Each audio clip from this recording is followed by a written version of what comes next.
Paramahamsa Nithyananda, a rare living incarnation, is named among the world's 100 most spiritually influential personalities today. Paramahamsa Nithyananda has been placed alongside Dalai Lama, Nelson Mandela, Oprah Winfrey, Paulo Coelho and others by Mind, Body, Spirit, the world's top esoteric magazine from Watkins, London's oldest and largest bookstore.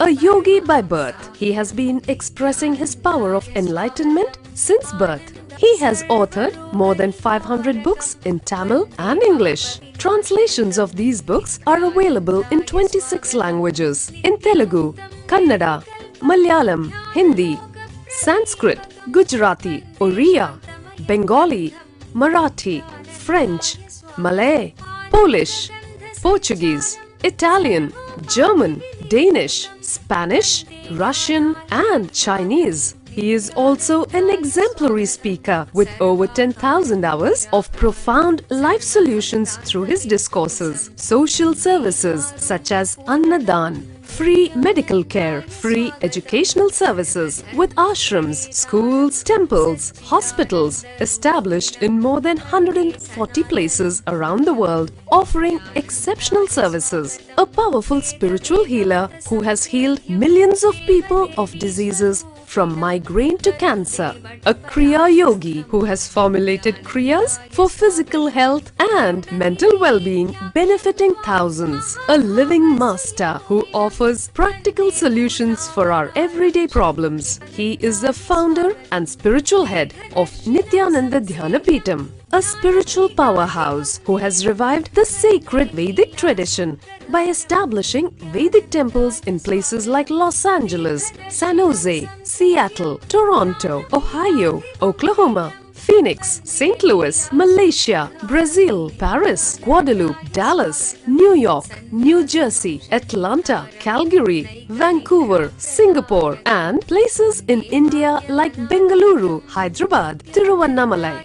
A spiritual guru for 10 million followers, an incarnation who transmits the highest spiritual energy through initiation, a contemporary yogi who has revived the Vedic science of yoga worldwide through thousands of yoga centers, an adept in Ashtamahasiddhis, mystical yogic powers, who has effortlessly awakened the Kundalini of thousands and graced them with spiritual powers, a dynamic young guru who is an inspiration for thousands of youngsters, India's most watched spiritual guru online, a beacon of spiritual light who has triumphed over the forces of religious terrorism and political persecution. Paramahamsa Nithyananda is an eternal Kalpataru, blessing the world with the boons of material abundance and spiritual enlightenment.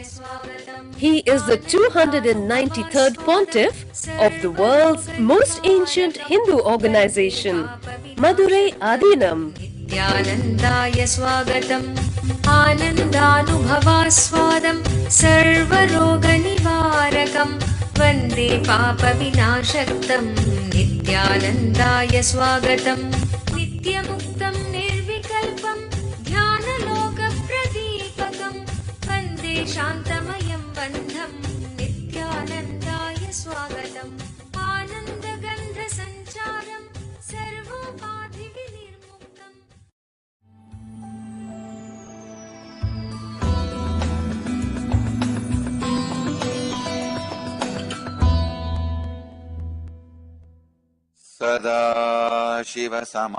सदाशिवसमारम्भाम् ज्ञानसम्बन्धाचार्यमध्यमाम् अस्मदाचार्यपर्यन्ताम् वन्दे गुरुपरम्पराम्.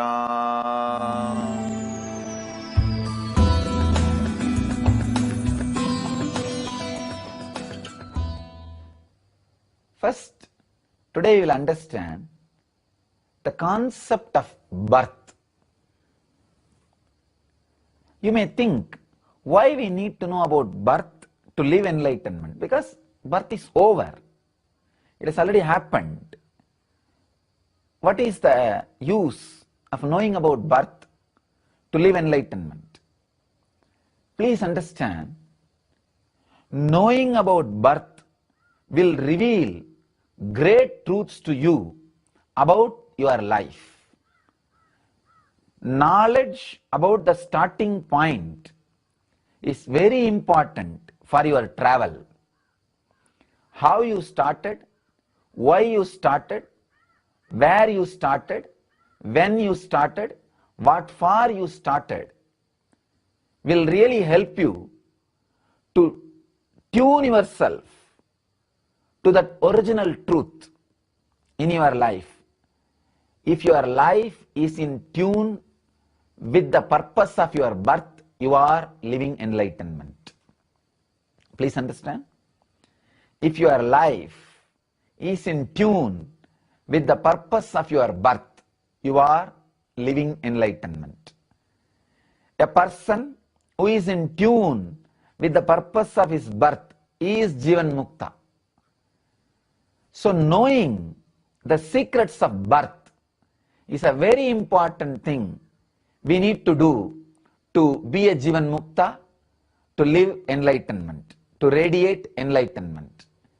First thing, you need to know the secrets, how the birth happens. Please understand.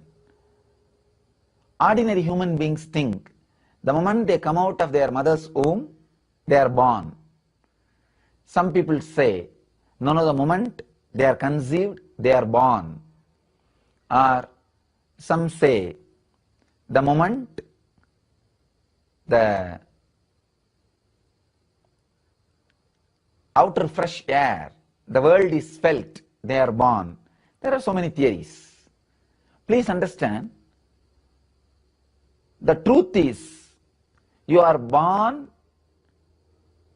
before even the idea of landing on the planet Earth happens. See, your birth, what you think as birth, is only one incident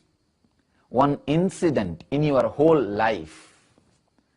I am trying to express some of the strong, intense truths to you.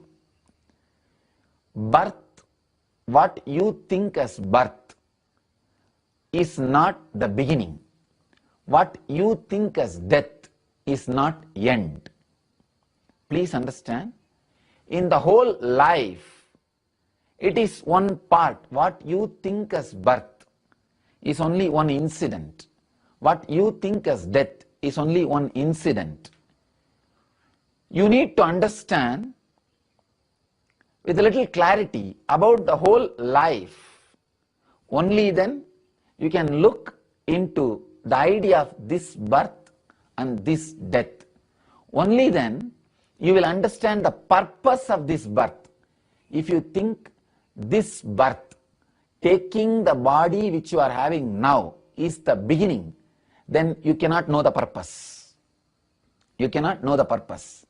We need to understand, we are repeating the same thing again and again and again. Only then we can stop repeating. Please understand. Unless you know you are repeating, you will not have the intelligence to stop repeating. Small story. In a bar, one guy meets the other guy and says, "What's your name?" That guy says, "Smith."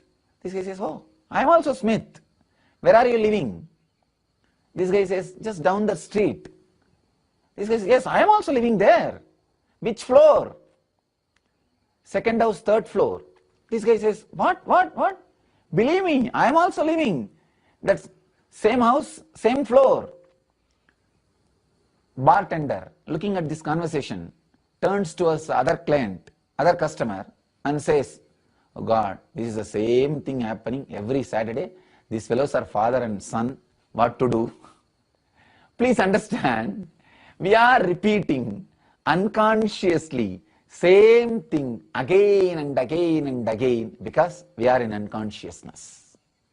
Our birth and our death is just like this story. The father Smith and son Smith talking to each other every Saturday. That is what our birth and our death. First thing you need to understand about birth is we are repeating it again and again and again. First. Second, why are we repeating it again and again and again? Because after the birth, before the death, we forget why we are born. We fall into unconsciousness. If we know the purpose of birth, from birth to death, we will not be repeating the same thing again and again and again. Man who forgets the purpose of his birth, between his birth and death, is an ordinary man, unconscious man. Person who very clearly remembers the purpose of his birth, from his birth to death, is a Jivan Mukta. A person who lives this life at least once, very clearly, knowing the purpose, in tune with the purpose. If he takes birth again and again, even if he takes birth, he is called incarnation, Avatara Purusha. So, knowing the purpose of birth and secrets of birth plays a major role in living enlightenment, Jivan Mukti. In the world, there are so many religions, so many spiritual groups, so many spiritual theologies, so many spiritual ideologies. I can classify all major religions into two categories. One which accepts reincarnation theory. The other one which does not accept reincarnation theory, which says only one life. I am not saying somebody is right, somebody is wrong. Both of them are using these truths as a technique.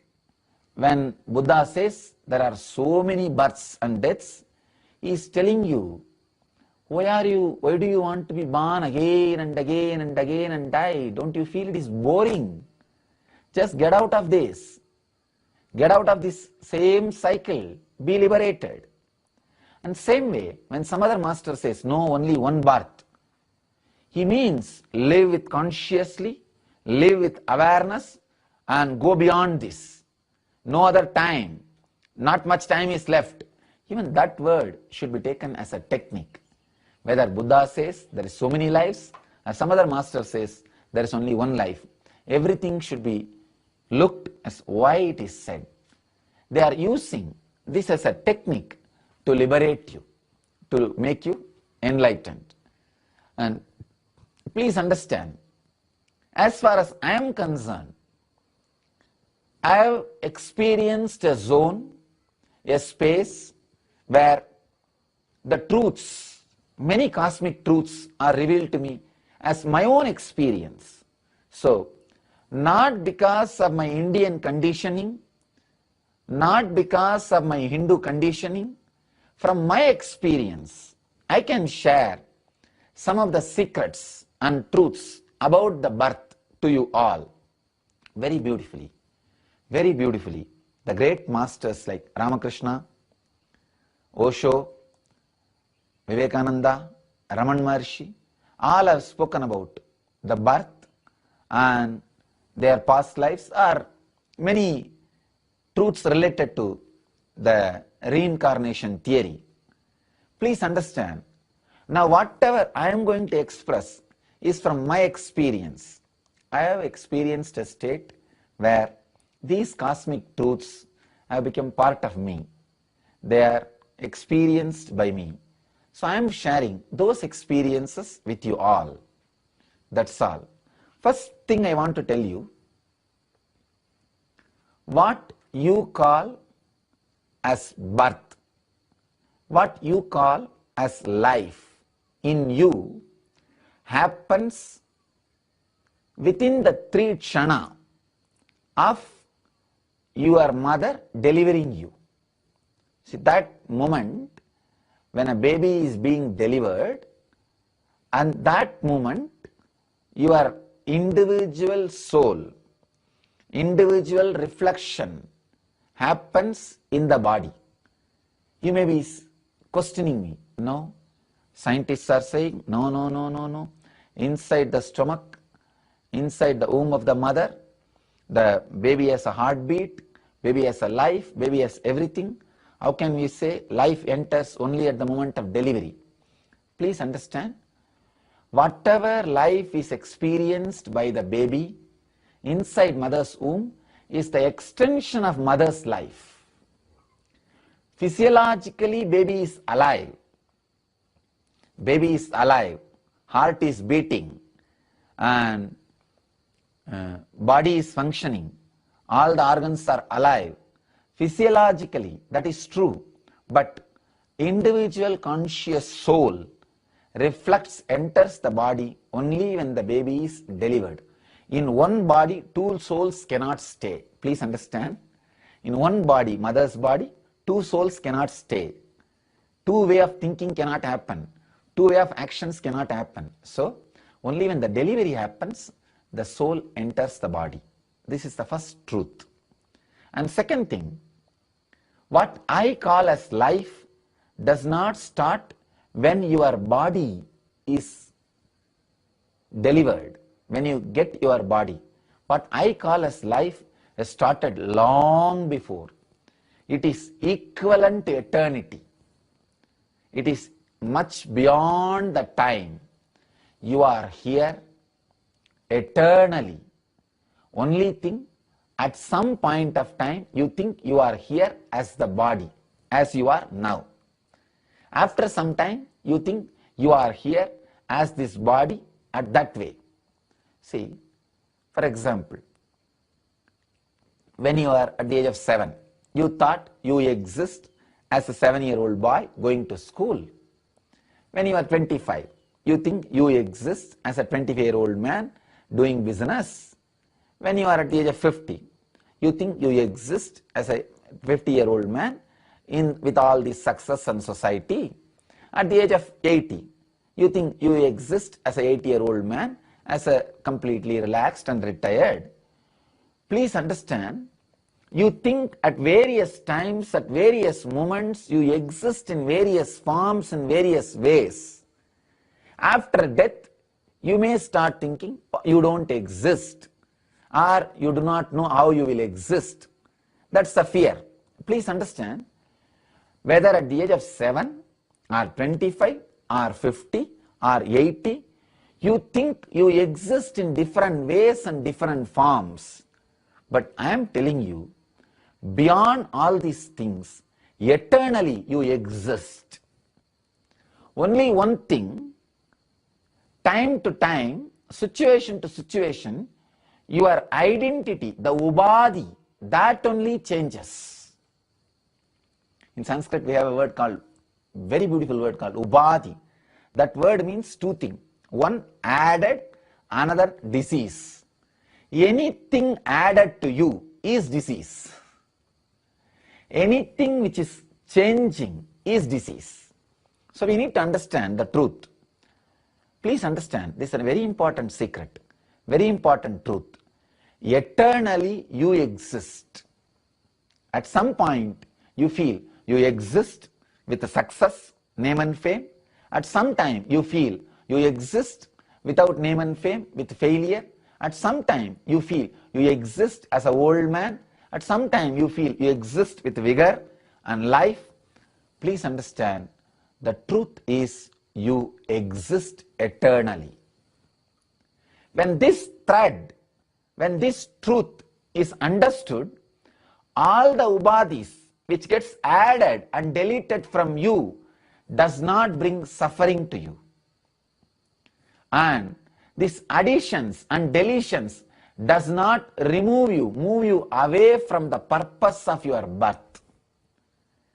Your purpose of your birth, your bio-memory is very straight. Your bio-memory is very honest. Your bio-memory is very clear. Your bio-memory is alive. Please understand, living the life of straight, alive bio-memory from the birth till you leave the body is Jivan Mukti. As long as you don't have conflict with your biomemory, you don't have contradiction with the purpose of your birth, you don't have conflict between your life and the purpose of birth, you are a Jivan Mukta. First secret, you need to understand, what you call as life enters only during the time of delivery.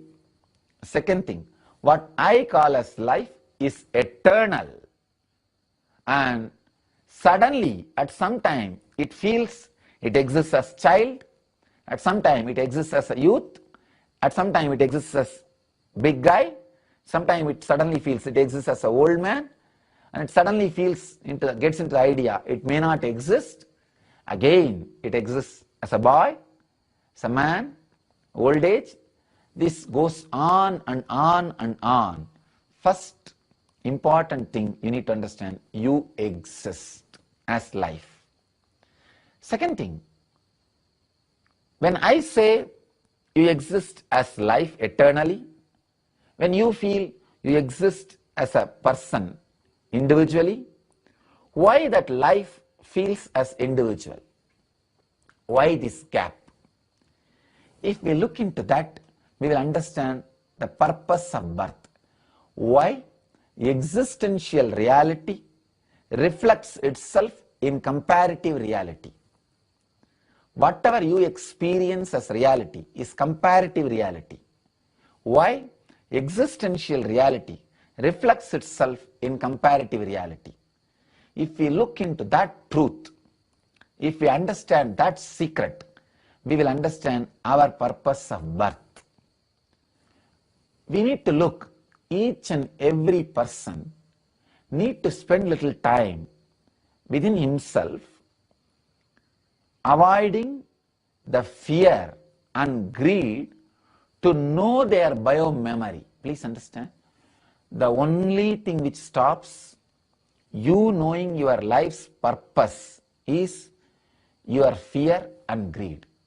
Your fear will not allow you to know your purpose of birth, because if your purpose of birth is living like a sannyasi in a forest, you may have to give up everything now. Too much is at stake. Wealth, relationship, family, security, comfort, too much is at stake. So naturally, you do not want that kind of revelation to you. Same way, sometimes people think, oh, now I am a doctor, but if my life's purpose suddenly reveals I should have become lawyer, what to do now? Please understand, we lived so many years unconsciously.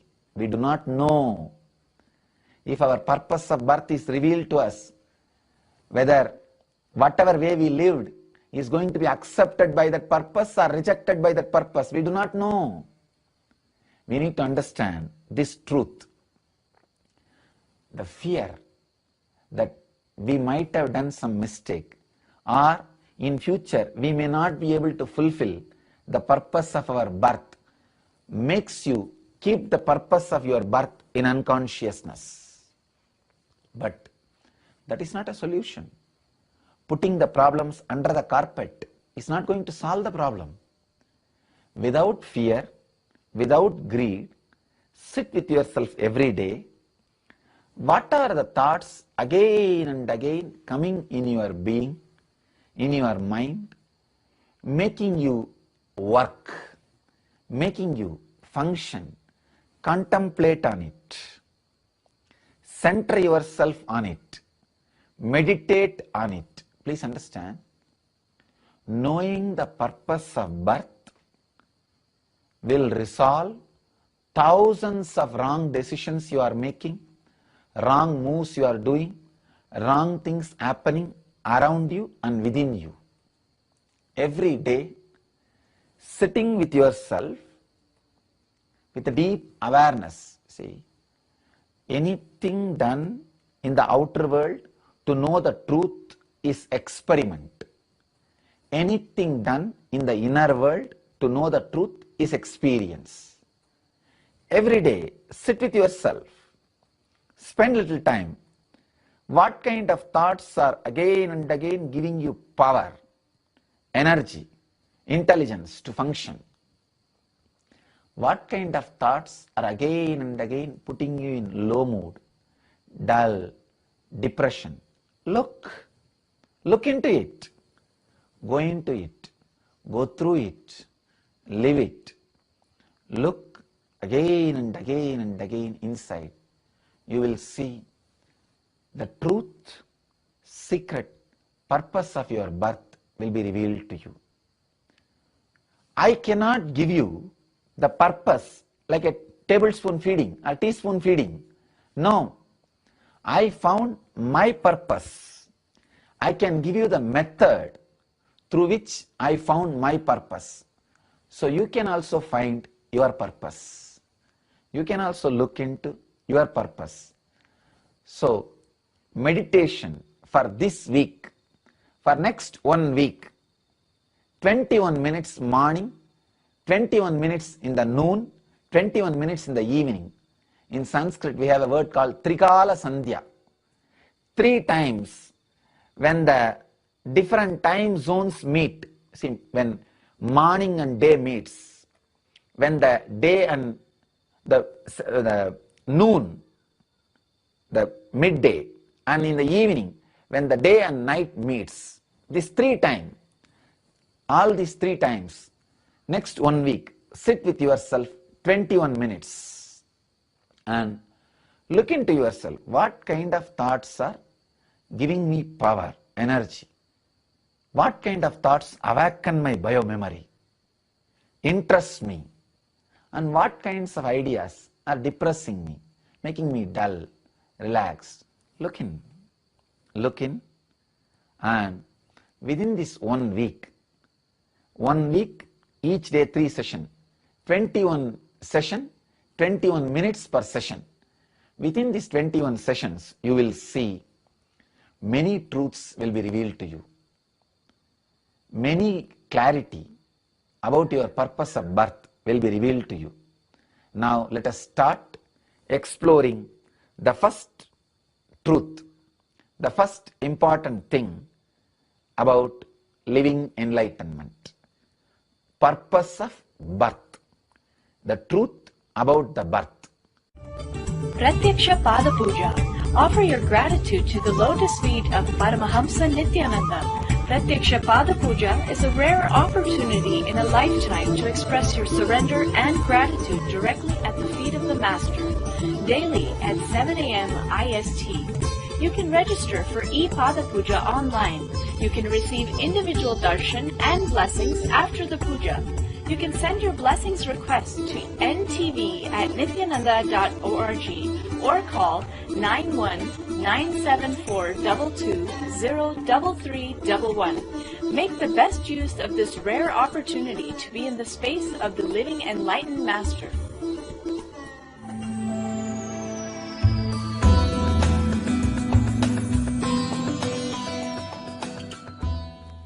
To the questions related to birth.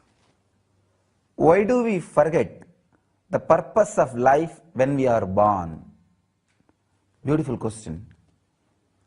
Please understand, when you go through the process of birth, your body slowly comes out of mother's womb. With a heavy pressure, it comes out. That is the moment when the life, individual soul, reflects on the body. So it's a very strong process. One, you are coming out of the place where you are very comfortable, cozy, cool, happy, and completely protected and secured. You don't need to think about your food. You don't even need to think about breathing, because life was extension of mother's life. So there is no responsibility. You are completely protected, secured. From that secure place, you are moving into a space where you need to take the responsibility for yourself. First thing, Now, you need to start breathing. You need to start eating. You need to start digesting. Now, you are responsible for your life. You need to enter into the different space where you become responsible for everything. So this is a very big change. First thing. Second thing, the individual life is settling into your nervous system. So it's a big chaos. In this big chaos, naturally, you forget the purpose for which you assumed this body. You assume this body. That is why I always tell people, when you are in the body, go to that silence where you can really relive the moment of birth. You need to become so silent, so settled into your being, where you can encounter the moment when your life and body overlapped on each other, when your life and your body met each other, when you started taking the responsibility of breathing, when first time you threw the mucus through your nose out, first time you started inhaling and exhaling. If you settle with yourself, you can go to that space. When you understand, experience that space even once, you will see very beautifully, very clearly the purpose of your life, which you have forgotten. Actually, the chaos which happened during your birth made you forget why we are born, why you took birth. The purpose of life is forgotten because of the chaos you go through at the time of birth. Now, if you rest, enter into the silence, go back to the same moment. Go back into that same deep moment. You will know the purpose of life. You will accept. You will understand. The next question. Do I have the same purpose of life in every birth? No. Before the birth, at your previous death, see, before you leave the body, your whole life is presented in front of you. You see the whole thing, all the major things which you thought as essence of your life. You see, when you live, you think many outer world things as essence of your life. Many things drives you. For somebody, money drives their life. For somebody, love drives their life. For somebody, eating drives their life. For somebody, sex drives their life. For somebody, power drives their life. Whatever may be driving your life, whatever is purpose of, whatever you think as purpose of your life, you run behind it. At the moment of death, you will evaluate whether your running was proper, whether your running was right or wrong. If your running was right, you will think, oh, that's right, then I'll run for the same purpose in next life also, in a deeper sense, in a much higher scale. If you feel for which you ran in this life did not give what you wanted, you will see, no, let me change the direction. Let me change the direction. So please understand, the purpose for which you ran in your life, at the time of death, if you feel you are fulfilled, then you may not be bothered to take one more birth. If you feel the purpose for which you are running gave you a lot, but you need to run in that same direction more, then you may take the life and have same thing as a purpose in a higher scale. But if you think, no, for what you ran did not give that fulfillment or did not make you feel happy, comfortable, then naturally you will feel, oh, then let me change the purpose of life. Before the death, your whole life will be in front of you, like a fast forward. Based on that, you make the decision on purpose of next life. For example, if somebody thinks during the moment of death, eating was the best thing they had in their life, that's the best enjoyment they enjoyed in their life. For example, eating all kinds of food was the best thing they had in their life. I have heard, and I have even seen some people, they travel country to country just for food, just to taste the food they travel. Anyhow, so if you feel eating was the best thing you had in your life, maybe you will think, oh, then let me take the birth, such a body, that kind of a situation. I'll spend all my life in eating, maybe like a pig. Pig spends his whole life eating, nothing else. So, but if you think just sleeping and retired, tamasic way of life is the best thing you enjoy in the life, then the person will think, oh, let me become buffalo. Whole life I don't need to do anything. So based on the experiences of life, what you think as life, you naturally decide the course of your next life. So during the previous death, you decide the purpose of the next life. It is not that always your purpose is same. Many times we do trial and error method. We do again and again trial and error method.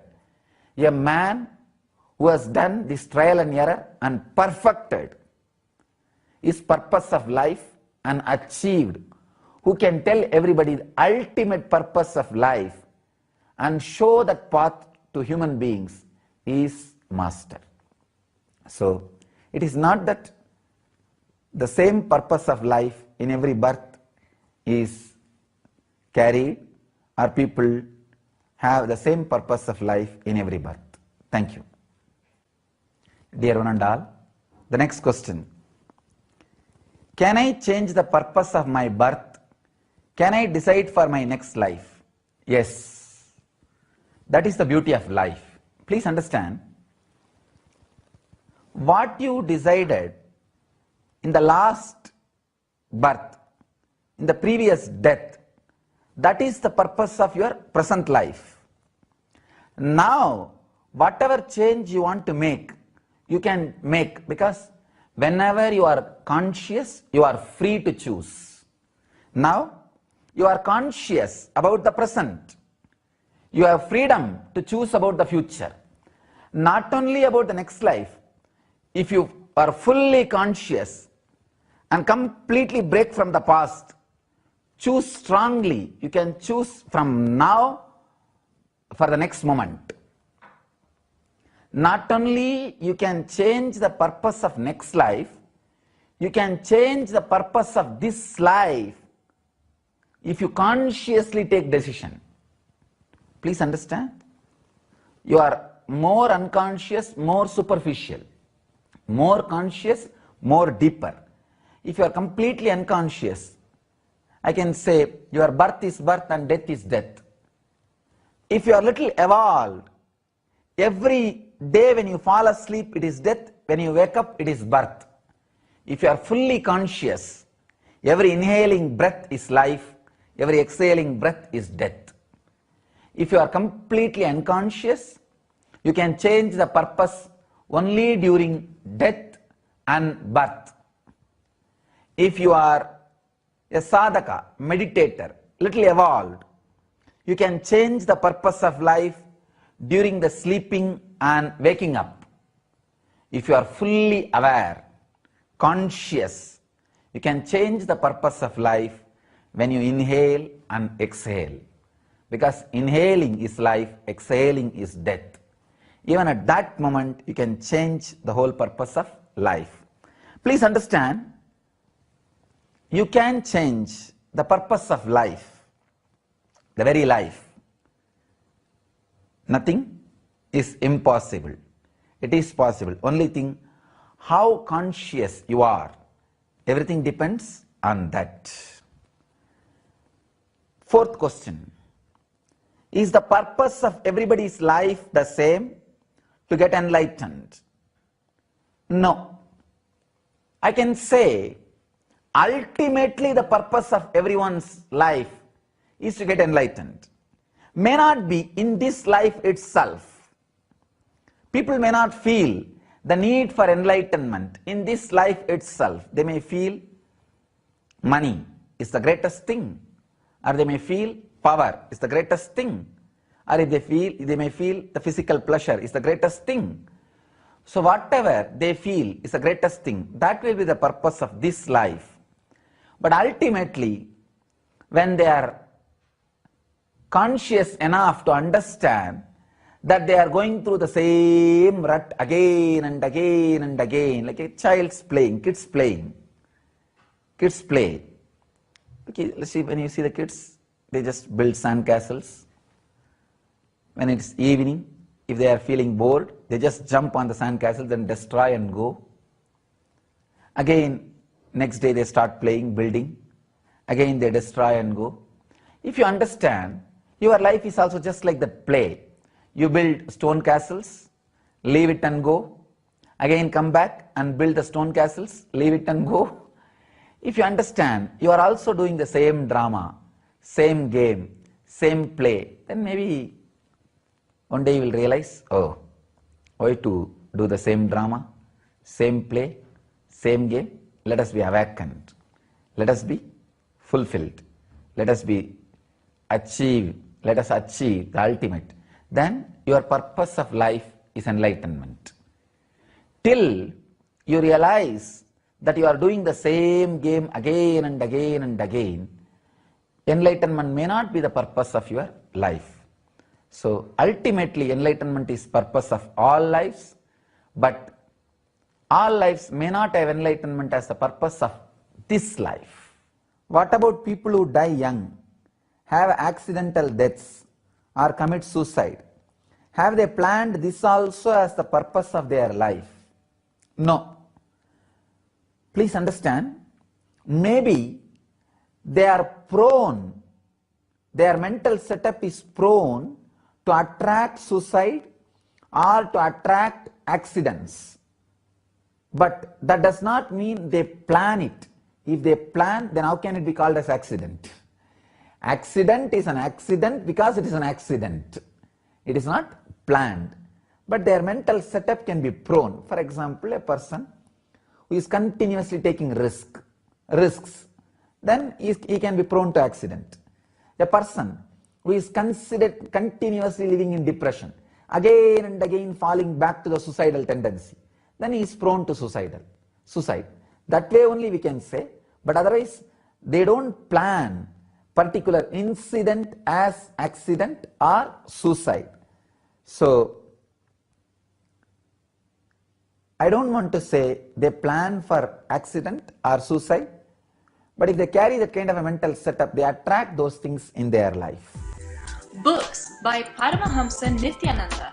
In the true spirit of the Vedic tradition, all the 250 books of Paramahamsa Nithyananda are now available online for free.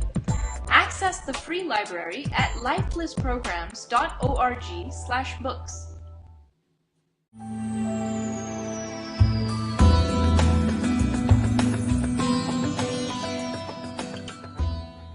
Based on the state in which you stayed most of your time, that is the state will automatically erupt when you are leaving the body.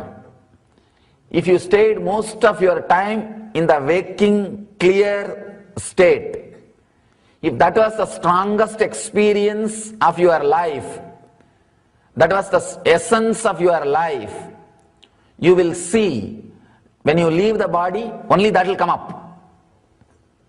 If dream state is the state you spent most of your time, or you feel that is the essence of your life, that will come up when you leave the body.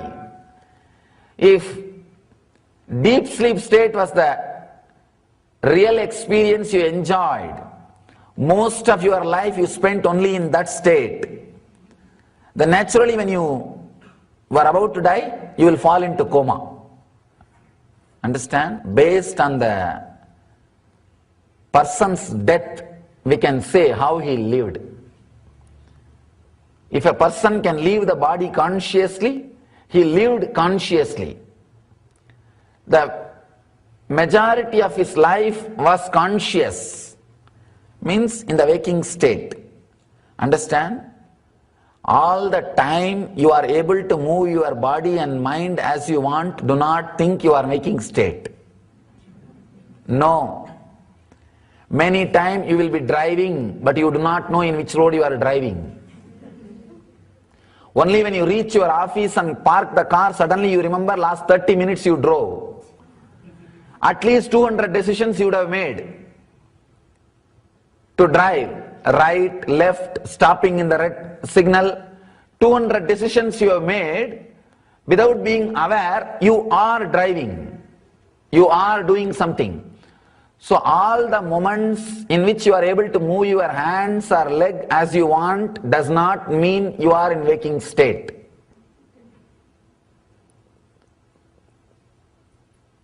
Second, the dream state.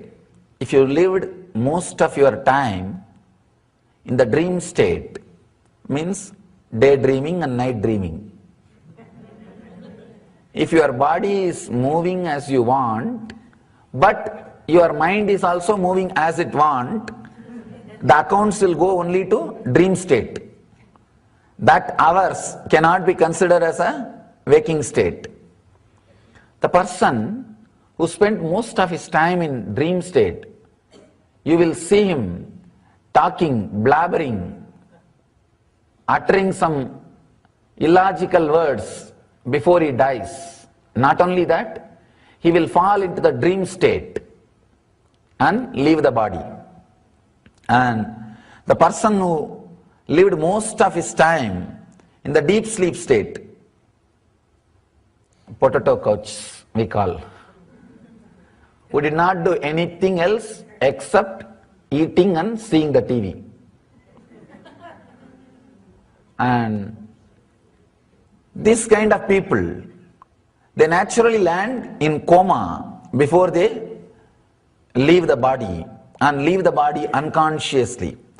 Only a person who lived, understood and left all these three bodies relaxes into enlightenment. Very rarely person who has become enlightened again lands in the body out of deep compassion and love.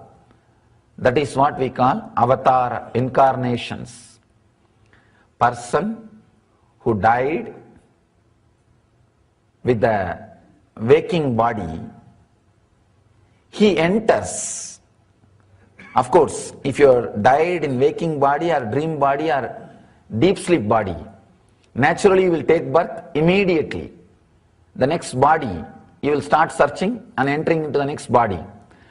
Person who died in the waking state, with the waking mood, he will enter into the body, he will enter into the world with another one body, which is created in a normal way, with a physical relationship, with a physical intercourse, with the ordinary sex. He will catch that kind of body and land. And the next, the person who left the body in the dream state, he will select the body which is created by the tantric intercourse, means the meditative parents. Even though there was a physical relationship, there was a lot of meditativeness into that. Both of them were real seekers, spiritual persons. In that kind of womb he will enter. A person who left the body with a deep sleep state, in the deep sleep state, he will naturally enter into animalistic, means completely the move or the thinking, physical and mental movements are unaware. Animalistic means it may not be four-legged animal, even two-legged animal it can be. It can be even human animals, means who have the human body But the Pratyagatma Chaitanya, the individual consciousness awakening has not happened. He will choose that kind of parents and land in that kind of body. Person who has left the body after disconnecting, unclutching from all the four sarira, the enlightened beings, if they land in the body, they will land in the immaculate conceptions. They will take up a body, they will land in a body which is created not by any intercourse or any physical relationship. Understand? Looks very illogical. Kundi experimented with this and gave birth to Karna. Kundi did not carry Karna 9 months. And all other 5 kids, all Panchabandavas and Karna, all the 6 have been given birth by Kundi in this way, in the way of immaculate conception, means created without any physical relationship. The science was alive, science existed, there is a possibility, and even though logically it is very difficult to understand or relate with, the science existed. Even now, the incarnations, people who are left after enlightenment, left the body after enlightenment, they land this kind of sariras. There may not have been any physical relationship, but suddenly the body will start getting created in the mother's womb and the child is there. If you see even the modern day incarnations like Ramakrishna, when Ramakrishna took birth, his father was too old. But the story, even the reminiscence says, when she felt she is carrying Ramakrishna, the Ramakrishna's mother, the father was far away, somewhere. It's like from a Shivalinga, a light entered, and she knows she is carrying a child now. Understand, person who left the body beyond all these 3 shariras lands by creating a body which is not related to any physical relationship. May not the physical relationship exist, but he knows how to create a new body, and he lands in the superconscious body.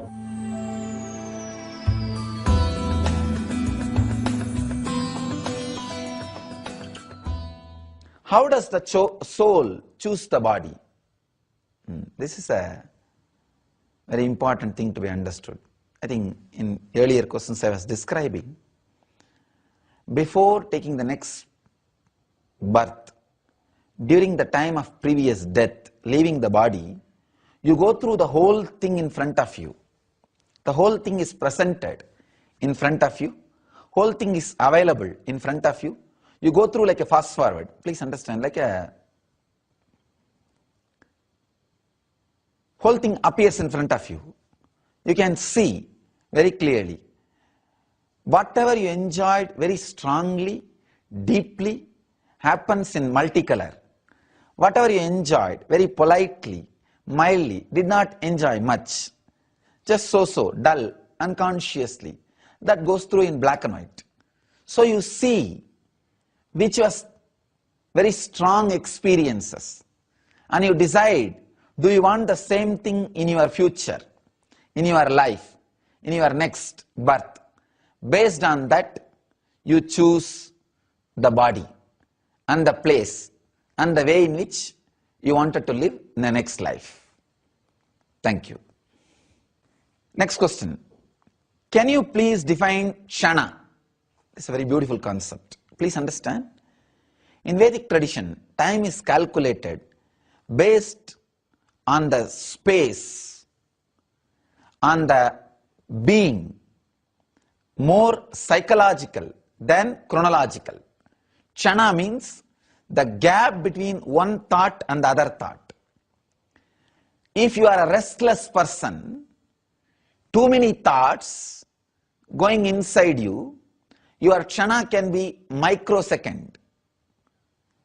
If you are a peaceful, relaxed person, your Kshana can be even 1 hour or 2 hours.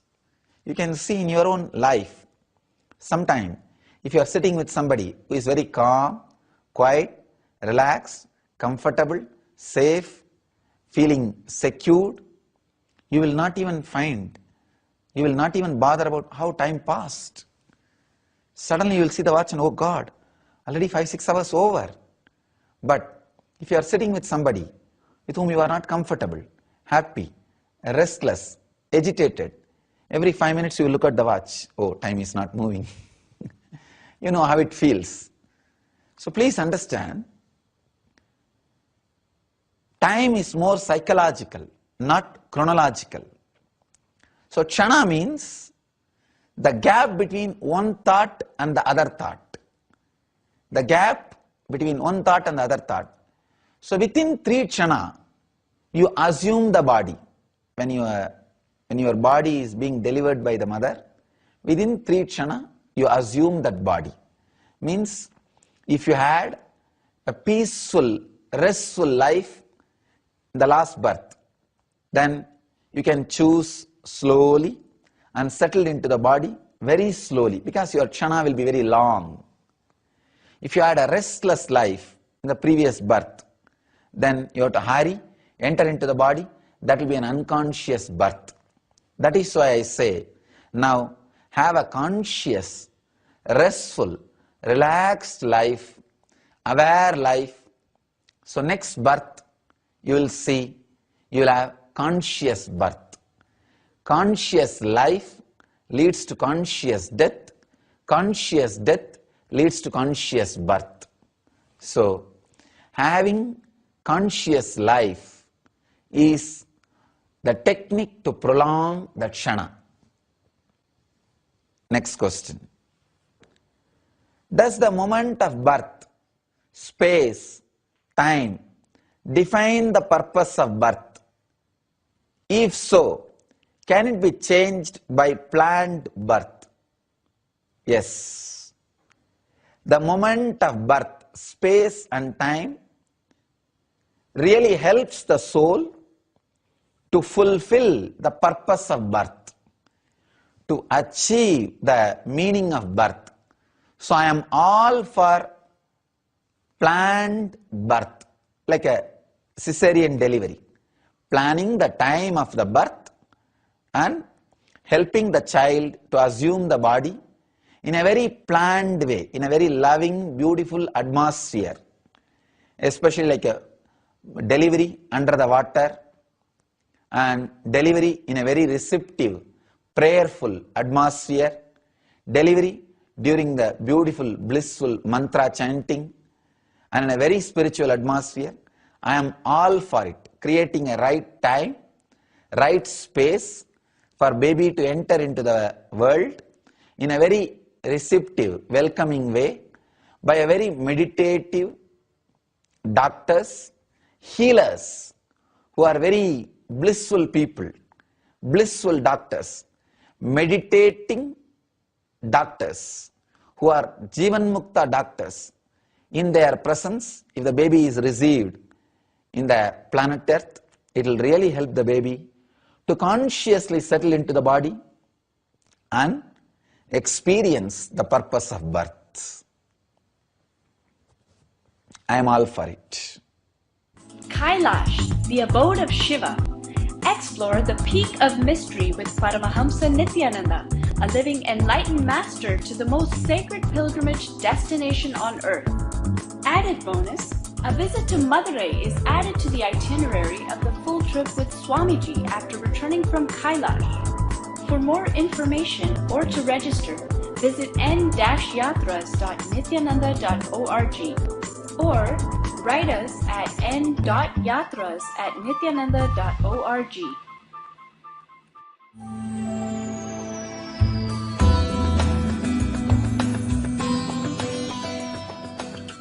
You don't worry when your boyhood turns into youthfulness, because you just know you are going to continue to exist. Then why do you worry when the old age turns into death and assuming another one body. Because you are afraid, you may not continue. I tell you, anybody with a simple logic can see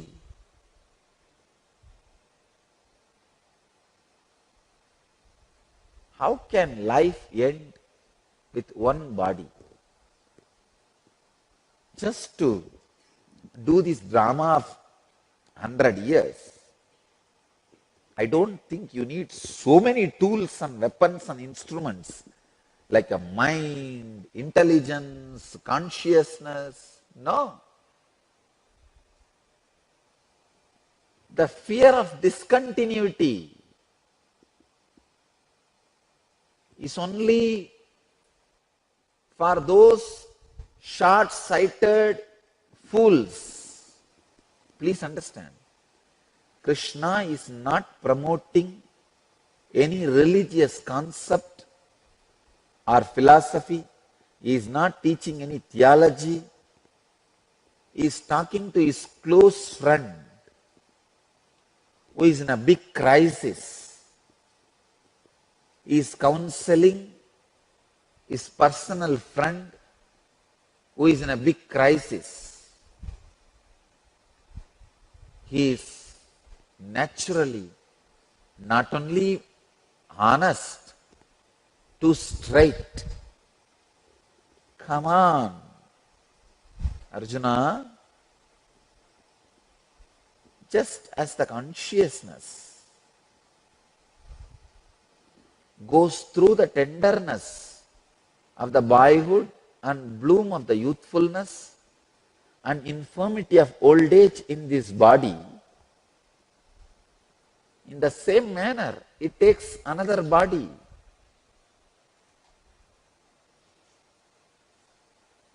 The awakened one who knows this does not get perplexed. I am not able to add one word in this verse and delete one word.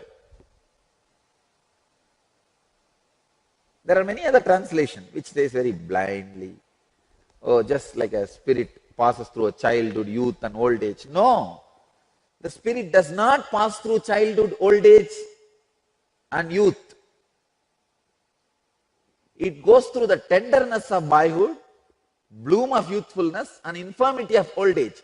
Please understand, it goes through only the characters of boyhood, youthfulness and old age. It is straight truth. I want all of you to understand. Drop all the fears you carry about the discontinuity. Whether the wealth, money you accumulated in the outer world, or the wealth, all the great qualities you accumulated in the inner world, does not get disconnected due to your death and next birth. Please understand, the sacred secrets from this great verse. First thing, you just move from one body to another body, just like how you move from boyhood to youth, from youth to old age. Same way you just move from old age to death and death to again birth, next womb, next birth, and from birth again childhood, then youth. You don't lose anything. Understand?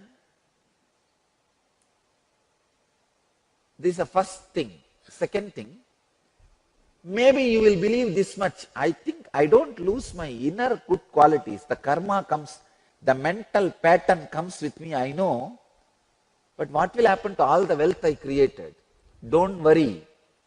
You take birth again in the same family, same type of family. I don't want to say same family, same kind of family where the same amount of wealth is there. So don't think you will die as a billionaire and take birth roadside, live in slum. No. Neither the great qualities you accumulated in the inner world nor the wealth you accumulated in the outer world is lost by death. Understand? Same way, if you accumulated tremendous laziness in the inner world and poverty, which is side effect of the laziness in the outer world, even death cannot take that away from you. After death also that will continue to be with you. So if you want to transform your life, do it when you are alive.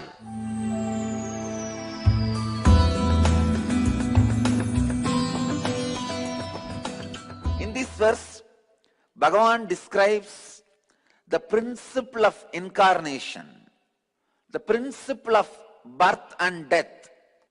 As I said, every time you start responding in a new way to a problem or situation or crisis, you take new birth. You live many times in one body, many minds, in one mind, many bodies. Sometimes you are stuck with one mental pattern. Without coming out of it, you spend janmas after janmas after janmas, lives after lives after lives. Same way, sometimes within one body, you go through so many minds. Best use of time is within one body, go through all types of minds. That's best use of time. Don't waste cosmic time.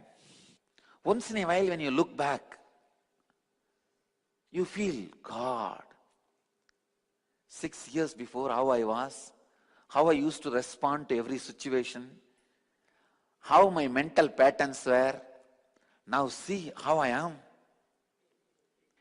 If the period you feel you were different and now you are different, if that period is coming down, your spiritual growth is happening in full speed. Understand? That period is what I call one birth. For some people it's 5 years. Some people one full janma also don't feel, those days how I used to be, now how I am. No. It's all same. See, that period of transformation is what I call one birth. When you look back, what was the time?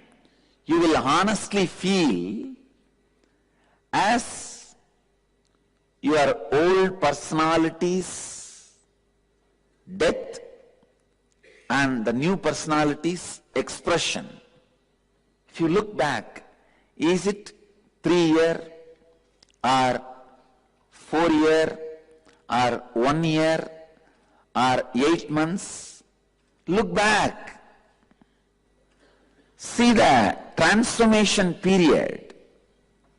That is what I call as time of one birth of your mind. One birth of your mind. One life of your mind.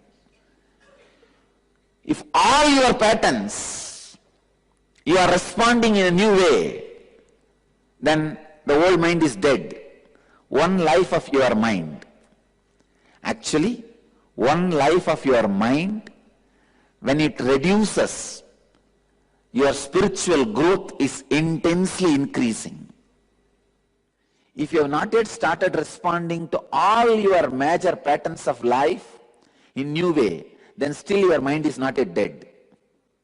Still the period is happening. Your mind is only getting more old, not yet dead.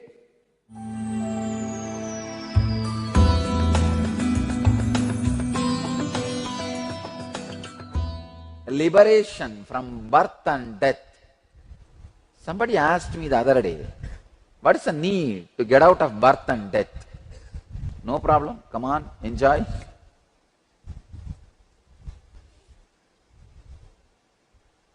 But I tell you, once you realize the space of freedom, even in a remote possible way, you will understand the ecstasy. If you liberate yourself just from one or two mental patterns and live, then you will understand power of liberated life. If you are liberated from some patterns, then you will understand the necessity for liberation. Most important, strongest pattern with which you are suffering is taking birth and getting into death. Birth and death is the worst pattern with which you are suffering.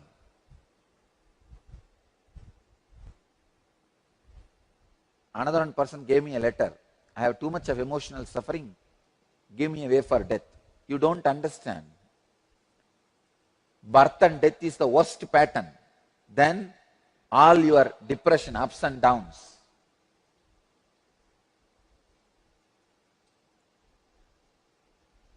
Birth and death is the worst pattern any beings go through. How beings live. Karmajam buddhi yuktahi phalam tyaktva manishinaha januma bandha vinirmuktaha padam kachyantyanāmayam. Let you all achieve, experience, live, express, radiate and share the eternal bliss, Nithyananda. Thank you. Welcome to Inner Awakening, the most powerful personal transformation retreat you could ever experience. In just 21 days, thousands are already experiencing the shortest route to constantly high energy levels, visible anti-aging, healing of chronic diseases, fulfilling relationships, and higher states of consciousness. What is the secret behind this transformation?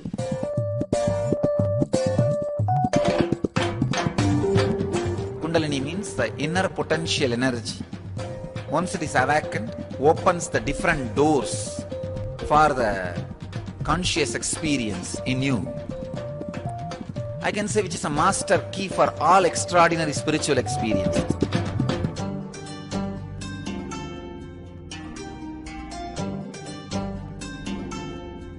This extraordinary program is conducted personally by Paramahamsa Nithyananda in the vibrant atmosphere of Nithyananda Dhyanapītam Ashram.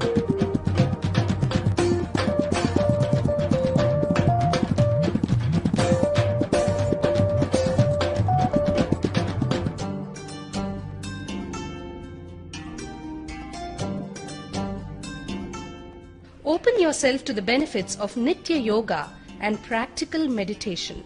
Experience physical and mental healing. Discover simple ways to handle life with success. Above all, enjoy individual darshan and blessings from Paramahamsa Nithyananda every day. Take 21 days for yourself and carry home the transformation of a lifetime.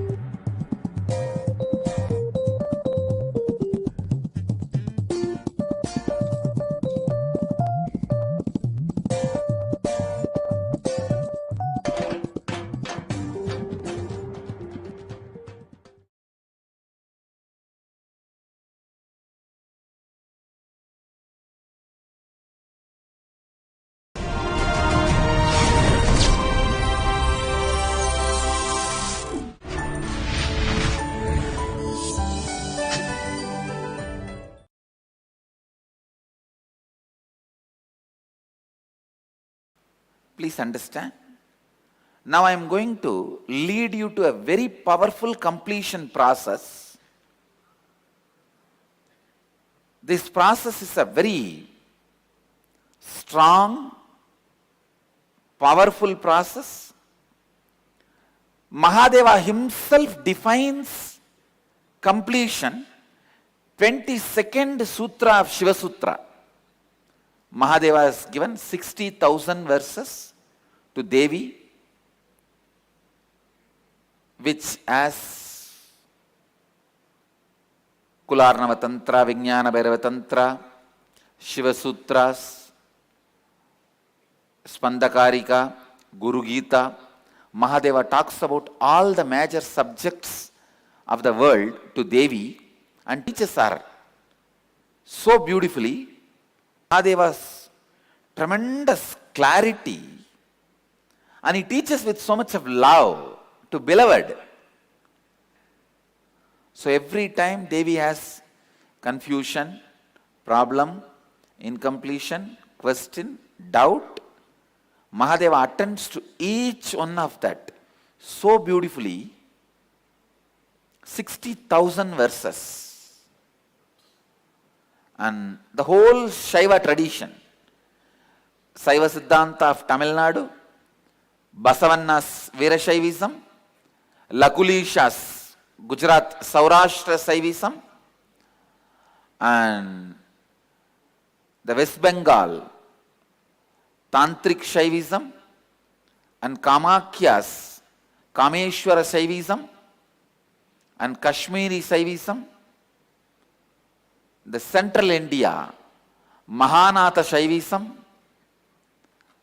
this whole, all different branches of Shaivism originates from that 60,000 sutras. So 22nd Sutra, Mahadeva defines completion. Please listen. Now you have to listen because it is like initiation. This is the real initiation into completion. I have spoken many times about completion. Defining, redefining, introducing, asking you to giving you simple techniques and methods. This is exactly the definition of the completion. Okay? So all of you are ready to listen? Listen.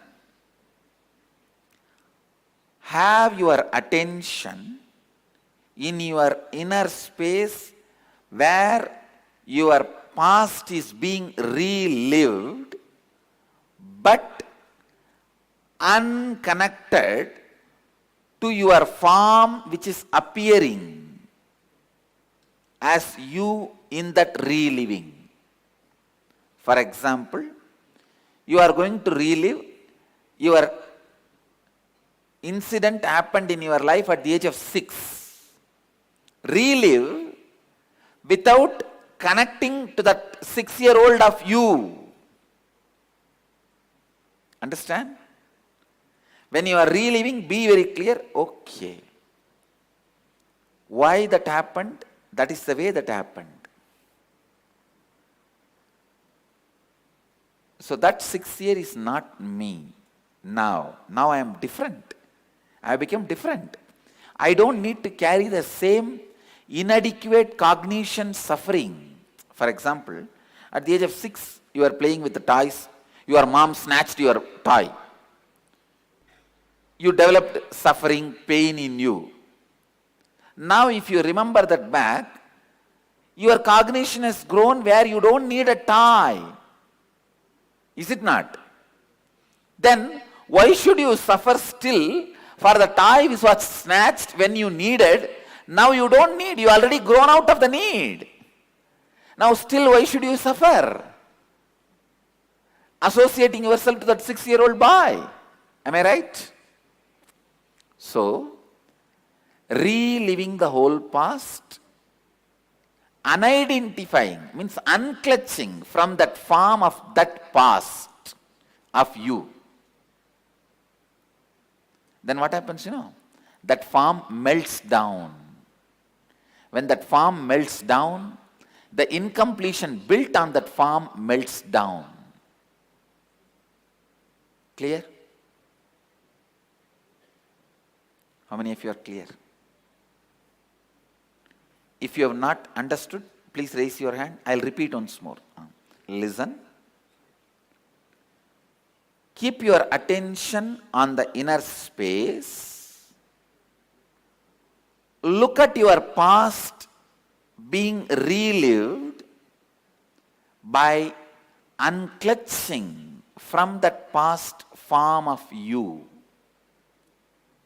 So when that reliving happens, when you are just watching unclutched from distance, that past form melts down and all the incompletions melts down. Clear?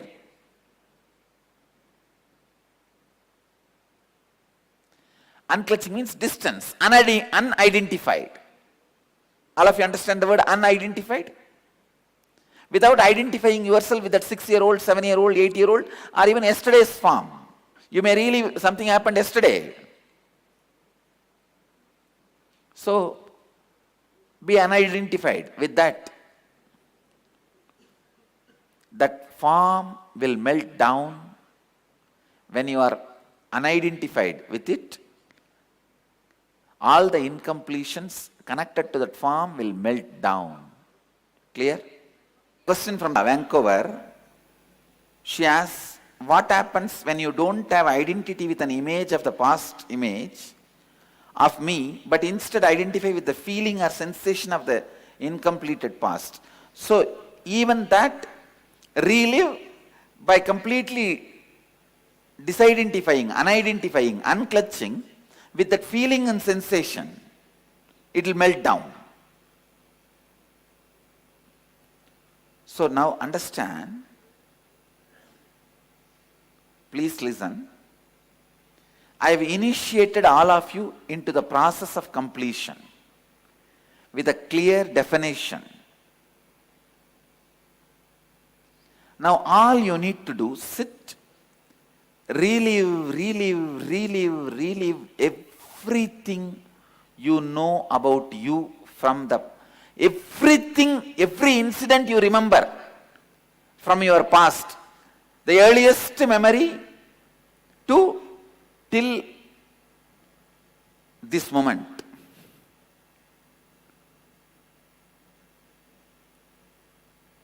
You are going to relive. Please listen. Not only you are going to relive, you are going to pen down also. We are going to write, each one of you are going to write your autobiography. Because you are going to complete with the whole past. Actually, your whole past is not WHOLE past. It's a HOLE past.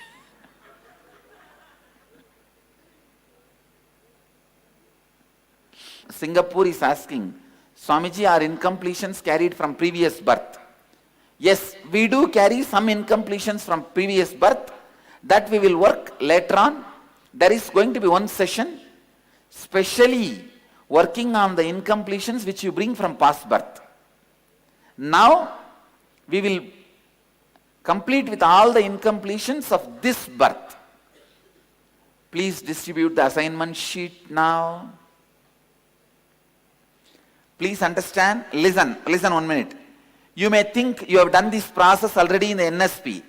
The context is different, now the context is different. Don't think you have done it, you have not done it, it is new, do it now.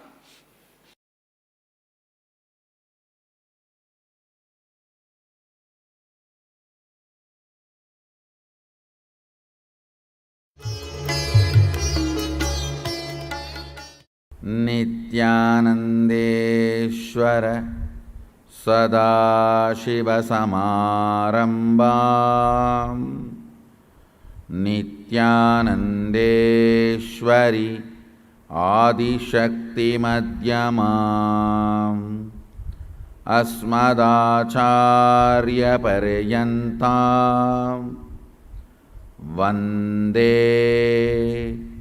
Guru Paramparam.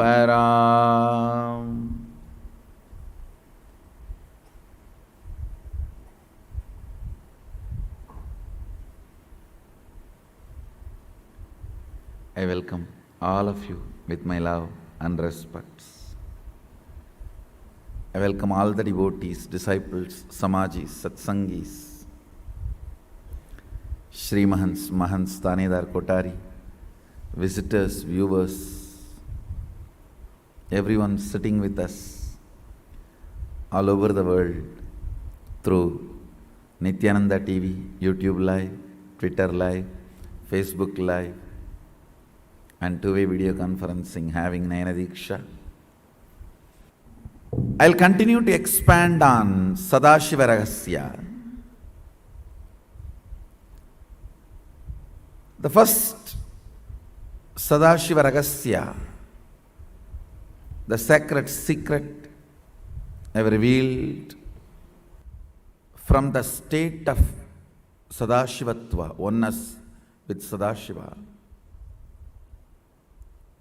When the space is created and a command is manifested, a power manifested, if it becomes immediately reality in the plane you wanted it to manifest, great. If not, you are only manifesting less power.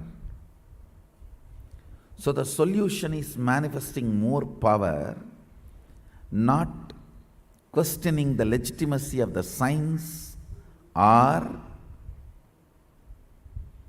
your ability to live that science. Listen carefully. Because the state is a gift from me, it cannot be taken away. Actually, you can't be out of the state, that is the problem. Now the next question comes, yes, if I am manifesting less power, what to do? How to manifest more power? Listen, this is the precise understanding you need to have. Listen carefully. This is the precise understanding you need to have.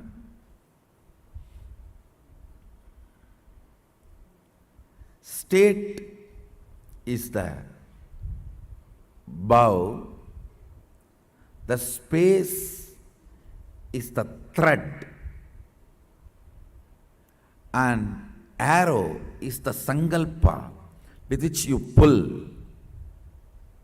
When it goes and attacks and manifests, what do you want is the power manifestation. Listen carefully. State is the bow, space is the thread.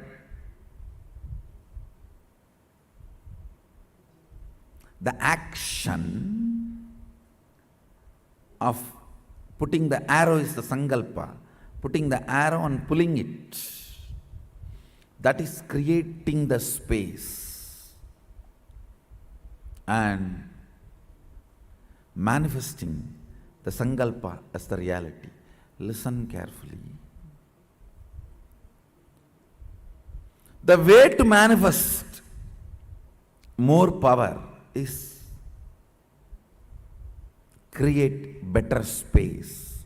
What I mean by the word create better space, more and more integrity, more and more completion, more and more responsibility, more and more enriching, complete with more and more of the blind spots you are carrying. Understand? Your stomach pain will be directly connected to the cobwebs you have not cleaned in your bedroom. Your ulcer is directly connected to the outside veranda you have not cleaned your house. Don't think how can that and this be connected. Only if you have ulcer, stomach problems, your eyes will not even be aware of the dirt around you. If your eyes are not even aware of the dirt around you, something is boiling inside you. You are preoccupied. All preoccupation manifests ulcer, understand? All preoccupation. If you take haritaki powder, you will clean your house. This may all look very funny, very funny side effects. You think, oh, if I take haritaki powder, I'll clean my restroom. That I understand. Why will I clean my veranda? Live, you will understand. Many of these things are interconnected. Many of these are interconnected. If you take haritaki powder and heal the ulcer inside, suddenly your words towards your mother-in-law will become soft and completion based. The relationship will develop. It's too funny. It is too funny. What affects what? Which one touches which one? It is too funny. Let me give you the precise solution. State is achieved by unclutching, completion, all the methodologies of putting you in Nirvikalpa Samadhi as on now.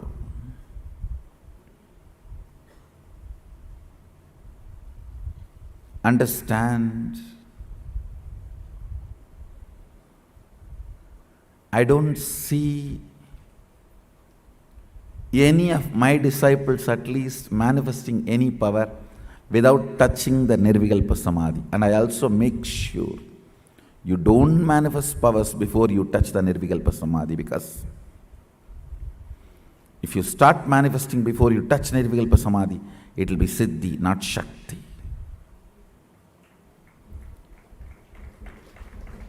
Nirvikalpa Samadhi is too important. Nirvikalpa Samadhi is too important.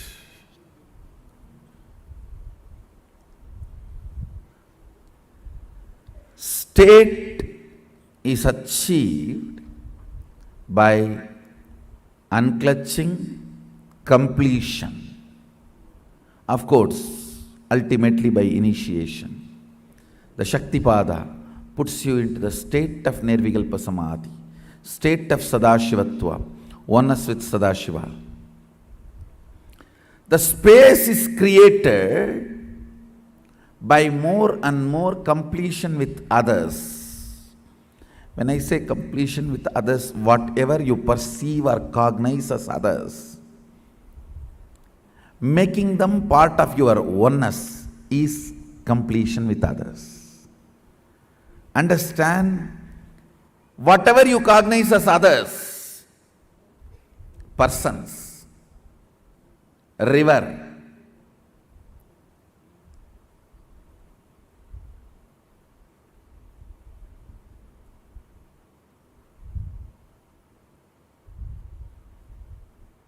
hill, whatever you may cognize as others, imbibing them as part of you, getting them as part of you, making them feel as you, recovering your oneness with them is completion with others. Understand? I am defining completion with others. Anything, anybody you cognize as others, bringing the original cognition back that they are one with you. Waking up to the oneness with them or at or it. Realizing the oneness again is completion with others. Completion with others is not apologizing to others. Understanding others. Others are as complicated as you. Understanding others are as complicated as you brings completion with others.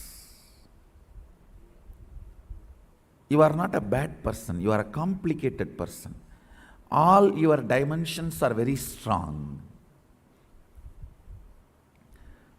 What others consider as good part of you, what others consider as bad part of you, all are very strong.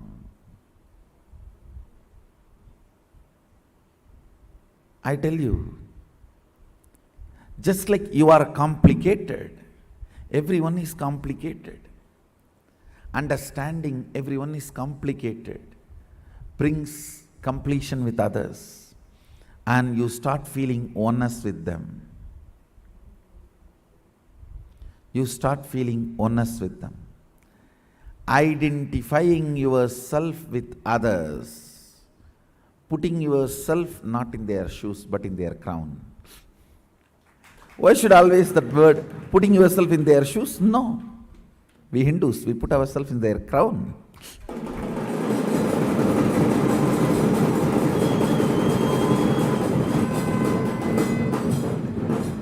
Understanding the complications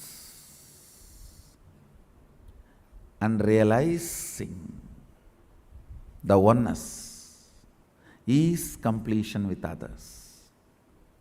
Taking responsibility and enriching. Understand completion with others, taking responsibility for others and yourself, and enriching yourself and others. This is what is creating space. Put more and more energy in that. If you are not manifesting powers, means that arrow is not pulled back much. The string is not tied strong. String need to be tied strong and arrow need to be pulled back strongly. Creating the space. The more oneness space you create, more powers you manifest. It is the space you create decides whether the sankalpa is going to become reality or not. Whether the command is going to become reality or not. Understand? More and more proper space means continuously discover the blind spots and complete with it. Discover the blind spots and complete with it. If the power manifestation is not happening, if what you want is not becoming reality, what you want is not manifesting, understand, all you need to do is create more powerful space by completion with others, taking more responsibility for your life and others' life, enrich yourself and others. Listen, state. For all of you, you don't need to do anything for the state, because just like that I transmit it. If you have heard Arunagiri Yogeshwara's story once, that's all. The state is already transmitted.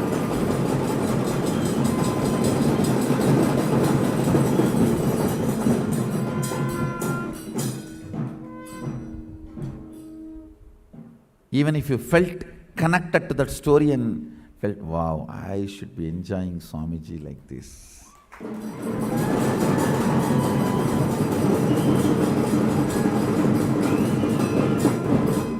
State is done, over.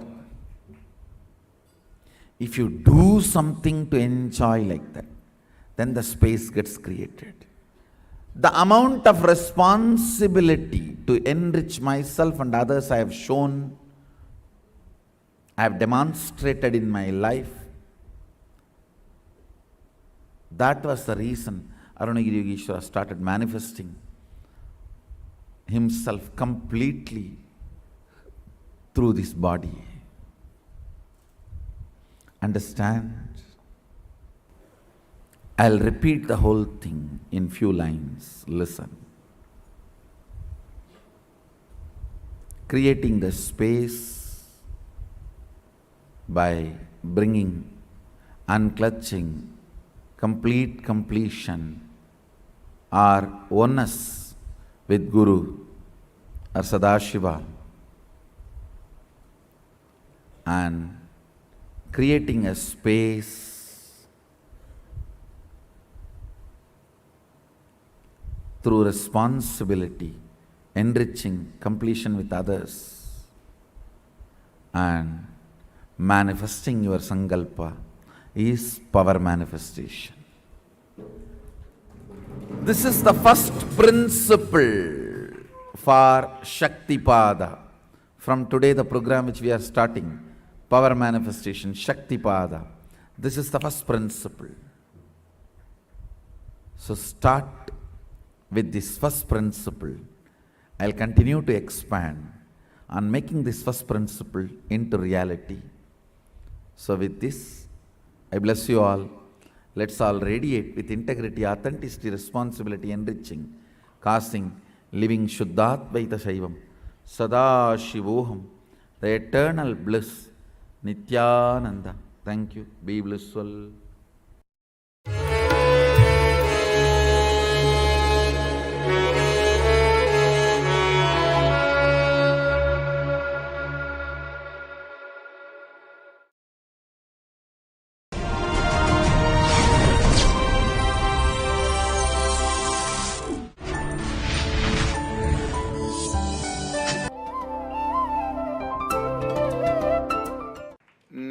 नित्यानन्देश्वर समारम्भां नित्यानन्देश्वरि मध्यमाम् अस्मदाचार्यपर्यन्तां वन्दे गुरुपरम्पराम्.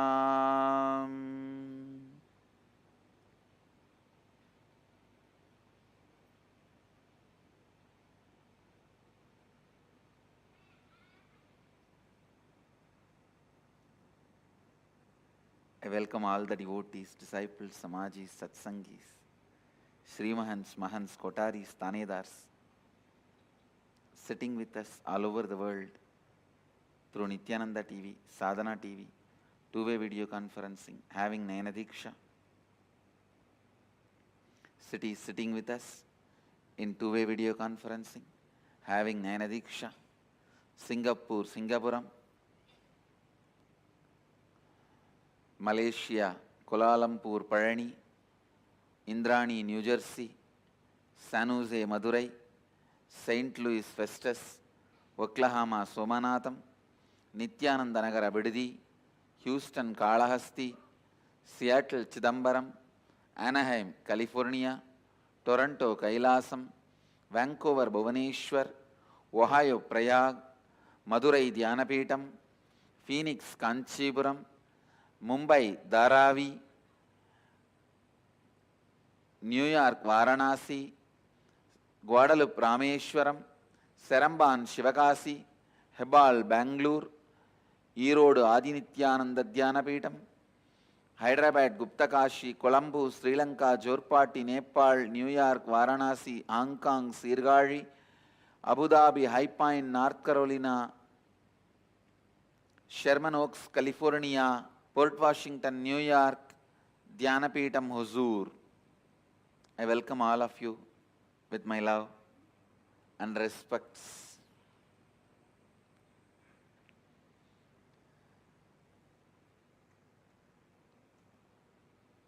Today I wanted to expand on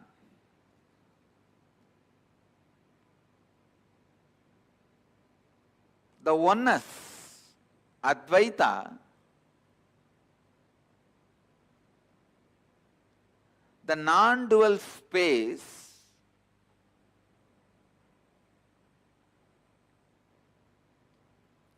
being and doing in both, establishing yourself in that non-dual space of Advaita. Listen, please listen.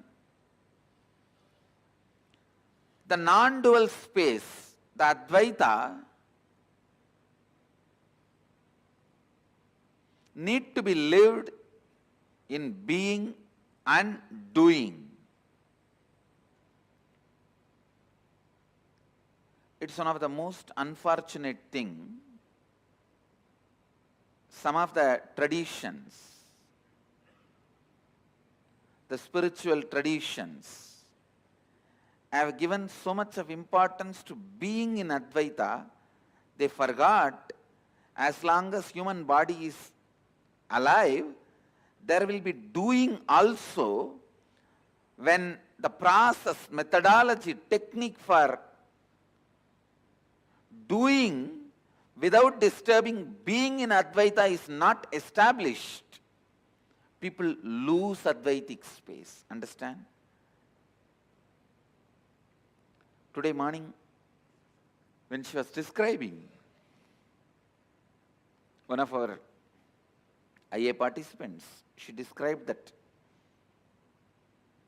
the non-dual space, one has happened, staying for weeks and weeks and weeks.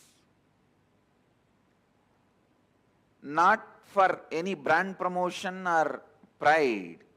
I am telling you, only an inner awakening participant can enjoy that space and experience that space. Because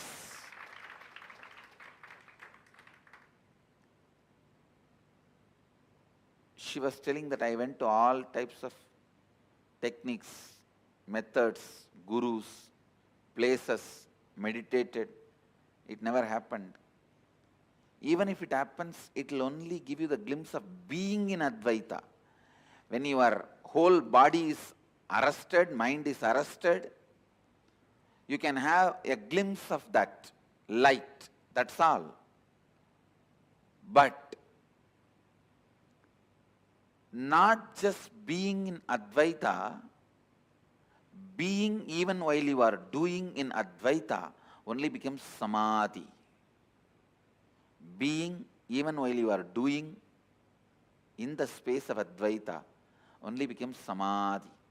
That happens only when Master trains you to experience Advaita from in all aspects and in all dimensions of your life.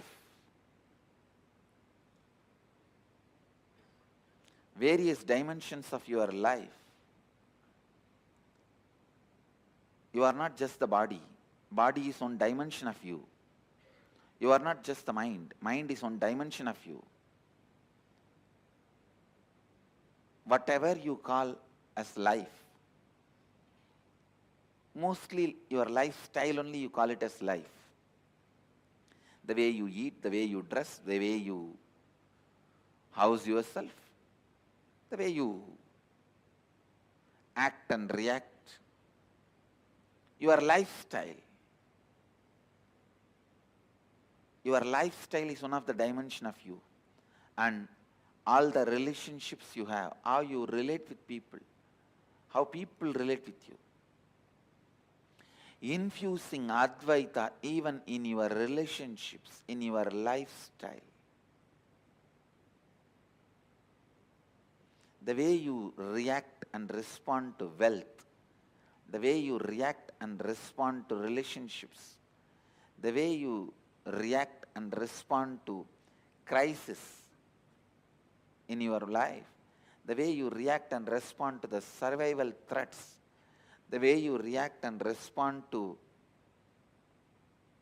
life in every dimension, everything, you need to be established in Advaita. You need to be in the space of Advaita.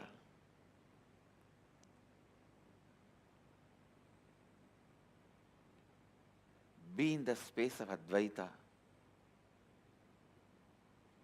Just giving you the glimpse of being in Advaita does not take me more than 10 minutes. Please understand. By 11th minute, I can put anybody. By 11th minute, I can put anybody. I can say within 11 minutes, I can put anybody in the space of Advaita in being. But being, unfortunately, becomes only one part of you. You are clouded, corrupt so much. I don't even want to use the word corrupt. I may want to use the word polluted. Corruption is more like knowingly doing. Pollution is more like imposed on you. Polluted so much with so many things. Just being in Advaita is not going to make you live enlightenment. Being in Advaita, even while you are doing, only that is going to make it happen. Only that is going to make it happen. Jivan Mukti is possible only then.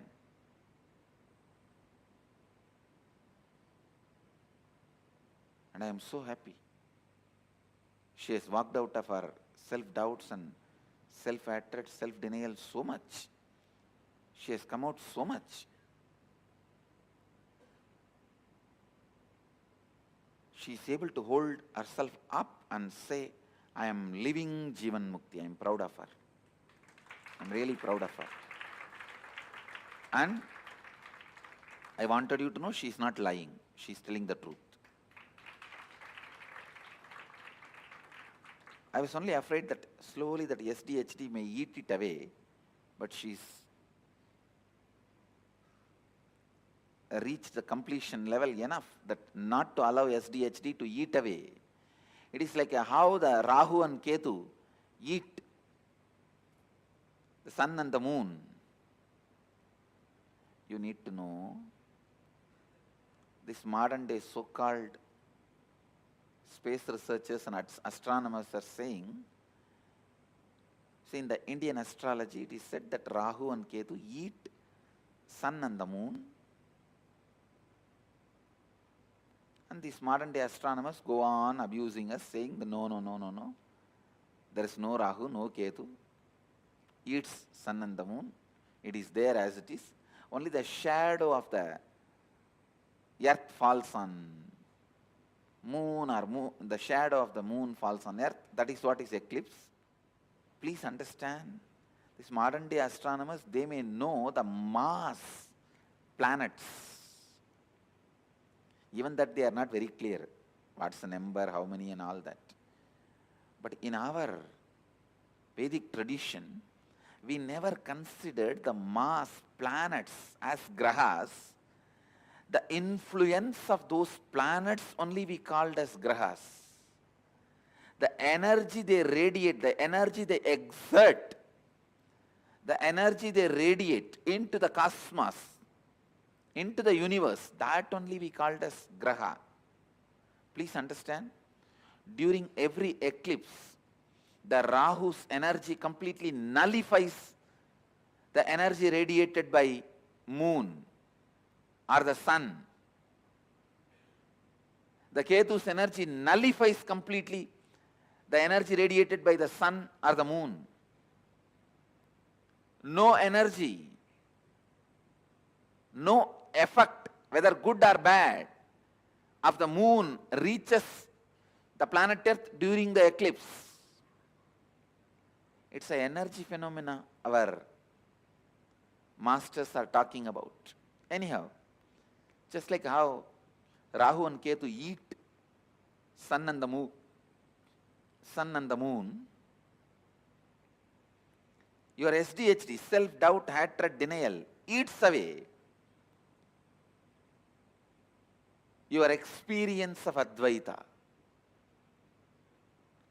The one and only way you can save yourself from the SDHD, self-doubt, hatred and denial, is living Advaita in your actions, being in Advaita, not just while you are meditating or being, making it as a lifestyle, thinking style, the way you relate with others and yourself in your very doing.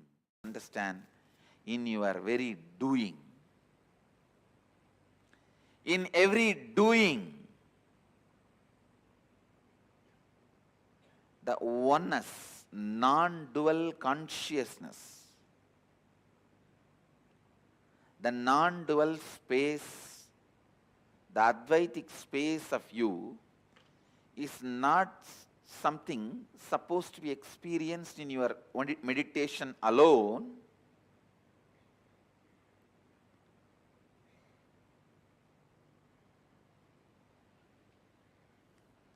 That is why some of the Vedantis who don't understand Vedanta, they go on saying, Brahma Satyam Jagat Mithya. Means the God alone is true, Brahman alone is true, the world is illusion. Yes, I am not saying it's wrong, but they miss the third statement. Jivo Brahmaiva Naparaha. The individual jiva you experience is nothing but Brahman. So whether being or action, the oneness has to be radiated, lived, experienced. The process yesterday was going on in the inner awakening, the 12th day process. Everyone experientially understood Jagat Mithya, whatever you see as the world is illusion. The moment one incompletion is triggered by somebody, then that's all. You don't see the world anymore. The world does not exist, only my world exists. That is what is meant by the great Mahavagya, Jagat Mithya. What you perceive as my world is Mithya.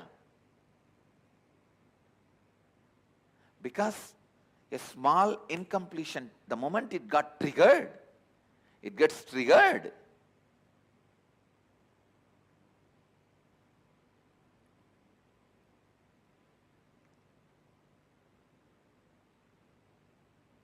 A small incompletion, the moment it gets triggered, you stop seeing the world and you are deluded in my world. Brahma Satyam Jagat Mithya. I don't disagree. Jagat Mithya. But that does not mean in your actions you will not radiate the truth Brahma Satyam. In your actions also, you have to radiate the truth of oneness, non-dual consciousness. Every relationship, the attitudes you build towards every relationship, the attitudes you build towards your money, the attitudes you build towards your health, the attitudes you build towards the people around you, the situations around you, things around you, pets, plants, planets, everything around you should be from that same oneness and completion. Should be from that same non-dual consciousness. Only then you understand the third statement, important statement, Jivo Brahmaiva Naparaha. The individual self you experience is nothing but the cosmic consciousness. Your SDHD will eat away even if I give you the glimpse of Nirvikalpa Samadhi just in your being level. Actually, during the unclutching initiation, all of you already had Nirvikalpa Samadhi. No doubt about it. Unless you have Nirvikalpa Samadhi, I don't leave you out of the room. It is that is the QC past, quality control pass. I do.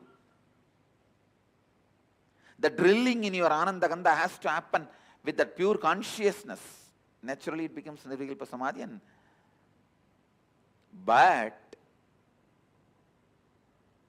the real effects of Advaita happens in you only when that oneness starts radiating. Only when you radiate that oneness in your doing. While you are seeing your finance, your accounts, sitting with your auditor, do you feel that oneness without falling into the powerlessness? While you are sitting with the spouse and having a dinner or lunch, do you feel that oneness without falling into the powerlessness? When you are sitting with your team and discussing your corporate strategy, your office strategy, your consciousness, does your consciousness be established in that oneness and non-duality without falling into the powerlessness? Look in.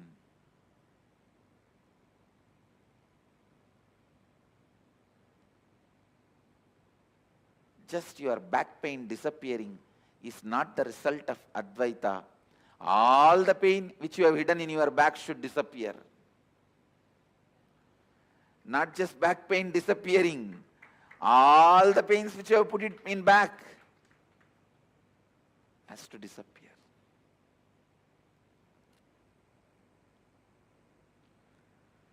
Suddha-advaita Sugabodha Jnanam. The pure Advaitas, joyful influence and the wisdom which comes out of joyful influence. Please understand, the joyful influence of Advaita is what I call completion. The joyful influence of Advaita is what I call perpetual completion. The joyful influence of Advaita is what I call Sahaja Samadhi. The blissful influence of Advaita in your every step of life, which can't be eaten away by SDHD, is what I call Nithyananda.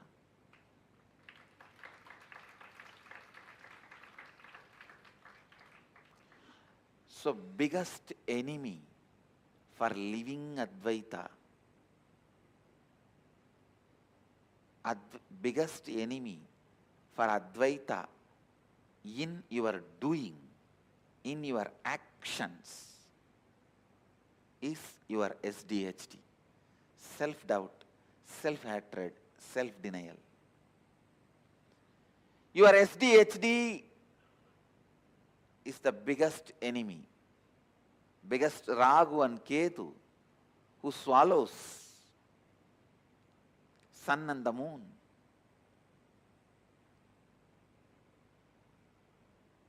Sun is Advaita in being, moon is Advaita in action.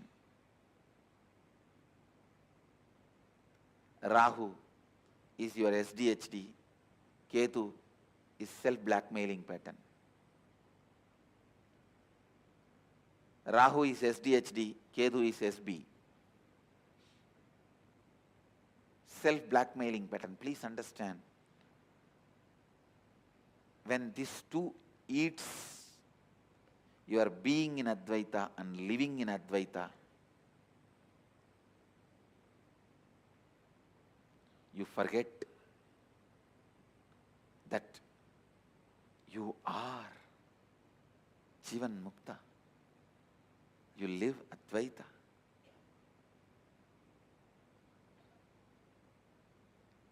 And I really felt bad when I listened to Madhuri's sharing. I'm so happy. Finally she found are living enlightenment, which is not getting lost, which is continuously living. But I feel so bad. In Indian tradition, Vedic tradition, somebody has to struggle for 17 years to achieve this experience. Have we become so enlightenment poor?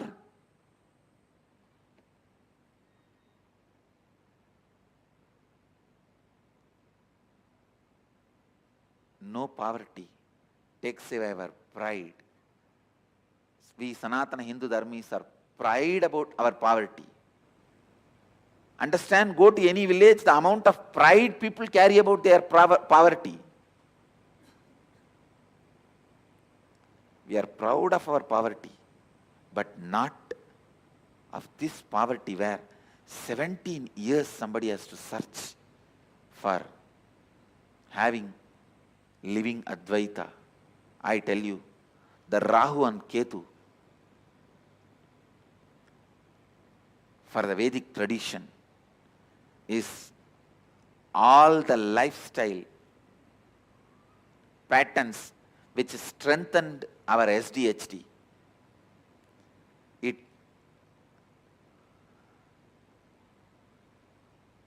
The Macaulay's education, which took away our clarity about Advaita.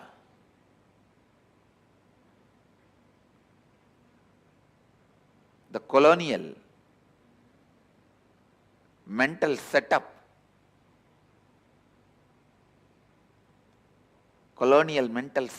is our SDHD. Self-doubt, hatred, denial. It is this colonial mental setup took away our Advaita from us, I tell you.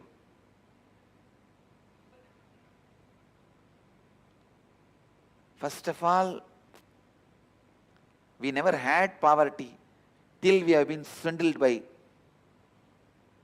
all these invaders. Till 17th century, we were the richest country in the world. We never had poverty. The poverty was imposed on us to break our confidence. The artificial famines created by the British Empire, how they broke our backbone by creating artificial poverty. The Bengal famine was planned by British. Around 17 famines we had to go through, which was never part of our Vedic tradition. Only in the colonial periods, under the invaders, we went through 17 major famines, where millions were killed. It is just to break our confidence on our Vedic tradition, on our lifestyle, on our thinking pattern. I tell you, that is the way they inserted SDHD, self-doubt, self-hatred, self-denial into us.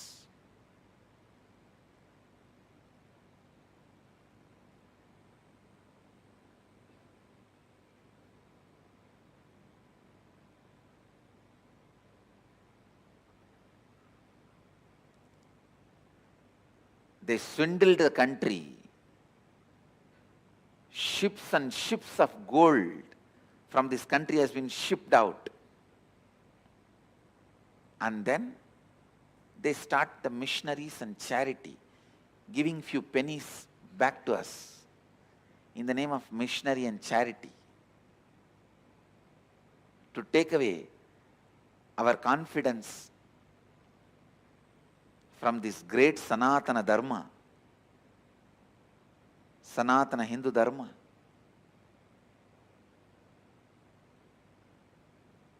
Many times people ask me, why do you wear this gold Rudraksha, gold throne? I want to tell you, it is not gold, it is gold painted. Second, I wanted to remind you guys the richness, the way the Vedic tradition lived, the richness we had in the Vedic tradition. Unfortunately, all the good things, auspicious things are attributed to the Western colonial lifestyle. The other day I was browsing through some of the photographs of the recent museum inaugurated in the Rashtrapati Bhavan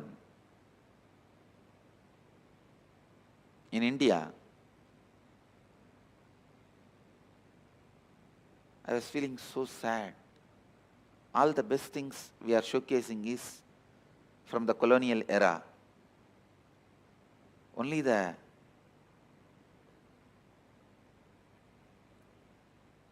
British things are gold coated, golden. Very unfortunate.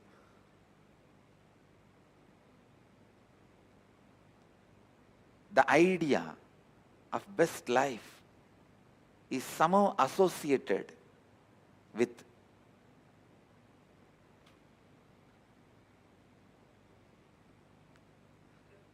the people who ruled us, who made us slaves. Somehow the good life has become their lifestyle. The idea of good life has been branded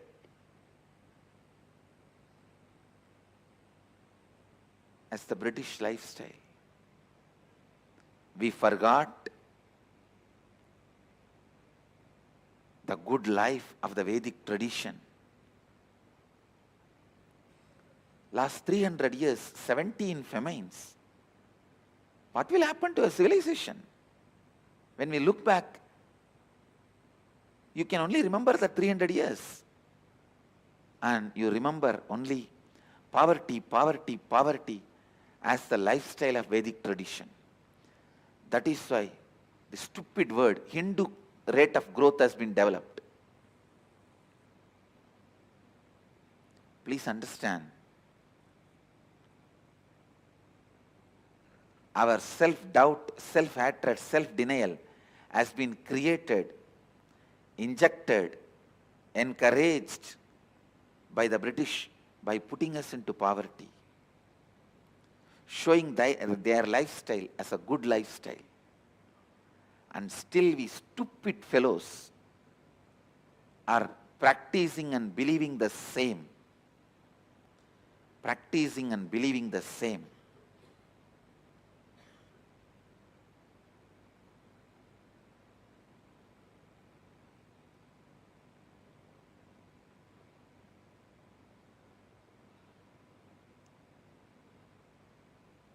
We should tell the world Vedic lifestyle, Vedic beliefs is good life.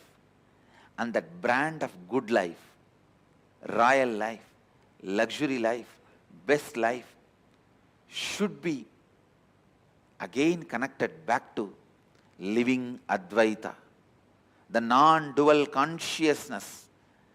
The people who live and practice non-duality does not need to be always with a begging bowl.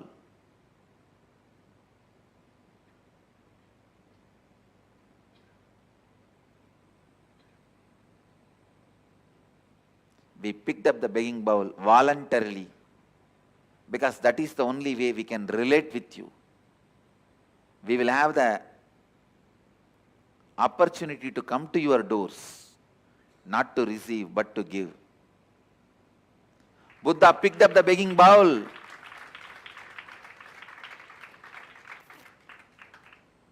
Buddha picked up the begging bowl not to beg from you. He took that as opportunity to come to your doorsteps to show you the grace of being Buddha.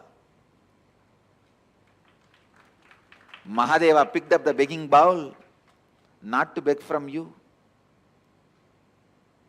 He doesn't need to eat anything, or he can eat anything. He doesn't need to eat anything, or he can eat anything. He did not pick up the begging bowl to receive something from you, to come to your doorsteps so that you see his grace, the grace he carries, and may follow living Advaita. In 1943, millions of people in Bengal starved to death by artificial famine created by British. This was the last effort to break our confidence that we won't be able to survive on our own without British ruling us.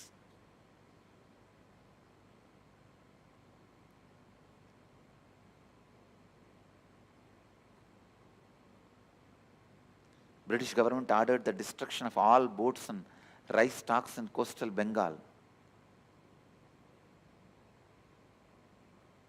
And it exported 70,000 tons of rice for the use of British troops and British civilians.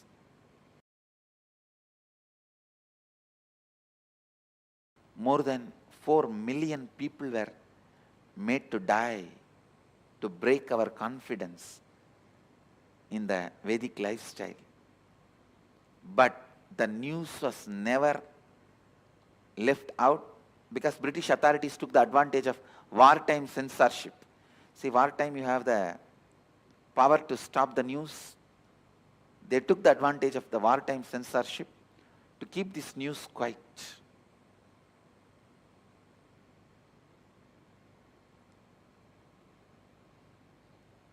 I tell you, it's unfortunate.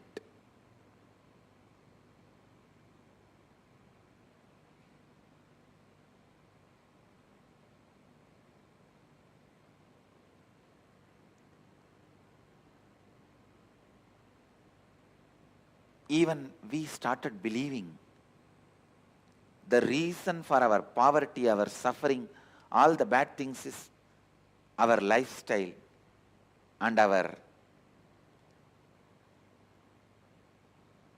thinking style and the cognition given to us by the Advaitic tradition, which is completely wrong. Understand?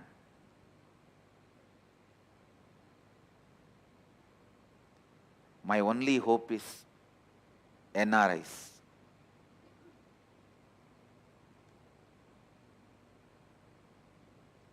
It is you guys, only you can tell the world Advaita is the best way of thinking. Advaita is the best way of doing. The Advaitic oneness in being and in doing is the best lifestyle, royal lifestyle. The best life tag should be connected, branded with Advaitic lifestyle, the non-dual lifestyle. My only hope is the NRIs. Only you guys will be able to do that. Once you do it, Indians will follow. That is the way we lived. What to do?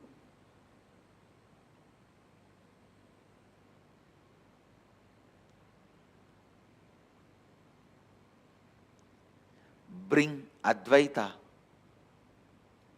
the space of completion,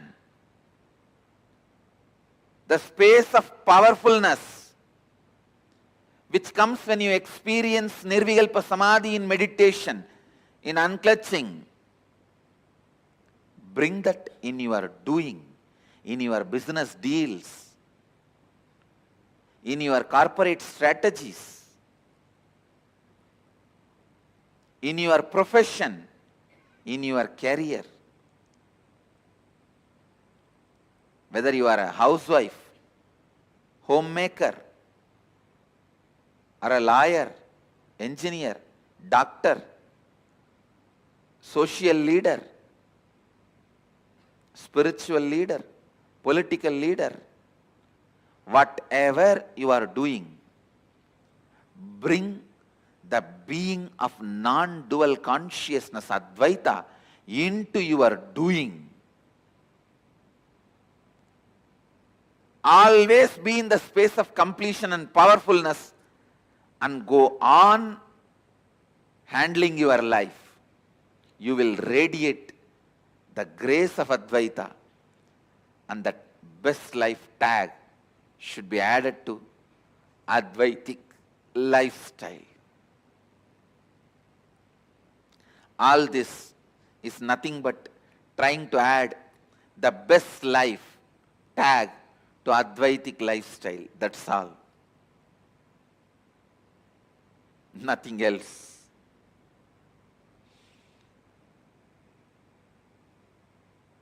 The best life tag was unfortunately taken away from us purposely in a very planned way by the British, by pushing us into poverty, causing artificial famines, sucking us out.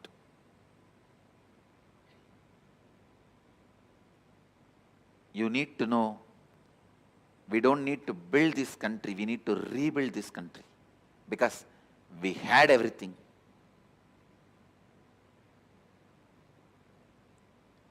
Don't even think we need to build it, that we never had it. No, we just need to rebuild it. If you know we need to rebuild, you will have the confidence over the original thinking style, the lifestyle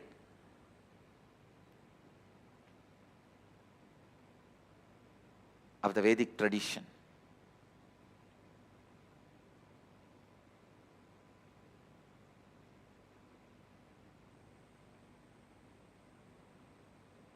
Essence of today's satsang. Do not allow the SDHD infused into your system, self-doubt, self-hatred, self-denial,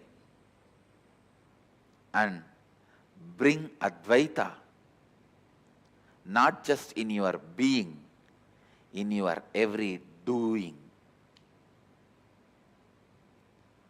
Live Advaita in your doing. Live Advaita in your doing. Let the best life tag be added to Advaitic lifestyle, not the British lifestyle. I bless you all. Let you all radiate with integrity, authenticity, responsibility, enriching and causing eternal bliss. Nithyananda. Thank you. Nithyananda Dhyanapītam, Nithyananda Nagar, off Mysore Road, Bidadi, Bengaluru. Phone 08027279999. www.nithyananda.org. www.youtube.com/lifebliss.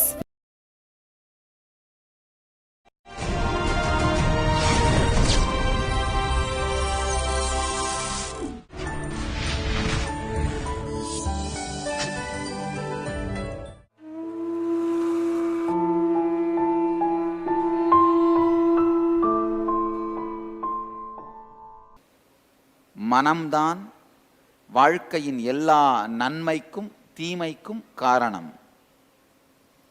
நீங்கள் உங்களுக்கு நன்மை நடக்கிறதா feel பண்ணுறதுக்கும் தீமை நடக்கிறதா feel பண்ணுறதுக்கும் ரெண்டுத்துக்குமே காரணம் என்னதான்? மனம். மனம் அப்படிங்கிறது தான் நன்மைக்கும் தீமைக்கும் காரணம். தீதும் நன்றும் பிறர் தர வாரா.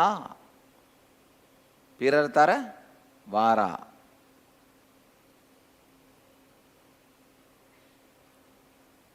நான் சொல்கிற ஒவ்வொரு கருத்தையும் சத்தியத்தையும் ஆழ்ந்து உள்வாங்குங்க. அப்போ மட்டும்தான் அந்த இறுதி சத்தியம் முழுமையாக மலரும் உங்களுக்குள்ள. தீதும் நன்றும் பிறர் தர வாரா. மற்றவர்கள் கொடுப்பதனால் நல்லதும் கெட்டதும் வருவதில்லை, நம் மனம் சார்ந்துதான் அது வருகின்றது. ஐயா, உலகத்தை நீங்கள் உணர்றதே மனம் சார்ந்து தானே.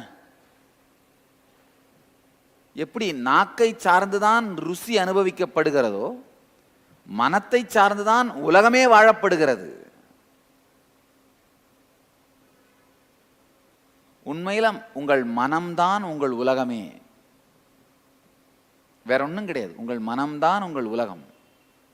மனம் சார்ந்து மனத்தை உபயோகம் பண்ணி தான் உலகத்தையே நாம் பர்சீவ் பண்ணுறோம். எப்படி ஸ்பூனில் சாப்பிடும்போது ஸ்பூனை யூஸ் பண்ணி தான் சாப்பாடே வாய்க்குள்ளே போகுது. மனத்தை உபயோகம் பண்ணி தான் உலகத்தையே நாம் அனுபவிக்கிறோம். அந்த மனம் பக்குவமாய்விடுமானால் எதுவும் நம்மை தாக்க முடியாத ஒரு மிகப்பெரிய கோட்டைக்குள் நம்மை நாமே காத்துக்கொள்ள முடியும். மனம்னா என்ன? தேடி தேடி பாருங்களேன், என்ன மனம்னா? சில நேரத்தில் வேக வேகமாக இயங்குது, சில நேரத்தில் டல்லாக இருக்குது, சில நேரத்தில் டயர்டாக இருக்குது, சில நேரத்தில் போராக இருக்குது, சில நேரத்தில் டிப்ரெஸ்டாக இருக்குது, சில நேரத்தில் படு உற்சாகத்தில் குதிக்குது. மனம்னா என்ன? இருக்கின்ற இருப்பான இயற்கையை நேரடியாக எதிர்கொள்ளும் துணிச்சல் இல்லாததனால் நமக்கு ஏற்றாற்போல், வசதிக்கு ஏற்றாற்போல் சொகுசுத்தன்மையை ஏற்படுத்தி கொள்ள நாம் உருவாக்கிய திரை தான் மனம். ஆழமா புரிஞ்சுக்கோங்க. காரில் போகும்பொழுது ரோடில் இருக்கிற அந்த மேடு பள்ளம்லாம் உங்களை நேரடியாக தாக்காமல் இருக்கிறதுக்காக ஷாக் அப்சார்பர்னு வைப்பாங்க, பார்த்துருக்கீங்களா? எல்லா கார்லேயும் ஷாக் அப்சார்பர்ஸ் இருக்கும். அந்த மேடு பள்ளத்தில் விழுந்து இழறதெல்லாம் உங்களை நேரடியாக தாக்காமல் இருக்கு, இல்லைன்னா எல்லாம் பழுத்துரும். ஷாக் அப்சார்பர்ஸ் இல்லைன்னா எப்படி அந்த ஷாக் அப்சார்பர்ஸ் உங்களுக்கும் ரோடுக்கும் இடையில் இருக்கோ, அதே மாதிரி உங்களுக்கும் இந்த இருக்கின்ற இயற்கையான வாழ்க்கைக்கும் இடையில நீங்க ஏற்படுத்திக்கிற ஷாக் அப்சார்பர் தான் இந்த மனம். நேரடியாக இயற்கையோடு இணைந்து வாழ்வதற்கு நீங்கள் தயாராக இல்லை. பிறந்தோம், வளர்ந்தோம், வாழ்ந்தோம், இயற்கையோடு இரண்டர மண்ணாய் கலந்தோம். இந்த இயற்கையான சைக்கிளை நீங்க ஏத்துக்க தயாரா இல்லை. இதுல நீங்க என்ன பண்றீங்க? எல்லாரும் பிறந்த மாதிரி நான் கிடையாது, நான் கொஞ்சம் ஸ்பெஷல். எல்லாரும் வளர்ந்த மாதிரி நான் கிடையாது, நான் கொஞ்சம் ஸ்பெஷல். எல்லாரையும் மாதிரி நான் செத்து போறதில்லை, நான் கொஞ்சம் ஸ்பெஷல். எங்கேயாவது நாம ஸ்பெஷல்னு யோசிக்க ஆரம்பிச்ச உடனே இயற்கையின் போக்கு நமக்கு முழுமையாய் இனிக்கவில்லை. ஏதோ ஒன்று அதிகமாக தேவைப்படுகிறது.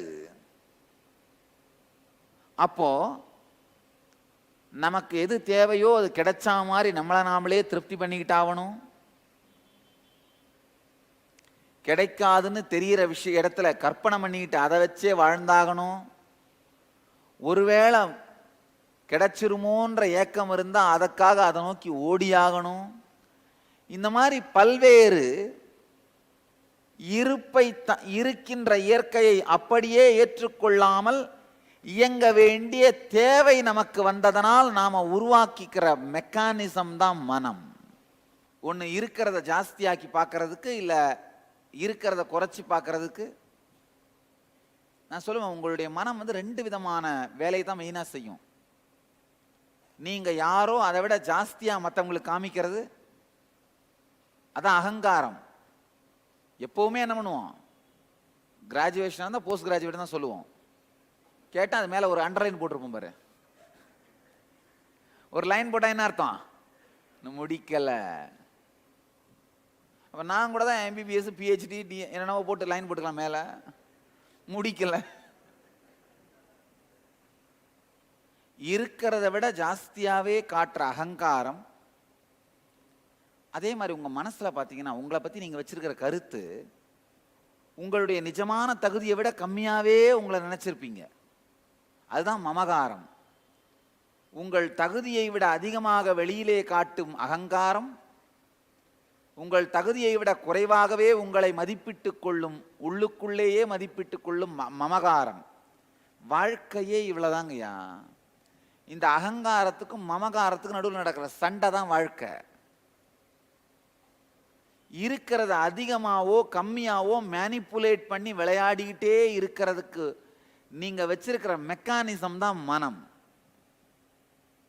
அதாவது நிகழ்வை நேரடியாக ஏற்றுக்கொள்ளும் தன்மையில்லா தனம். ஆசிரமத்தில் குருகுலத்து குழந்தை, ஒரு குழந்தை 6 வயசு இருக்கும், கீழே விழுந்து கை உடைஞ்சு போயிருச்சு. எந்திரிச்சு வந்து என்கிட்ட சொல்லுது, அவங்க அப்பா அம்மா பயந்து போயிட்டாங்க, அவங்க கலங்கிட்டாங்க. ஆனா அந்த குழந்தைகிட்ட நான் கேட்கிறேன், கண்ணே வலிக்குதாடா அப்படின்னு. இல்ல சாமி, நீங்க தான் சொல்லி கொடுத்துருக்கீங்கல்ல, வலி எங்க இருந்து வருதுன்னு பார்த்துட்டு இருக்கிறேன். 6 வயசு குழந்தை, வலி எங்க இருந்து உற்பத்தி ஆகுதுன்னு ஆராய்ச்சி பண்ணிட்டு இருக்கேன். கை உடைஞ்சு தொங்குது.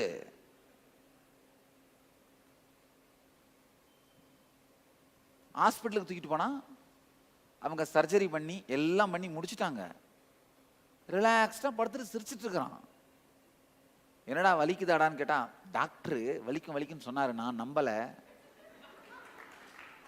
அப்புறம் ஹாஸ்பிட்டல்லாம் முடிச்சுட்டு வீட்டுக்கு வந்த அப்புறம் கேட்கறேன் நான், என்னடா எப்படி இருந்ததுன்னு. அங்க என்ன நடக்குதுன்னு நான் ஒத்து பார்த்துக்கிட்டே இருந்தேன்னா வலியே இல்லை. காலையில சத்சங்கத்துல நான் ஒரு சத்சங்கத்துல சொல்லியிருக்கேன், வலி எங்க வந்ததுன்னா எங்க இருந்து வருதுன்னு ஆழ்ந்து பாருங்கப்பா. வலின்னு சொல்லாம, அந்த பேரை சொல்லாம, அந்த உணர்வுக்கு வலின்னு டைட்டில் கொடுக்காம அதை பாரு, அது காணாம போயிருன்னு. காணாம போயிருச்சு சாமி. எனக்கே பெருமையா இருந்தது. இந்த குழந்தைகள் வளர்ந்து உருவாகும் போது பார்த்தீங்கன்னா, வளரும் பொழுதே அந்த ஞானத்தின் மலர்ச்சியிலேயே வளருவாங்க. 10 வயசு 12 வயசு குழந்தைங்களாம் இந்த மல்லக்கம்ப யோகம்னு இந்த கம்பத்து மேல ஏறி நின்று அது மேல சக்கராசனம் பண்றாங்க. என்ன சின்ன வயசுல ரகுபதி யோகி படு டார்ச்சர் பண்ணுவார். என்னுடைய யோக குரு பயங்கர டார்ச்சர் பண்ணுவார். கையில ஒரு கையை வந்து பின்னாடி கட்டி விட்டுருவாரு கயிறு வச்சு. நான் ஒரே கையில தூண் மேல ஏறி ஆகணும். தூண் மேல, தென்னை மரத்து மேல, நாகலிங்க மரத்து மேல ஏறி ஆகணும். சில டைம்ல ஒரு காலை மட்டும் தான் யூஸ் பண்ண அலோவ் பண்ணுவாரு. நான் அப்பெல்லாம் நினைப்பேன், என்னடா இப்படி உயிரை வாங்குறாரு அப்படின்னு. ஆனா இப்ப தெரியுது, அவர் அப்ப தயார் பண்ணதுனால நான் இப்போ அனாவசியமா சாப்பாடே இல்லாம நிம்மதியா வாழ்ந்துட்டு இருக்கேன் பாருங்க. நீங்களே பாக்குறீங்க, 4 நாளா உங்களை உட்காந்து பேசிட்டு இருக்கிறேன். ஒரு வாரத்துக்கு முன்னாடி நம்ம சேலத்து ராஜகோபால் டாக்டர் சொன்னாரு, ஓடும் பொழுது செலவாகிறத விட ஜாஸ்தியா கலோரி பேசும்போது செலவாகுதுன்னு. அதாவது நான் எவ்வளவு நேரம், இப்போ ஒரு அரை மணி நேரம் ஓடினா உடம்புல செலவாகிற கலோரி மாதிரி டபுள் பங்கு பேசினா செலவாகுதுன்றாரு. அப்ப பிராக்டிக்கலா நான் வந்து 15 மணி நேரம் பேசிட்டு இருக்கிறேன் உங்களோட. 15 மணி நேரத்தில் நடுவில் கேப், இந்த மெடிடேஷன் பண்ணுற டைம்லாம் விட்டோம்னா கூட ஒரு 5 மணி நேரத்தை எடுத்தலாம். 10 மணி நேரம் பேசிட்டு இருக்கேன். 20 மணி நேரம் ஓடுறதுக்கு சமம். 20 மணி நேரம் சாப்பாடு இல்லாம வெறும் 3 கப் ஜூஸை குடிச்சிட்டு ஓடிட்டு இருக்கிறேன்.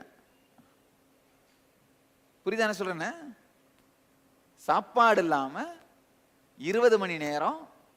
நீங்க பாக்குறீங்களா, அந்த 3 கப் ஜூஸ், காலையில ஒரு கப்பு, மதியானம் ஒரு கப்பு, சாயந்தரம் ஒரு கப்பு, 3 கப்பு ஜூஸ் வச்சுட்டு தான் 20 மணி நேரம் ஓடிட்டு இருக்கிறேன். எங்க இருந்து வந்தது அந்த பலம், சக்தி? அவர் கொடுத்த நன்கொடை. அப்ப நான் அவரை திட்டுன்னு திட்டுவேன். அந்த ஸ்கூல் பசங்க ஸ்கூலுக்கு போனோடனே இந்த கெட்ட வார்த்தையும் முதல்ல கத்துப்பாங்க, பார்த்துருக்கீங்களா? இந்த ஸ்கூல்ல வந்து அதுக்கு தான் முதல்ல கத்து கொடுப்பானுங்க சீனியர் பசங்க. அதெல்லாம் கத்துட்டு வந்து இவரை திட்டுவேன். ஆனா என்னுடைய தாயாரும் தந்தையும் உறுதியா இருந்தாங்க. நான் என்ன திட்டினாலும் அவர் தான் என்னை வளர்த்தாகணும் அப்படிங்கிறத உறுதியா இருந்தாங்க. அவரும் நான் என்ன திட்டினாலும் அதை பத்தி கவலைப்படாம ட்ரெயின் பண்ணாரு. இதுவே தான் என் வாழ்க்கையே, என் லைஃபே இப்படித்தான். ஒரு நாள் இல்லைன்னா இன்னொரு நாள் இன்னொரு இடத்துல உட்காந்து கிளாஸ் எடுத்துட்டே இருக்க போறேன். இப்படிதான் நடந்துட்டு இருக்கு. ஆனா இது வரைக்கும் கடந்த 10 ஆண்டுகள்ல உடம்பு சரியில்லைன்னு ஒரே ஒரு நிகழ்ச்சியை கூட கேன்சல் பண்ணது கிடையாது. கை உடைஞ்சப்ப கூட சரி, நினச்சதுண்டு, ஐயோ நம்மளை எப்படி அவங்கெல்லாம் வளர்த்தாங்களோ அந்த மாதிரி நாம ஒரு சில 100 குழந்தைகளையாவது வளர்த்து ஜீவன் முக்தர்களா வாழ விடணும். சன்னியாசி ஆக்கணும்னு நான் நினைக்கல. இப்ப சந்நியாசம் சம்சாரங்கிறது அவங்கவுங்க பிராரப்தம். நான் சன்னியாசி ஆக்கணும்னு விரும்பல. ஆனா ஜீவன் முக்தர்களாக்கி வாழ விடணும். அதுக்காக இந்த குருகுலத்தை ஆரம்பிச்சேன். இந்த குழந்தைகள் பண்றதை பார்த்தா, அவங்களுடைய லைஃப் ஸ்டைலை பார்த்தோம்னா, அப்பா கொஞ்சம் யோசிச்சு பாருங்க. ஒரு கை உடைஞ்சா அந்த நேரத்தில் சாமியோட டீச்சிங்ஸ் உங்களால் அப்ளை பண்ண முடியுமா? அதெல்லாம் அப்புறம் பார்த்துக்கலாம், ப்ராக்டிக்கலாக இப்போ என்ன பண்ண பாடுறா. அப்போ சாமியோட டீச்சிங்ஸ் இம்ப்ராக்டிக்கலா? நல்லா புரிஞ்சுக்குங்க. நிஜமாக நடக்கின்ற இயற்கையின் போக்கை ஏற்றுக்கொள்ள முடியாததனால் அதை மேனிப்புலேட் பண்றதுக்காக மாற்றுவதற்கு நாம் செய்யும் முயற்சி தான் மனம்.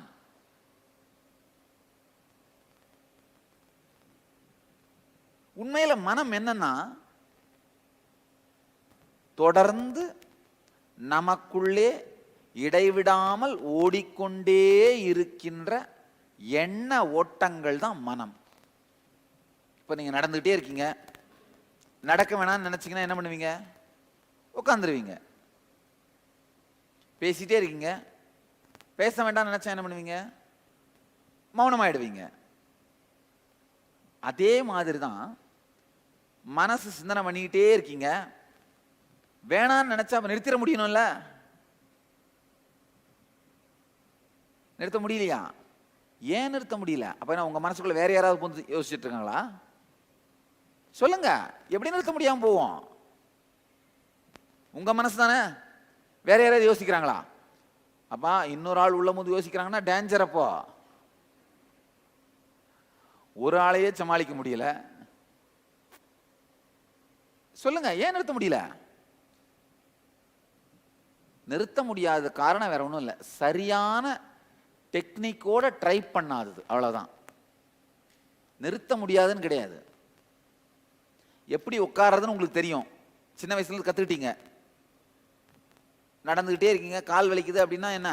எப்படி உட்கார்றதுன்னு அம்மா கற்றுக் கொடுத்துட்டாங்க. பேசிக்கிட்டே இருக்கீங்க, வாய் வலிக்குதுன்னா என்ன?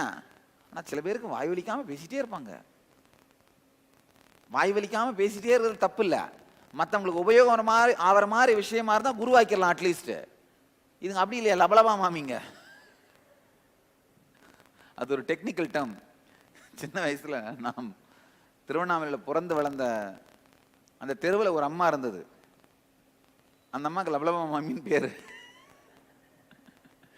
என்னன்னா, யாரையாவது ஒருத்தரை பார்த்தா அது பாட்டுக்கு பேசிட்டே இருக்கும், அவங்களுக்கு புரியுதா இல்லையான்னு கவலையே படாது.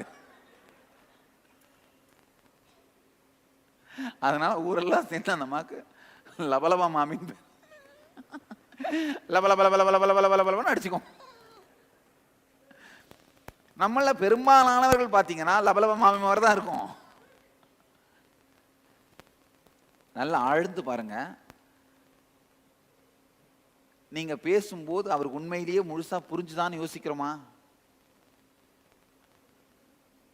இல்ல இன்னொருத்தர் பேசும்போது புரிஞ்சுக்கணும் அப்படின்றதுக்காக கேட்குறீங்களா? அவர் பேசும்போதே உங்க ஆன்சரை ரெடி பண்றீங்க, அவ்வளவுதான். நீ முட்றா மகனே, நான் வர்றேன் இரு, அது வரைக்கும் நான் இப்போ என் கண்ணை லோட் பண்ணிட்டு இருக்கிறேன், அது வரைக்கும் நீ வேணா பேசிக்கோ.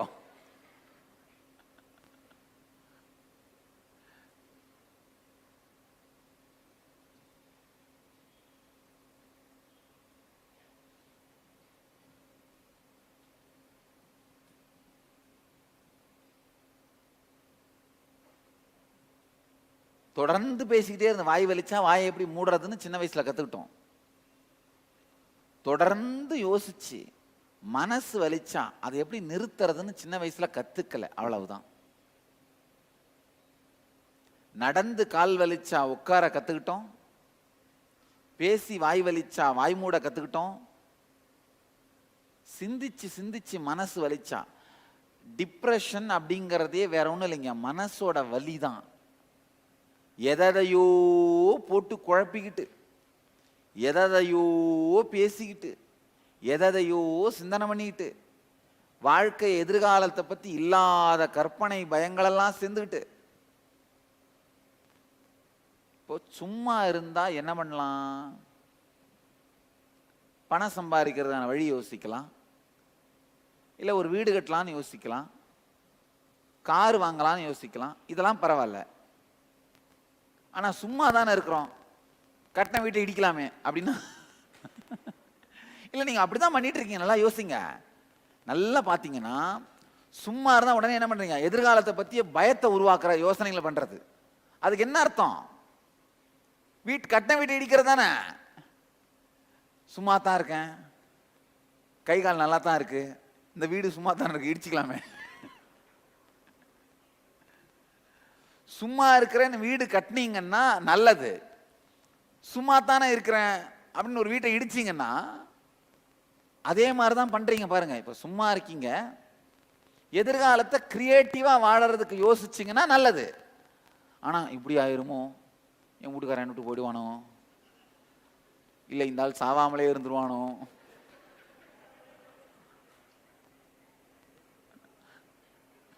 வாழ்க்கை இப்படியே போயிட்டு இருக்குமா, பணத்தை ஏதாவது திருடிட்டு போயிட்டான் என்ன பண்ணுறது, பிஸ்னஸ் திடீர்னு கீழே விழுந்துட்டான் என்ன பண்ணுறது, எதிர் வீட்டுக்காரன் வேற என் பிஸ்னஸ்லேயே நுழையிறன்றான், அவன் மகா கில்லாடி. இது இந்த மாதிரி தொடர்ந்து இல்லாத கவலைகளை நீங்கள் உருவாக்கி பார்க்கும்போது என்ன பண்ணுறீங்க? சும்மா தானே இருக்கிறோம், எதிர்காலன்ற வீட்டை இடிச்சு பார்த்தா என்ன?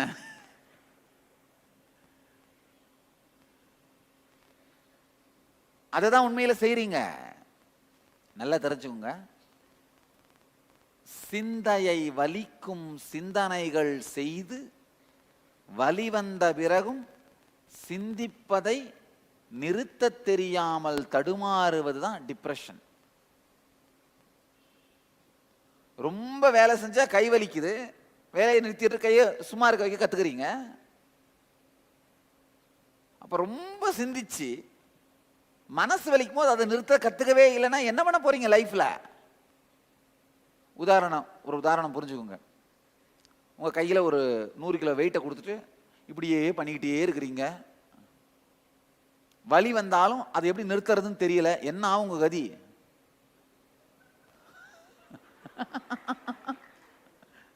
ரெண்டு நாள் அந்த 2 கையும் என்ன ஆகும்? தனியா கழட்டி போட்டுற வேண்டிதான். இப்போ உங்க மனசு அப்படிதான் ஆயிட்டு இருக்கு. புரியலையா? இல்ல, நான் சொல்றதை கேட்டு வேக வேகமா சிரிக்கிறீங்க. உங்க சிந்தனைகள் படாத பாடுபட்டு என்னென்ன படுத்துது. ஆனா நிறுத்த வழி தெரியாம என்ன பண்ணிட்டு இருக்கீங்க? யாராவது வந்து ஏன்பா இப்படி பண்ணிட்டு இருக்கிற, வலிக்கலையா? நீ வேற, என் மூஞ்ச பார்த்தா தெரியலையா, வலிக்குதாவா, உயிரே போகுது. அப்ப நிறுத்தம்பா. எப்படி நிறுத்ததுன்னு தெரியல சார். அப்படிதான் பண்ணிட்டு இருக்கீங்க. உங்க மைண்ட் அப்படிதான் பண்ணிட்டு இருக்கு பாருங்க.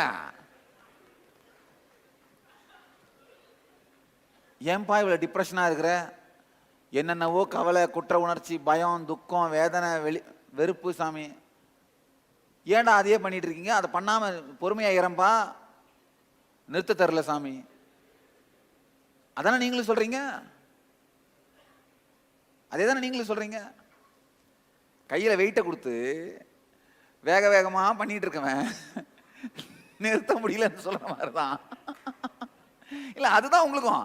அந்த வெயிட் தான் என்ன? குற்ற உணர்ச்சி, பயம், தேவையில்லாத கவலை, தேவையில்லாத வலி, இதெல்லாம் தான் வெயிட்டு. ஒரு 4-5 மூட்டையை கையில கட்டிக்கிட்டு இப்படியே பண்ணிட்டு இருக்கிறது. அதான் பண்ணிட்டு இருக்கீங்க.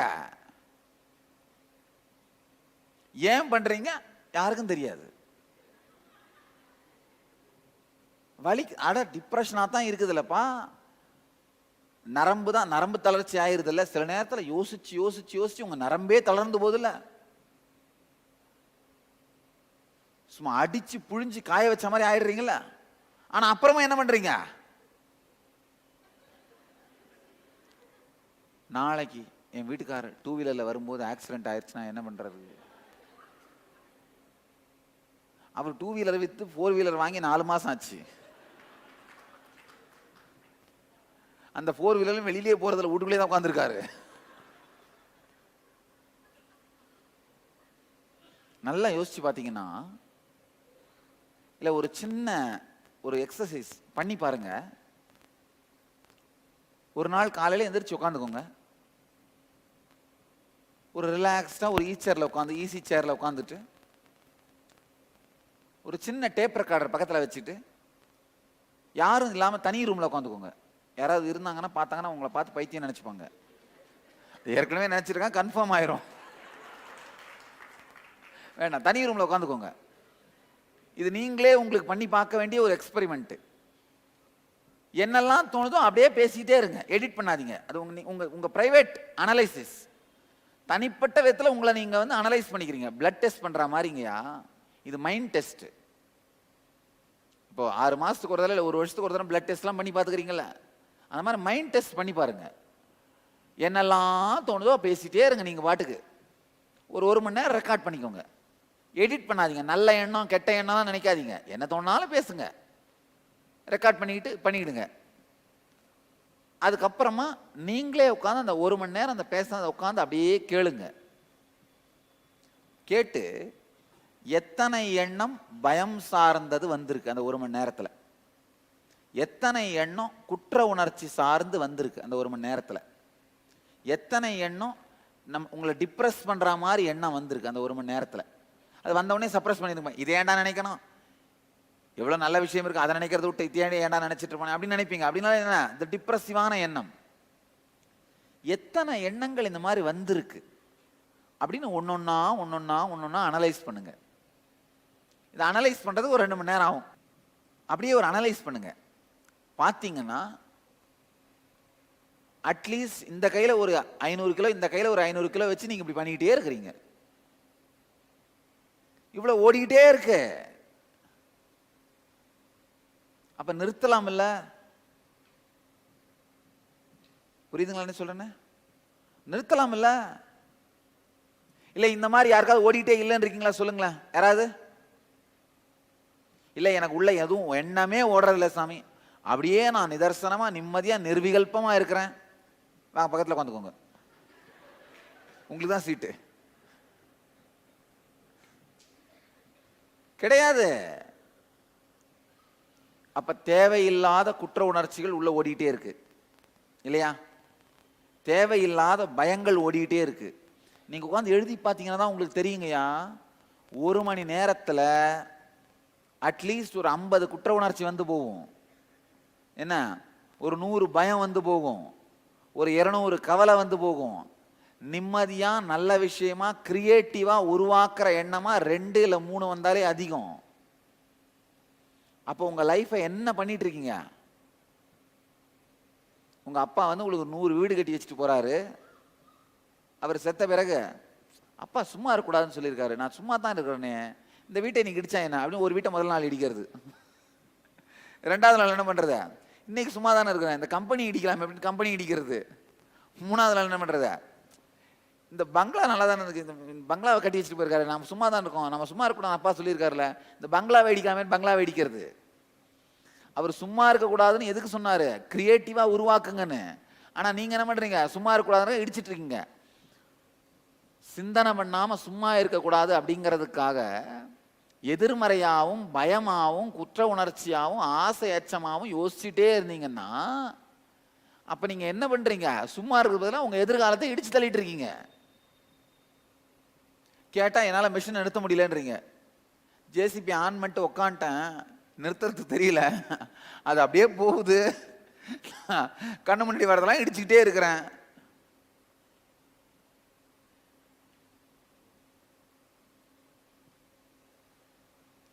இந்த டிப்ரெஷன்ற சைக்கிள்ல மாட்டிக்கிட்டீங்கன்னா உங்களை மட்டும் இல்ல எல்லாரையும் அழிச்சிருவீங்க. ஜாக்கிரதை, எல்லாரையும் அழிச்சிருவீங்க. பல நேரத்தில் நான் பார்த்துருக்கேன், டிப்ரெஷன் சைக்கிள்ல மாட்டினாங்கன்னா அவங்கள பார்த்து நானே பயப்படுவேன். ஏன்னா இவங்களுக்கு என்ன அட்வைஸ் பண்ணாலும் நல்லபடியா எடுத்துக்க தெரியாது. அதுல ஒரு குதர்க்கத்தை கண்டுபிடிச்சு என்ன பண்ணுவாங்க, தன்னைத்தானே அழித்து கொள்ளும் தற்கொலையிலிருந்து அவங்களும் வெளியில் வர மாட்டாங்க, நம்மளே முடிச்சு உள்ளே இழுப்பாங்க. ஆற்றுல முழுகிறவனுக்கு கையை கொடுத்து மேலே தூக்கலான்னு கை கொடுத்தா அவனுக்கு என்ன பண்ணுவானுங்க, ஐயோ பாவனா, நம்மளே முடிச்சு உள்ளே இழுப்பானுங்க. அந்த டிப்ரெஷன் கும்பலெல்லாம் ஒன்றா உட்காந்துச்சுன்னா என்ன பண்ணும், கிரியேட்டிவாக எதையும் பண்ண தெரியாது. அதில் இந்த டிப்ரெஷன் மென்டல் செட்டப் இருக்கவங்களுக்கு அட்வைஸ் பண்ணுறதே நிறுத்திட்டேன். எப்படியோ போ, நரி இடம் போனா என்ன, வளம் போனா என்ன, நம்ம மேலே பாயாம இருந்தா சரி, அவ்வளோதான். உங்கள் லைஃப்லையும் பாருங்க, டிப்ரெசிவான மென்டல் செட்டப், அதாவது எதிர்காலம் பற்றி எதிர்மறையாகவே தொடர்ந்து சிந்தித்தல். உங்கள் பெட்ரூமில் எழுதி வச்சுக்கோங்க, எதிர்காலத்தை பற்றி எதிர்மறையாக சிந்திக்கும் போது சும்மா தானே இருக்கிறோன்னு வீட்டெல்லாம் இடிச்சிட்டு இருக்கிற வேலையை பண்ணிட்டு இருக்கீங்க. இந்த உதாரணம் கரெக்டாக புரியும் பாருங்க உங்களுக்கு. சும்மா தானே இருக்கிறோம் அப்படின்றதாக இருக்கிற 10 பசுமாடு எடுத்து கழுத்தை வெட்டுறது, சும்மா தானே இருக்கிறோம் அப்படிங்கிறதுக்காக. தமிழில் ஒரு பழமொழி இருக்கு தெரியுமா, வேலையத்தான் அமட்டேன் என்ன அடுத்தனா இல்லைல்ல, அதான் கரெக்ட். பொண்டாட்டித்தில் ஒரு நாள் தானே கிடைக்கும், 2வது நாள் என்ன பண்ணுவான், 2வது நாள் என்ன பண்ணானா அந்த பக்கம் ஓடிட்டு இருந்த பூனையை பிடிச்சி தரச்சோம். 3வது நாள் அதுவும் கிடைக்காததுனால கிடைச்சதெல்லாம் சரிக்க ஆரம்பிச்சானா. அதே மாதிரி தான் நம்ம மனசு, வேலையத்த மனசு கிடைச்சதெல்லாம் அழிக்க ஆரம்பிச்சிருமா. அதனால தெரிஞ்சுங்க, வாழ்க்கையிலே உணவு உண்ண எப்படி கற்றுக்கொள்கிறீர்களோ அந்த மாதிரி அடிப்படையாக கற்றுக்கொள்ள வேண்டியது மனத்திற்கு ஓய்வு கொடுக்கின்ற கலை. தேவைப்படும் போது உபயோகம் பண்ணிட்டு தேவையில்லாதப்ப ஆஃப் பண்ணி வைக்க முடியணும். இப்ப அந்த மனத்தை ஆஃப் பண்ணி வைக்கிற கலையைத்தான் நிர்விகல்ப சமாதின்னு சாமி சொல்றேன். விகல்பம்னா எண்ண ஓட்டம், நிர்விகல்பம்னா எண்ணமில்லாத மனதிற்கு ஓய்வு கொடுக்கும் கலை.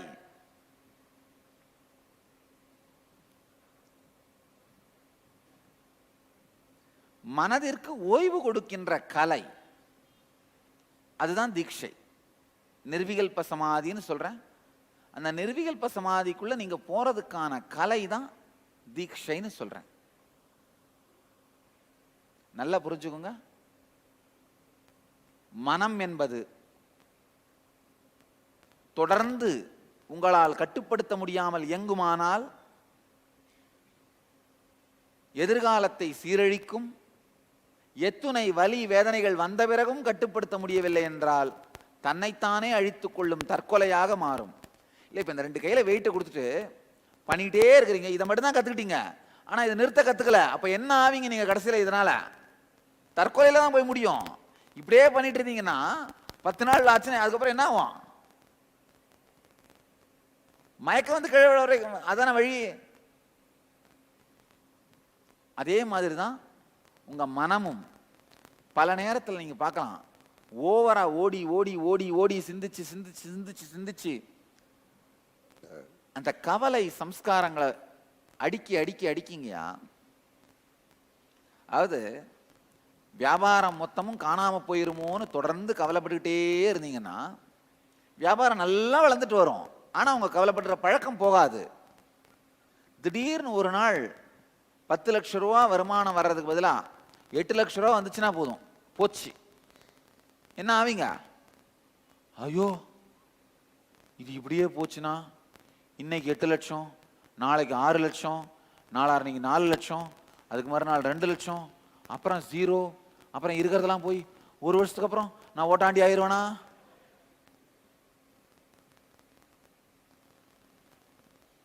நல்லா புரிஞ்சுக்குங்க. நீங்க கற்பனையா உருவாக்கி வச்சிருக்கிற பயத்தினுடைய தாக்கம் எதிர்காலத்தின் மீது படும் பொழுது எதிரித்து தள்ளுகிறீர்கள். எத்தனை பேர் இந்த மாதிரி ஒரு சின்ன விஷயத்துக்கே உடைஞ்சு போய் அப்புறம் என்ன ஆகும்? இந்த கை தானா வேலை செஞ்சு இந்த செஞ்சு செஞ்சு செஞ்சு செஞ்சு மயக்கம் வந்து விழா மாதிரி அப்படியே டிப்ரெஷன்ல விழுந்துருவீங்க. எத்தனை பேர் இதை அனுபவிச்சிருக்கீங்க? ஒன்றும் பண்ண முடியாத டிப்ரெஷன்ல விழுந்து. காரணம் என்னன்னு புரியுதா? மற்றவங்களாம் அந்த டிப்ரெஷனில் விழுந்தது கூட தெரியாமல் இருக்கு, அதனால தான் கை தூக்கலை, தெரிஞ்சுக்கோங்க. இதில் 2 கேட்டகரி தான். யமதர்மன் கேட்டானா, 100 ஆம்பளைங்க அன்னைக்கு வந்திருந்தாங்களாம் செத்து போய் மேலோகத்துக்கு. பொண்டாட்டிக்கு பயந்து வாழ்ந்தவெல்லாம் ஒரு பக்கம் நில்லு, மற்றவெல்லாம் ஒரு பக்கம் நில்லுன்னாரான். 99 பேர் ஒரு பக்கம் நின்னானுங்களாம் பொண்டாட்டிக்கு பயந்து வாழ்ந்த சைடில். இன்னொருத்த மட்டும் தனியாக இருந்தானா. இவர் கேட்டாராம், என்னப்பா நீ ரொம்ப தைரியசாலியான? இல்லை இல்லை, கும்பலாக இருக்கிற இடத்துல நிற்க வேணான்னு என் பொண்டாட்டி சொல்லி அனுப்புனா. அப்படித்தான். இப்போ கை தூக்கினவங்கலாம் டிப்ரெஷனில் விழுந்துருக்கிறீங்க, தூக்காதவங்களாம் டிப்ரெஷனில் விழுந்ததே தெரியாமல் இருக்கிறீங்க, அவ்வளோதான். மனம் அப்படிங்கிற மேனிப்புலேட்டிவ் மெக்கானிசம் தொடர்ந்து இயங்குவதனால் ஏற்படுகின்ற, ஓய்வில்லாது இயங்குவதனால் ஏற்படுகின்ற வலிதான் டிப்ரெஷன். அதிலிருந்து தான் வாழ்க்கையினுடைய எல்லா துக்கங்களும் துவங்குகின்றன. நல்லா தெரிஞ்சுங்க. டிப்ரெஷன்ல மட்டும் தயவு செஞ்சு எந்த முடிவும் எடுக்காதீங்க. டிப்ரெஷன்ல நீங்க எடுக்கிற முடிவு எல்லாமே பேய் நேரடியா உங்களுக்கு சொல்லி கொடுத்து நீங்க எடுக்கிற முடிவுகள். யாராவது பிரம்மச்சாரிகளோ ஆசிரமத்துட்டு போகணும்னு கேட்டாங்கன்னா சொல்லுவேன், அப்பா நல்லா உன் வாழ்க்கையை நீ கவனி, நான் எதுலையும் தலையிட மாட்டேன், என்ன வேணா பண்ணு, ஆனா இந்த போறது வந்து டிப்ரெஷன்ல போகாத. டிப்ரெஷன்னா நேரத்தில், டிப்ரெஷன் இருக்கிற நேரத்தில் முடிவெடுத்து எதையும் பண்ணாத. டிப்ரெஷன் இருக்கிற நேரத்தில் உனக்கு சத்தியமா நல்லது எது கெட்டது எதுன்னு தெரியாது. உனக்கு நல்லது மாதிரியே தெரியும், ஆனா மாதிரி நல்லது கிடையாது.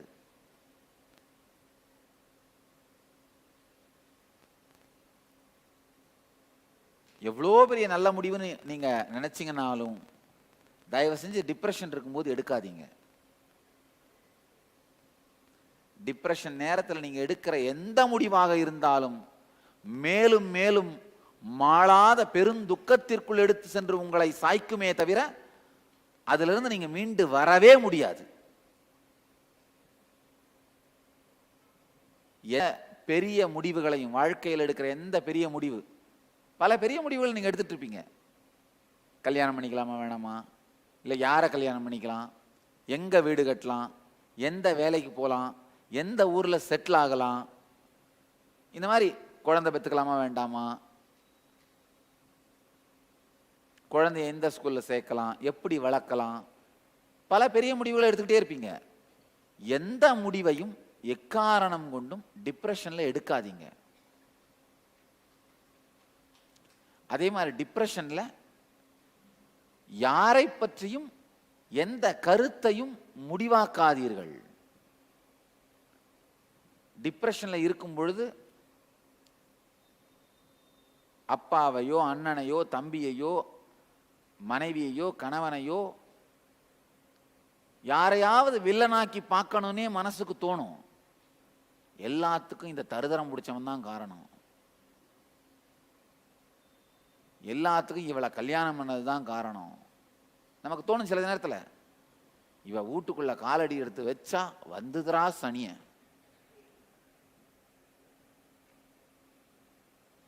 இவன் என் எதிர் வீட்டுக்காரனா வந்தான் அன்னையிலிருந்து வந்துதுரா எது சனி. அதாவது யாரையாவது ஒருவனை வில்லனாக்கி பார்ப்பதற்குத்தான் உங்களுடைய மனதோட டிப்ரெஷன் முயற்சி செய்யும்.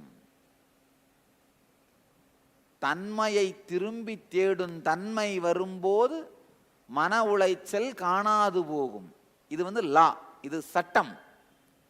அதனால மன உளைச்சல் என்ன பண்ணும், தன்னை காப்பாத்திக்கணும்னா முன்னிலை படற்கையின் மீதே உங்கள் முழு கவனத்தையும் வைத்திருக்கும். இவன் ரவுடி, இவன் திருடன், இவன் புறம்போக்கு, இவன் முள்ளமாரி, இவன் முடிச்சவிக்கி, எல்லார் மீதும் கை காட்டும் மனம். ஆனா தன்மையை சந்தேகிக்கப்படவே அனுமதிக்காது. இதுல இந்த பிரச்சனையில நான் ஏதாவது பங்களிச்சிருக்கேனா, அதை மாத்திக்க முடியுமா அப்படின்னு தன்மையை தேடும் தன்மையை மட்டும் அழித்து முன்னிலை படற்கை முன்பாகவே வைத்திருக்கும். அதுதான் மன அழுத்தம், அதுதான் டிப்ரெஷன். திருவண்ணாமலைக்கு பக்கத்தில் பூண்டின்னு ஒரு கிராமம் இருக்கு. கலசபாக்கம்னு ஒரு சின்ன ஊர். அங்கே ஒரு சுவாமிகள் இருந்தாங்க, பெரிய மகான், பூண்டி சுவாமிகள்னு பேர். கலசபாக்கம் ஆத்து சுவாமிகள்னு சொல்லுவாங்க. சாமி உடம்பால் அவரை பார்த்ததில்ல, ஃபிசிக்கலாக பார்த்ததில்ல, ஆனால் பெரிய மகான்றதால ஞான சக்தியில் தரிசனத்தில் சின்ன வயசில் காட்சி கொடுத்துருக்காரு. நான் பிறக்கிறது முன்னாடி என்னுடைய தாயார் அந்த சுவாமியை போய் பார்க்க போயிருக்காங்க. அவர் முருகனுடைய அவதாரமாக வழிபடப்படுகிறார். இன்னமும் சமாதி இருக்கு, முடிஞ்சவங்களாம் போய் பாருங்க. மிகப்பெரிய ஞானிகளில் ஒருவர். கடந்த நூற்றாண்டிலே இந்தியா பார்த்த மிகப்பெரிய ஞானிகளில் ஒருவர் பூண்டி சுவாமிகள்னு. பெரிய ஆசிரமெல்லாம் கிடையாது, ரொம்ப சின்ன இடம்தான். ஆனால் பெரிய பரமஹம்சர். அந்த நிர்விகல்ப சமாதியில் உட்கார்ந்து இருந்தார்னா இந்த வழியா எறும்பு தொலைச்சிக்கிட்டு போய் இந்த வழியா வெளியில வந்துட்டு இருக்குமா, அவர் பாட்டு உட்கார்ந்துருப்பாரு. எறும்பு இந்த வழியா காலுக்குள்ள போயிட்டு அந்த வழியா வெளியில வரும். பூண்டி மகான்னு பேரு, ஆற்று சுவாமிகள்னு பேரு, பெரிய மகான். இங்க பக்கத்துல ஒரு 1/2 மணி நேர தூரம் தான். முடிஞ்சவங்களாம் நாளைக்கு வேணா போய் பார்த்துட்டு போங்க அவருடைய சமாதிய. சாமி இந்தியா முழுக்க நடந்து யாத்திரை பண்ணியிருக்கேன். ஒரு 4-5 சமாதிகள் தான் அந்த ஞானிகள் அப்படியே உயிரோட உட்கார்ந்துருக்காங்க. நெரூர் சதாசிவ பிரம்மேந்திராள், பிருந்தாவனம் ராகவேந்திர சுவாமிகள், பூண்டி கலசபாக்கம் ஆத்து சுவாமிகள், ஷீரடி சாய்பாபா, திருவண்ணாமலை ரமண மகர்ஷி. அந்த ஞானிகளுடைய உடம்பு அப்படியே அங்க, அவங்களுடைய சாநித்தியம் அப்படியே இருக்கு. போய் பேசினா பதில் சொல்லுவார்கள், நீங்க கேட்கறதுக்கு விடையளிப்பார்கள். அவ்வளவு சக்தி வாய்ந்த சாநித்தியம். பெரிய மகான், முருகனுடைய அவதாரமாக வழிபடப்படுபவர். உட்கார்ந்த இடத்திலிருந்து அசையாமல் 60 ஆண்டுகள் வாழ்ந்திருக்காரு. ரெக்கார்டு படி பார்த்தா ஏறத்தாழ ஒரு 300 ஆண்டுகள் வாழ்ந்திருக்காரு. அது இந்த சொல்றாங்க, என்னுடைய தாத்தா பார்த்திருக்காரு, பாட்டம் பார்த்திருக்காருன்னு சொல்றாங்க. அது படி பார்த்தா 300 வருஷம் வாழ்ந்திருக்காரு மொத்தமா. அந்த இடத்துல 60 வருஷம் வாழ்ந்திருக்காரு, இந்த கலசபாக்கன்ற அந்த ஊர்ல. பெரிய மகான். என்னுடைய தாயார் நான் பிறக்கிறதுக்கு முன்னாடி போயிருக்காங்க தரிசனம் பண்றதுக்காக. என்னுடைய பாட்டனாரும் போயிருக்காங்க, விழுந்து நமஸ்காரம் பண்ணியிருக்காங்க. எந்திரிச்ச உடனே அரிசி கொஞ்சம் கையில கொடுத்து எங்க அப்பனே வந்து பிறப்பான்னு சொல்லியிருக்காரு. அவங்களுக்கு ஒன்றும் புரியல. வாங்கி அரிசியை வாயில போட்டு வந்துட்டு இருக்காங்க, ஆசீர்வாதம் பண்ணி அனுப்பிட்டு இருக்காரு. இவங்களுக்கு ஒண்ணுமே புரியல, திரு நின்றுட்டு இருந்திருக்காங்க. பாட்டனார் கேட்டிருக்காரு, சாமி சொன்னது என்ன அர்த்தம் அப்படின்னு. அவர் உட்கார்ந்து இருக்கிற இடத்துல இருந்து பார்த்தா அண்ணாமலை மலை தெரியும். அப்பன் அப்பன் பிறப்பான், போ போ. பெரிய சித்தர் மலையை காட்டி ஆசீர்வாதம் பண்ணியிருக்காரு. நிர்விகல்ப சமாதியிலேயே இருந்து இருந்து இருந்து பொங்குகின்ற ஆனந்தம் உடலை பற்றி கூட கவலைப்படாமல் அந்த உணர்வுல வாழ்ந்திருக்காரு. நீங்க ஒன்றும் உடம்பை பற்றி கவலைப்படாமல் இருங்கலாம் சொல்ல வரல. நான் அதிகமா கவலைப்பட்டு வாழ்க்கையை அழிச்சுக்காதீங்க தான் சொல்றேன். ஆழ்ந்து பார்த்தீர்களானால் இந்த வாழ்க்கை, உங்களுடைய வாழ்க்கை போற போக்க பார்த்தீங்கன்னா டிப்ரெஷன்ல எடுக்கிற முடிவுகளாலேயே மேலும் மேலும் மேலும் முன்னிலையையும் படற்கையுமே சார்ந்து வாழ்கிறீர்கள். அந்த வீட்டை விட்டு சன்னியாசம் போகணும்னு கேட்டப்போ என்னுடைய பாட்டனார் என்கிட்ட சொன்னார், அப்பாவே பூண்டிசாமி சொல்லுச்சு, நான் முழுசா நம்பல அப்படின்னு. அதாவது அந்த நிர்விகல்ப நிலையில நிற்கும் பொழுது உடம்பை பத்தி கூட கவலை இல்லாம இருக்கிறாங்க அப்படின்றதுக்கு உதாரணம் சொல்றதுக்காக பூண்டி சுவாமிகளை பத்தி சொன்னேன். தொடர்ந்து இயங்கிக் கொண்டே இருக்குமானால் மனம் தன் தெளிவை இழந்து விடுகிறது.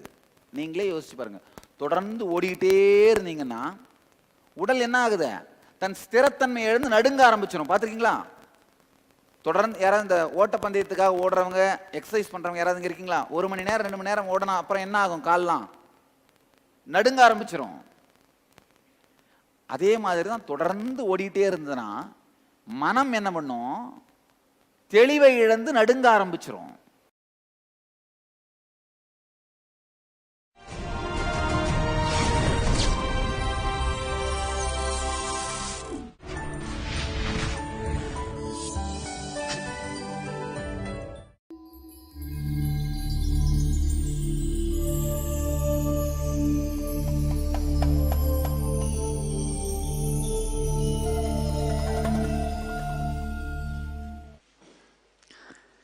सदाशिवसमारम्भाम् ज्ञानसम्बन्धाचार्यमध्यमाम् अस्मदाचार्यपर्यन्ताम् वन्दे गुरुपरम्पराम्. I welcome you all with my love and respects. Today, Nirahara Samyama, successfully 5th day running, and the Samyama 19th day successfully. In Bhagavad Gita, 6th chapter, Dhyana Yoga, 10th verse. योगी युञ्जीत सततम् आत्मानं रहसि स्थितः एकाकीयत चित्तात्मा निराशीरपरिग्रहः.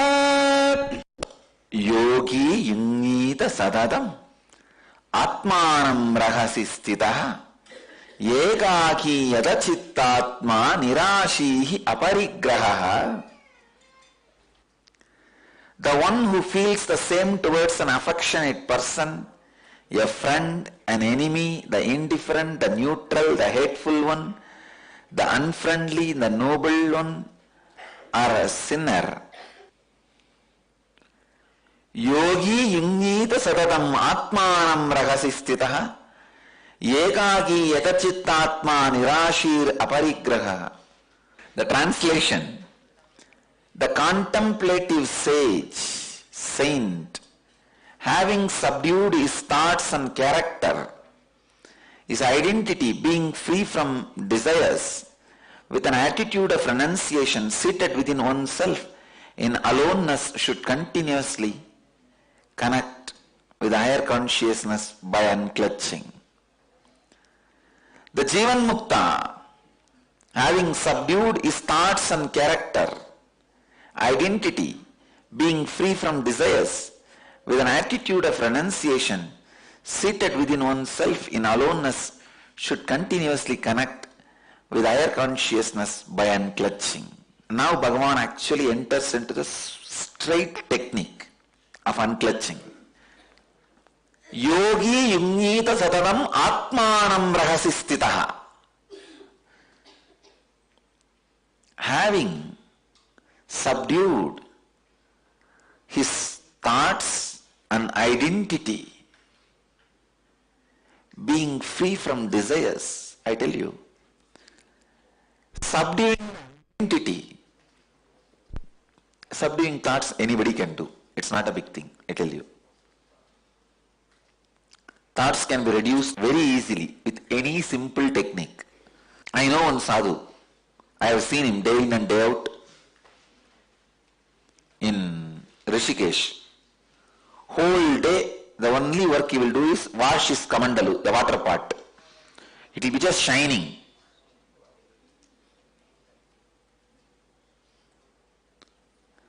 But do you know, the most funny thing, he has less thoughts, very less thoughts.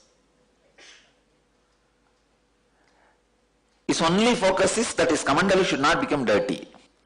His water pot should not be dirty. That's where everything stops.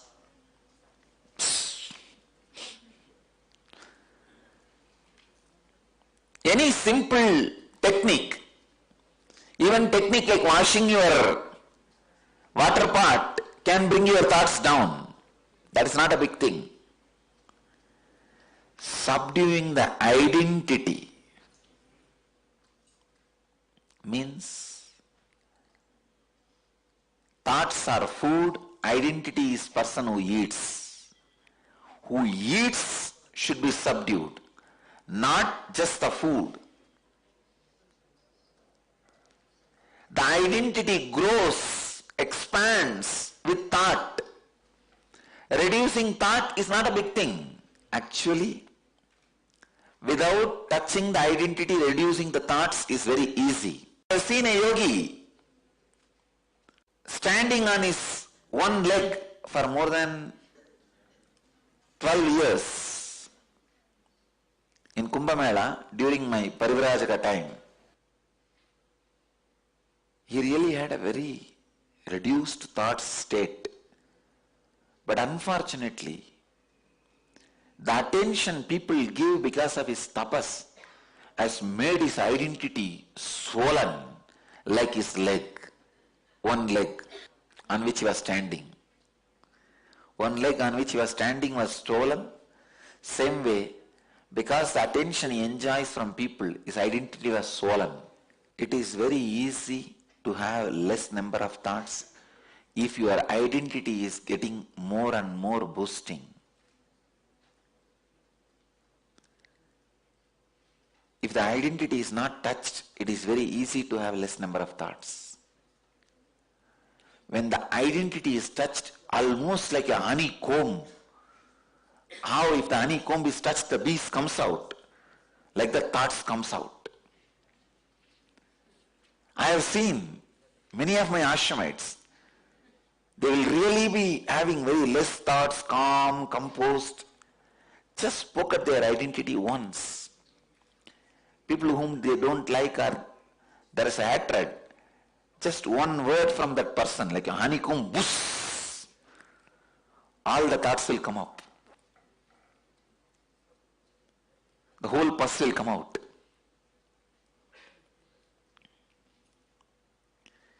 If your identity is not touched, having less number of thoughts is not a big thing. Once, Kuppammal, my mentor and guru, she was really worthy of that word. Vibhudanandapuri. She told me that you need to learn how to drop the identity. 15-year-old boy, what will I understand? I said, you tell me what I should do, I'll do. She gave me a begging bowl and told me, go around and beg all over the city and come back. My grandfather is a big guy in that village. So, till death, he was the head of the Rice Merchants Association. See, rice is the biggest business in that area. For 3 states, that one city supplies rice. That's the largest rice market in all these 3 states, Pondicherry, Tamil Nadu and Andhra. That city fell somehow in the center place. Even the Tanjore rice comes there, gets sold and goes to different places. It became like a rice route. Growing itself is not that huge, but the marketing and the rice mills, huge number of rice mills, getting the crops and cleaning and making it into a rice and branding and marketing. Still my father's side people are involved. Till the death, my mother's father, he was the head of the Rice Merchants Association. Means morning he will fix the price of the rice. And even now my father's uncle is the largest rice mill owner. He owns some 7 rice mills. Their family only donated our Tirunnamalai Ashram land. Actually, Tirunnamalai Ashram, both lands. One land was given from my father's side, other land was given by my mother's side.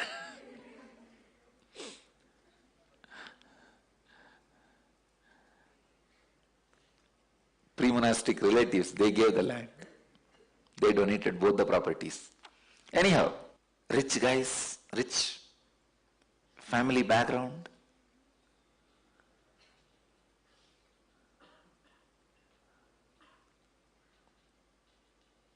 But I have to go around begging. Then slowly I picked up my bowl and said, all right, I'll go for begging. Then she gave me the kavi to wear and I put on my kavi. There is a unique way of wearing. One cloth, one knot in the back. So that is the way you have to go for begging. It's called unjavritti in Tamil. I don't know whether it's a Sanskrit word. Even in North this word is used or not, I don't know, but in South they use the word unjavritti. So with a begging bowl I started. I went to the same streets where all my family is having shop. Pre-monastic family, they all have their different shops, rice. They're all into this business, rice and cooking items, dal, oil, all this, like a general store. Anyhow, I did not have any problem, but all of them had a problem. They all know I am a little crazy, but they did not expect I will go to this extreme. And the first shop itself, they caught hold of me. What for you came? I said, don't ask all that. I am a sadhu now. I am asking you for bhiksha. Will you give or not? You tell, I am going for the next shop. Don't disturb my business. If somebody comes and sits in your shop and goes on poking at you, your business will be disturbed. And don't disturb my business. Then finally, my grandfather's shop, he caught hold of me and said, how much you need to stop this begging?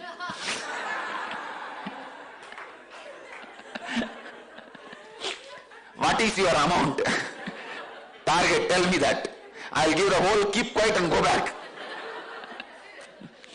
And I can't handle this phone call from every shop. Those days phone has come. It will be big and create a big sound, crang, crang, crang. Huge sound, no cell phones those days, but the phone has come. I cannot handle this phone call those days, only 4 numbers those days. No, 4 numbers. And local call means 4 numbers. And he is telling, for last half an hour only these phone calls I am attending. From every shop they are calling me. I can't handle this nuisance. How much you need totally, tell me. I said there is no goal. Kuppamal told me that I have to beg all over the city. Yes, she has given, specifically she has given the route also. She knows.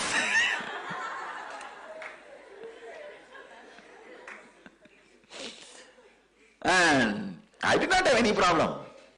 Finally, he said, talking to you is no use. I will call that old lady and talk to her directly. Raghupati Yogi is very close with my grandfather. So immediately he sent a person to get Raghupati Yogi. Kuppamal can't move freely here and there. But Raghupati Yogi was very healthy till the death.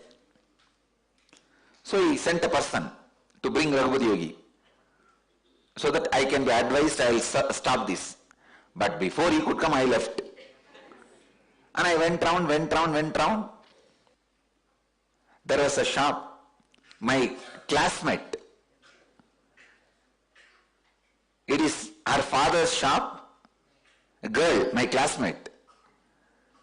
So I am going and standing there. She was also sitting in the shop. And she said, you've gone completely crazy. You became mad. And now you are begging also. I told you so many times not to go to that lady means Kupammal. Be with that old lady continuously. Now you see you have become beggar. I tell you, I could see very clearly the body which is standing and begging is different. I am different.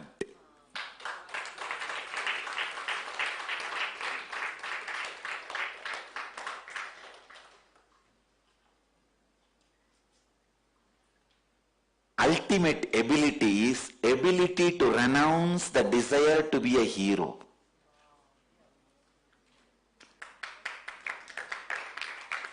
Ability to renounce the identity. I tell you, it is that training which protected or still protects, saves me during this whole identity crisis. See, the attack on me was not defamation.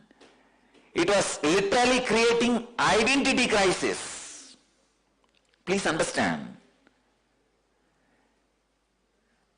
Defamation is different. Trying to create identity crisis is different. Attack on me from 2010 is not just defamation.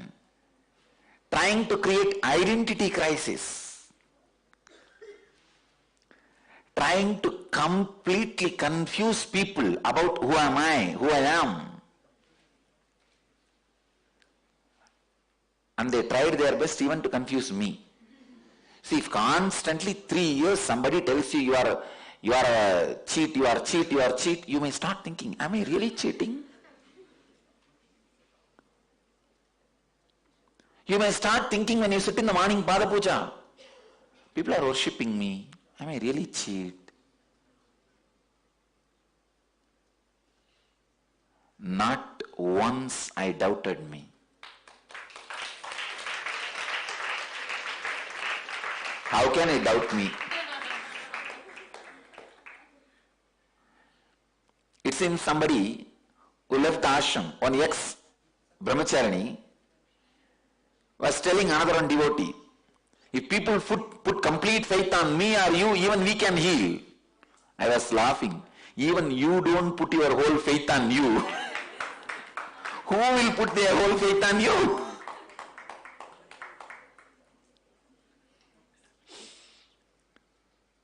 People don't need to put their whole faith on you for you to heal them. You need to put your whole faith on you.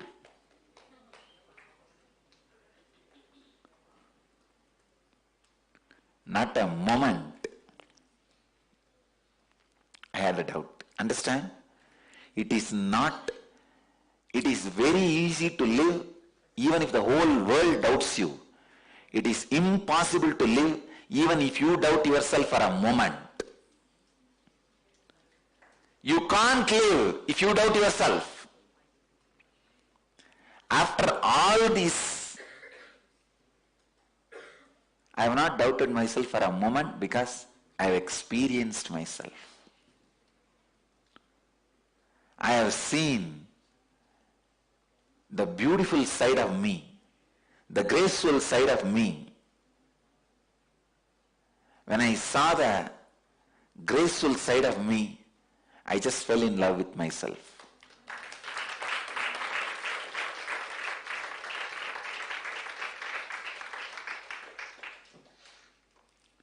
So even when Kalabhairava decides to punish people, I can see very clearly, it is because of his compassion to the larger part of humanity. And these people are begging punishment, what to do? They are not ready to keep quiet. I have seen the most graceful side of me. Never, never, never have a doubt. Neither had nor having will never have. I could see very clearly.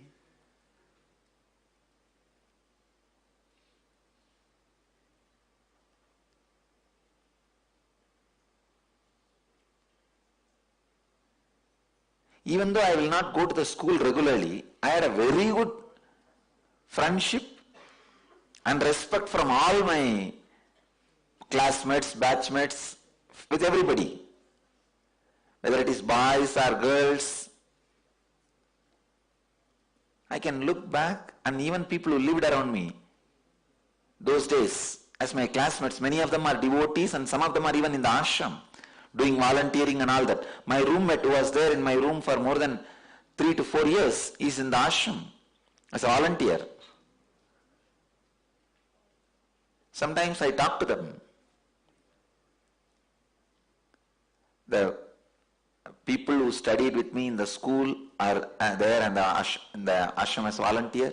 People who studied with me in the polytechnic, who is the roommate in the polytechnic, who used to sleep next to me.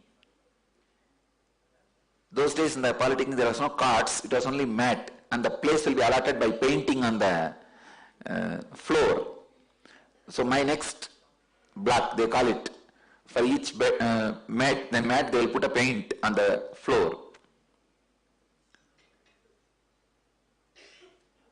Then, and they will put number also, 16, 15, 17, 18. My next number guy, he is in the ashram as a volunteer. And my roommate in Ramakrishna Math, he comes to the ashram regularly as a volunteer. Sometimes I used to talk to them. I asked them, do you see any change in my lifestyle? They said, nothing, Swamiji.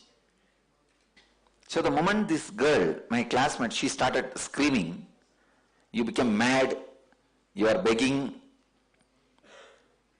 your life is going to be beggar and all that, she started screaming. Then her father got angry with her.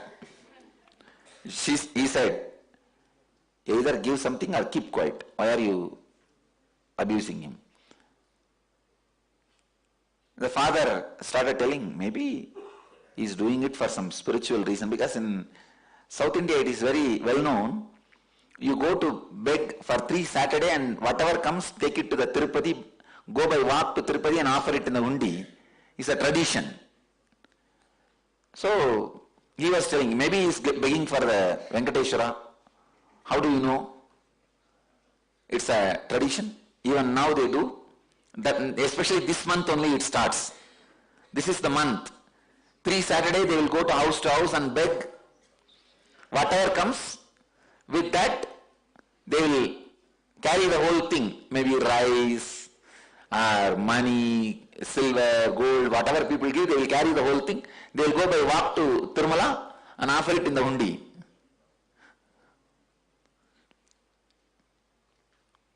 Anyhow, I did not bother. When I finished the whole thing and came, she asked me only one thing. She was sitting in the house, I don't know who gave her a report. She asked me only one thing. How did you feel when people were screaming at you? I said, this body which is standing is different, I am different. She said, you are a brahmachari. Then she asked me, did you go to your classmate's shop? That was a big shop, well-known shop. I said, yes, I went. What did your classmate she tell you? I said she was screaming, I became mad, and she was abusing me, abusing you. That I became mad. She asked me, what did you feel exactly at that moment? I said, I was very clear. This body is different, which she is abusing.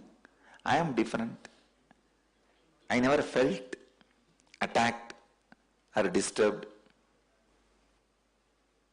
I tell you, the capacity to stand with a begging bowl without having an identity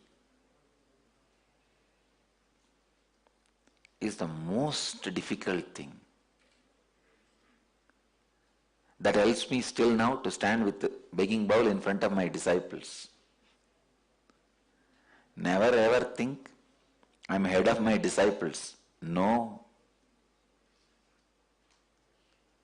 It is literally with a begging bowl only, the whole thing runs.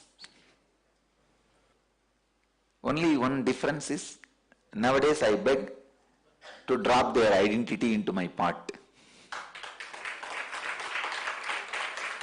which is the Brahma Kapala, which sucks their identity and eats.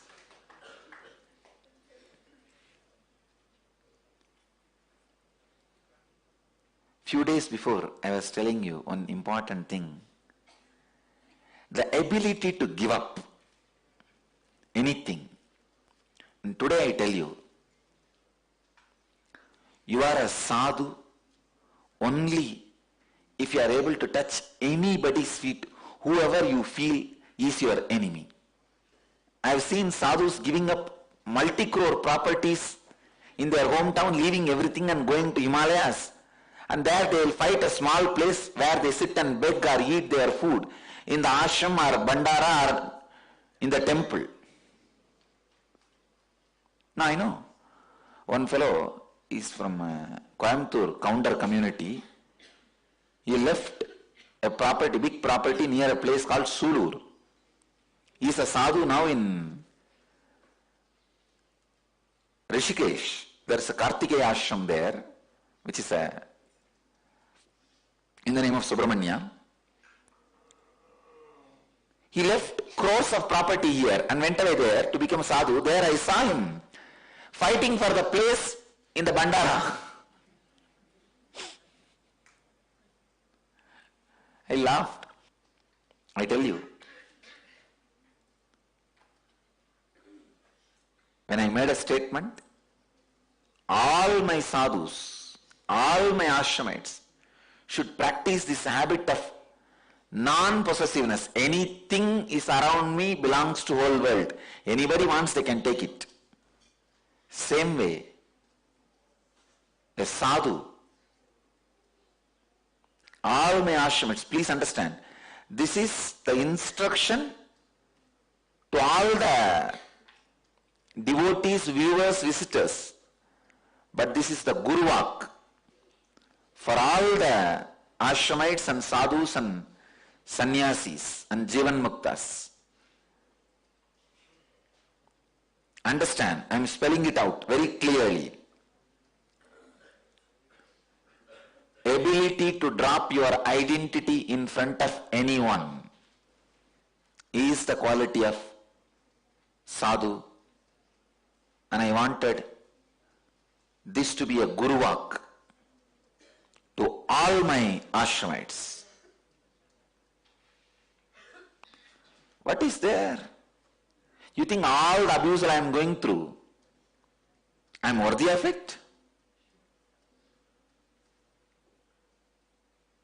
It is excess being done on me. But that is the way life is. That is the way humanity is. That is because you did not become enlightened few thousand years before and serve the humanity. I am struggling all alone.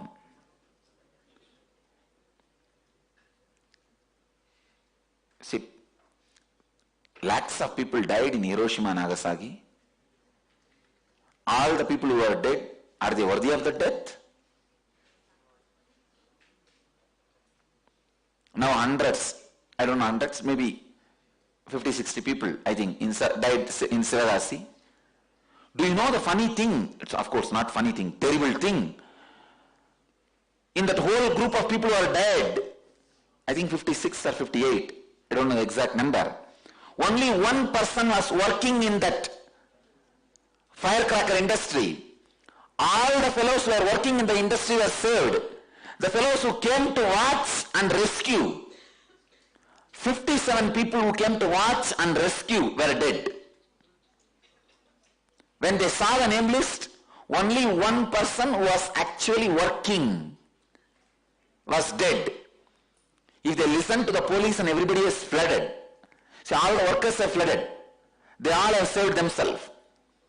One big group came there. The police has said, you don't go for rescuing people. We will go. You don't know, don't do.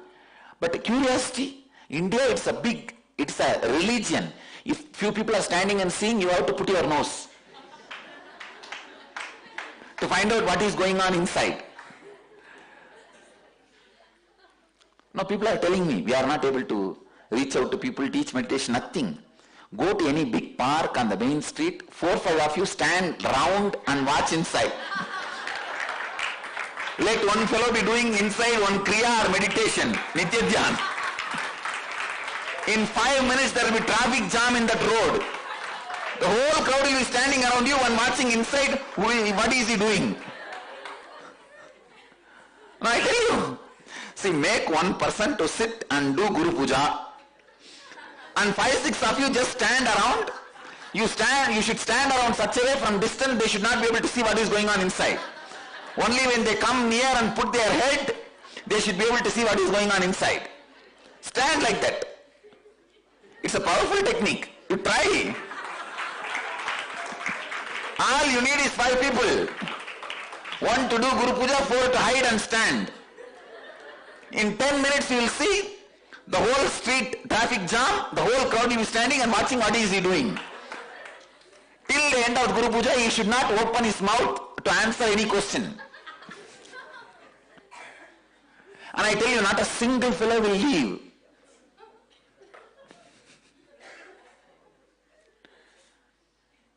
That extraordinary curiosity. These fellows came and were standing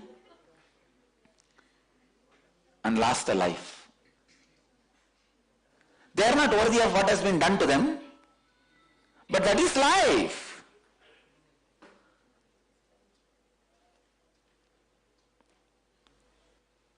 Standing up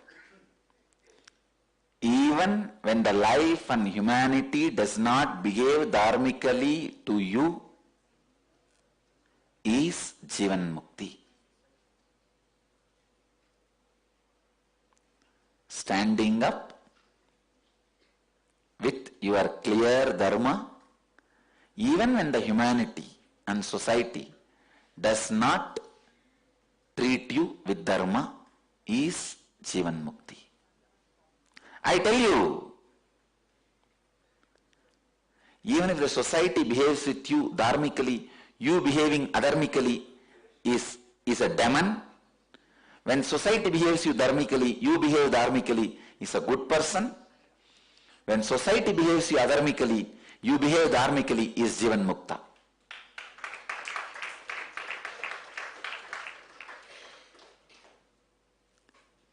Even if the people around you, when they don't behave dharmically, stand up on your dharma. That is what is subduing the identity.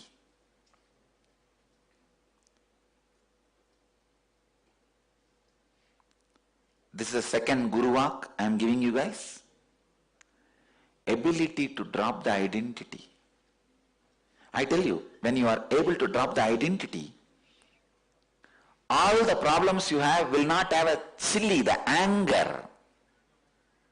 Even if you have a problem, both of you will sit together and understand more and more. Every interaction with other person should create more intimacy, more trust on that person over you, more trust for you over that person. If your every interaction with every individual creates only trust on both sides, you are free from identity. I tell you, you are a Jivan Mukta. You are a Jivan Mukta.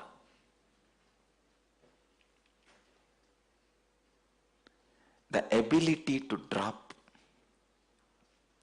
the identity is Jivan Mukti. I tell you one more secret. As long as you have certain identity, you will always feel society is adharmic towards you. It is a basic secret. Your logic is with pus. It sees only from your side, never from the other side.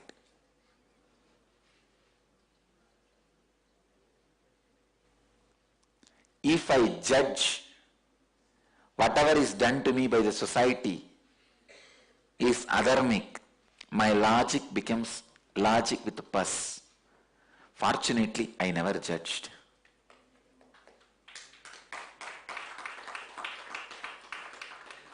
Society is not a group of people. Please understand, society is the other person. It is not collective. Even a single person is society. Whom you hate, whom you think you can't work with, whom you think is worst person you have seen in your life is society for you.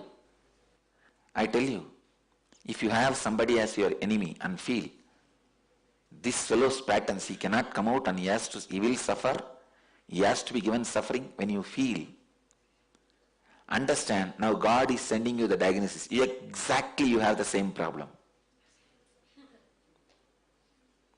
He is giving you the possibility to diagnose you. Most fortunate human being is a human being who does not suspect himself, who does not doubt himself, who is able to put completely his faith wholly on himself.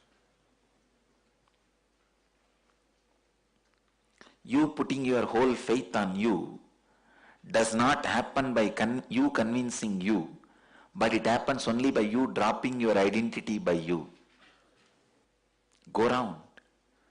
Whoever you think as your enemy, again and again sit with them and express your opinions towards what you carry towards them, and let them express what they carry towards you. One more funny thing you will realize, whom you think as the important enemy in your life may not be thinking you as the important enemy in his life. I have seen love is always a triangular affair on the planet Earth. Hatred is always quadrangular affair on the planet Earth. Understand? If you are loving somebody, that person is loving somebody else. If you are hating somebody as an enemy, that person is hating somebody else. It is never a straight line. It's a law.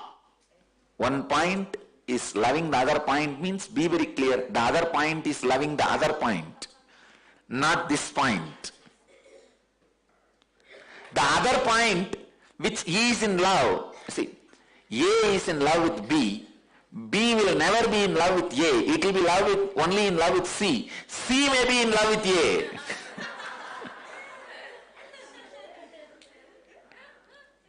And same way hatred. A may be having the enmity towards B, B may be having the enmity only with C, never with A. Even if the B wants to have enmity with A, it will have in his heart only C as an enemy. C may be having enmity with A. Please understand, it is a law. You will never have a complete enmity with your direct enemy, who is supposed to be your enemy. So whoever you think as your enemy is not real enemy.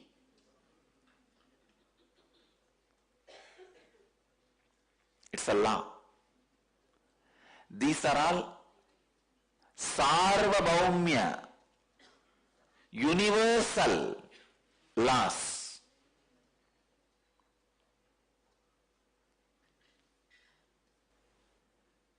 I'm giving you an example. One thing you need to be very clear, your logic has no capacity to find your enemy. So whoever you think is your enemy is not your enemy. When you sit with him, open up, you will realize that person is having somebody else as their main enemy. So when he goes and sits with the other person, he will realize he is having somebody else as his main enemy. Love or hatred is triangle. In the planet Earth, neither love nor hatred is straight line. Only when you become nobody, you become center of millions of people's love. And same way, millions of people's hatred. but you neither love them back nor hate them back. You are just a black hole sucking the whole thing, where they disappear. I tell you, whether by love or by hate, if you come near me, you are gone.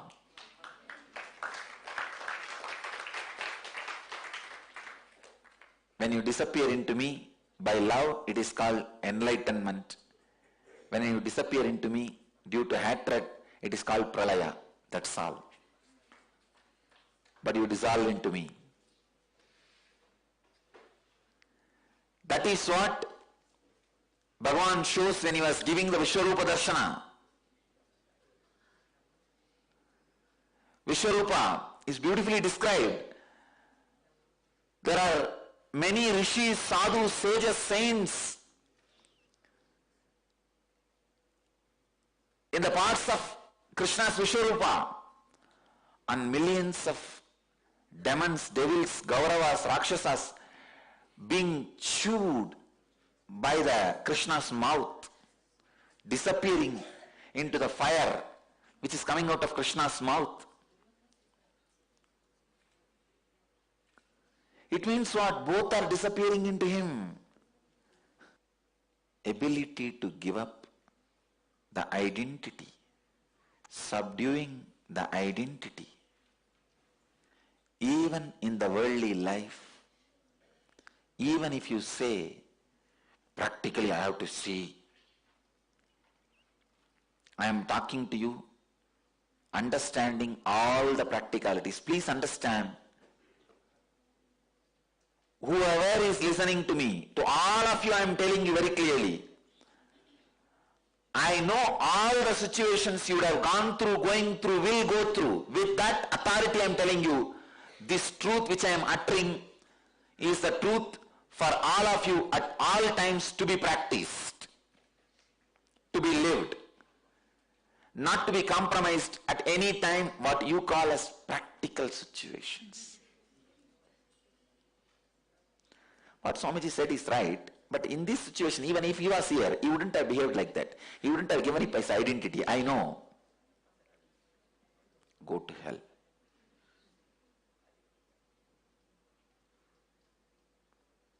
No. I am telling you, in all possible situations, this is the truth. Ability to let go the identity makes you the hero whose identity can never be destroyed. I want those heroes around me. They are Jivan Muktas. I tell you, your identity costs you only your life, nothing else. If I am supporting your ego and identity, you are doomed. If I am not touching your ego and identity, you are in waiting list. If I am hitting at it straight, you are blessed. Unfortunately, for many people, many times I support.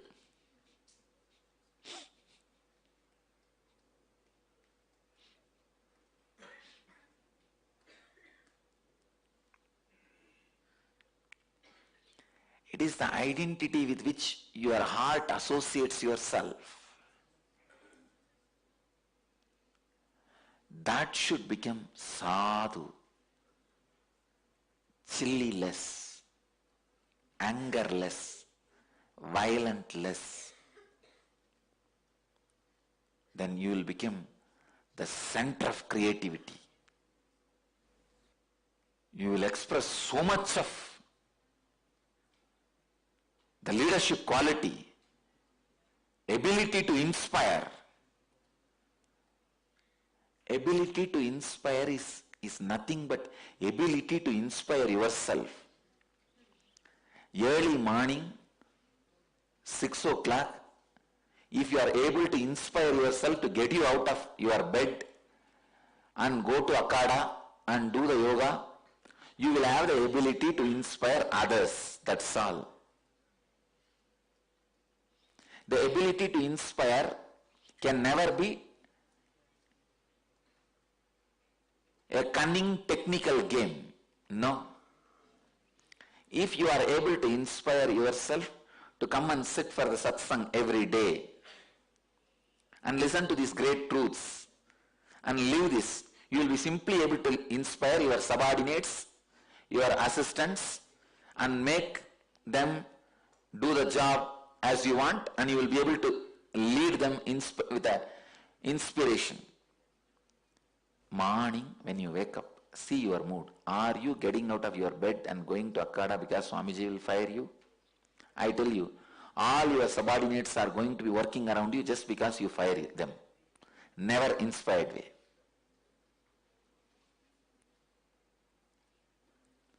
If you don't know the right words to inspire you, you will not know the right words to inspire others.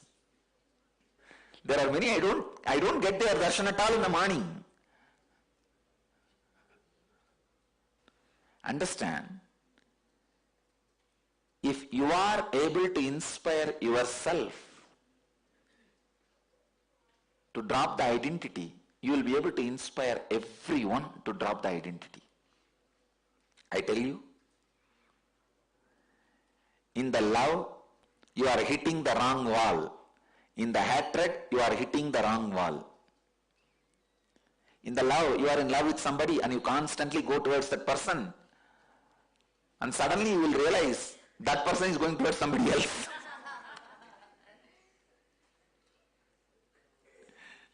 Then you will be disillusioned. And all your love will be lost. Same way only I tell you. In the hatred also you are traveling towards somebody, and that somebody will be traveling towards somebody else.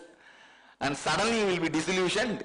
And you will say, God, I wasted my whole life on the hatred with this fellow. For example, A hates B. B might have done one or two activities against the A, but in B's heart, A is not the enemy. In his heart, enemy is somebody else. C is the enemy. This is the way the whole world goes on. When you love the person and that same person loves you back to the same amount, what happens is enlightenment through tantra, union. When you hate somebody and the same person hates you in the same level, what happens is pralaya. But unfortunately, both does not happen in the planet Earth at all. Very rare. If I have to give one example, two persons loving each other to the same amount, falling in love with both equally. I can give the example of Shiva and Parvati, Radha and Krishna, Sharada and Ramakrishna. Rarely. That's all. Not even a handful. I don't even have one example of that two person hating each other. At least for love I gave 2-3 examples. For the hatred I don't even have one example. Because Sumba Nisumbas, they were in love with Parvati, but Parvati had enmity towards Sumba Nisumbas.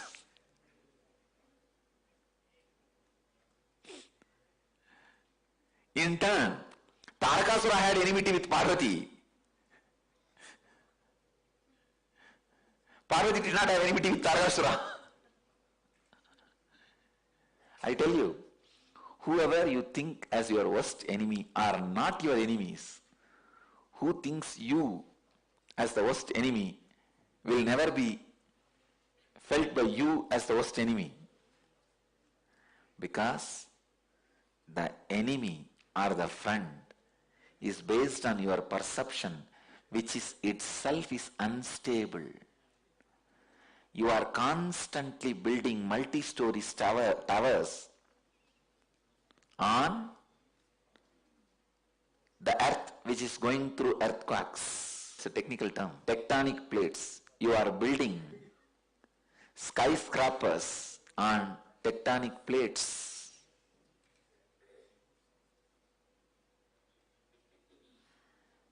Your hatred, your love, your friend, your enemy are all skyscrapers. But you are installing it on tectonic plates. Bhagavan is very clear. Subdue your identity. It's time. But I have not completed this verse. I will continue. I only spoke on one word. Please understand. I only spoke on one word. Yogi yunjita sadatam. That's all.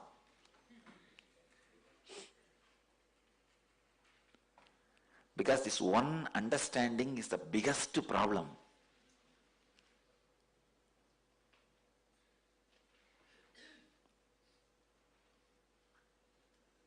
Your whole life is wasted on just protecting the identity which is going to ditch you end of the day, end of the life.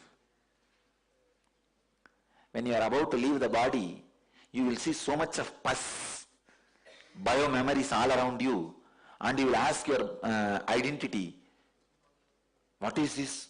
I trusted you and acted my whole life guided by you and did whatever you wanted. Now you are showing this is what is my bio-memory. He will just raise his hand and put his hands up and say, I don't know.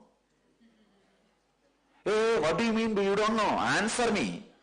When you catch his collar, you will understand only cloth is that the person has disappeared already. He is a ghost.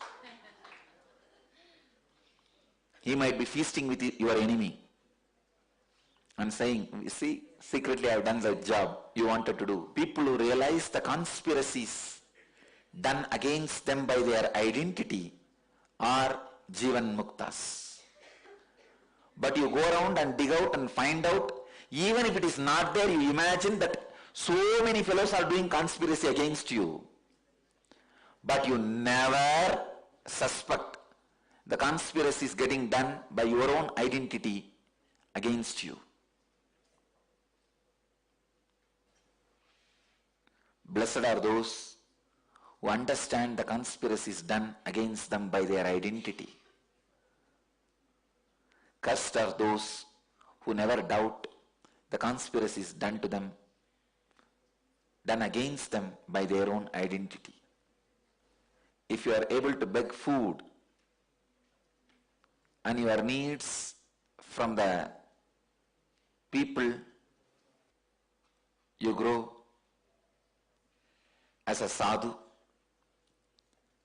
If you are able to drop your identity and beg forgiveness from other identities, you become Jivan Mukta. If you are able to beg others to drop their identity, you become incarnation.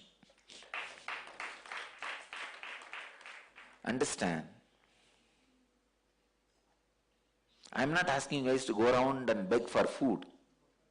That will be easy for you guys to do.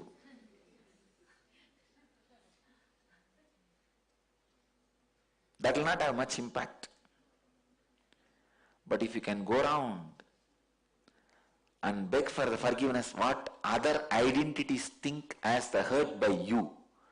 Please understand, what you think as the hurt you caused to others is not the real hurt.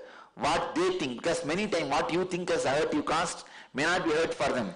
What they think as the hurt is the real hurt you caused to them. Same way,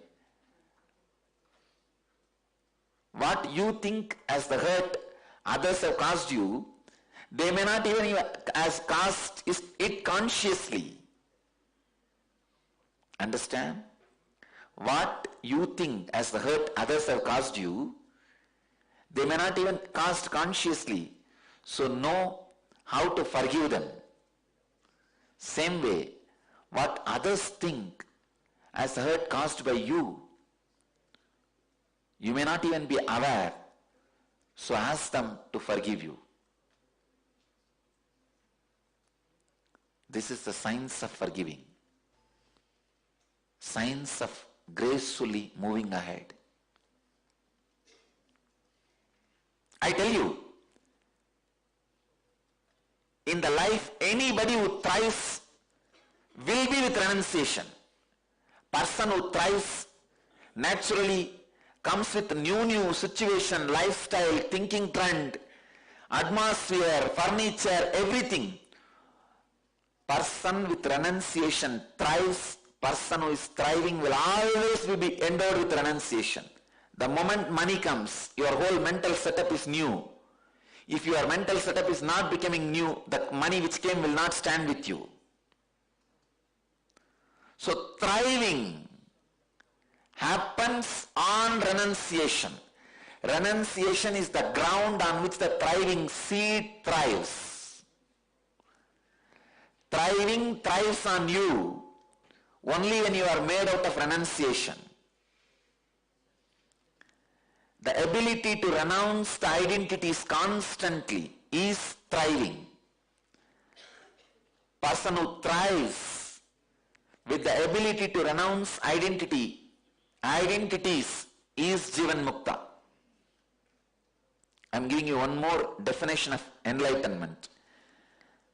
Being who is capable of thriving continuously by renouncing the old identities is living enlightenment.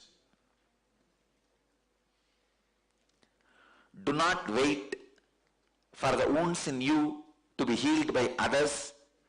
Do not wait for the wounds in others to be healed in course of time.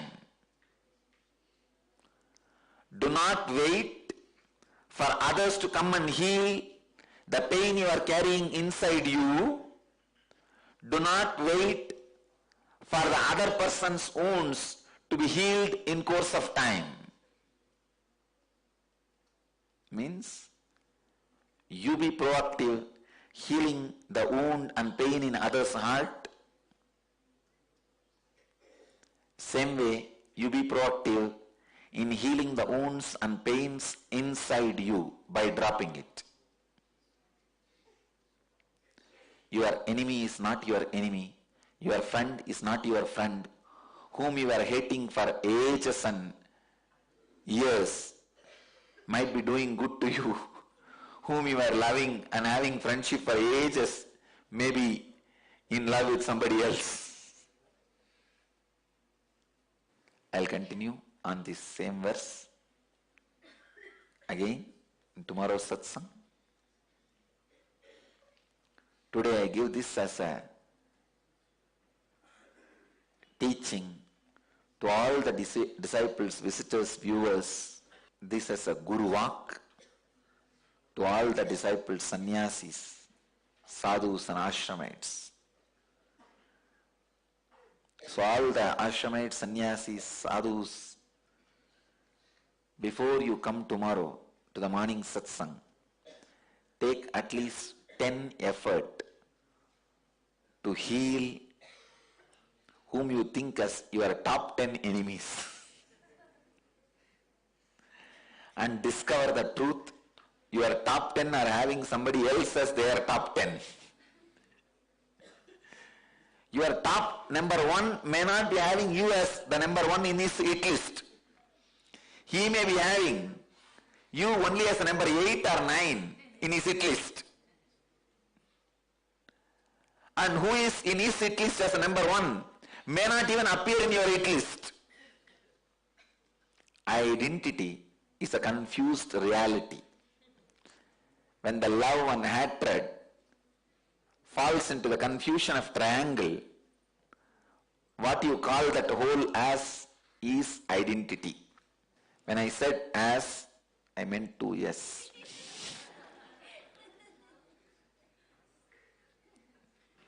When I said whole, remove the W.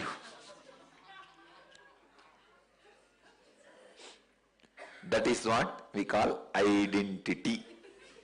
As whole.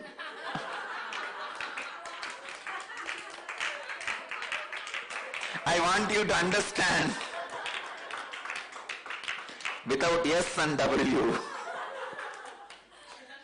is identity. No, nobody will forget.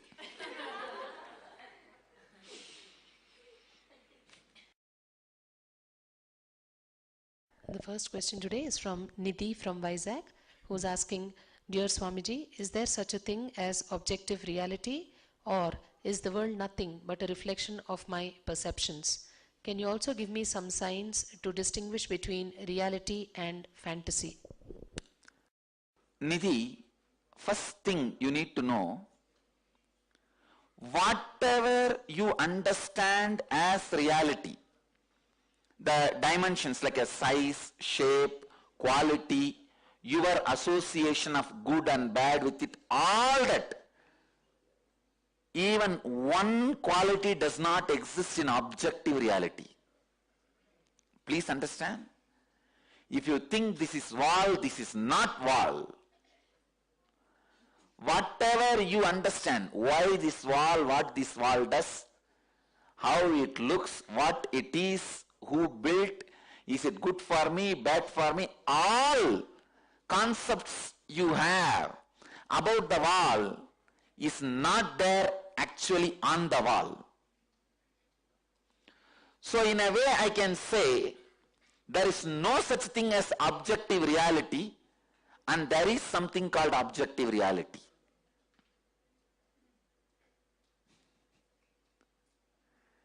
There is no such thing as objective reality is also true.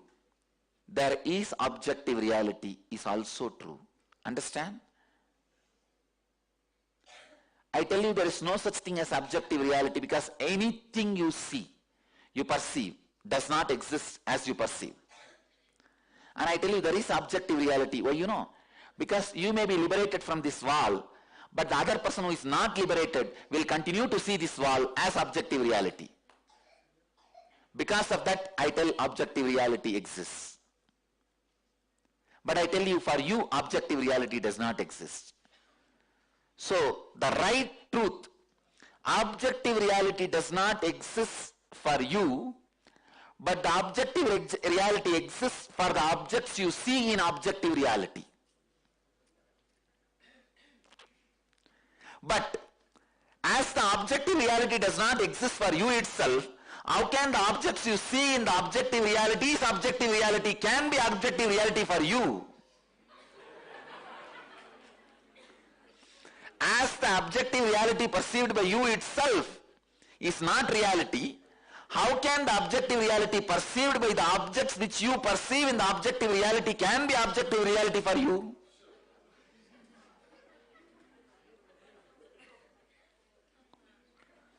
Listen to the statement again. As the objective reality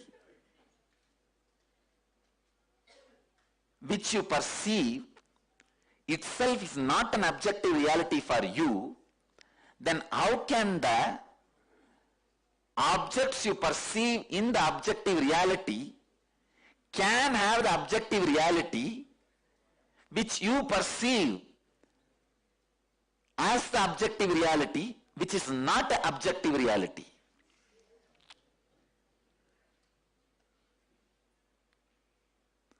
So, what you know as reality is nothing but the perversion of your fantasy. What you know as fantasy is nothing but the perversion of your reality. When you go beyond what you know as reality and fantasy, you see N reality, which is N reality.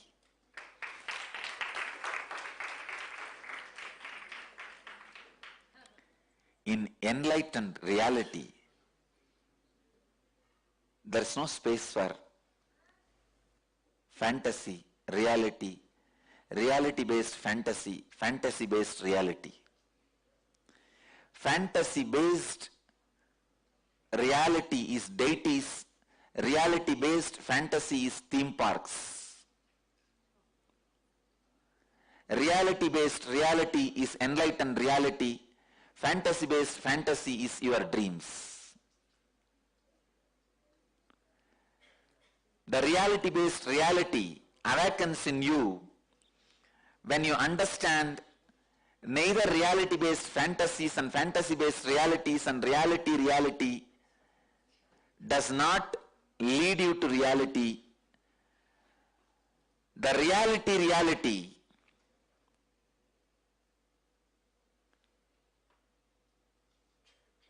Fantasy, reality, fantasy is all finally your reality fantasy leading you from fantasy reality to reality fantasy. Finally, only when you drop everything, the reality expresses itself beyond reality. Let you all achieve, experience, live and express, radiate, share and explode in eternal bliss. Nithyananda. Thank you.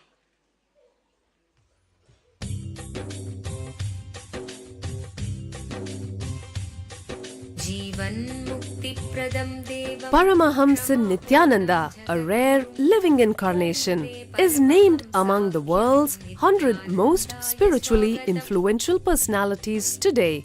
Paramahamsa Nithyananda has been placed alongside Dalai Lama, Nelson Mandela, Oprah Winfrey, Paulo Coelho and others by Mind, Body, Spirit, the world's top esoteric magazine from Watkins, London's oldest and largest bookstore.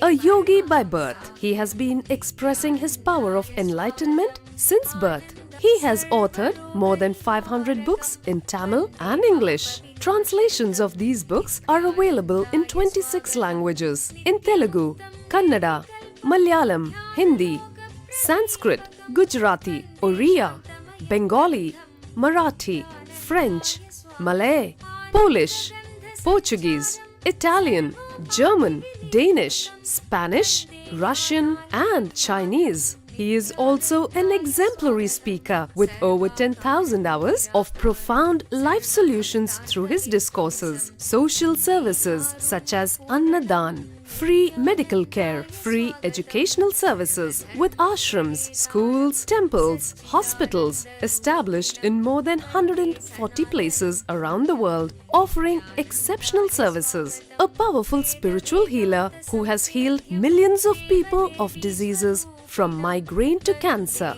A Kriya Yogi who has formulated Kriyas for physical health and mental well-being benefiting thousands. A living master who offers practical solutions for our everyday problems. He is the founder and spiritual head of Nithyananda Dhyanapeetham. A spiritual powerhouse who has revived the sacred Vedic tradition by establishing Vedic temples in places like Los Angeles, San Jose, Seattle, Toronto, Ohio, Oklahoma, Phoenix, St. Louis, Malaysia, Brazil, Paris, Guadeloupe, Dallas, New York, New Jersey, Atlanta, Calgary, Vancouver, Singapore, and places in India like Bengaluru, Hyderabad, Tiruvannamalai.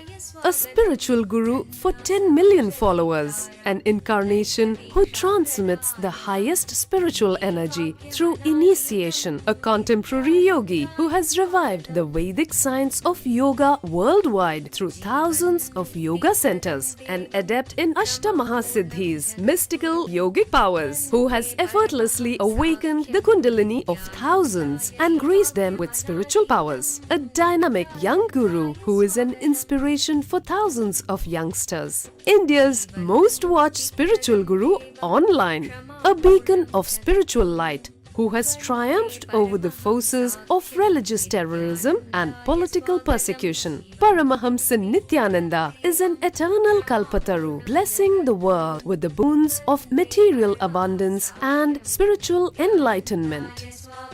He is the 293rd Pontiff of the world's most ancient Hindu organization, Madurai Adinam.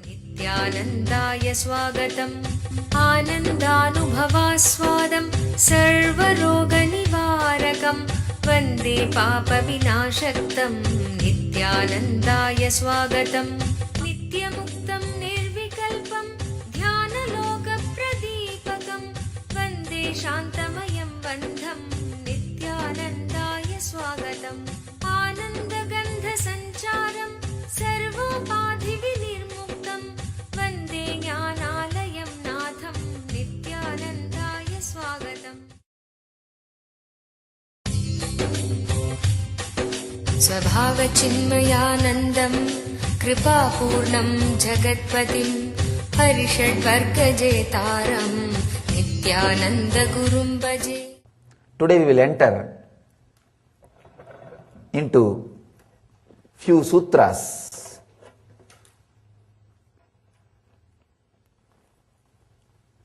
Let me read the sutra, then we will try to understand.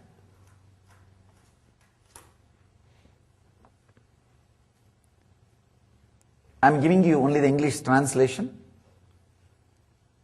Blessed one, as senses are absorbed in the heart, reach the center of the lotus.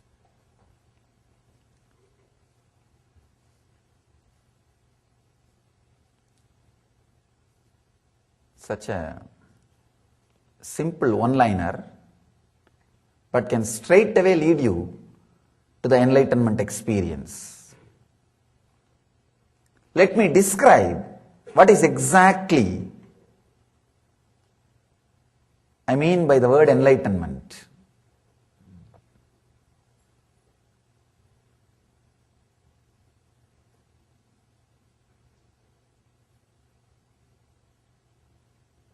Ramakrishna says beautifully, whenever I try to explain exactly what is enlightenment, I am blocked. Of course, that is the truth.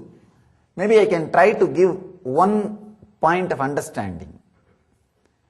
There will not be any movement of letter or word or a thought between your navel and the throat.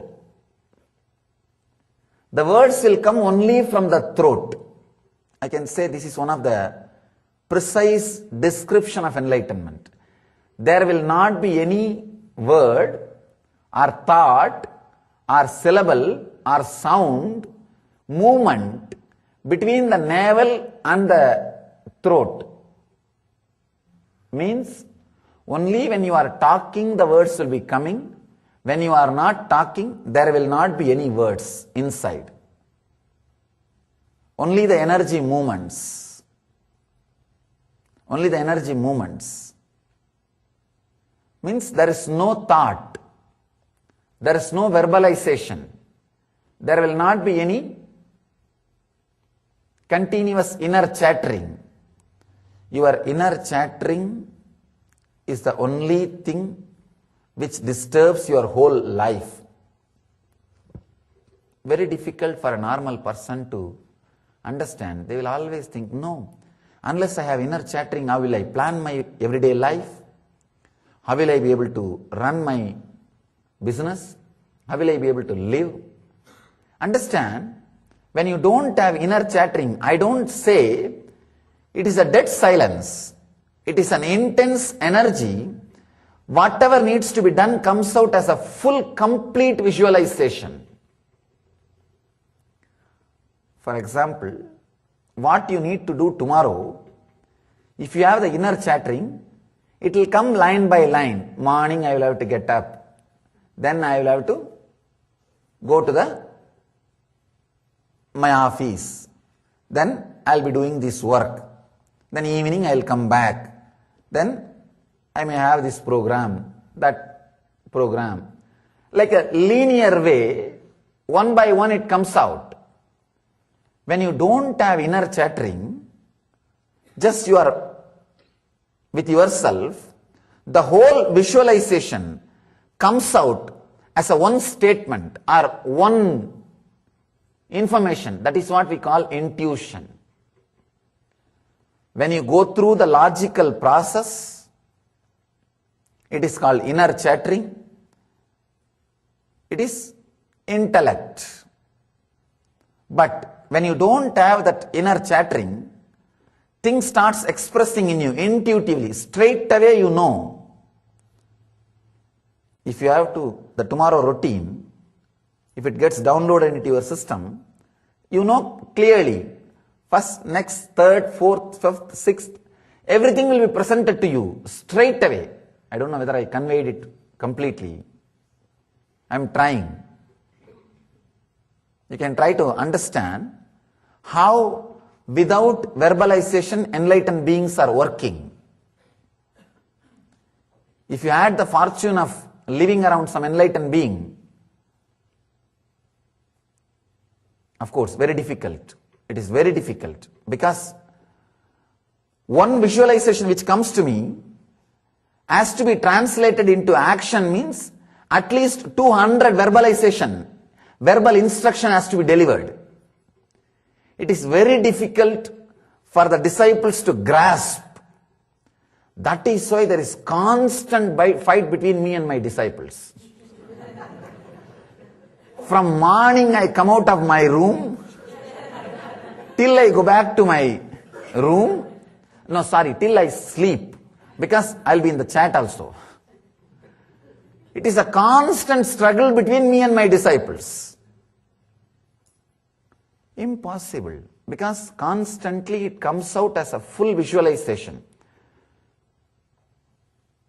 But a person who stays in the verbalization, very difficult to grasp. All you need is even a few moments. If you decide consciously and relax from the verbalization, to tell you honestly, you need nothing else except the clear decision.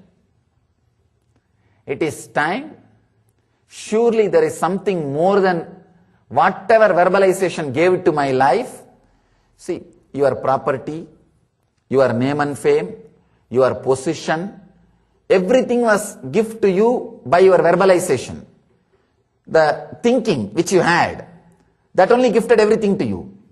So you have a deep gratitude for verbalization. Apart from gratitude, the utility value, you know this is paying and going to pay. Continuously it is going to add more and more. The utility value is there.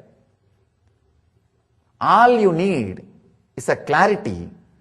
Really there is something beyond verbalization and I want it. This clarity is more than enough.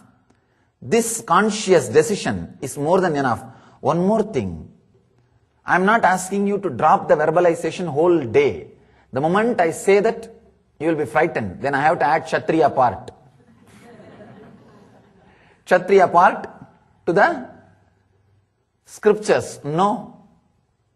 All I am asking, even if you can drop for few minutes before starting to the office, I'll sit and few minutes I'll decide no inner chattering. Understand, you do not know the power of your intention.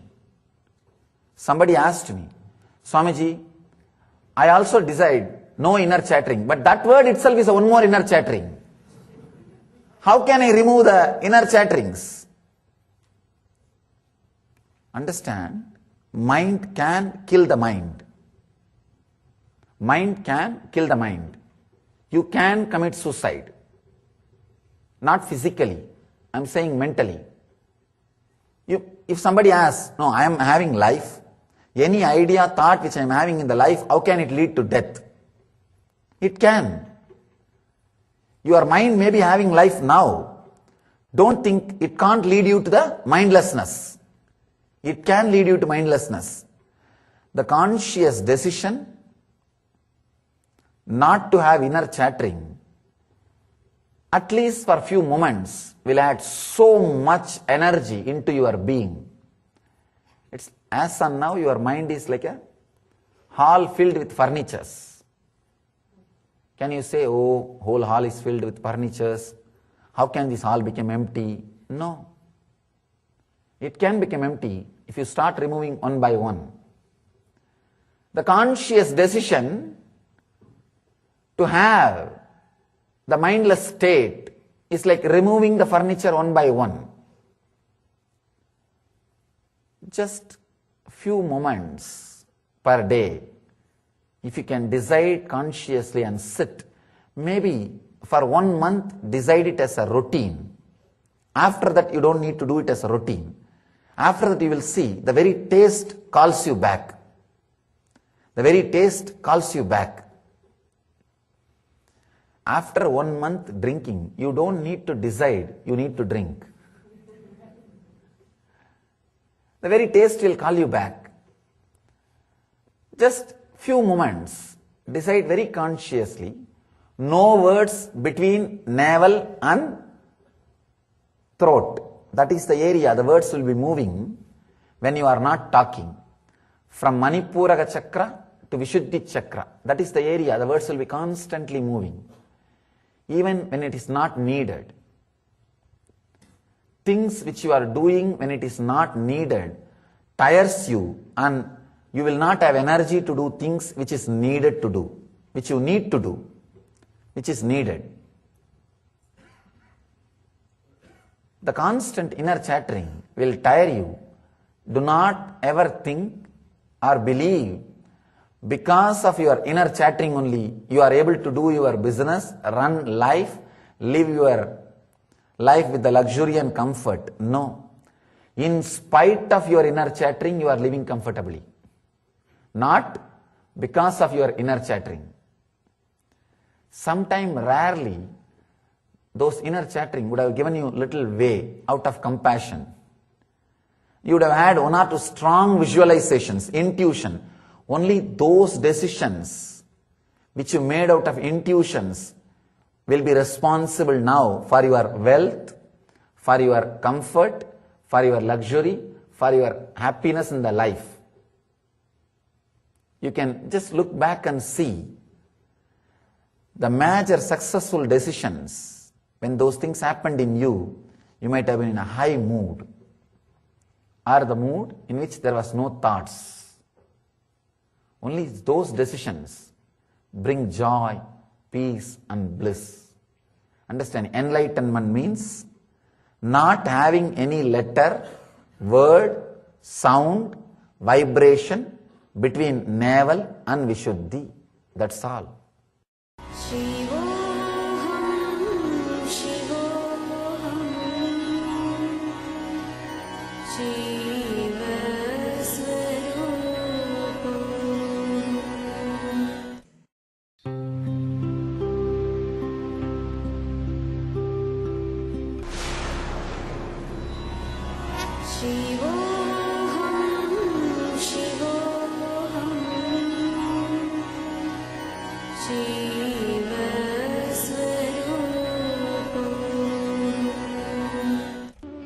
India has given birth to great Paramahamsas, mystics, saints and divine avatars who have consistently delivered this world from darkness to light.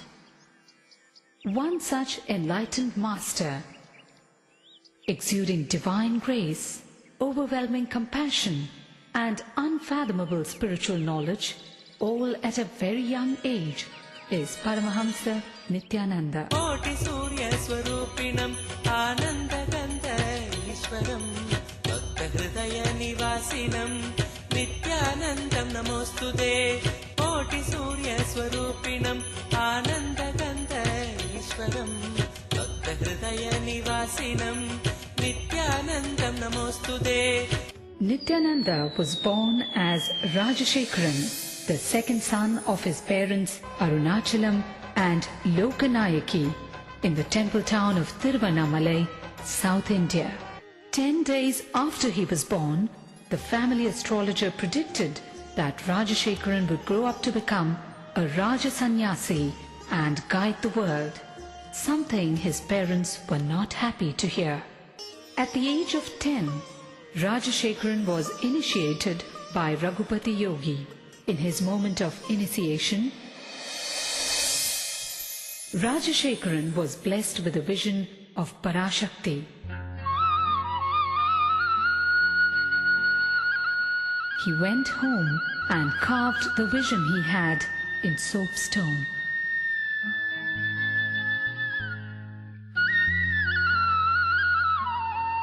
One day, Rajashekharan was found etching a complex shape on a copper foil. It was the sacred Shri Chakra. The Shri Chakra is believed to be a diagrammatic representation of the cosmos.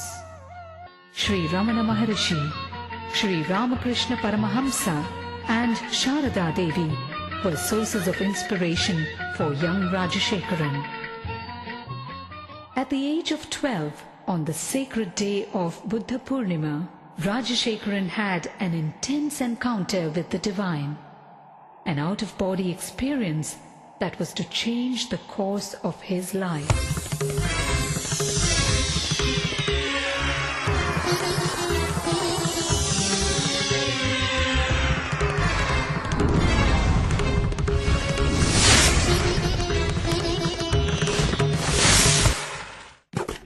By his 17th year, Rajashekharan's spiritual quest became too fierce to be ignored. He left home on a journey of arduous self-discovery with no assurance whatsoever, but only a glimpse of the divine he received at the age of 12. He wandered far and wide, studying and practicing meditation, from Tapovan in the Himalayas to Kanyakumari in the south, from Dwarka in the west to Ganga Sagar in the east. He wandered for 7 years in India and in Nepal. With just 2 pieces of clothing and a kamandalu, a holy water jug, and with no idea of where his next meal would be. One day in Gaurikund, he beheld a breathtaking vision. A young man with a glowing countenance and flowing locks was walking towards him with long strides and divine grace. Wonderstruck and gazing at him, Rajashekharan realized that this was none other than Mahavdar Babaji, the enlightened master dwelling in the Himalayas for thousands of years in perpetual youth. It was this great saint who looked at him and uttered the name Paramahamsa Sri Nithyananda, an enlightened being in a physical body, young at heart but wise in mind. Rajashekharan undertook years of rigorous penance, intense meditation practices, and in-depth study of yoga, tantra, Vedanta, and Shaiva philosophies before he attained the ultimate state of consciousness, the state of Nithyananda, or eternal bliss. Word of the charismatic saint rode the winds in every direction. People visited Nithyananda from far and near. Effortlessly, he won their hearts. The time had come, and Nithyananda was ready to execute the real purpose of his divine birth, the purpose as a guru, as a master to the entire humanity. Life Bliss Foundation is his worldwide movement to spread his message of meditation and inner bliss. With its spiritual nerve center in Bangalore, India, and its Western Hemisphere headquarters in Los Angeles, USA, it operates through 1,000 centers and over 78 upcoming ashrams in 30 countries, causing transformation of humanity through transformation of the individual. How does one describe this great master? The charm of a child, the healing hands of a doctor, the compassion of a mother, the wisdom of a guru. To those who struggle under the many burdens of life, his presence itself is the answer they seek. In his arms, thousands find refuge, the ailing, the needy, and the seekers of God. The Master is an invitation to a journey inwards. In his own words, "Just allow me to light your being. Then you will know that you are pure consciousness and your being pure bliss." Nityam Sharanam Gacchami, Dhyanam Sharanam Gacchami, Anandam Sharanam Gacchami, Nithyanandam Sharanam Gacchami. Nityam Charanam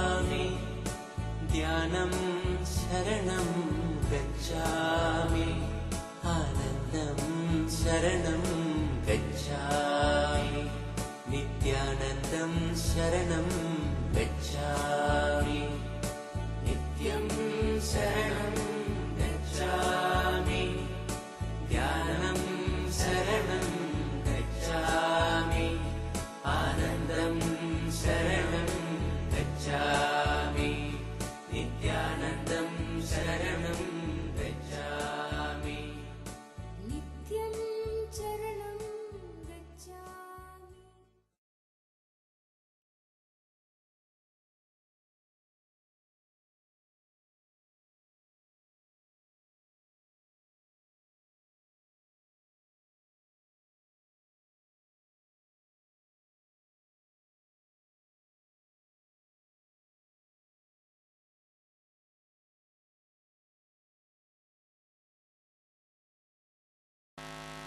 सदाशिवसमारम्भां शङ्कराचार्यमध्यमाम् अस्मदाचार्यपर्यन्तां वन्दे गुरुपरम्पराम्.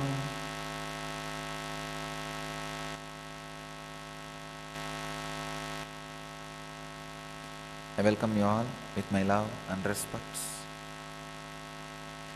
I welcome all the devotees, disciples, satsangis sitting with us around the world.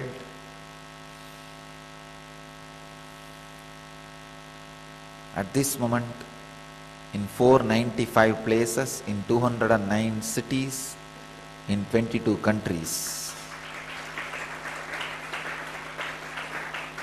And I am able to see these 8 cities in two-way: Los Angeles, Ohio, Seattle, San Jose, and Hyderabad, Redondo Beach, Houston, Al Nahda, Sharjah. These are the 8 cities I am able to see two-way.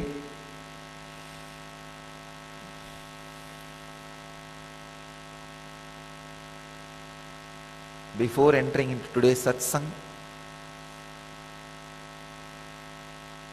some 1 or 2 questions. This is a question from Stephen, New Zealand, Auckland Satsang Center. I am enjoying sitting for morning live satsangs and doing N Kriya every day. When my body begins to just shake uncontrollably, what is the best thing to do? Like the hands shaking and body rocking intensely. Is it best to go with it or try to keep still? Or is the shaking and rocking of the body necessary to levitate, or should I try to keep still to levitate? I attended the LEP program. Now with N Kriya, I am able to relive those LEP experiences. Thank you for this great gift, Swamiji. Stephen, understand? Just allow the body to go with the Kundalini awakening. You do not try to keep it still, and same way, do not try to levitate. Allow it. Let it happen as it wants. Let the Kundalini do its process as it feels. You just don't interfere with it.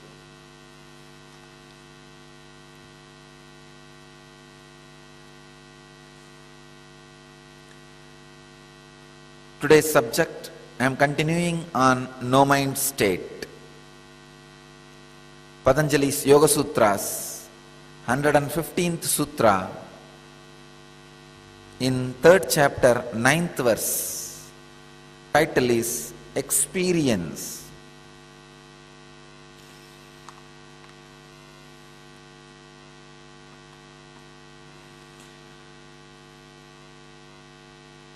I'll continue on the same sutra.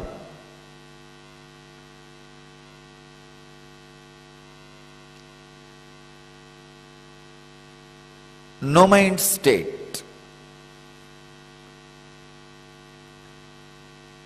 Vyuddhana nirodha sanskara yogo abhibhavaha pradurbhavo nirodha kshana chitta anvaya nirodha parinamaha. Yesterday I gave you all a process to contemplate and come back. Is there really a gap between one thought and the other thought? I don't know whether none of you sent any reply or no replies came. Oh, then I think people are already enlightened. They don't need any input further.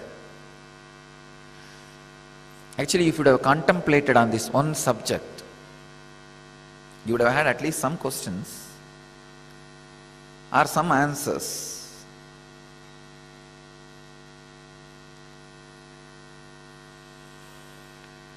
Is there really gap between one thought and the other thought in me? And is it directly useful to me in my life? These two only I am working on. Please understand. Even if there is a gap, what is the use of that gap in my life? Just intellectually knowing that there is gap takes away tremendous stress and tension. And the truth you attribute to your thoughts, please understand, sufferings are not because of the thoughts actually. The truth you attribute to the thoughts.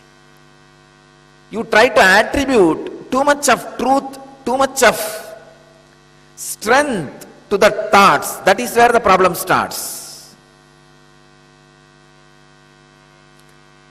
Otherwise, as such, when thoughts are flowing in your inner space, they are neither good nor bad.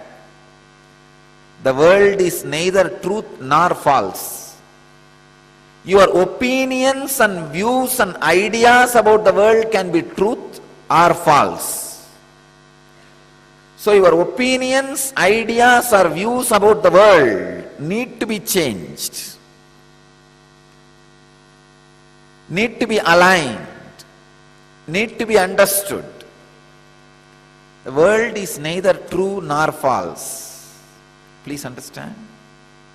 World is neither true nor false. It is your opinion about the world that is only true or false. I always tell you, I wanted to remind you all again, as far as my experience goes, the stuff out of which your dreams are made, in that same stuff only this world is also made. But you have an idea about the dream that it is not permanent. It is anitya. It is ephemeral. But unfortunately, you do not have that same clarity. This is also anitya, of the same order and the same scale, same dimension and same space. Please understand.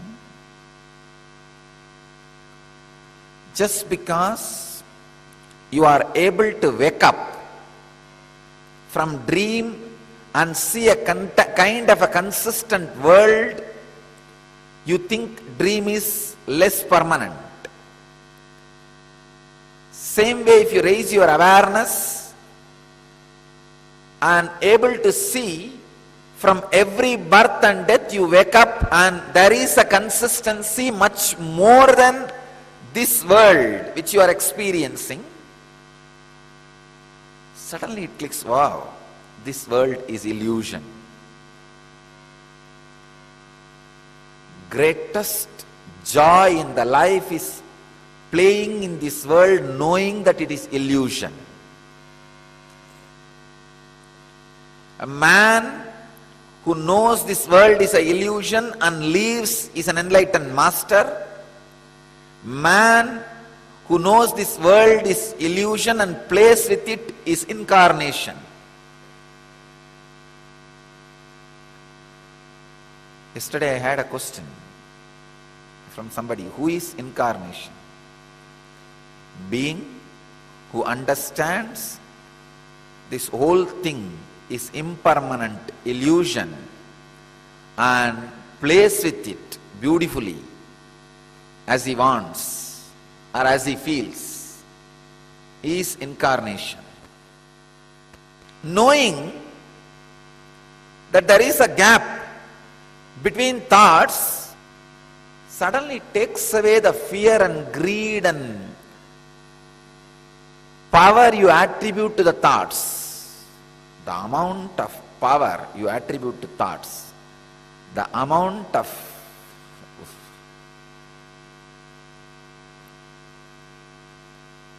the seriousness you give it to thoughts can drastically drop. I tell you. Unless you go beyond words, you cannot even actually play with words. Please understand. Only if you are little more than body, you can play with the body. Only if you are little more than mind, you can play with mind. Only if you are little more than words, you can play with words.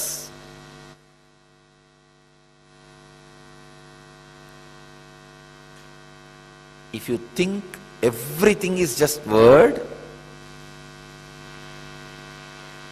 it can be a good technique in the initial level, not more than that. It cannot be the ultimate solution. If everything is word, come on, sit and go on repeating, I am God, I am God, I am God, I am God, I am God, Aham Brahmasmi million times. What will happen? Nothing will happen. You can become an amazing automated tape recorder.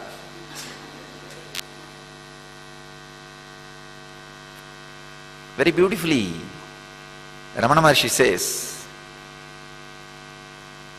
even if you repeat million times, Aham Brahmasmi or Soham,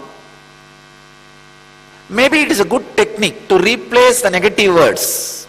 Instead of thinking constantly, I am body, I am body, I am body, I am body, you can remember, I am God, I am God, I am God, I am God. So many restrictions related to body can be overcome. You can overcome those things. That's it. But that is not ultimate truth. Very beautifully, Ramana Maharshi says, Bhavana Dida Sat Bhavatiruttale Parabhakti Tattvam Undibara. Beyond all bhavanas, residing in that space is Sadbhava. That is Parabhakti, ultimate. Word cannot be everything. Fools who are thinking money is everything are stuck with Vishnu. The fools who are thinking that words are everything is stuck with Brahma. Be very clear. You need to find either the head or tail of Shiva. Head or feet of Shiva. Still you do not know the ultimate.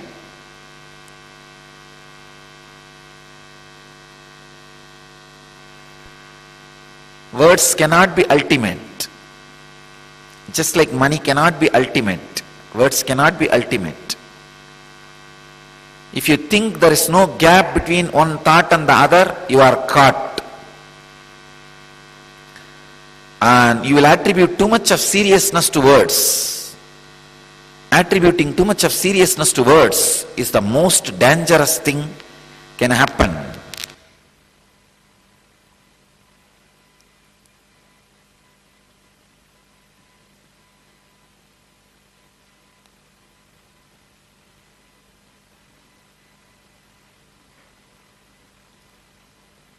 Actually, even I experienced at one time in my life a spot where I felt whole life is nothing but words. But that is not ultimate. Vangmanadi kocharam, beyond the Vang and Mana. There is a Upanishad Sutra also, which says, beyond the Vak and mind this truth is experienced. Vak and mind cannot reach that space. Words and vak has only a limited capacity. It can reach only to a limited level. It cannot be the ultimate. And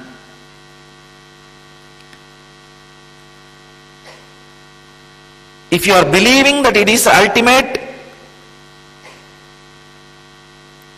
you are waiting for a big and great disappointment.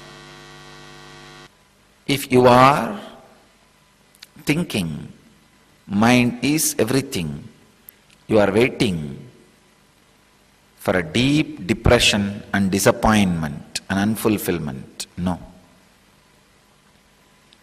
I wanted to let you all know an incident.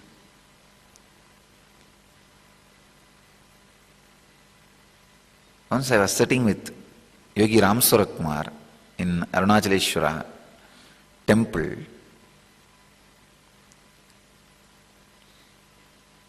It was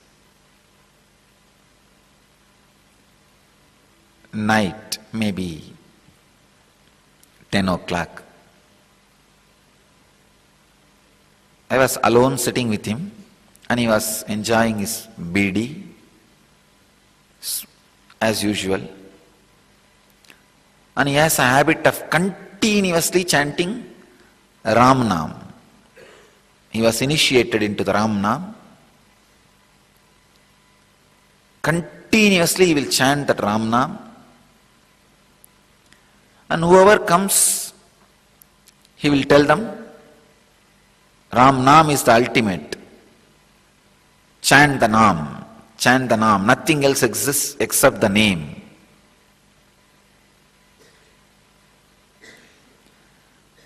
That day some 2-3 visitors came to him and he told them, chant the Ram.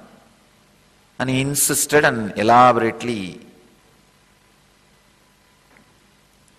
made them understand the importance of Nam, Ramanama, and chanting the name, making your whole body and mind filled with the name.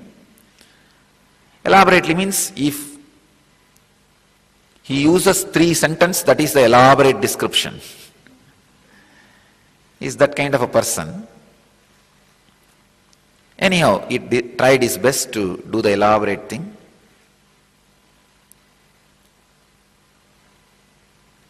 But after they all left, I was sitting alone with him. I looked into his eyes and asked, Swamiji, tell me honestly, is word the ultimate? He turned away from my eyes. Actually, I remember still, he just slapped on my face and turned my face away and started smoking again. Of course, I did not leave him. He used to have the rope made out of coconut fiber, a fiber rope in his hands, one bunch. I pulled that rope to turn his face towards me and looked deep into his eyes and asked, I really want to know, is word the ultimate? Is sound the ultimate?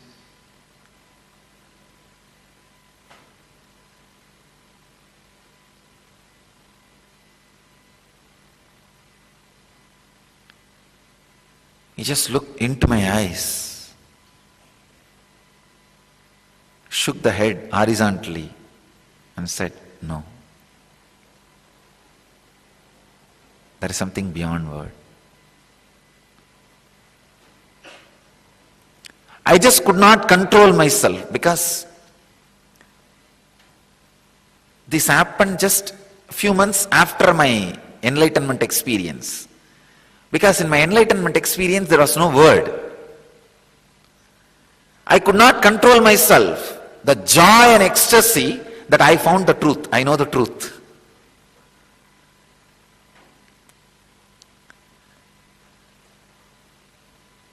I just jumped and shouted, I know, I know, I know. It is beyond words.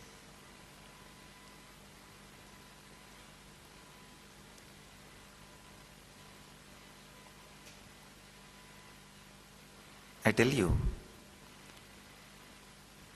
just a simple understanding, there is a gap between your thoughts and this truth, when it is heard in such close space from a person whom you trust and who has no vested interest, something happens in you. I tell you, even at this moment, thousands of you are sitting with me in the closed space. Understand? Closed space does not mean you alone sitting with me.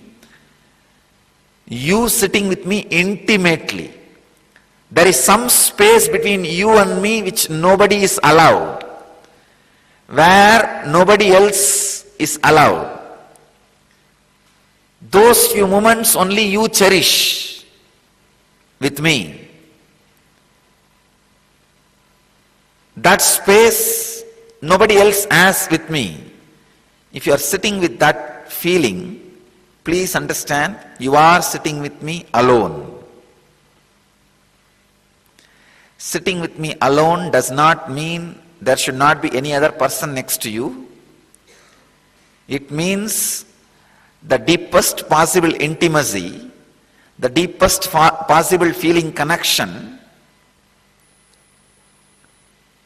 exists between you and me. You know, even though there are so many people sitting next to me, there is something between me and him which is deeper than anybody else, anything I know.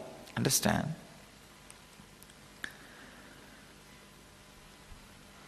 I'll explain this science because it's a very important science to experience truth, the Upanishad.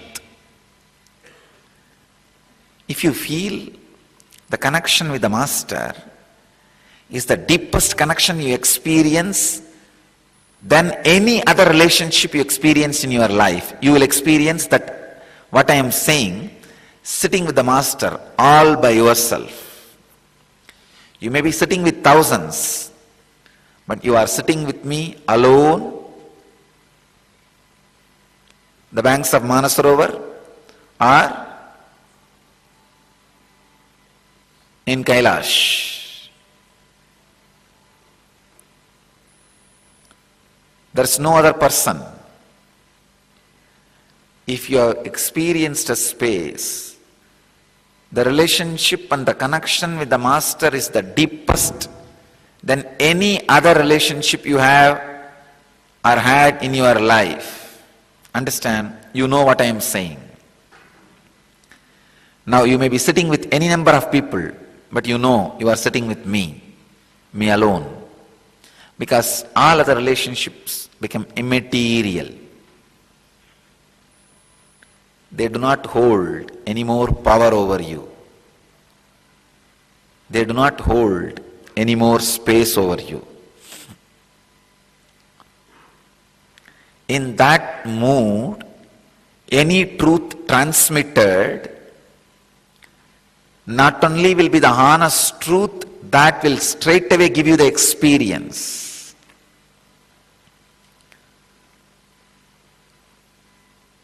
That is why I am telling you, the traditions which misses this great bhakti, love, will always tell you words are ultimate because they cannot take you beyond words.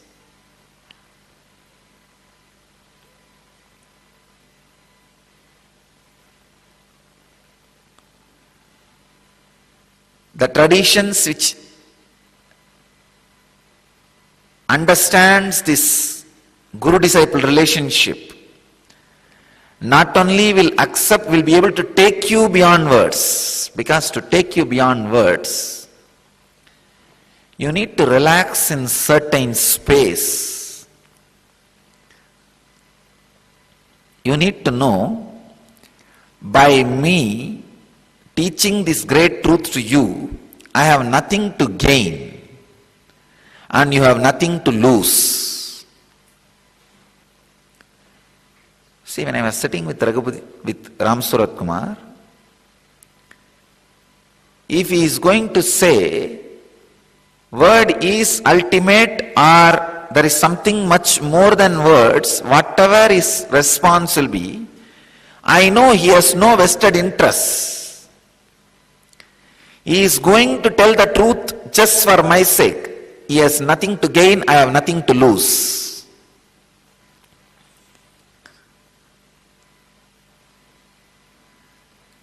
It is only the honesty, the integrity.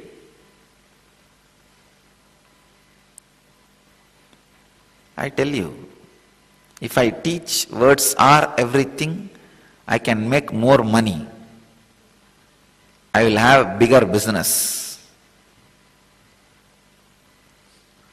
I can create hundreds of leadership seminars.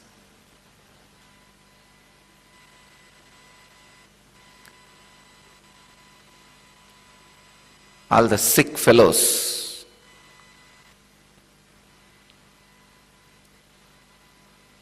will come and I can just do a little band-aid and skin crafting, make them leaders. No, I am not interested in just skin crafting. I am interested in bone marrow transplanting.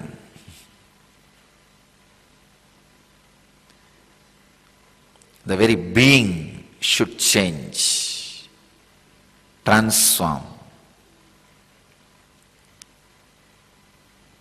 I can straight away challenge all these guys who are teaching words are ultimate.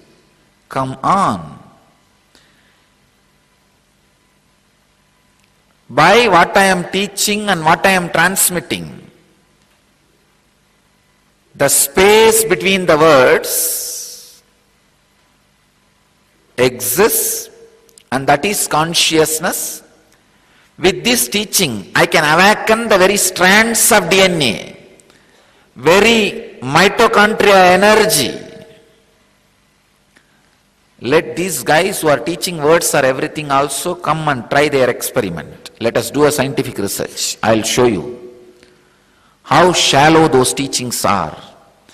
Words are everything may be able to increase few percent of your mitochondria cell energy, maybe one strand of DNA. I can tell you, the experience beyond words can awaken all 12 strands of DNA and at least 1300% the mitochondria cell energy.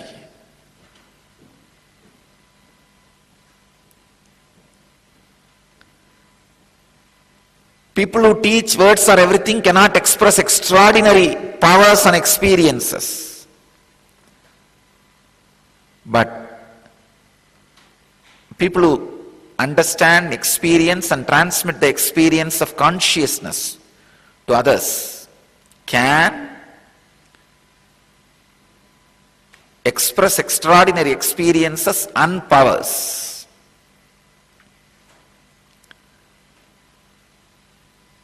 I challenge these guys who say words are everything, let them come. I'll give them one throne. Let them say, let Vibhuti appear in their padakas. Let me see whether dust comes or Vibhuti comes. No, they claim words are everything. Na? Come on, then do with words. These Tarugavana rishis got into the same stage at one point. Words are everything. Their mantras can do everything. So no God, no ultimate power, no consciousness. But at least Tarugavana rishis are fortunate that Shiva was so compassionate, he himself came down. Came down and went to Tarugavana taught them lesson. Anyhow, this time I am inviting them. Let's see whether they are intelligent enough to come and learn the lesson and go to the deeper zones. Understand? Ultimate truths cannot be a convincing argument. You will miss the whole thing. It can only be shared to a person who is sincerely sitting and seeking and waiting for it. So I am telling you, whoever has done these last 2 days the process, the liquid diet and the neem juice and manana, contemplating on the truth. Second day, neem juice and contemplating on the truth. If you have done these 2 days, naturally this shows you are committed, you are in love, you are interested in knowing the truth. Please understand, just like how I had the revelation from Ram Surat Kumar, I am revealing to all of you. There is something more than words.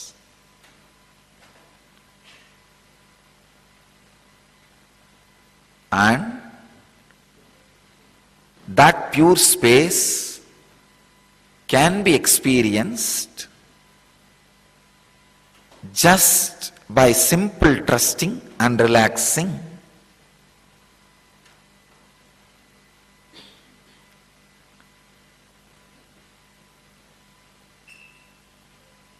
Nothing else is required except simple trusting and relaxing.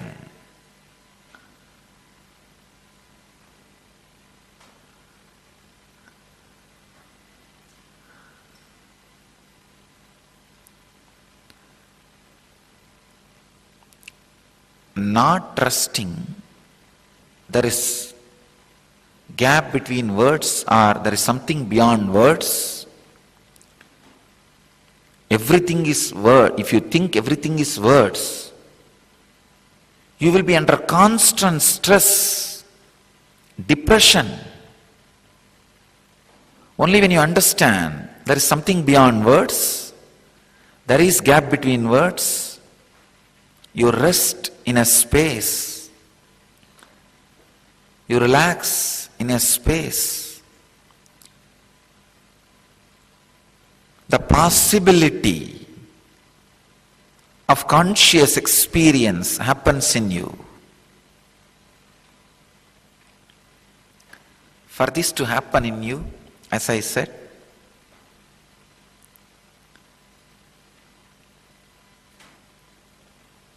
see, for me it happened with two things. One, I had a deep trust with Ram Surat Kumar, and I know he has no vested interest.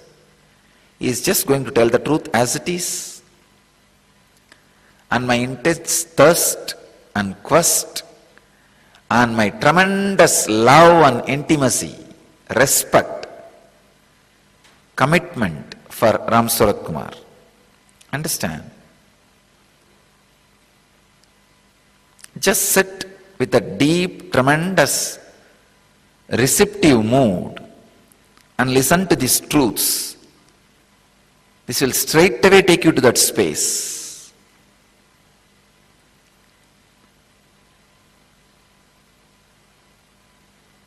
There is nothing much to explain in this sutra. It is a revelation.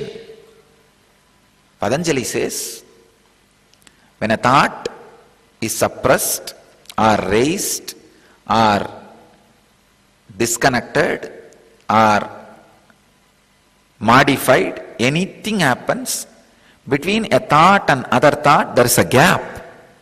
That is called Nirodha Parinamaha. Start resting more and more in that Nirodha Parinama. That's it.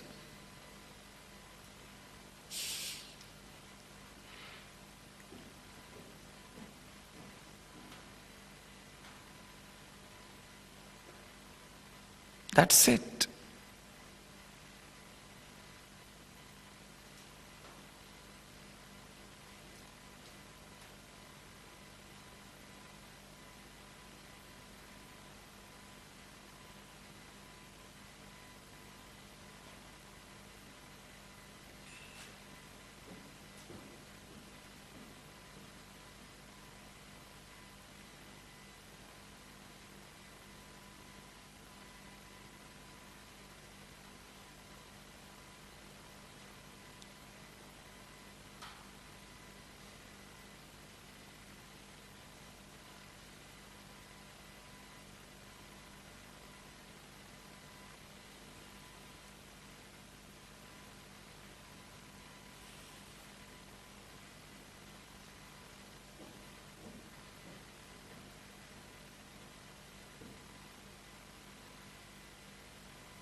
I initiate all of you who are sitting with me at this moment in 623 places, in 244 cities, in 24 countries.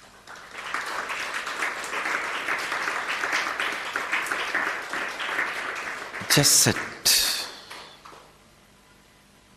in Samana Mudra, Padmasana, with closed eyes. I initiate all of you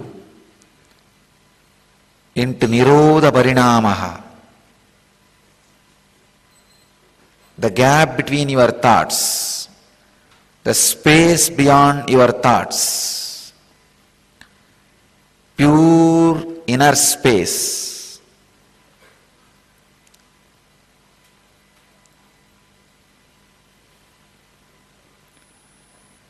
Just sit.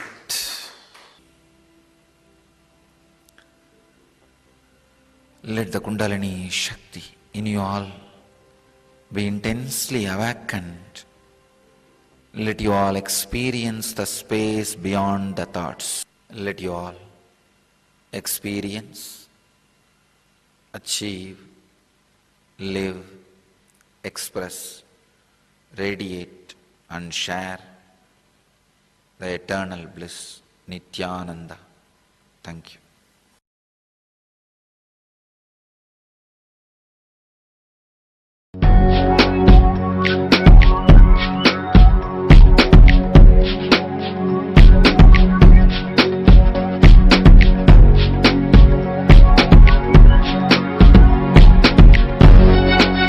All that I take, all that I smell, I offer to you, Swami Nithyananda. All that I see, all that I hear, I offer to you, Swami Nithyananda. Like this dance, and this song, and this joy, I surrender to you.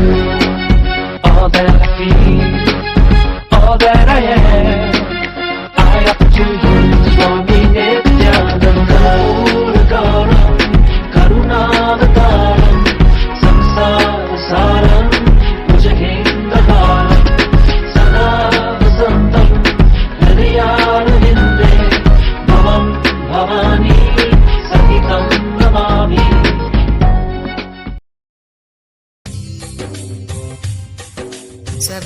स्वभावचिन्मयानन्दं कृपापूर्णं जगत्पतिं हरिषड्वर्गजेतारं नित्यानन्दगुरुं भजे. स्वभावचिन्मयानन्दं कृपापूर्णं जगत्पतिं हरिषड्वर्गजेतारं नित्यानन्दगुरुं भजे. I'll repeat the sutra once more. As breath turns from down to up, and again as breath curves from up to down, through both these turns, realize whenever the incoming breath takes a turn, as outgoing breath, it is, and whenever the outgoing breath takes turn, becomes the incoming breath, again you experience the neutral space.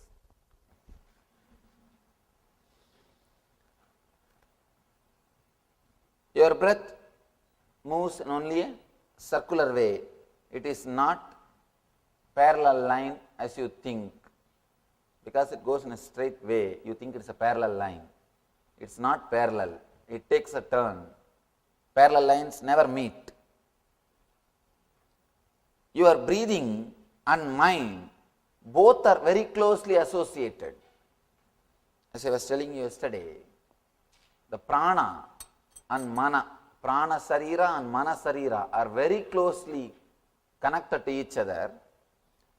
If the prana becomes slow, the number of thoughts per second also reduces.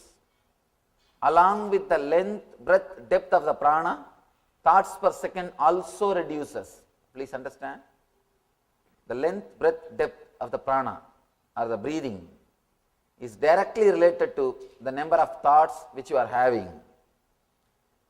If for example here, if the prana is slowly coming down, slowly going into the inner space to take turn, this is the space in which it takes turn. It's an ingoing, incoming, outgoing.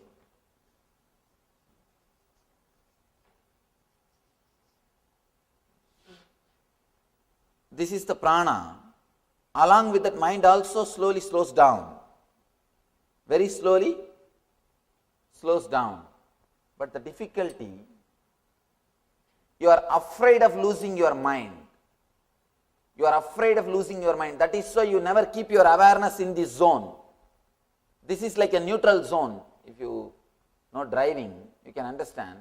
Whenever you shift gear from first gear to second gear or second gear to third gear or any change, you have to come to neutral zone. Only after coming to the neutral zone, you can change the gear. Even if it is from first to second, or second to third, or third to first, whatever it is, you have to come to the neutral zone. Same way, the incoming breath taking turn as outgoing breath, this turn, this zone is a neutral zone. This is neutral zone.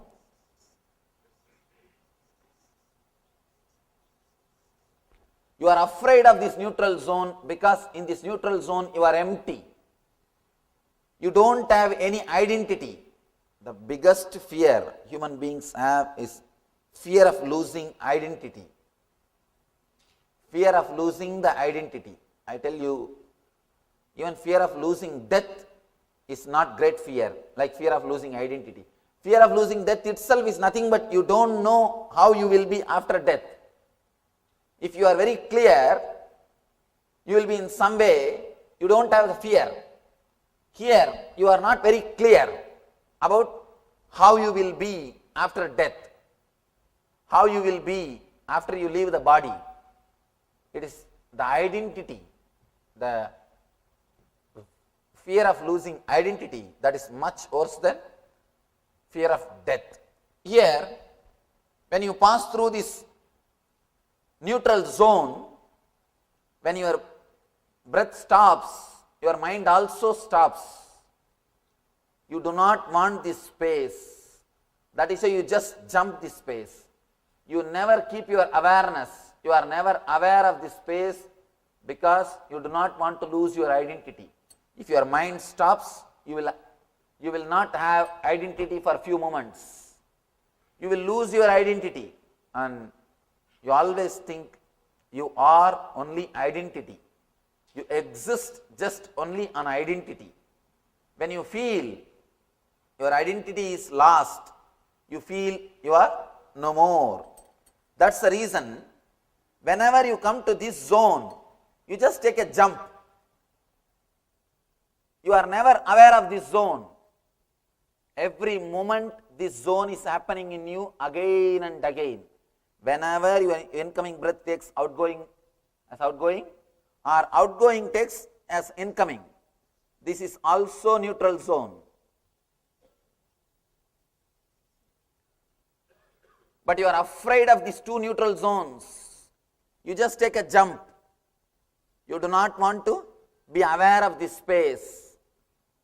Every moment, when the incoming breath takes as outgoing, outgoing takes as incoming, you are afraid of this neutral zone because in neutral zone you don't exist. In neutral zone your identity is lost. You do not want to be aware of losing your identity. You do not want to lose your identity. You are so obsessed with your identity. You are so caught. You are completely caught with your identity. You do not want to even remain for a moment, even for a kshana. You do not want to be without your identity. Constantly you are protecting your identity.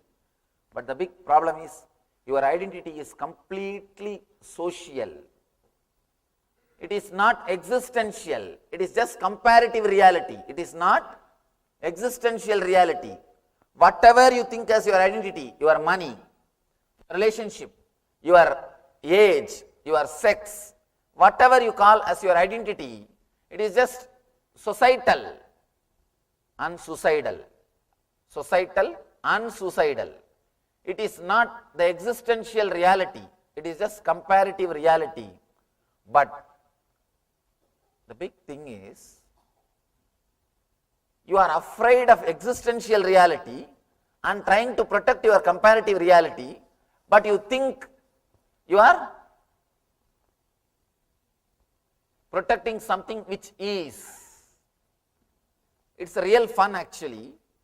You are trying to protect which is not against which is. Which is your reality, that neutral space, that gap. Which is not is your comparative reality, your identity. You are trying to protect your identity against your reality. That is where you miss the whole game. That is why our life is a big failure. You are trying to protect which is not, you are trying to fight for which is not against which is. See, the light has got an existence. It has got positive existence. But darkness doesn't have positive existence. It exists only in a negative way. It doesn't have positive existence. You are trying to protect which doesn't have positive existence against which has got positive existence. In this space, in this zone, the neutral zone, the inner space or consciousness is the reality. It is a truth. It exists in you every moment. Every moment when your incoming breath takes turn as outgoing breath, or outgoing breath takes turn as incoming breath, you are in that neutral space. You are in that consciousness. But you neither wanted to experience nor feel comfortable with that zone. You are so caught up in your identity, especially with the Western culture. Surrender means death. Just by hearing the word surrender, people get frightened. But you don't know, you are trying to protect something which doesn't have basic existence. You see, all your identity is what your mind. This is what is your identity, the mind. This is breath.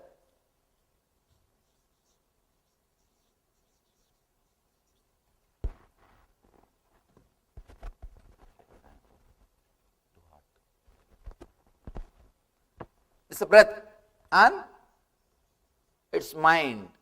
Mind is nothing but your identity. Again here, outgoing breath, mind. This is the zone, neither breath is happening nor the mind is working.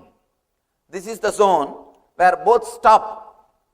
When your breathing stops, when your mind stops, you experience the zone of consciousness. This is what I call neutral zone. The difficulty is, if your mind doesn't feel comfortable, if your identity doesn't feel comfortable, then naturally you just jump this zone. You do not want this zone in your life. Constantly you are trying to avoid God. Constantly you are trying to escape from God. Constantly you are trying to escape from consciousness. Please be very clear. Jesus says, knock and it shall be open. I tell you, he is knocking, just open. Jesus says, knock and it shall be open. No, he is knocking. Every moment when your breath takes turn, he is knocking your door. All you need to do is you just open the door. You don't have to knock. He is already knocking. The main thing, you need to feel comfortable with that neutral zone. The more you feel comfortable, more you feel protected, more you feel secured, with that neutral zone, you will start experiencing the neutral zone again and again. When you start experiencing the neutral zone, you will stay in consciousness. Yesterday, Shiva was giving us a technique to be a witness of only one neutral zone. Incoming breath becoming outgoing. Incoming breath taking turn as outgoing. He was speaking about only one neutral zone, because immediately you can't be aware of both the neutral zones. Only one you can start. Yesterday he started with first neutral zone. Now he goes deep. He goes deep. Now he says, be aware of both the neutral zones. Be aware of both the neutral zones. Let's enter into the technique and see how he is explaining. O Bhairavi, he starts with the word, beautiful word, O Bhairavi. This word should be understood. Yesterday he started, O Radiant One. Every day he gives new name. And we should understand, Shiva is not using a single word unnecessarily. Not even a single word from Shiva's mouth is unnecessary. Not even a single word can be edited. As I was telling you yesterday, when I wanted to speak on Brahma Sutra, I could edit Brahma Sutra. It was 555. I chose only 3 sloka, 3 sutra. When I wanted to speak on Yoga Sutra, it was again 555. I don't know what is to do with that number. But Yoga Sutra and Brahma Sutra both are 555. I chose only 10 or 11 sutras. When it came to Gita, it's 700. I chose only 120. But here, Shiva has given 112 slokas. I am not able to drop a single sloka. I couldn't drop a single sutra, because every sutra is just overflowing with energy, overflowing with a meaning, and you can't say essence of Shiva Sutras is something less than Shiva Sutras. It's a pure essence. It's already distilled the whole essence. Is completely used his intelligence. What maximum can be done, Shiva himself did. Nothing more needs to be done. A small story. One multimillionaire goes to a New York City bank and says, I wanted $5,000 loan. The manager asks, give some guarantee, please give us some guarantee. The man said, please have the car key of my new Rolls Royce. He gave the car key. Manager took the car and safely parked in the underground parking. The man left. He went for Europe trip. After 1 month he came back. Straight he came to the bank and said, sir, I wanted to give your money back. Manager said, yes, $5,000 and $15 interest. Man gave the check, took the car key. Manager asked, sir, when you are away, I checked with your accounts. I checked about your identity. I found you are a multimillionaire. Why did you take just $5,000 loan? What happened? He said, see, where else I can park my Rolls Royce for $15 1 month? Where else I can park my Rolls Royce for $15 1 month in New York? Be very clear. You don't. Where else you can learn much better way about spirituality than Shiva. He has done whatever can be done. Just like that person, just like that guy, Shiva has distilled the whole thing. Now nothing more needs to be done. He has given the essence. He starts with the word, O Bhairavi. The word Bhairavi is beautiful word. He says, Bhairavi means a person who has gone beyond Bhaya. There are many meanings. You can, in Sanskrit, you can give at least 25 meanings to a single word, because it is poetic. It is not prose. The whole language is poetic. The whole language is poetic. You can give at least 25 meaning to a single word. Bhayaha ramyate means who can flirt with fear is Bhairava. Understand? Flirt with fear. Ramya means flirting. Bhaya means fear. Be very clear. Fearlessness is not Bhairavatva. Fearlessness is suppressing fear. We also sometimes experience fearlessness when you are really shaken, when you are supposed to cross dark area in the night. You start chanting some Rama Rama, Krishna Krishna. All gods will come only at that time in our mind. All possible names, Rama Rama, Govinda Govinda, Krishna Krishna, whatever name, everything will come, and you will really feel that you don't have fear also, because your inner chattering is engaged in something else. When you engage your inner chattering in something else, you really feel that you are out of fear, or you don't experience fear. That is what we do when we repeat these mantras. Please be very clear. When you repeat the mantras, you only divert your attention. Don't think you get the solution. You are not solving the problem. You just divert your attention. You just turn your attention somewhere else. It's like there is a proverb. If cat will think, you can see cats when they drink milk, they will always close their eyes tight, because they think once they close their eyes, the whole world will become dark. Nobody will see that they are drinking milk. You are also doing the same thing. When you chant some mantra, because you don't pay attention to the fear, you think the fear has disappeared. Let you be very clear. Fearlessness does not mean non-existence of fear.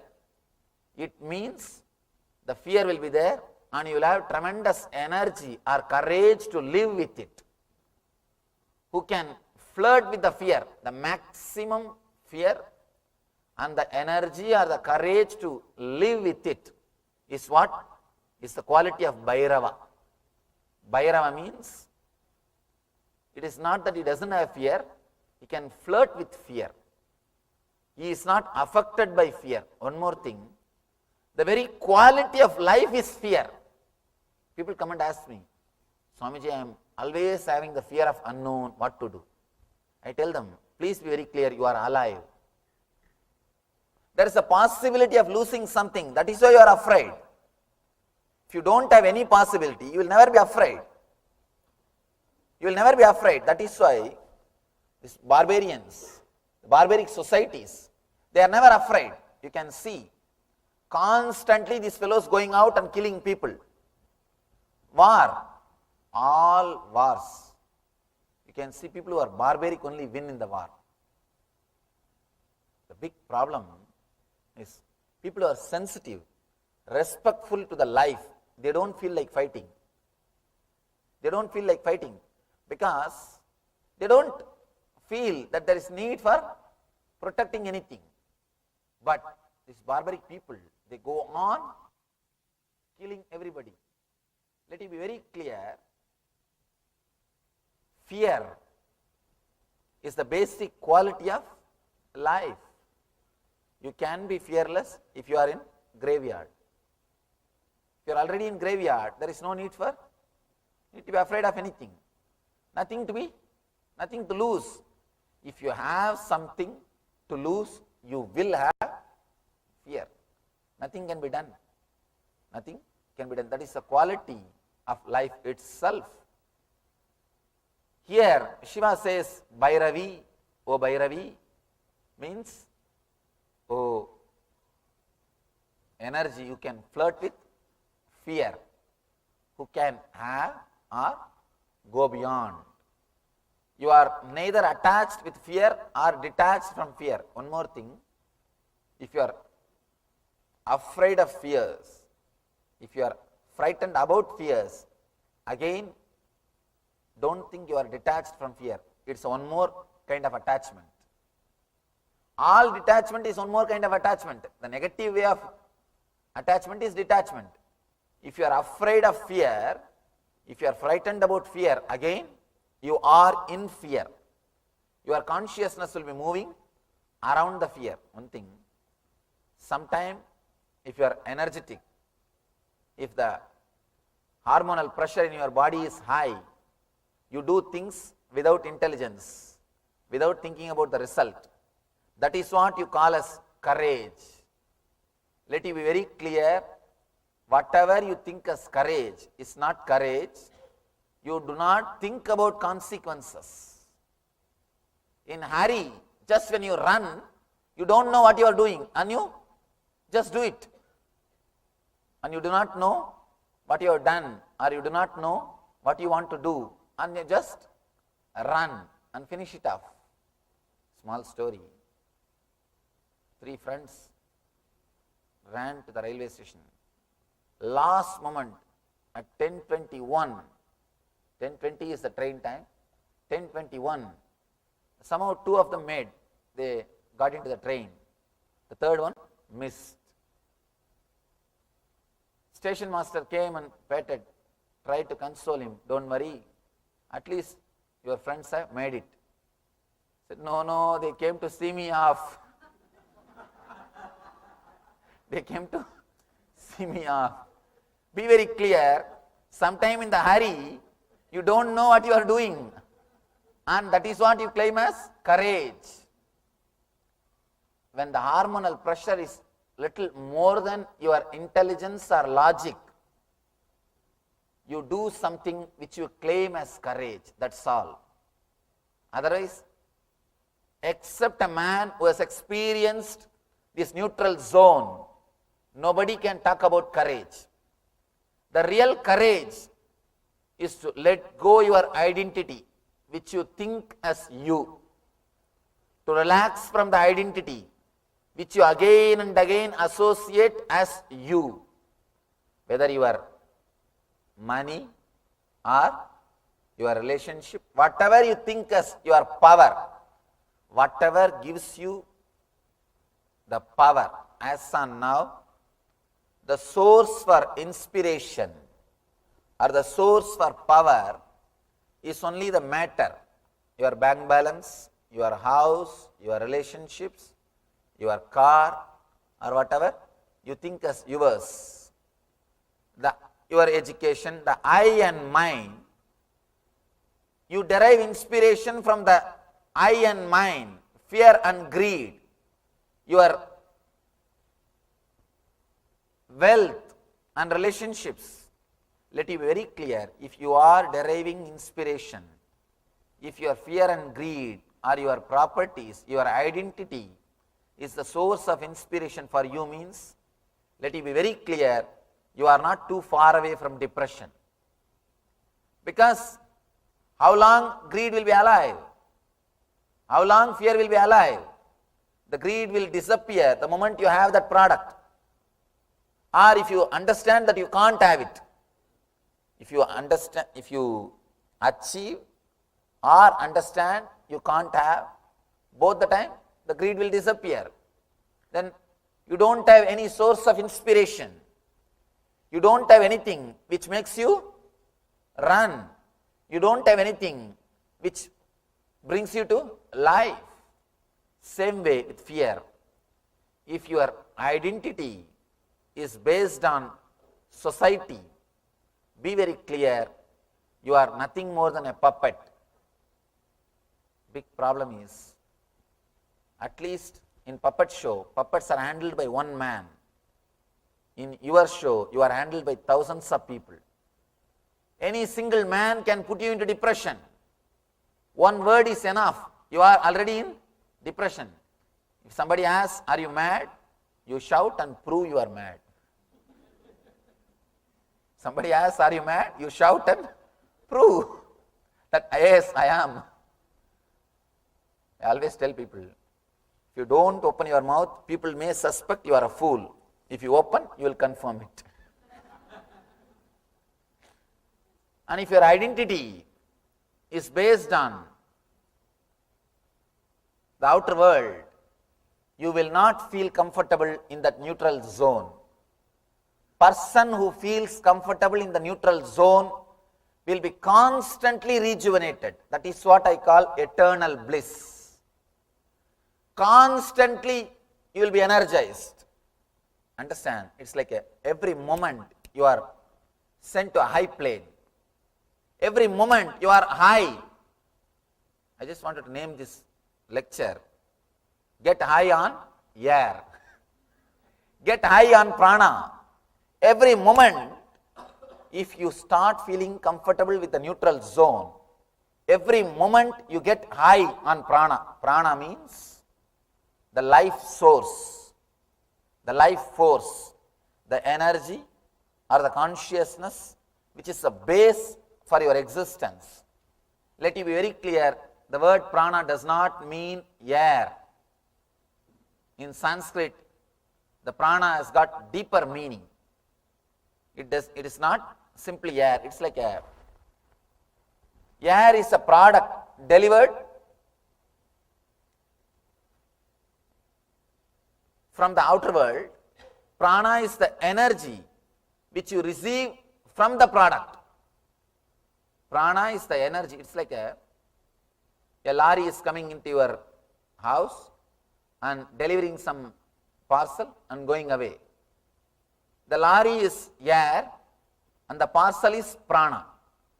What is directly useful or what is directly the energy, base of your consciousness is what only is called as prana. If you can be comfortable in that neutral zone, be very clear, again and again you will be infused with energy, because that is the energy zone. That neutral zone is what I call Shiva consciousness, eternal consciousness, bliss space, Anandagandha, or whatever, Samadhi, Satori, whatever names you call, God, the neutral zone only is given different names. If you can be comfortable in that neutral zone, every moment, again and again, you will be rejuvenated, flooded with energy. In this lower neutral zone, when the incoming takes outgoing turn, you are flooded with energy. When the outgoing takes the turn of incoming, you are flooded with intelligence.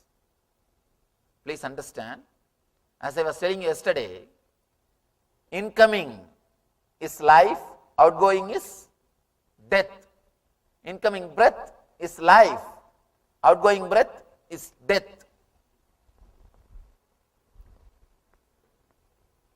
This is the lifeline and this is death. With the life, you are flooded with energy. With the death, you are flooded with intelligence. If you are unaware, you will miss the energy and miss the intelligence. Every death teaches you. Every death. One more thing, when I use the word death, I don't mean only the physical death. If you lose some money, suddenly you lose $1 million. Some part of your being is dying. That is why you feel so much of pain. Your identity as a millionaire is dying. Same way, even if you don't have good relationship with your parents, if they die, suddenly you feel emptiness, the pain. I have always seen in India, as long as parents are alive, these guys will not even give little water. They won't take care of them. The moment they are dead, they will have beautiful big photograph and put all kinds of food and seeds in front of that photograph and do aarti. There is a nice one-liner I read. As long as the grandfather is alive, he lived only in the outhouse. The moment he is dead, he is allowed inside the house as a photograph. His photograph will stay in the main hall, but he has to stay in the outhouse. You don't feel, even when they are alive, you don't feel so connected to them. But when they are dead, you feel the emptiness because something in you is dying. With every incident, something in you is dying. If you can be aware, if you are aware of that moment, you will receive intelligence. Every incident teaches you. Be very clear. Every incident in life teaches you something. If you are aware, you learn the lesson or you miss it. Then again the life has to teach you. But till you learn, life is not going to leave you. Be very clear. A small story. A singer was trying to satisfy the audience. He started singing, maybe some Carnatic music, something. After he finished, the whole group, all the audience, they shouted, once more, once more. Again he started. After he finished, again the audience shouted, once more, once more. He was on his peak, oh God, people are enjoying. And it went on and on 5 times. Then he slowly started suspecting, what is happening? And after the 6th time, again people started shouting, once more, once more. He asked, why? You are all really enjoying this song. He said, no. Till you do properly, we are not going to leave you. Till you do at least once properly, we are not going to leave you. Be very clear. Till you learn the lesson, life is not going to leave you. If you are aware of the death and birth gap, you will be aware when you lose something, when life teaches you something. You will be awakened to intelligence. Let me explain once more. This technique does not mean you will only sit for half an hour and watch the breath incoming and outgoing, or outgoing taking turn into incoming. Please understand, it is not just half an hour technique. You will sit with eyes closed. You will observe the incoming breath taking outgoing breath taking incoming breath. That is the way to start, but that is not the complete technique. When I say be aware of incoming breath taking turn as outgoing breath, and outgoing breath taking turn as incoming breath, I mean be aware when you are flooded with energy and intelligence. When you are given life, sometimes even a single desire can bring life to you. You can see you are lying in the bed the weekend. You don't feel like getting out of the bed. Suddenly you remember some friend, somebody's name, and you just wanted to meet him. A single thought, your whole body is alive. You are out of the bed. You just wanted to run. When you are flooded with energy, be aware. That is happening in this neutral zone only. Same way, when you are flooded with intelligence, when something is taken away from you, you are flooded with intelligence. If you are losing something, if something is lost, immediately you are given some message, some understanding about the life. Be aware when you are flooded with intelligence. This is intelligence neutral zone. This is energy neutral zone. When the birth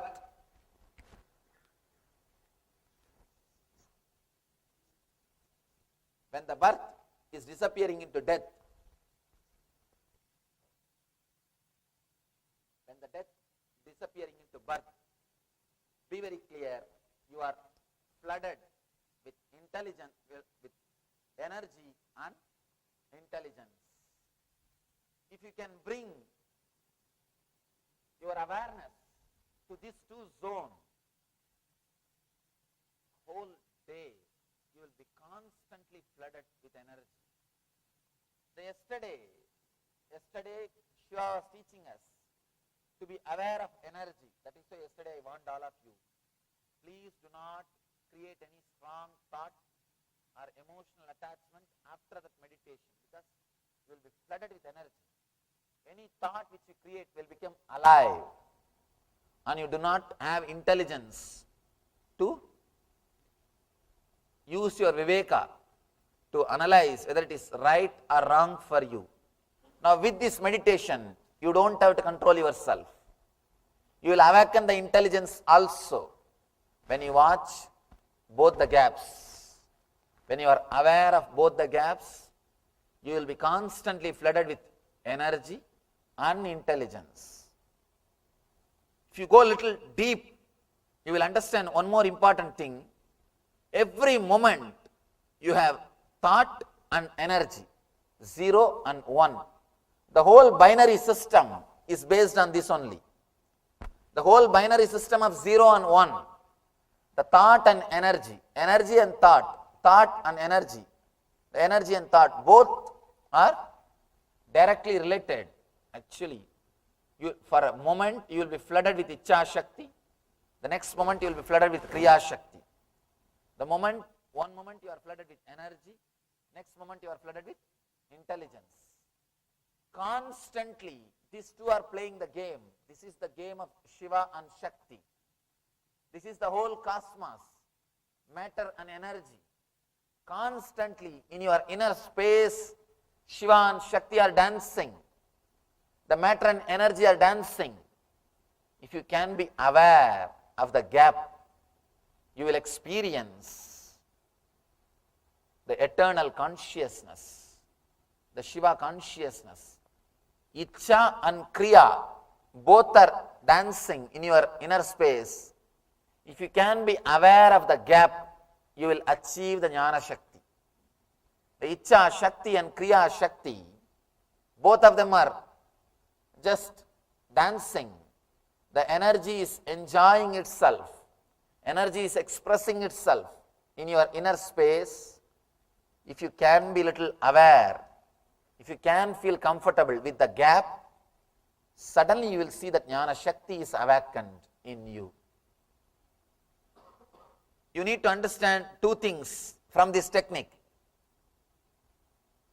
First thing, at least spend 21 minutes when you want to practice this technique. At least spend 21 minutes with yourself and be witness of both the gaps.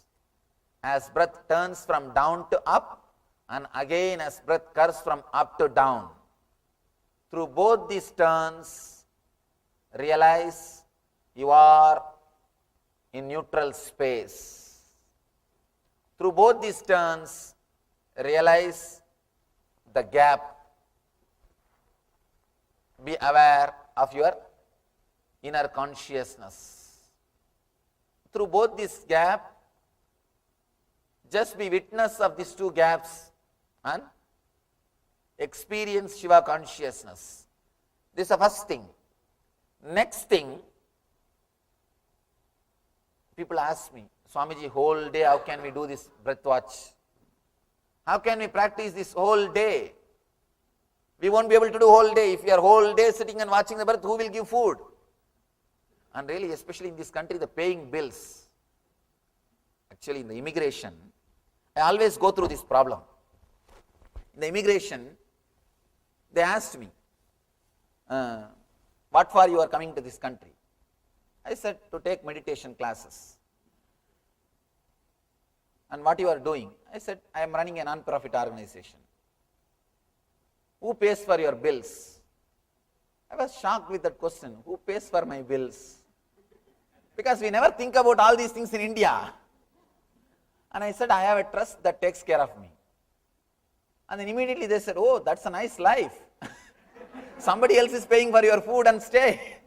And somebody else is taking care of you. Actually, when I heard that conversation, first time I understood that is true. We never think about all these things in India. Paying bill and all these things doesn't have a big role in our consciousness. You meditate if you like, you don't if you don't like, that's all. But there's we don't think too much about who will pay bill, what is happening with the life. In that case, then I started recalling. In India, there are so many people who neither work nor earn, but they are all alive. And I also wanted to do little research. Who pays for their bills? And nobody pays because nobody gets any bill in India. Something comes and something says, and they eat something and they leave something. And really, when they asked me about this only, first time I started thinking, yes. And it's yes, you are supposed to work to live your life. And in India, we don't understand the concept. You can be alive without even thinking of going for a job. I know at least thousands of people, if not lakhs also. Not only they don't go for a job, don't even think of going for a job.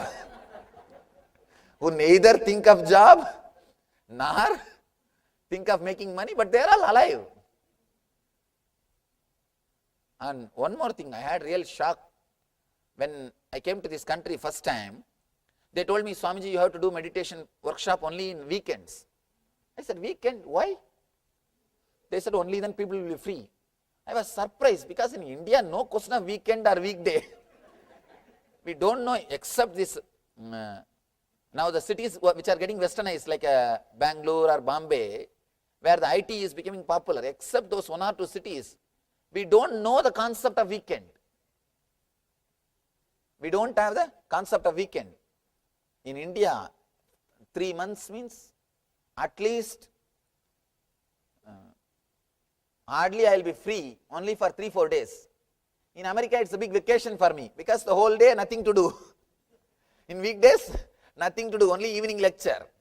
Practically I am free. That's why I feel that whenever I come to America, it's a big vacation. In India, no question of this weekday or weekend. The lifestyle itself is totally different. Suddenly I realized, yes, you are supposed to work to live. And you see, it is not that I never went for a job because I lived this spiritual life, that is different. Even in the area in which I lived, the culture in which I was born and brought up, nobody goes for job and all those. I have never seen, even around, in and around my village, regularly come morning going for job and evening, that idea itself never existed. That idea itself never existed. That's why people, our devotees who are from America, when they come to India and stay in our ashram, they don't want to come back. Because there is nothing to be done. And you are really liberated. Practically you experience the liberation. And nothing much to be done. See, even if you are here, even if you are sick, you can't do anything. You have to work for yourself. You have to support yourself. You have to pay for your bills. In India, even if you are healthy, you don't have to work. Forget about the question if you are sick, even little bit of. If you feel like you are having headache, that's enough. You don't have to go to office or anywhere for 10 days. And the lifestyle is totally different. Anyhow. Here, let you understand, again and again and again, you are flooded with energy. You are flooded with energy. When you start experiencing this inner space, the neutral zone, the source of inspiration will not be the matter for you, it will be spirit. Please understand, as long as the source of inspiration is your identity, you are driven by your identity, you will try to strengthen your identity, which is not there. Which is not there. See, your identity as a rich man will be alive if you are among the poor people. If you go and be with the rich people, what will happen to your identity? It will be lost. Your identity as a young man will be alive if you are with old people. If you are with old people, what will happen? Your identity will disappear. Be very clear, your identity is completely relative. It is comparative. It is not reality. If you are comfortable only with inhaling and exhaling, you will be strengthening your identity. Your inspiration source will be your identity, and you will be working to strengthen your identity. Means death to death.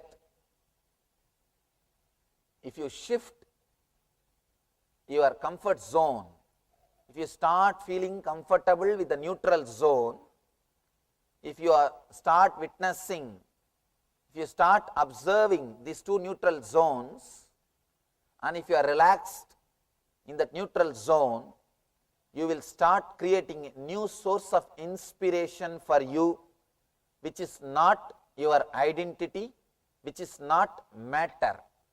Please be very clear. As long as matter is the inspiration source for you, as long as your identity is inspiration source for you, you cannot be alive, active eternally. You cannot be alive or active eternally. You will be entering into the space of death again and again, because matter cannot be alive. Matter by its very nature is not alive. If you start feeling comfortable with the neutral zone, the spirit will become inspiration source for you. You will be driven, you will become active, alive again and again by the spirit, by the energy and intelligence. Energy and intelligence will become source for your life. Whenever you are flooded with energy, whenever you are flooded with intelligence, you will be able to receive it. You being flooded with intelligence and energy is what I call God consciousness, experiencing Shiva.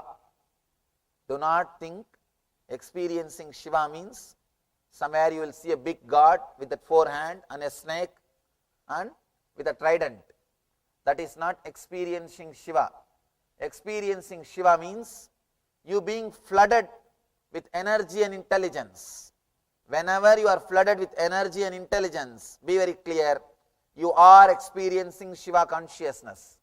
You may be aware or unaware, but you are experiencing Shiva consciousness. First, as I told you, at least 21 minutes, try to practice this technique, watching both the gaps. Next, whole day, whenever you are flooded with energy, whenever you become alive, you can see when you get some thought related to greed, some desire, suddenly you will see that your whole body is alive. You are alive, you are overflowing, bubbling with energy. You just want to do that. Be aware of that moment. Just be witness of that moment. I tell you, if you can witness whenever you are flooded with energy, you can retain that same excitement, same energy without object. For example, suddenly you become alive when you remember your friend. You remember your friend, you wanted to go and see him or her. You become alive, you jump out of your bed. You can jump out of your bed, be aware of that moment. Be aware what is happening in you, how that excitement is happening, how the energy is spreading, how you are being flooded with energy throughout the body. What is happening with your body and mind? Be alive, be aware. You will see you are able to be in that same excitement, same high peak energy level without the object, without even that friend, without he or she. Then you are liberated from the object. Desire without object is pure energy. Energy directed towards object is desire. Desire and prana, they two are very closely connected. That is why whenever you are caught by lust or greed, your prana flow totally changes. Now, I am trying to help you to shift the whole consciousness of your prana. The source of inspiration for your prana should be the neutral space, not your identity. Person who is energized from the neutral space, he will be alive, active, vibrating, and blissful whole day. There is no need for anything else. There is nothing needed from outside to excite him. His very being is excitement. That is why you can see kids. Nothing much is necessary to excite them. Nothing much is necessary to excite them. They are alive. Constantly they are alive. Simple things are enough to excite them. Actually, you don't even need a simple thing. The same thing, if you give it through the other side, they will be excited. Instead of giving from right hand, if you give from left hand, they will be excited. That's all. Nothing much is necessary. That is why Shiva is called Asudosha. In Sanskrit, there is a beautiful word, Asudosha. Simple things can please him. Because he is in that consciousness. He is like a child, innocent energy. There is no need for big things to please him. With Vishnu, you need to take lot of things. See the Vishnu lifestyle? All diamond jewelries, and beautiful snake bed, and milky ocean, pretty lady pressing the feet. See the whole lifestyle. And all the dancers, heaven dancers dancing around. With Shiva, old bull, and only that valueless Rudrakshas, which has no commercial value, only sentimental value, no commercial value. See all his lifestyle. What are the ornaments? That snakes which nobody wants. And where is the place to live? The place of staying? Burial ground, where nobody wants to stay. See the whole lifestyle. Whatever society doesn't want, even a simple thing can please him. A simple thing can please him. The whole lifestyle of Shiva, that's why he is called Tyagaraja. He is called Tyagaraja, king of sacrifice. Means it's not that he doesn't have, even simple things are pleasing him. He is called Asudosha. Nothing much is necessary. To please Shiva, all you need is just one bilva leaf and little bit of Ganga Jal, that's all. Nothing else is necessary. But to do any other God's puja, you need so many items, so many things. With Shiva, nothing. See the cosmetics. Shiva's powder is only the Smasan Bhashma, which nobody touches. The place where he lives is burial ground. All these ghosts are the friends and servants. No celestial dancers, nothing. You can see even in the churning of the ocean, when these guys churned the ocean, the milk ocean, one side Devatas and one side Asuras, Rakshasas, they were churning the ocean. So many beautiful things came out. Panjajanya came, simply Vishnu picked up. And the Kalpavriksha means the tree which gives you whatever you want. Indra picked up. And the Kamadhenu came, Indrani picked up. And so many beautiful things came. Shamantaka came, Vishnu went and picked up. And the Vajrayudha came, Indra took it away. And all the Apsaras came. Indra said, come to my court. All these pretty things, beautiful things, when they came, all these fellows went and took away.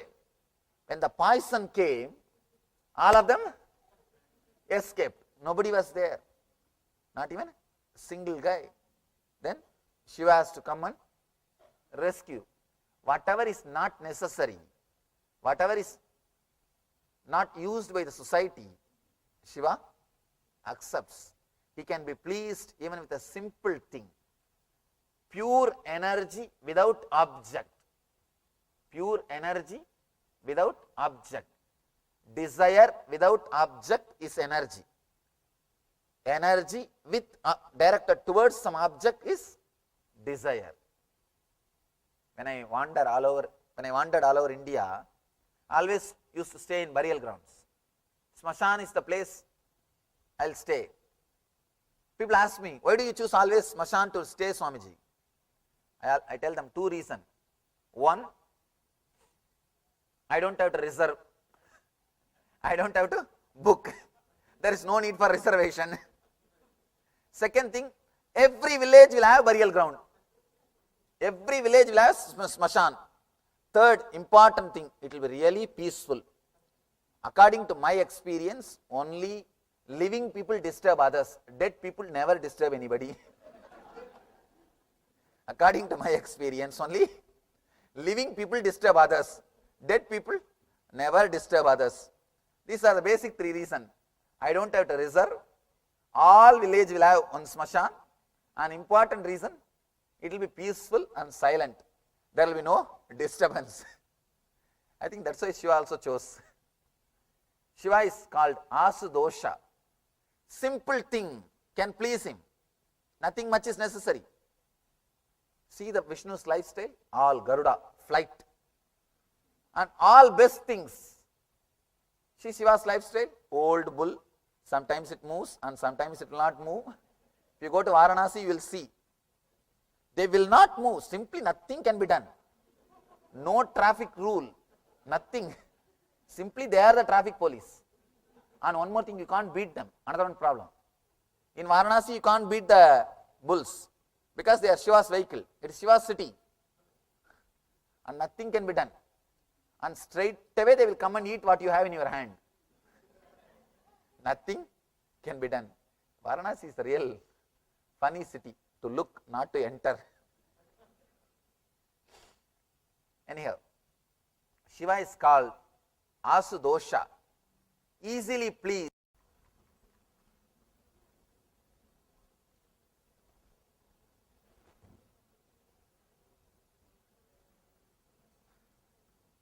It is time. Let us start the meditation. I will repeat the sutra once more. As breath turns from down to up, and again as breath curves from up to down, through both these turns, realize whenever the incoming breath takes a turn, as outgoing breath, it is. And whenever the outgoing breath takes turn, becomes the incoming breath, again you experience the neutral space. Be aware of these two neutral space. You will see, you will be able to feel very clearly the incoming breath awakens energy, the outgoing breath awakens intelligence.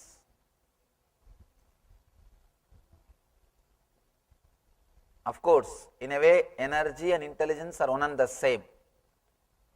Two sides of the same coin. To give you a little deeper explanation, energy, intelligence, love, bliss, all these things are one and the same. When the consciousness expresses through your head, it's intelligence. When it expresses through your heart, it is love. When it expresses through your being, it is energy. When it is there as it is, without moving, it is bliss. So all four are same phenomena, different names of same space.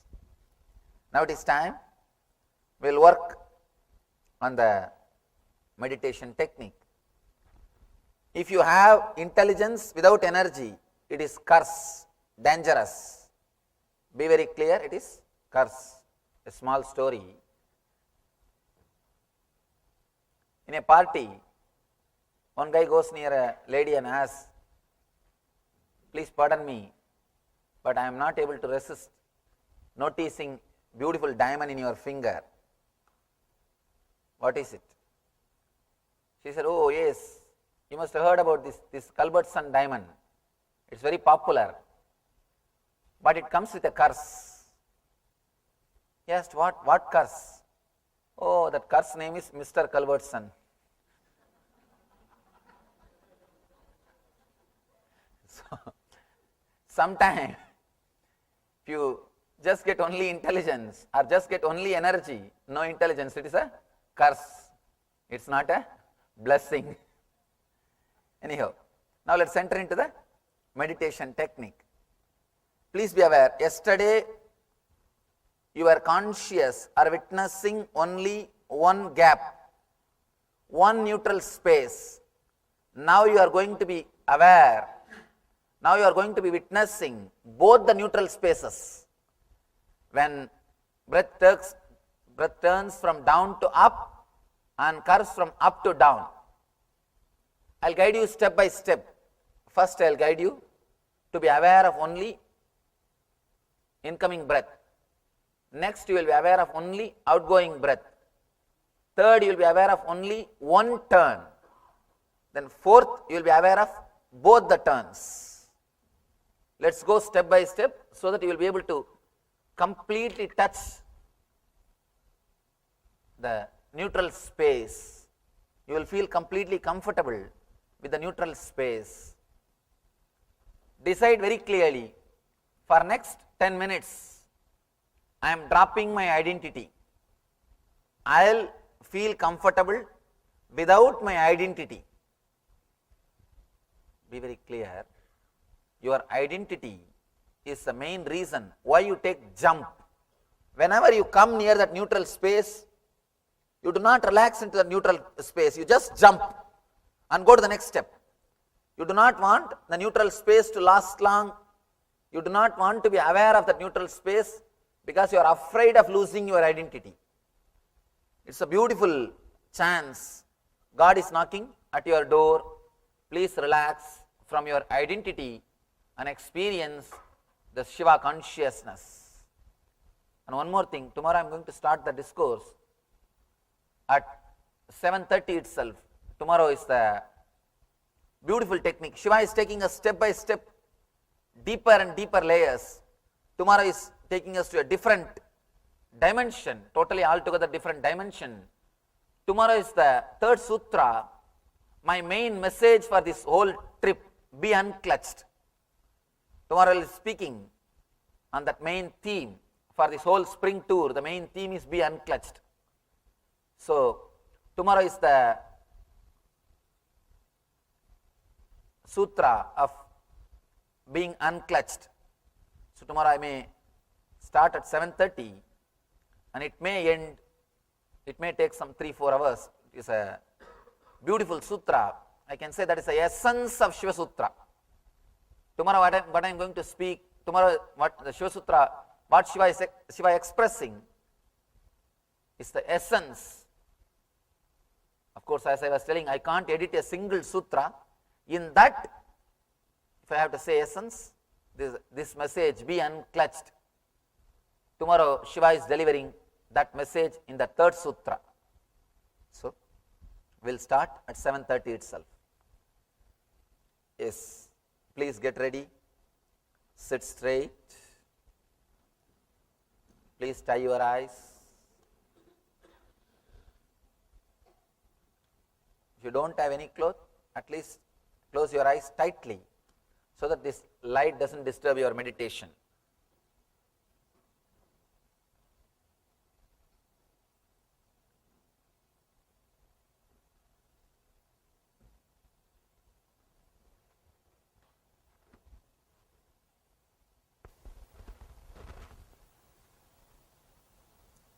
Inhale and exhale as slowly as possible, as deeply as possible.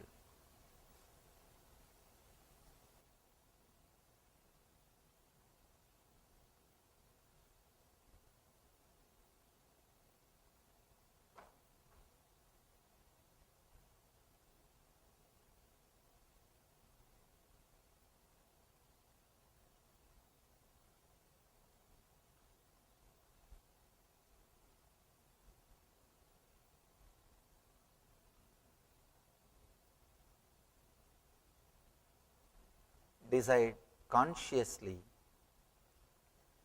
you are going to relax from your identity.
slowly start witnessing the incoming breath. Witness only the incoming breath.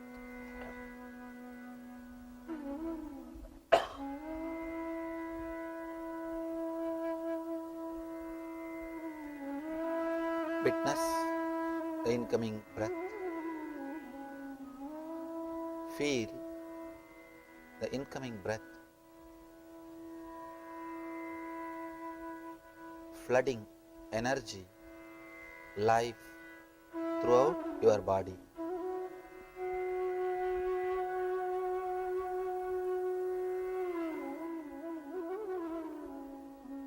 Feel clearly, deeply. Incoming breath is bringing life to your body. It is bringing energy to every cell.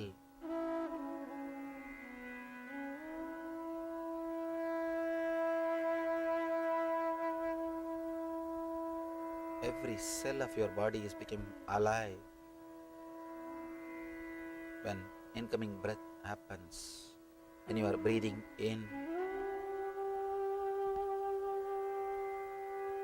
feel every cell of your body becomes alive when you are breathing in. Witness and observe only breathing in.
Start observing, witnessing only outgoing breath.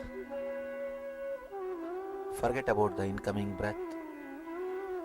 Witness, feel, be aware of only outgoing breath.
Start witnessing when the incoming breath turning into outgoing breath. Witness only one neutral space of incoming breath turning into outgoing breath. Forget about everything else. Just be witness, be aware of incoming breath turning into outgoing breath. Be aware of that one gap, one neutral space. Just be aware of that one neutral space. Witness only that one neutral space.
If you miss the gap, do not worry or feel guilt.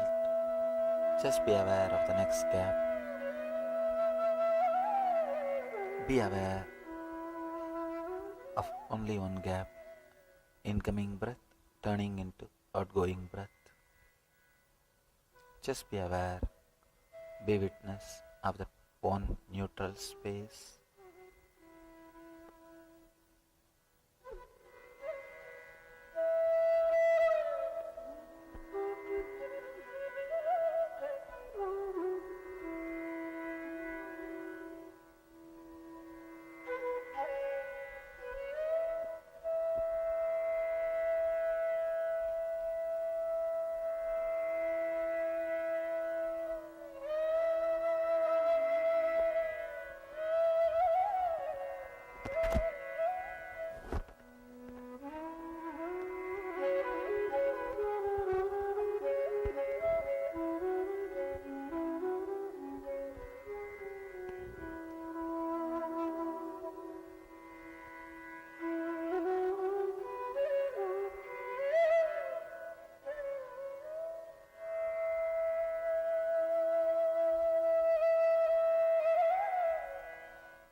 Start witnessing. Be aware of both the gaps. Incoming breath becoming outgoing breath becoming incoming breath. As breath turns from down to up, and again as breath curves from up to down, be aware.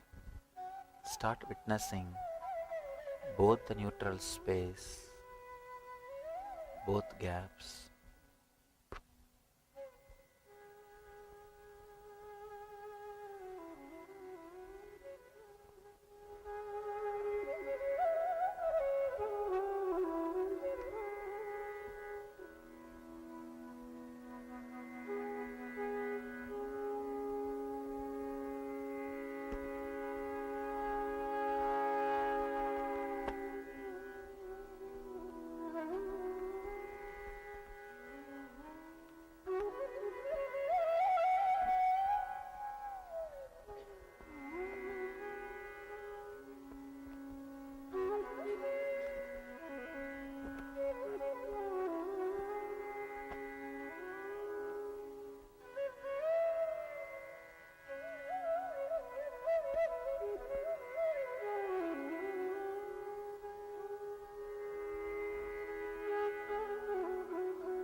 Witness both the neutral spaces. Witness as breath turns from down to up. Again, breath curves from up to down. Be aware. Be completely relaxed through both these turns. Feel clearly you are flooded with energy and understanding. You are flooded with energy and intelligence. You are in bliss, eternal bliss.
Shanti, Shanti, Shanti.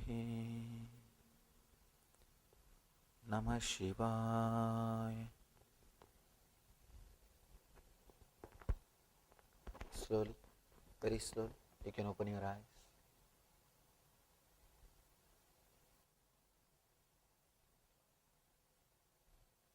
Now we will have energy darshan. The energy darshan, again I am trying to give you the glimpse of that neutral space. I am trying to put you in the neutral space through that high energy. I request you to come with a deep, prayerful mood and awareness so that you can relax into that neutral space during energization and experience bliss. Let you experience this technique and be in radiate eternal bliss. Nithyananda. Thank you.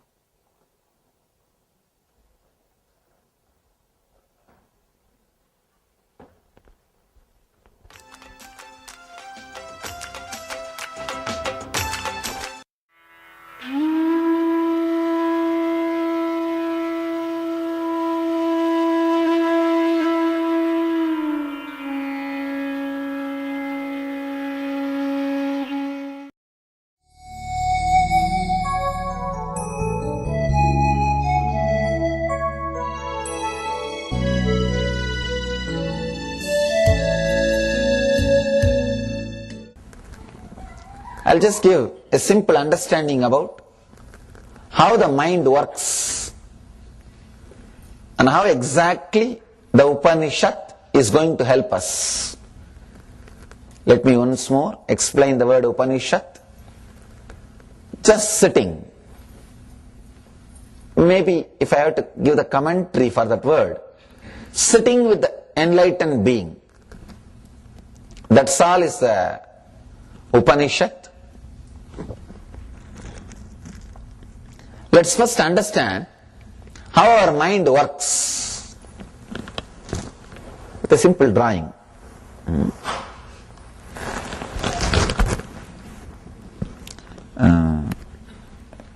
Bhaktananda, do you have a sketch? Oh, all right. Can you?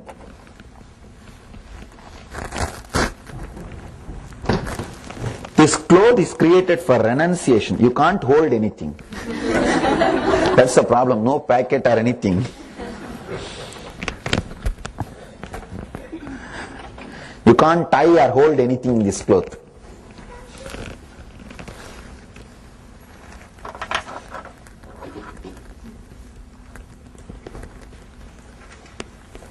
I'm just giving you a simple explanation on how the mind works.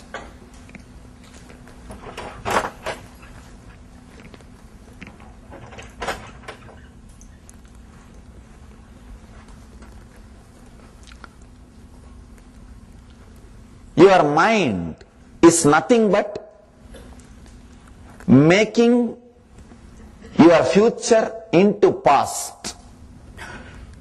Understand? What you call as life is nothing but swallowing your future and making it into past. Am I right?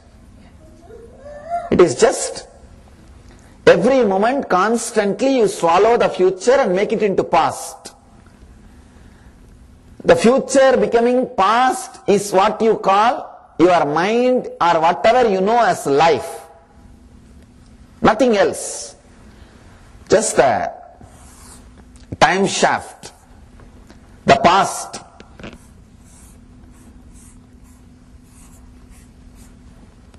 Becoming, or the future becoming past.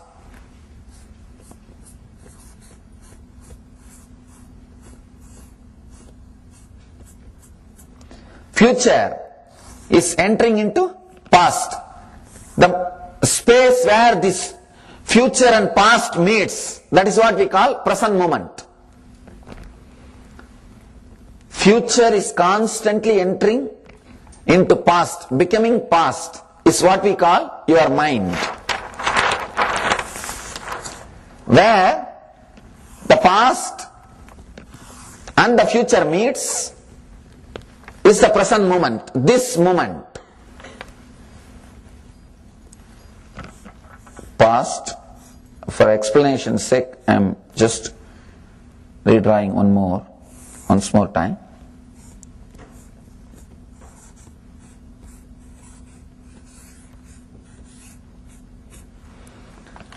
The future is just disappearing into the past. Like this is the way it is going, it's moving. Understand every step you need to understand completely. Only then you will be able to go with it. A little bit of introduction about the mind is good. This is like a user's manual, owner's manual for mind. Not even users, owner's manual. Usually many people don't use, that is different. But if you own, better to have. See, even though you have a car, the moment you sit and put the seat belt, there is a big, the information about airbag. And it says for further details, see the owner's manual. How many of us have referred the owner's manual about the airbag? At least with airbag it is okay, even if you don't refer, because it is going to be useful only when you have the accidents. But if you don't have the owner's manual for mind, you will create accidents. You will create accidents and you will not even know that you are going through accidents every day. So better to have owner's manual for mind. This is the present moment, where the future is disappearing into past. This moment maybe we can call as present.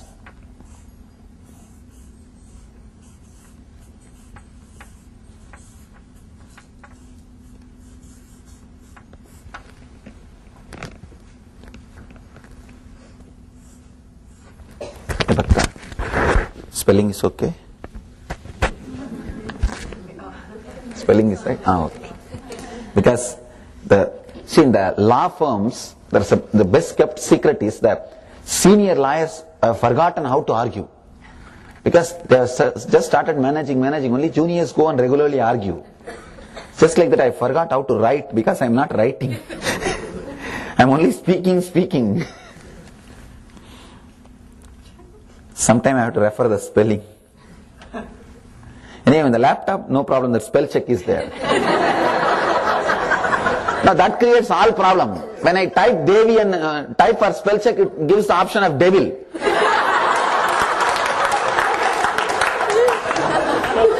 Because it can't read the Sanskrit words.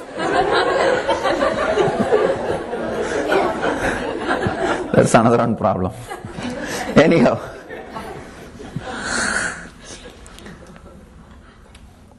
Your mind, understand now, these few statements, if you completely grasp, you will realize the truth. Your mind is nothing but jumping from past to future, and past to future. Am I right? Thought is nothing but jumping from past to future or future to past. You can't think in the present moment. Try to create a single thought in present moment, you can't. The moment you come back to present moment, thoughts will disappear. Thinking is happening means you are jumping from past to future or future to past. Means here to here, here to here, here to here. This is what we call thought. Am I right? For example, if you are jumping 100 times from past to future, future to past, you have 100 thoughts per second. Per second, how many times you are jumping from past to future, future to past, that many number of thoughts you have. Are you able to grasp? If any of you have any doubt, put it in writing. End of the session I will answer, because this needs to be completely internalized by you. Understand? Only if the internalization happens, you will involve in the whole process. You see, you will do all sorts of illogical things, nonsensical things for any pleasure. But even to move one hand for spirituality, you will have 1,000 questions. And you think you are very intelligent. Now that is the problem. See, for other things, you will do all sorts of things without even bothering, and even if your logic says it is not good, Many people come and tell me that smoking is bad, I know, but I am not able to drop, what to do? I have to give honey. Usually I energize and give the honey for de-addiction. Anyhow, even if you know it is not good, your logic says you will do when it comes to pleasure. But when it comes to any meditation or spiritual things, even a small thing, you will have too many logical questions, and you think because of that, because you are asking all logical questions for spirituality, you are very intelligent. Or you have the pride. I don't believe in superstitious things. And you don't understand how many thousands of nonsensical superstitious things you have. First idea, your body is the first superstition you are carrying. Instead of looking into those big superstitious things you are carrying, the small things you think as a superstitious things. Anyhow, now at least internalize this so that you will be ready for the process. You will be ready for the process. If you are jumping from past to future, future to past, 100 times per second, you are having 100 thoughts per second. Let's call it as a TPS, thought per second. 100 TPS, for example. Maybe when you are having 100 TPS, you will be away from the present moment. Am I right? This is the present moment where the future and past meets. If you are jumping too many times, that's what is going on now. Naturally, you will be away from the past, away from the present. You will never be in the present moment. Because in the present moment, you can't think. There won't be any thought. In the present moment, if you come back to present moment, there will be only beautiful silence. The more number of time you are jumping between past and the present and past and the future, more number of thoughts. For example, 100 TPS means you are completely away from the present moment. What is happening in the present, nobody bothers. Even if I am standing and talking here, you just pick up one thought and compare with what all you heard in your past lectures, discourses, classes, what you read.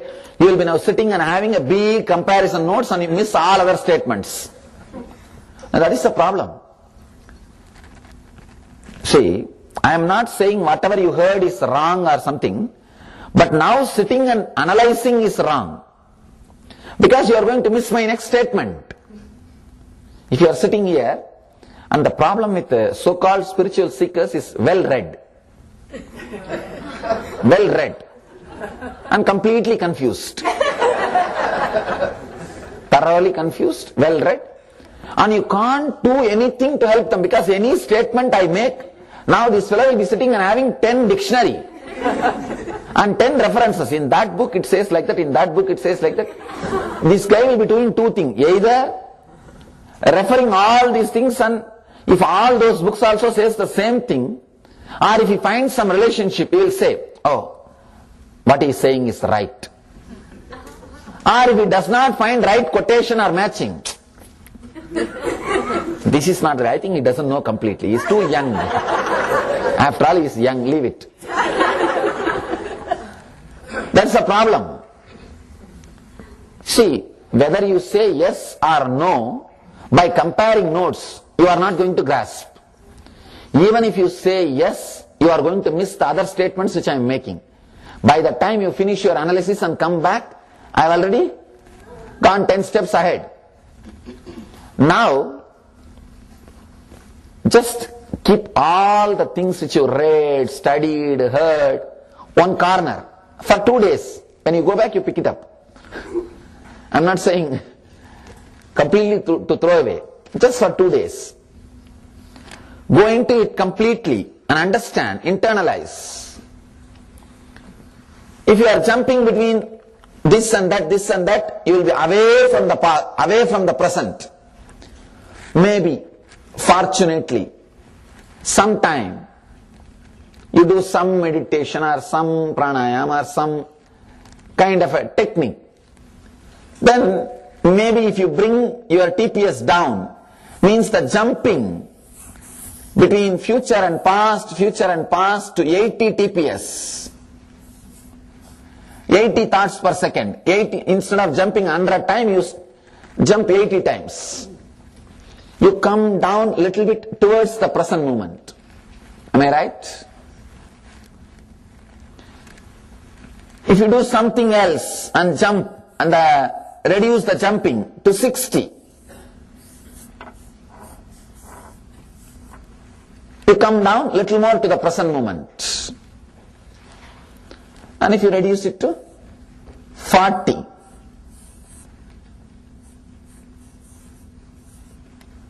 sometime, very rarely, the powerful techniques or the blessings of an enlightened guru can bring it down to 20, even 20 TPS. See, this is just an example I am giving.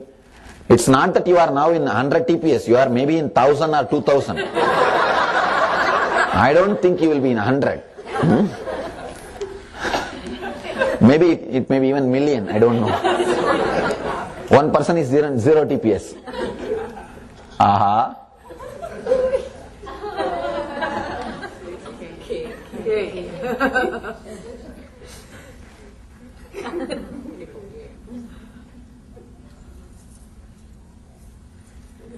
Sometimes even silence, people wake up. Wake up call happens. Oh, she is beyond that source also. Okay. See, my talking sometimes feels like a lullaby. So you feel nicely relaxed and taken care. When I give the break, suddenly you understand something is wrong. And you wake up. And the fun part is when these guys wake up, first thing they will do is looking at others. If you are looking at others, understand you are the person who slept, not the neighbor. No, that is the fun part. And sometimes these guys they will be just sitting and sleep. But first they will start with let me listen with closed eyes. They will have a justification, I am meditating and listening. And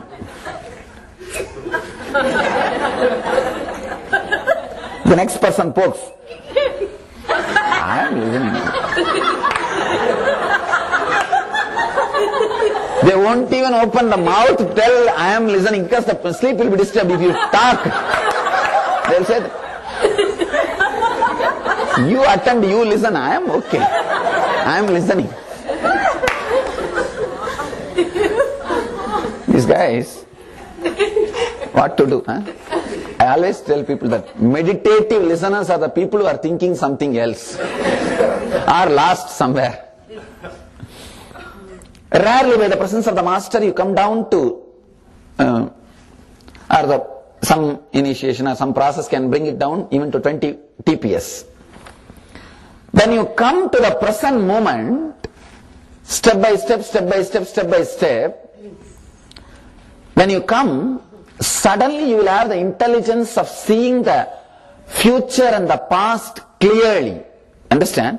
From this place, can you see the past or the future clearly? No. You can't even see the past or the future clearly. When you come down, you may be able to see a little better. See, from here, you can see only like this much, maybe that also. From here, little more your vision will improve.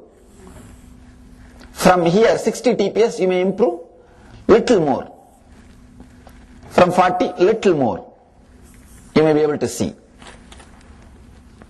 When your TPS reduces, you will have the intelligence to see the past and future. One important thing, now it feels like I am giving you a big promise. If you come to the present moment, you can see your future. So naturally it looks like big promise are too good to be true. Let us analyze one important thing. Sometime when you are in a party, suddenly you will think that some person is going to come in next few minutes, and you will see that person is there. And sometime when telephone rings, suddenly you remember somebody whom you did not remember for 2 years, and when you pick up the phone, that person is online.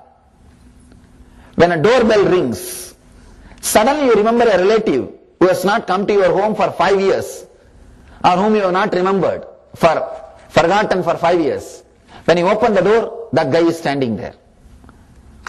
How many of you had this kind of experience at least once or twice in your life? Wow.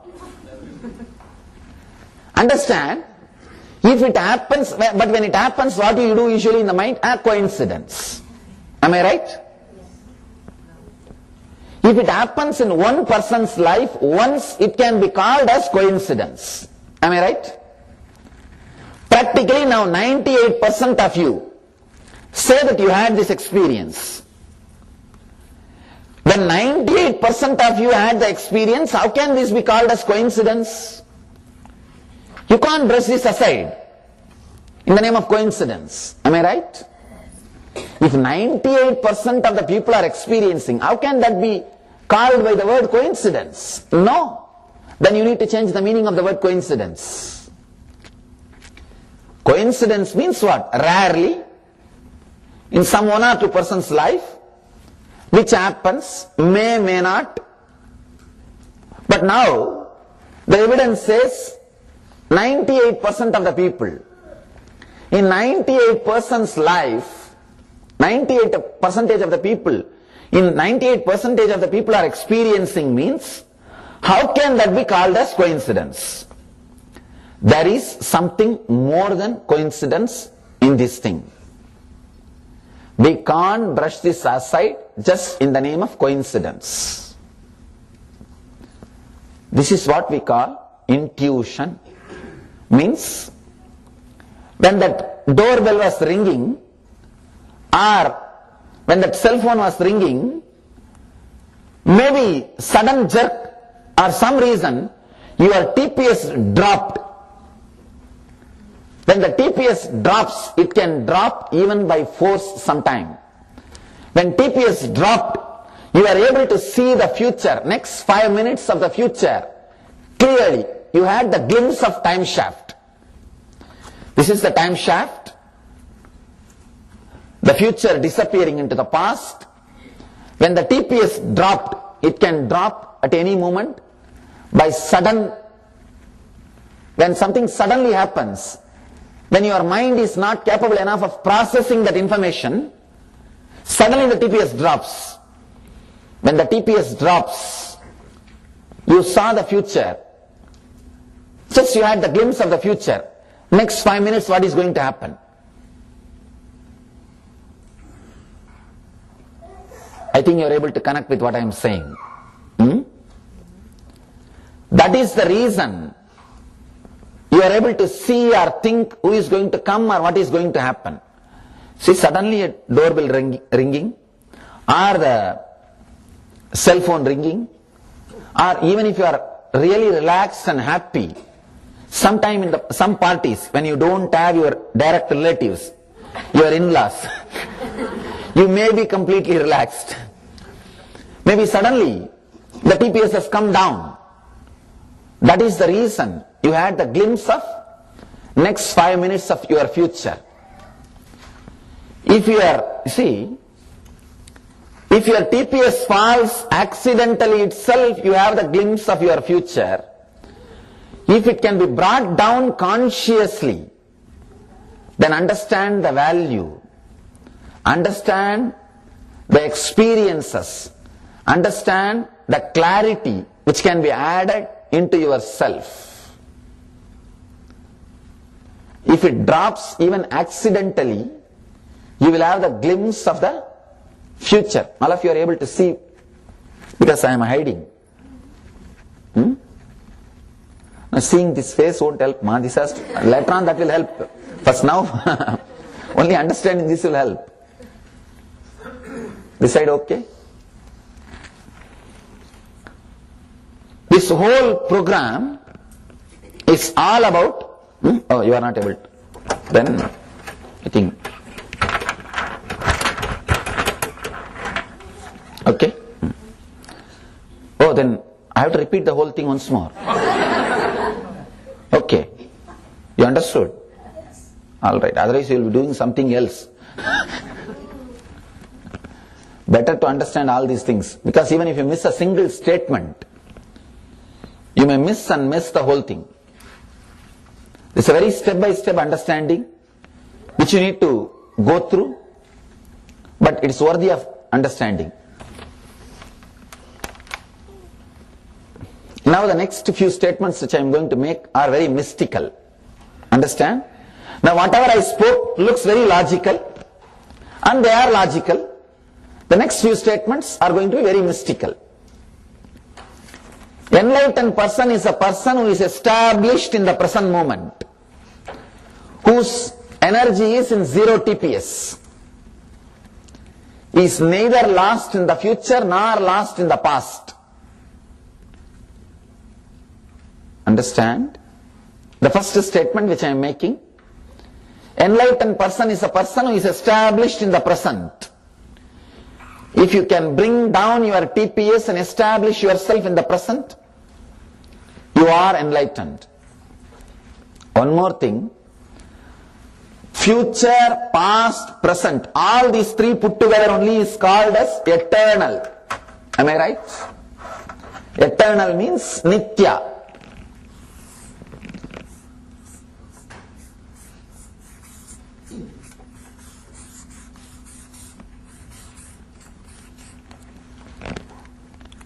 Eternal. You can touch the eternity only in the present moment.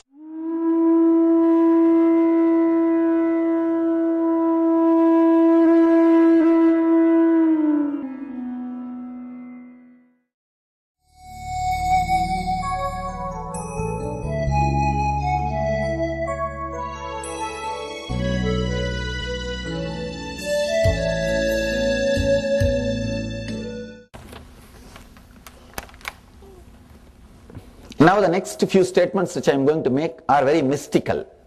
Understand? Now whatever I spoke looks very logical, and they are logical. The next few statements are going to be very mystical. Enlightened person is a person who is established in the present moment, whose energy is in 0 TPS. He is neither lost in the future nor lost in the past. Understand? The first statement which I am making, enlightened person is a person who is established in the present. If you can bring down your TPS and establish yourself in the present, you are enlightened. One more thing, future, past, present, all these three put together only is called as eternal. Am I right? Eternal means Nithya.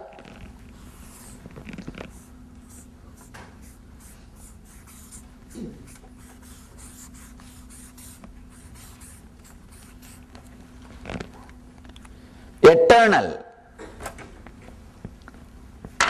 You can touch the eternity only in the present moment. See, the eternity itself can be touched only by present moment. You can't touch the eternity through future or past, because both of them does not exist directly under your control.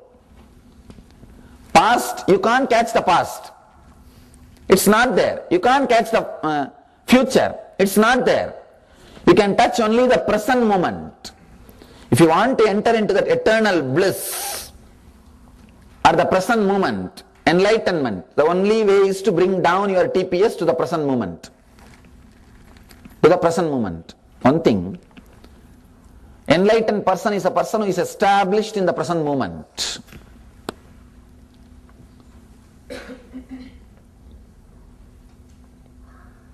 The next few statements which you need to understand.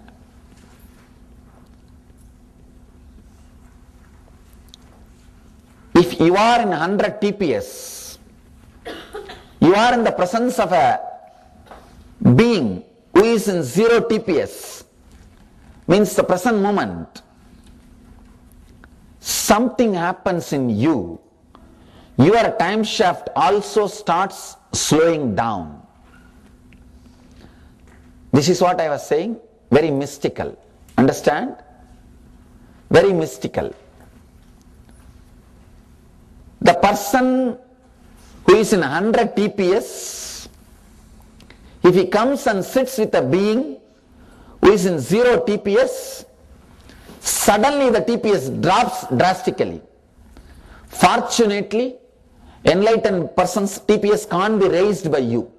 Only you can be dropped by him.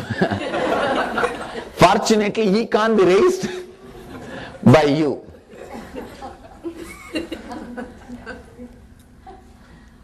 Now you need to understand a little deeply how it drops.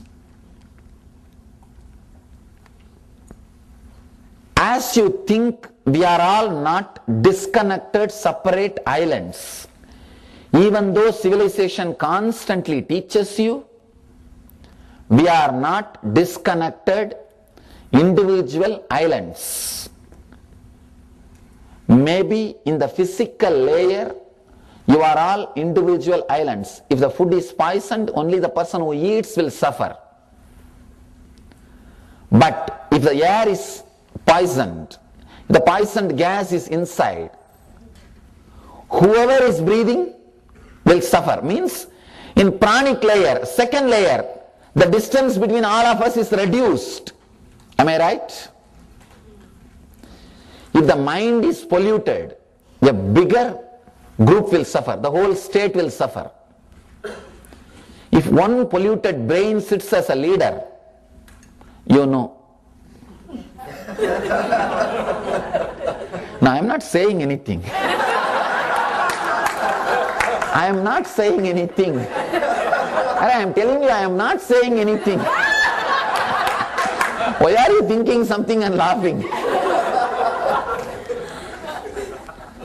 And if one corrupted brain, one person who is disturbed in Manomaya Kosha, he can corrupt the whole state.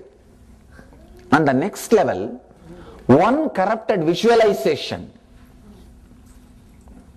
atomic theory, corrupted visualization, it can destroy the whole planet Earth.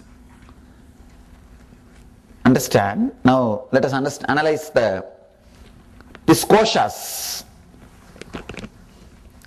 Annamaya kosha means the physical body you have. These both are closely related, that's why I am explaining. Physical body you have is the first layer.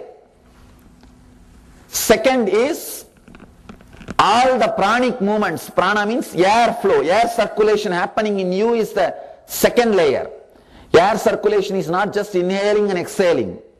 There is some more process. When I come to that layer, we will discuss about it. Your inner chattering is your third layer, mental layer. Your visualization is your fourth layer, Vijnanamaya Kosha. Your silence or peace or bliss which you rarely experience is Anandamaya, bliss layer. I can give the English words for that so that you don't have to struggle with that Anna Maya and Prana Maya and all those.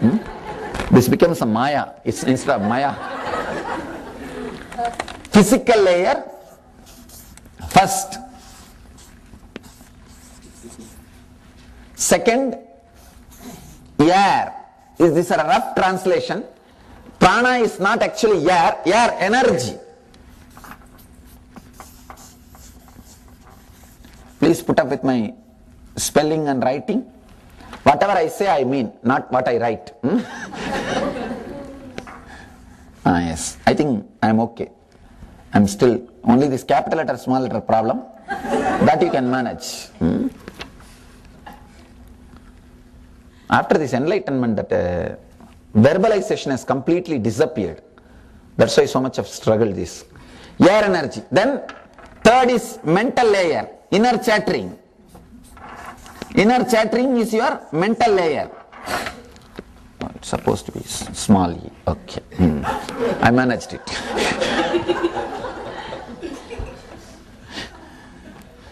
One nice thing with enlightenment is you can manage any situation.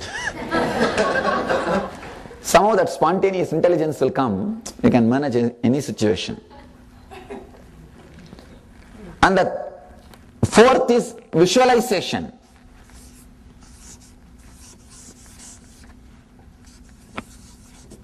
Okay. Fifth is bliss layer. Bliss or the joy which you rarely experience. You experience only blisters, not bliss.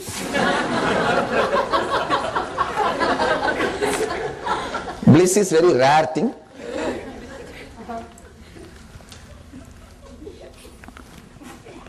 These 5 layers, maybe in the physical layer we are all individual independent islands. If your food is poisoned, only the person who eats will suffer.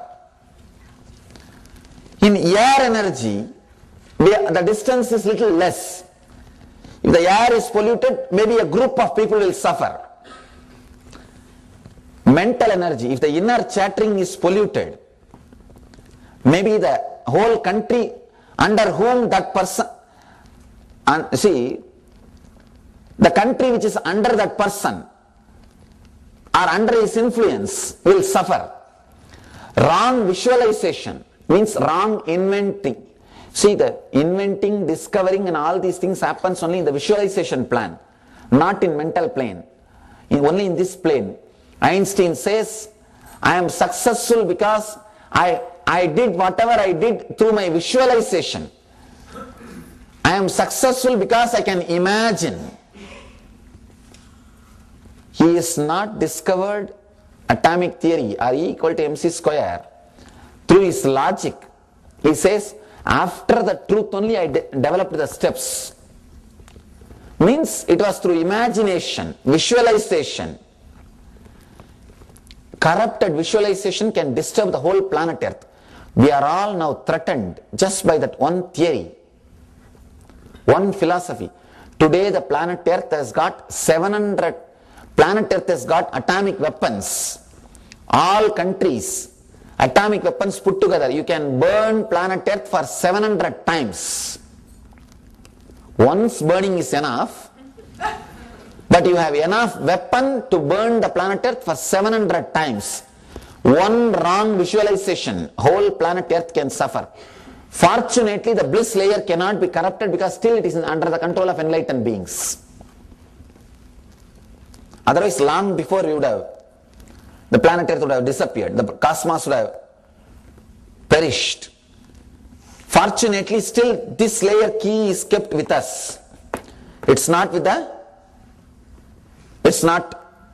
available for public. That is why still Earth exists. And one more thing, this is a very mystical prophecy. Don't bother, nothing, you will never perish. The global warming and all these things may come and go. It may all affect only the group of people who have created collective negativity. But never the humanity will perish. Nothing will happen to planet Earth because this layer is still completely, properly kept under the control of enlightened beings. They manage the whole situation. At some extreme points they interfere in these 3 layers, in these 4 layers. So, anyhow, all you need to understand is, you are not islands as you think. When you come under a corrupted mental layer, whether you want or not, you are suffering. Am I right? Yes. Same way, when you come under a pure mental layer person, a great leader, whether you want or not, you will have all the plus and joy and the positive things created. Am I right? Yes. Same way, whether you want or not, when you come under the presence of a person who is in the bliss layer, your TPS will come down. Are you clear about the whole thing? Whether you want or not, when you come under the presence of a bliss layer person, TPS drastically drops. That is why we say Upanishad, sitting with an enlightened being who is in the bliss layer, brings your TPS down. Question.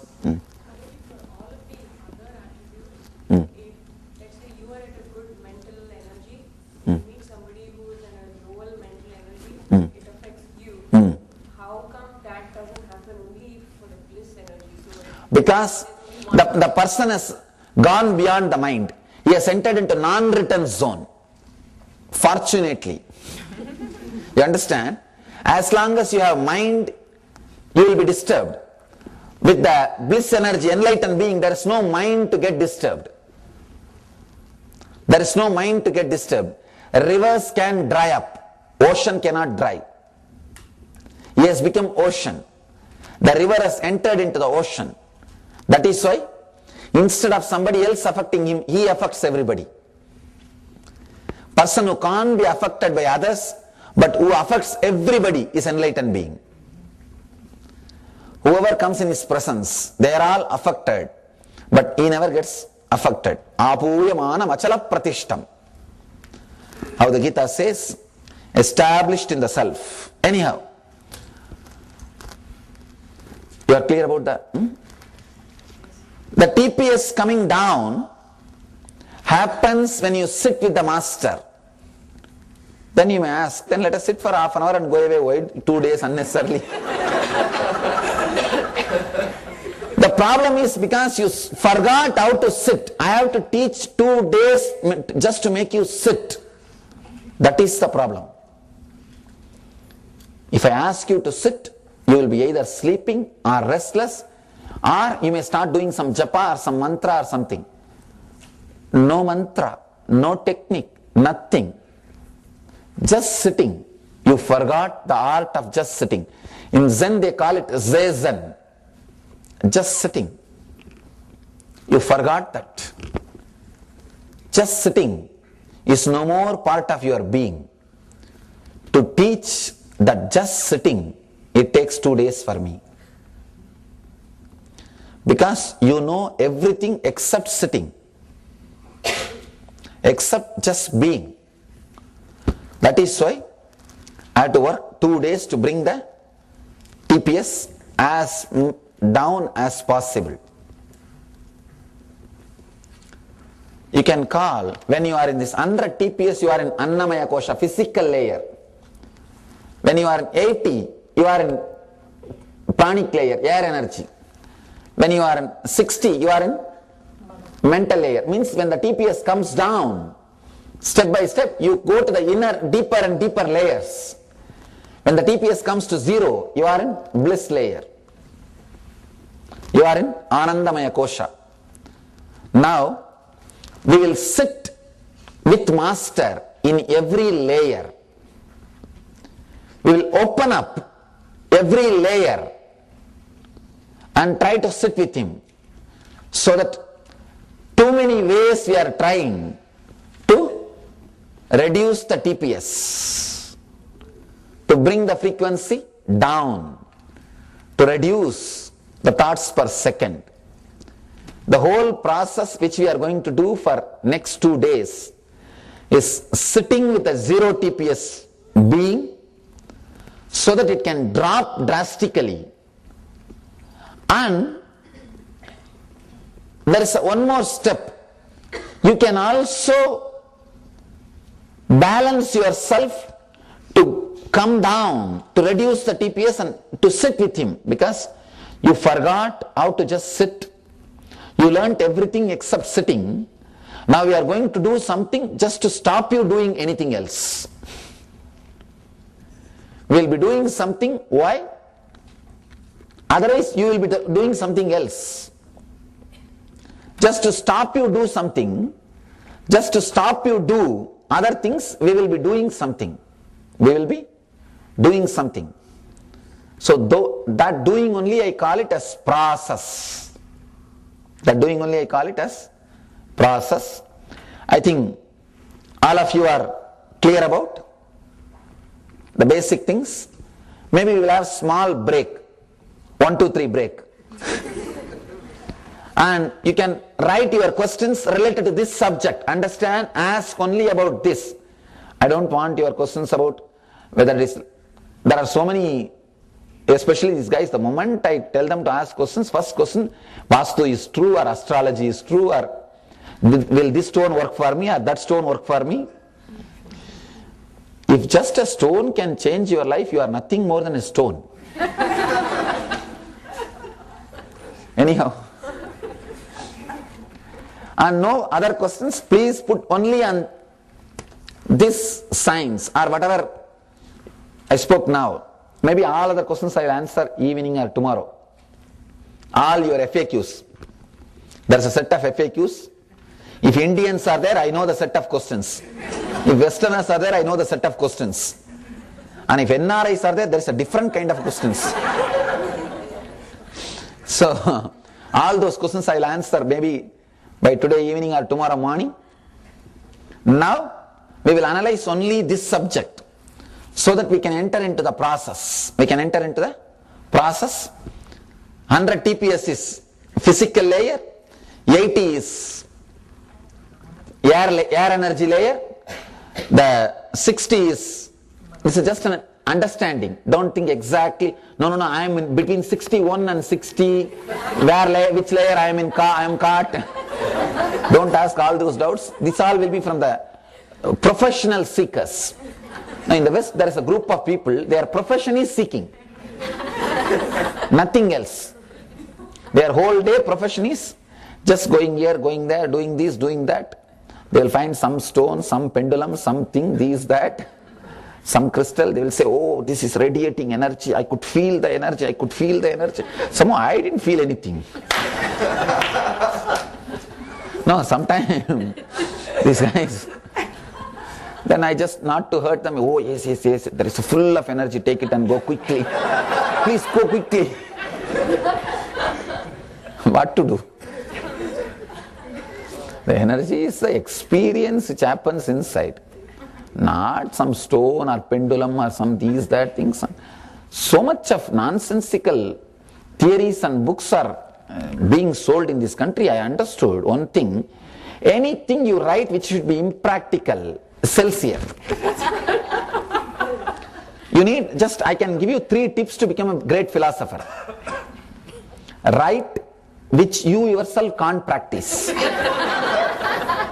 Second thing, just talk only about problem, nothing else.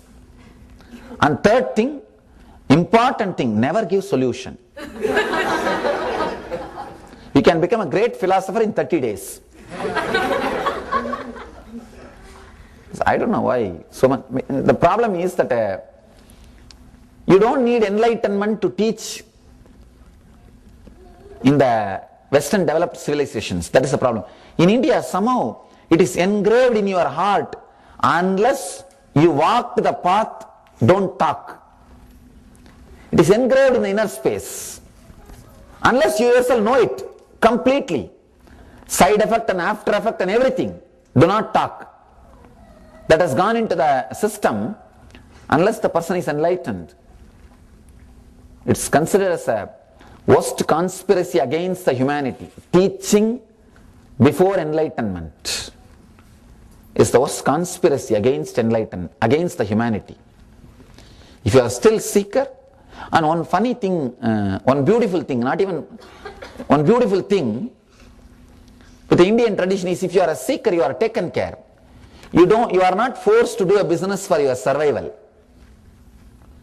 You are given food, shelter, everything with respect. If we do that, then the seekers will not be forced to start teaching. They will mind only their job. All right, maybe later on we can try all these things. Put questions only on this subject. We will answer. We will study.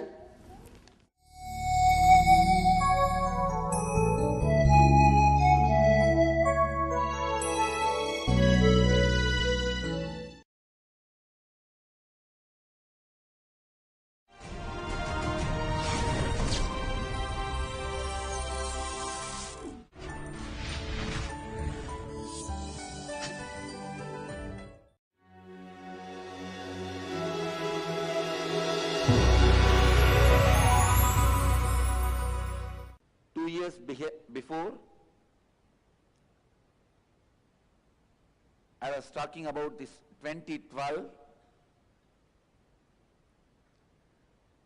I gave one of my important personal experience which I wanted to remind to all of you. When I was doing my morning running, jogging, hundreds of times I felt my inner space being bumped into samadhi for no reason. Then suddenly I realized the center of the earth has certain pull on all objects towards its center, what we call gravity, power of gravity. Please understand, the subtle force of power of gravity is going to reduce by 2012. That subtle force, when it reduces, means literally the you being pulled towards the center of the earth will be reduced. Please understand, even a small change in that force drastically releases you from millions of thoughts, because every thought is a mass. Please understand, I am leading you step by step to the higher and higher levels of truths. Your every thought has its own weight. When there is a reduced gravity, in your inner space the number of thoughts reduces.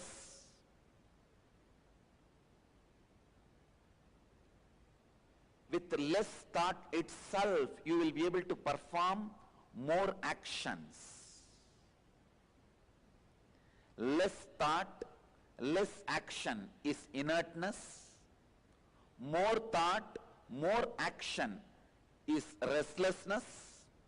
Less thought, more action is enlightenment. The possibility of functioning, performing more actions with less thoughts is happening naturally.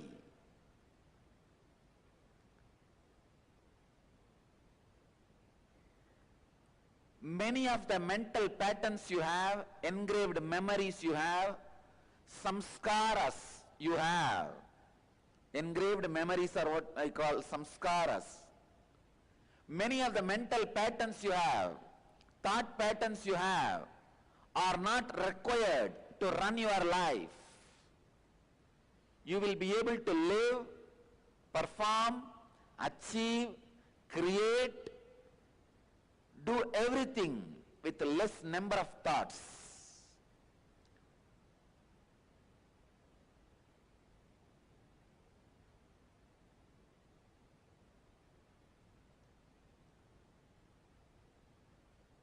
Number of thoughts happening in your inner space is going to reduce automatically in this year.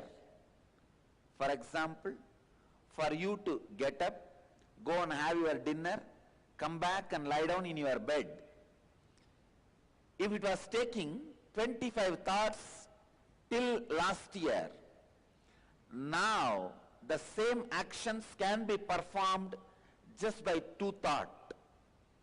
Please understand, the time and the space in which the gravity pull is reduced on human beings, so that the human beings can function with less thoughts. The time has begun.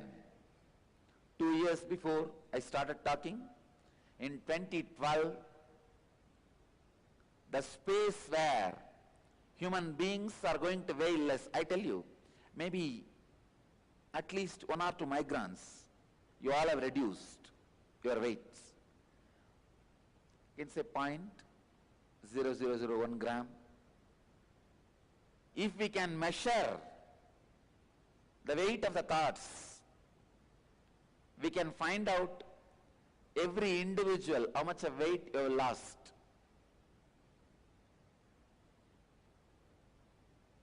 Time,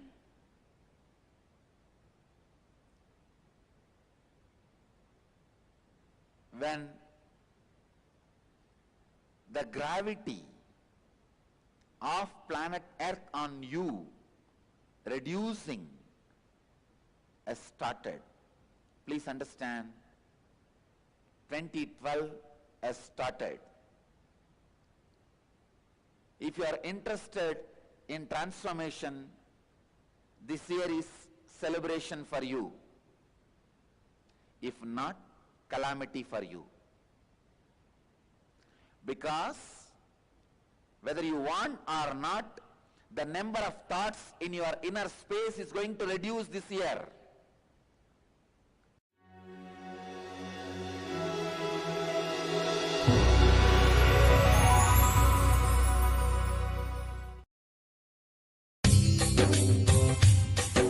स्वभावचिन्मयानन्दं कृपापूर्णं जगत्पतिं हरिषड्वर्गजेतारं नित्यानन्दगुरुं भजे.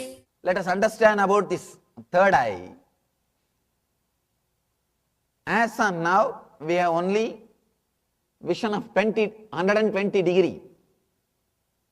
If you can concentrate on something, you will be excluding.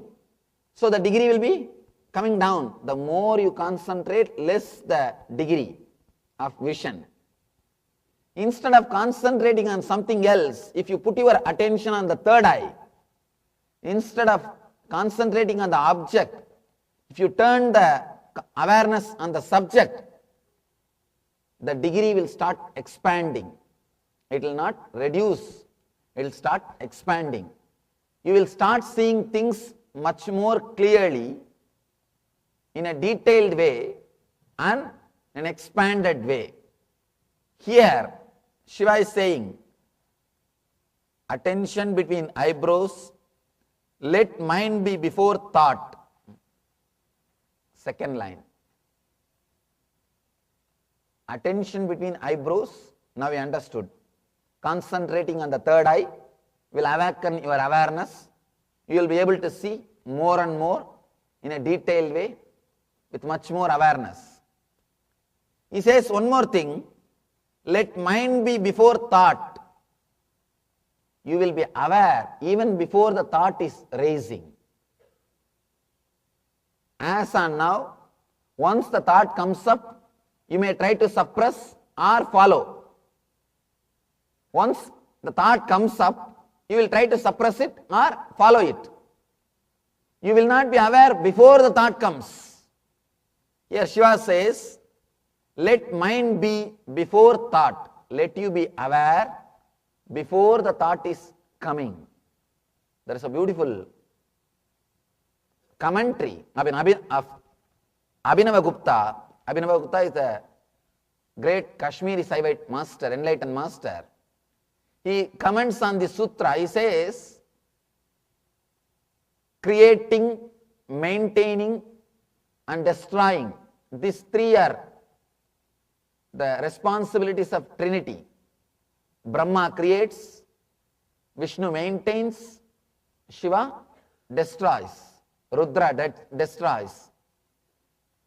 In your mind, you do the three work continuously. You create a thought, or maintain a thought, or suppress a thought, kill a thought. If you don't do all these three, you will become Parabrahma. You will become enlightened. You will go beyond this Shiva, Vishnu and Brahma. You will go beyond this existence. As on now, you are doing these three work, creating, maintaining and destroying. If you don't create a thought, if you don't maintain a thought, and if you don't destroy a thought, suddenly you will be awakened to the reality, to the ultimate reality that you are Parabrahman. your existence. Shiva says here, if you are concentrated on the third eye, you will be aware of your thoughts. Even before your thoughts are raising, you will be aware. Let mind be before thought. You need to understand this one thing deeply. This is the greatest liberation. Being aware before thought raises is the greatest liberation. Usually, always you are bound or you are bound by the thoughts. See, even before you look into something clearly, you decide. I always tell people two things, that collecting arguments and passing judgment, and having judgment ready and collecting arguments to support the judgment. Usually, you never collect the arguments and pass judgment. Your judgment is ready about anybody, anything. The moment you see, you decide. You pass a judgment. Once the judgment is ready, then you just collect some arguments to support the judgment about a person or about a situation or about anything. You create a judgment, then you collect arguments to support the judgment. If you are aware before thoughts rise, only then you will be free from the judgmental attitude. You will be liberated from constantly judging. You will be above the judgmental attitude. Otherwise, you will not be even aware of the thoughts which is rising and falling in you. Something will be rising. You may suppress the thought, but after the thought comes, even if you suppress, you are not going to be out of problem. Be very clear. Whether you express or suppress, you are with that thought. If you express, you will create a chain outside. For example, anger. If you express your anger, you will create a chain outside. If you don't express and just suppress, you will create a chain inside. That's all.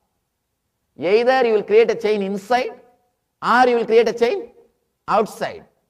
But you will be having some chains. Neither suppressing nor expressing will help you. Being aware before the thought comes, being aware before the anger comes is the real liberation. Liberated means not suppressing. Be very clear. I have seen people who suppress, how much they suffer. At least if you express, you will not carry that in you. You will not carry that smell in you. But if you suppress, you will be constantly carrying that smell, the dirty smell in you. I have seen people, if you express your anger, at least you will be angry with that person, straight over. If you suppress the anger, you will be banging the door, throwing the shoes, and shouting at people for no reason. Be very clear, suppression creates more problems. If you suppress, your whole body language will change. Your whole body language will change. Suppression is no way going to help you. Suppression is not going to solve the problem. Shiva is giving you first time solution for the problem. People come and again and again they come and ask me, Swamiji, how can I control myself? How can I escape from these emotions? How can I save myself? Be very clear. Neither expressing nor suppressing will help you. Being aware before thought raises is the only way to liberation. As Shiva says, let mind be before thought. Let you be aware even before the thought raises. Let you be aware of yourself before even thought raises. Otherwise, you will be lost. Be very clear. The moment a thought comes, your consciousness is lost. Your consciousness is no more pure. You have started entering into the space of mind. You are not in the no mind zone. You are not in Zen zone. You are in the zone of mind. Before you lose your consciousness, before you lose your Zen zone, let you be aware of your neutral space. Let you be very clear. After thought comes, you can't do anything. Your inner space is gone. If you are aware before thought rises in your inner space, then you are intelligent.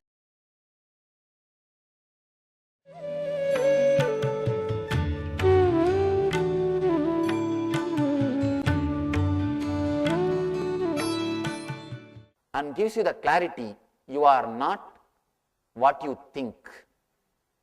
You are not what you are thinking as you.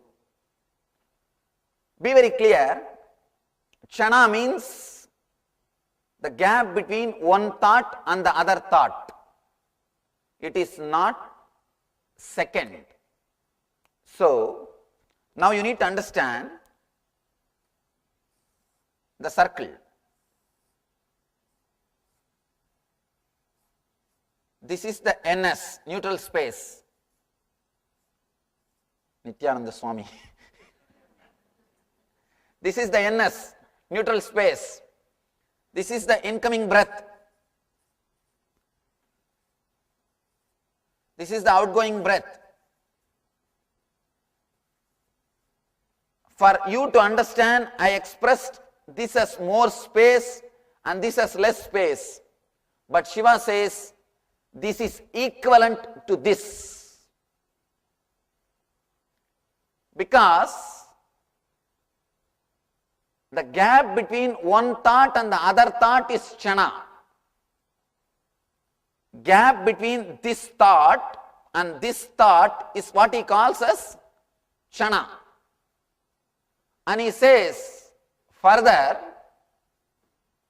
whether you give your attention or not, this space and this space, the NS, the neutral space and the incoming breath, both spaces are equal.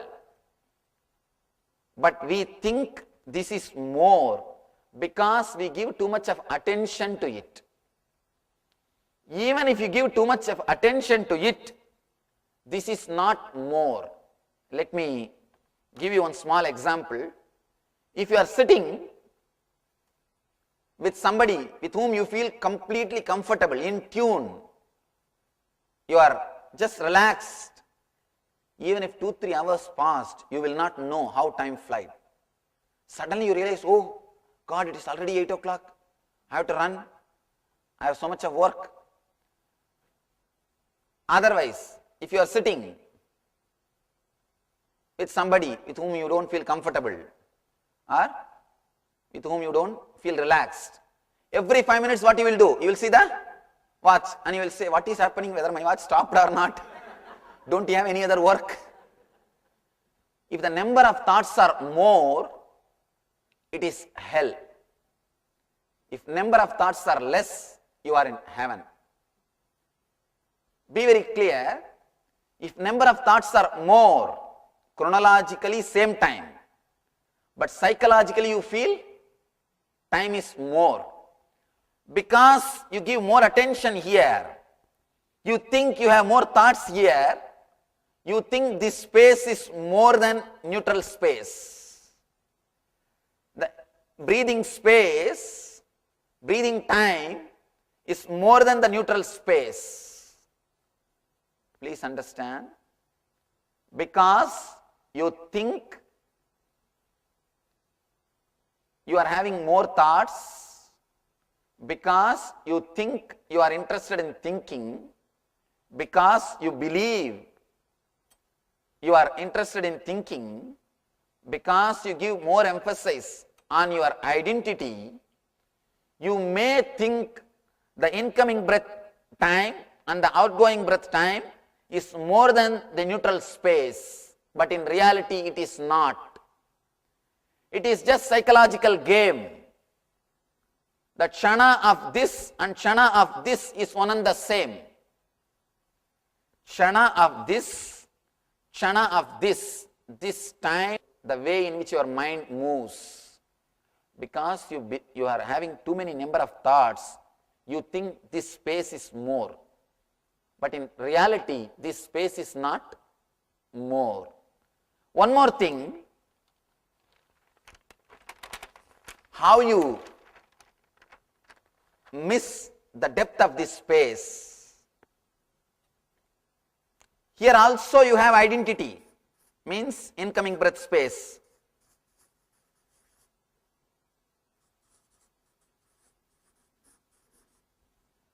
Outgoing breath.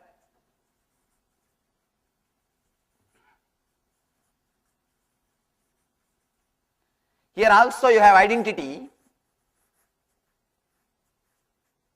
Here also you have identity. Identity is the space which you know. Here you don't have identity. The big problem is, when there is an identity, you are able to connect and see all the identities. You connect and see. Let it be very clear. Let me give you in this way.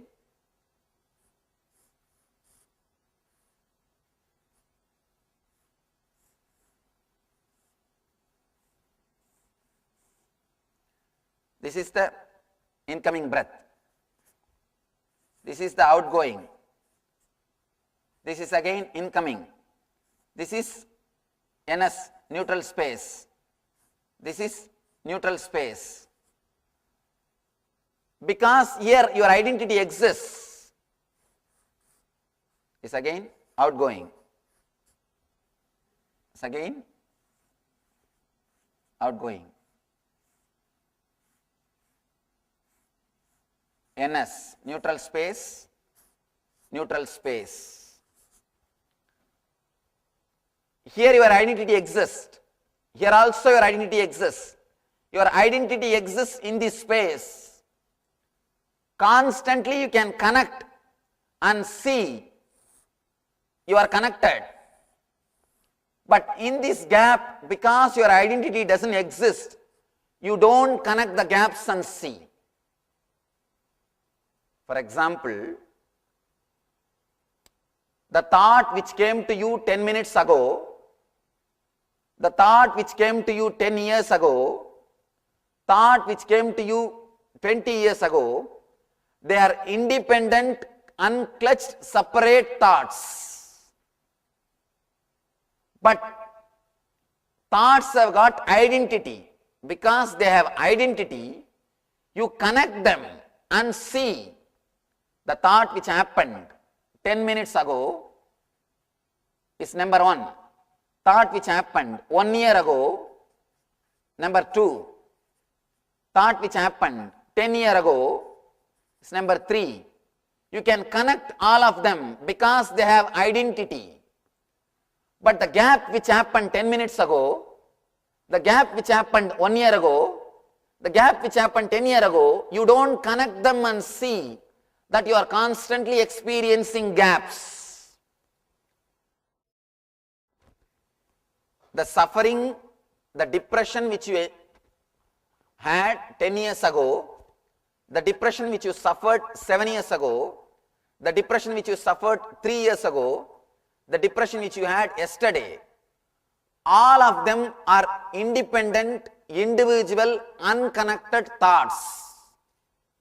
But because they are thoughts, you start connecting all of them and create the shaft of depression. You have an idea that your life is depression. For last 10 years, I am suffering with depression, Swamiji. You create a big shaft. You take all these unconnected, unclutched pieces. Each bit is an unclutched bit. You just take all the unclutched bits. You connect all the shaft and create a shaft. If it is a pain shaft, you try to break it. If it is a joy shaft, you try to increase it. You don't understand, you can neither break the shaft nor elongate the shaft. because the shaft doesn't exist. Whether you see it or not, it is pure imaginary shaft. It is pure imaginary shaft.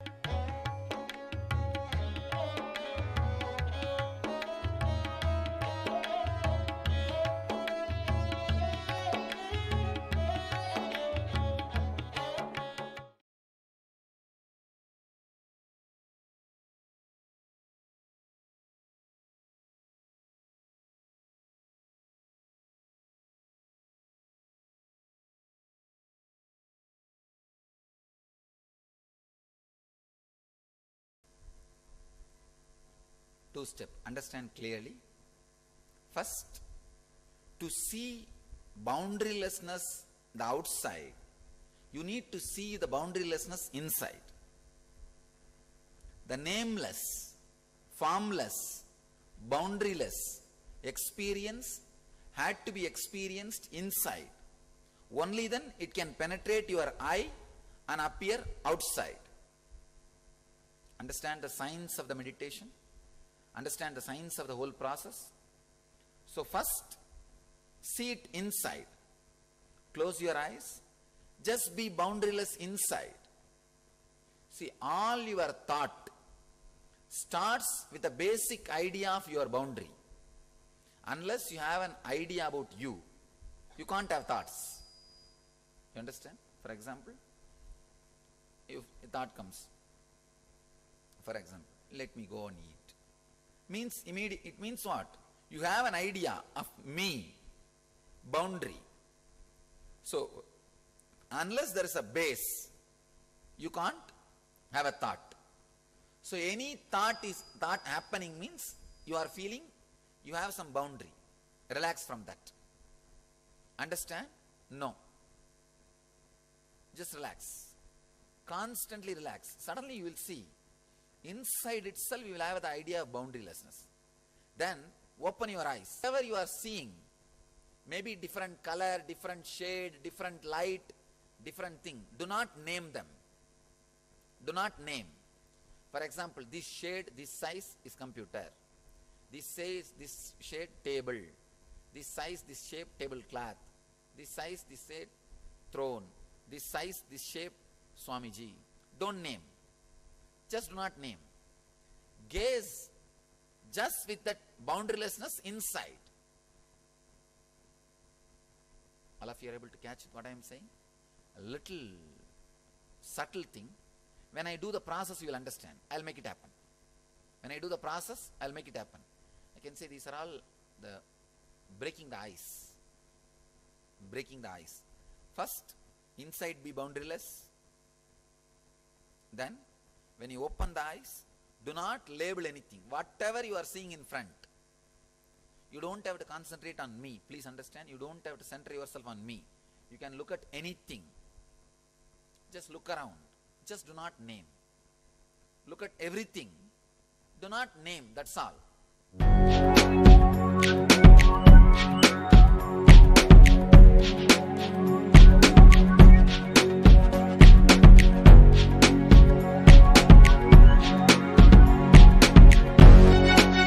All that I taste, all that I smell, I offer to you, Swami Nithyananda. All that I see, all that I hear, I offer to you, Swami Nithyananda.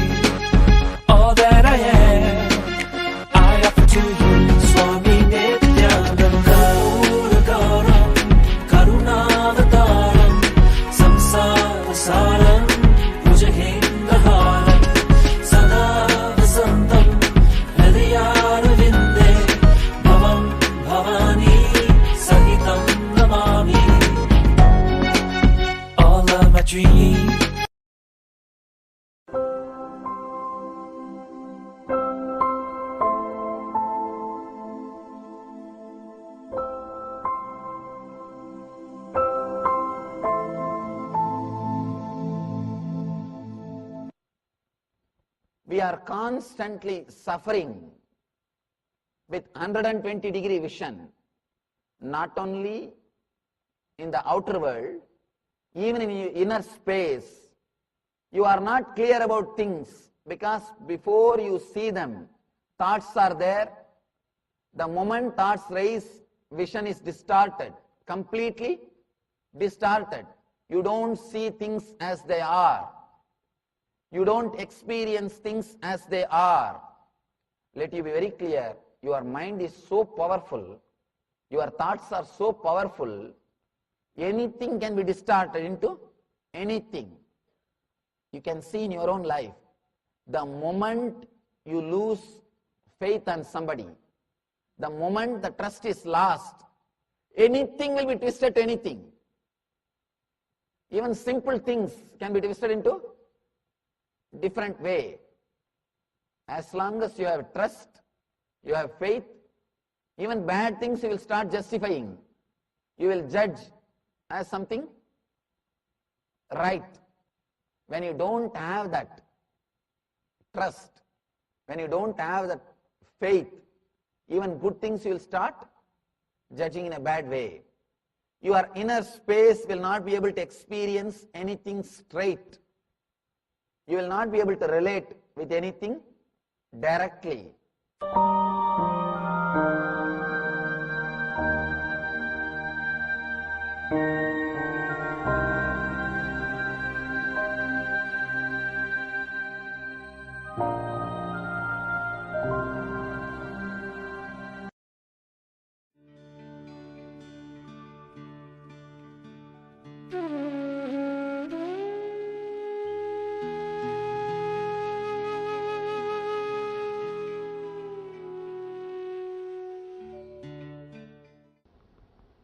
See one thing, if you have a clear idea about what you believe as you and what you talk about you, what you express as you and what you believe as you will attract that same kind of people around you and you will live completely ease. See, one thing, there is no such thing as morality. If you have the wrong ideas about morality, only then you need to hide what you are and you need to project what you want, what people want you. You need to project yourself as society expects you to be if you have the wrong ideas about morality. The only one thing you need to understand is just be what you are. This is the ultimate morality. If you lose some friends because of that, perfectly all right, nothing wrong. It is better to lose your friends than yourself. If you present yourself as your friends want you to be, you will lose you. You are more valuable than your friends. Understand? One more important thing. If you start talking about you which is not you, by and by you will get confused who are you. Now really. See, whatever you speak continuously, you start believing that as a truth. That's a big difficulty. Really, take this as a simple spiritual practice and try to do. Just 10 days again and again tell everybody that you are a honest person, you are a person with the truth, you are a person with the truth. Just continuously, even if they are not ready to listen, you talk. Just say, after 10 days you will start really believing it. And another one difficulty is, whatever you start telling, you start believing, and what belief you had about you already, if that is same, then you fall in tune. This becomes a spiritual practice. But what you are believing is different, and what you are saying now, if it is different, then there is a conflict between you and you. Whether to create conflict between you and you, or create easiness between you and you, is in your hands. Constantly, if you say something, you start believing, and the difficulty is, if your unconscious is already believing something else, you have difficulty between, war starts between your conscious and unconscious. One more thing, person who is established in truth will not have dreams. All dreams is a fight between your conscious and unconscious mind. Whenever the frequency of your consciousness rises, you will come out of your dreams. Conscious mind is waiting to overcome the dream state, and the dream state is waiting to overcome the conscious state. Your life is nothing but the struggle between these two. The moment your conscious mind rests, dream state takes over. And the moment your dream state is exhausted with the material, your conscious mind takes over. Understand? It's like if the dream state is exhausted, if it doesn't have any more material, no fuel, then conscious state takes over. If the conscious state has no fuel, dream state takes over. If both of them has no fuel, then deep sleep state, the sushupti, comes up. Your whole life is a fight between these three. Whoever is strong, whoever has got more samskaras, they rule you, that's all. If you are suffering without deep sleep, without sleep, means you are conscious and unconscious, means that your Jakrat and Swapna has got too much of samskara, they are not ready to relax, they are not ready to give space for your sushupti. They say enough, no, we don't need sushupti, we have enough fuel. We have enough of desires, we have enough of anxiety, we have enough of fear to create again and again more and more scenes in front of us. One more thing you need to understand, what you see during the waking state, this auditorium, me sitting in front of you, your friends, the chair on which you are sitting, everything is created out of the same stuff in which dreams are created. Understand? Let me repeat once more. Whatever you are seeing now, this auditorium, the person who is sitting in front of you, and the person who is sitting next to you, and the chair on which you are sitting, everything is created out of the same stuff out of which your dreams are created. Now you have difficulties. Now you have a lot of difficulties. Array, for this only I am working from morning till night. No, maybe this auditorium is created out of the same stuff, but not my house and my car. No. Whatever you are seeing, whether in dream or in waking state, is created out of same stuff. Understand?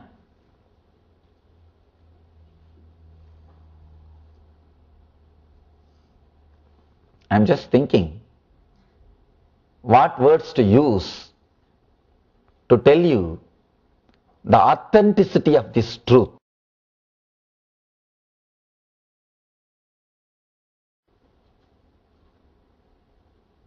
Because this one understanding will put you on Satya, will just put you on Satya, the truth. One more thing, this one understanding will liberate you from all your anxiety and you will become the best manager. If you know you are creating your wealth, if you know you are projecting and seeing things around you, you can create miracles. You can make miracles happen around you. See, it's like any slide which is kept in front of a projector light becomes reality in the screen. It appears as a reality in the screen. So if you want to change the scenes in the screen, going and scratching the screen will not work. Or trying to fight with the lights will not work. Just do a small correction on the slide. It is done. Your life is just like that. Projector light is your consciousness, and the slide is your samskaras, and the screen is the life which you are living. Now you are fighting with the screen or the light beams. You are trying to push the light beam. No, move. But you don't understand, you can't even grasp it. Fighting with the screen is not going to work. A small story. One guy fully drunk came back to house late night and fell on the way, but he doesn't want to create any sound, so he came very politely, silently, entered the house, covered himself with the blanket, but suddenly he realized blood is there all over his face, ran to the bathroom, tried to put bandage, tried to dress himself, put some medicine and bandage and everything. So came back, somehow managed to sleep. Next day morning, wife started shouting at him, "Fool, did you drink and come last night?" He said, "Drinking? Why?" He started acting, he doesn't know anything, he is innocent. No. How do you know? I drank and came. No, I came a little late because there was too much work in the office. She said, "No, I can be sure you are drunk. You are drunk." He asked, how do you know? How can you be sure? Because you put the bandage on the mirror, not on your face. Seeing the mirror, he put all the bandage on the mirror. Understand, you working with the outer world is nothing but putting the bandage on the mirror. That is not going to heal you. That is no way going to help you. No. You may have an idea that you have put some bandage, you have put some medicine. You may try to sleep with the idea that you will be okay by tomorrow morning. No. Working with the beam, light beams is not going to help. Fighting with the screen is not going to help. Just do little small correction on the slide. And I tell you, doing small correction on the slide needs intelligence. That is where the problem starts. You do not have that much of sensitivity look into your life that you are creating it, you are projecting it, you are expressing it, because you never connected and verified all the outer world incidents and your inner world thoughts. You neither gave that much time to yourself nor had the intelligence to connect and see. Sitting, connecting and seeing how your thoughts are creating your world is what I call meditation. People come and tell me, "Swamiji, in meditation I am getting too many thoughts, what to do?" Please understand, meditation is not trying to create thoughtless state. It may happen in the end, but when you sit in the beginning, you will not have thoughtless state, and you are not asked to meditate immediately to get the thoughtless state. No. Whenever I ask people to meditate, first thing I expect them to have is thoughts which creates intelligence, thoughts which creates clarity, and the thoughts which gives life solutions. First, in the beginning, when you sit with yourself, you will have only these things inside you. You will not experience thoughtless state immediately. You will have pratyagara and dharana. Only then dhyan will happen. In the beginning, when you sit, all your problems will come up and you will start having life solutions. All the thoughts about solving your problems, you will have that clarity. So I tell people, even if thoughts are not disappearing, don't stop sitting. Because first time when you sit with yourself, it's like appointment with yourself. All the things which needs to settled, all the things which needs clarification, all those things will be happening inside you. You will be falling in tune with Satya. You will be falling in tune with the truth itself. Here, Mahavir is giving beautiful sutras, beautiful teachings to measure some idea or some truth is Satya or not. Understand? He is not teaching you to speak truth. Because if you position yourself in Satya, if you are established in Satya, speaking truth will be an automatic thing. It will become a natural thing for you. If you are practicing just verbal Satya, please understand, that is not the ultimate Satya. If you are practicing only verbal Satya, any time you may escape from it.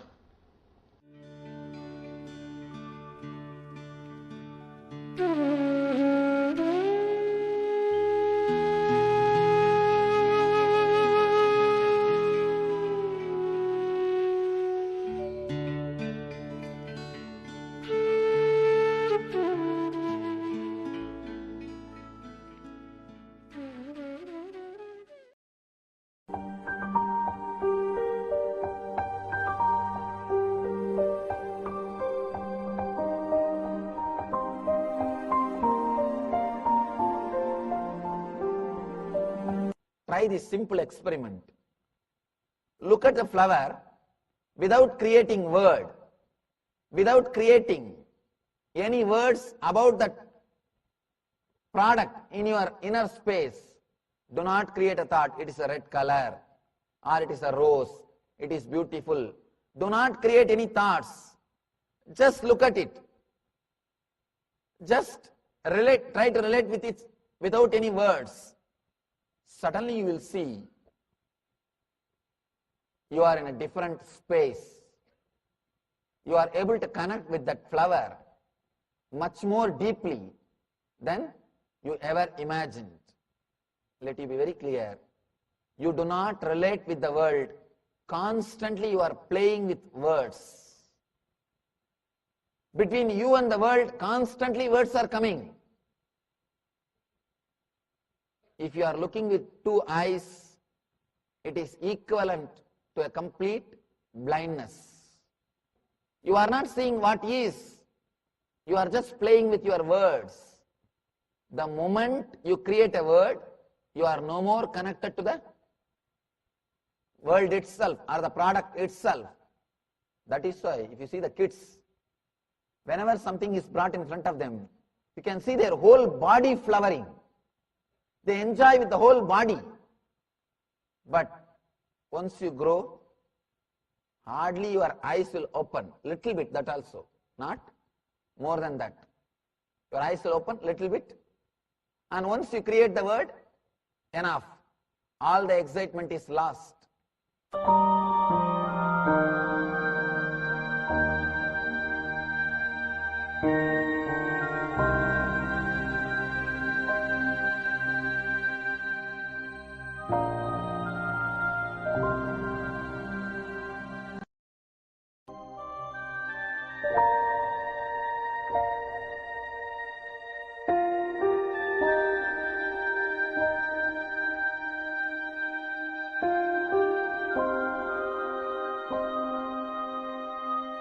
Thoughts are like curtain.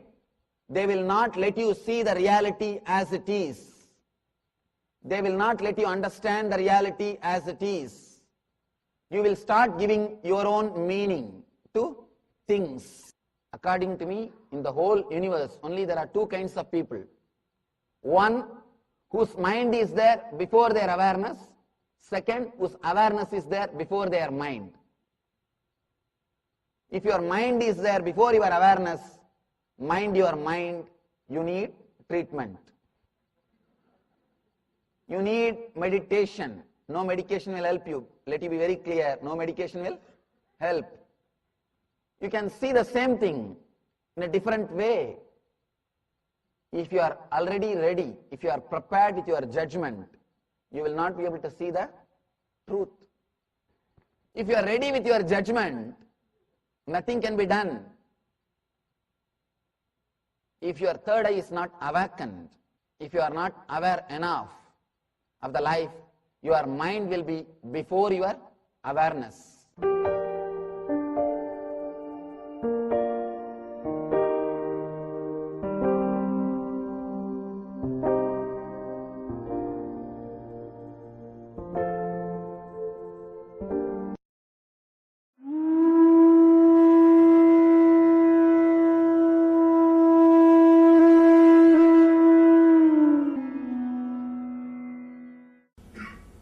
All our choice, all our decisions always end in dilemma. This dilemma is what I call mind. Dilemma is the straight, direct explanation or a definition for mind. There are so many definitions for mind, but from my experience I can say this is the right word, dilemma. Continuously moving from this extreme to that extreme, continuously seeing the other side, continuously thinking, I should have done that, I should have done this, I should have taken that type of decision, I should have taken this type of decision. Continuously not accepting the present moment is what is the root of the mind. When you close your eyes, whatever happens in your space, whatever you think and whatever you can think, whatever you visualize, whatever you can visualize, whatever you experience, whatever you can experience, everything, the whole is what I call mind. The root of the mind is dilemma. If you can just accept this moment, the whole reality, the existence as it is, simply you will go beyond mind. You will go beyond mind, you will reach, experience the state which we call enlightenment or superconsciousness. All our choices end in suffering. Bliss is choicelessness. When you are choiceless, when you are just accepting the flow, when you just accept the nature, you are in bliss. Actually, bliss is nothing but accepting the reality as it is. But we always say, I accept everything, Swamiji. Everything is beautiful. Just this one thing, it is around the corner. Let me correct this one thing. Tomorrow I will be happy.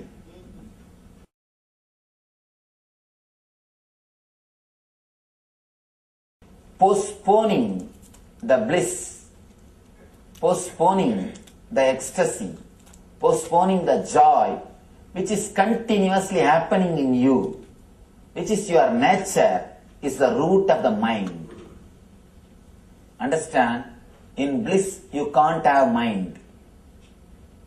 Because bliss happens to you when you are choiceless. In the choicelessness, bliss starts happening.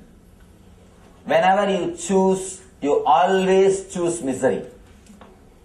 Any choice is nothing but misery.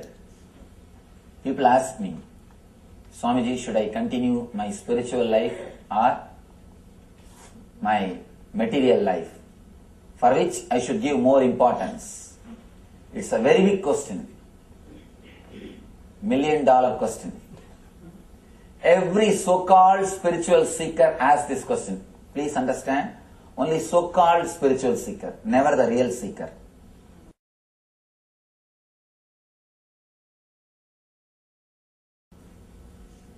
I tell you, the moment you choose, you have started suffering.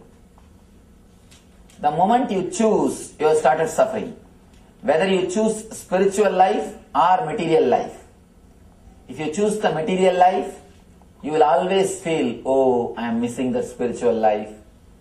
You will be visualizing what you are missing. If you choose the spiritual life, you will always miss the material life. I tell you, there is no need to choose. Material life is horizontal line. Spiritual life is vertical line. We always have a dilemma, which one to choose.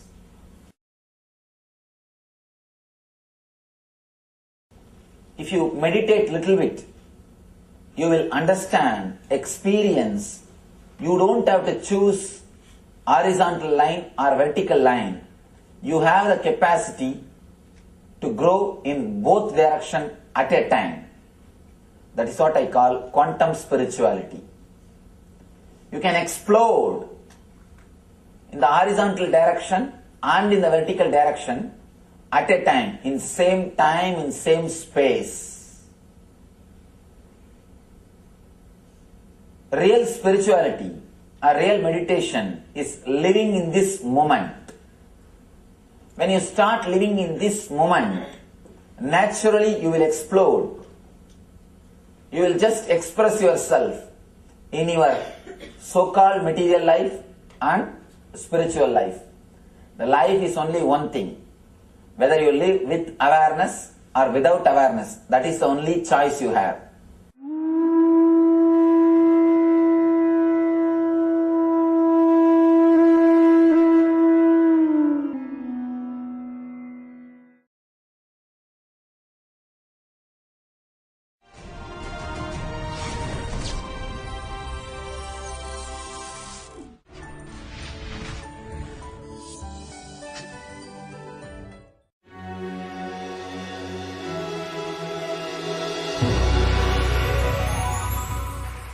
Actually, what happens when you levitate, it's like a master's body is a light, radiating light.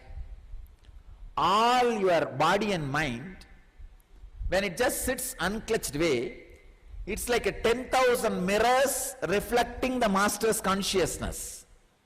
Then what happens? 10,000 fold the same light gets zoomed. 10,000 laser beams get centered. Come on, then imagine. It is equivalent to 10,000 enlightened beings sitting in Samadhi. Shambhala in planet Earth. Shambhala in planet Earth. When you levitate, exactly that is what happens. Your body and mind is like a mirror. It just gets focused, properly placed towards Master's consciousness. So his bio-memory is transmitted into you. Your body becomes light and just flows in the ether, flows with the nature. So if 10,000 people, 10,000 body and minds focuses itself into the Master's consciousness. You understand? You see, in front of one light, if you keep 5 mirrors, the light is going to be 5 times more, 5-fold. Because 5 mirrors, it is reflecting, and the whole area is lit intensely. Same way, in front of one incarnation's consciousness, if 10,000 mirrors are kept, so 10,000 fold that superconsciousness is going to reflect, an intense energy field will be created. Superconscious energy field. So I am planning, by the divine grace, I know it will be fulfilled successfully with all auspiciousness, to have 10,000 enlightened body and mind levitating in enlightened consciousness, radiating enlightenment, to push the whole consciousness of planet Earth to the next level, to the cosmic consciousness, to the next level of the divine consciousness, between 12/12/12 to January 1st, 2013. In the 21 days, we will have an intense inner awakening program where 10,000 people will be just focused on the Master's consciousness, reflecting it and radiating, experiencing beautiful levitation into the cosmic consciousness, so that we push the whole consciousness into the next level. So understand, this will completely heal all the negativity created by political differences and ideological differences.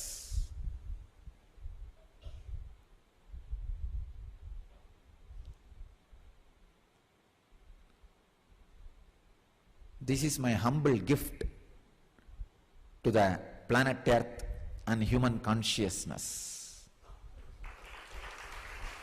I invite all of you to be part of this great, joyful, successful journey of pushing human consciousness into the next level, transforming the human consciousness into divine consciousness by 2012. Let us prepare ourselves and prepare the planet Earth to enter into that space. Between 2012 and 15 only I am seeing the great positive explosion in consciousness. Let us get ready, liberate and celebrate. I wanted this to be the theme for the 2012, liberate and celebrate.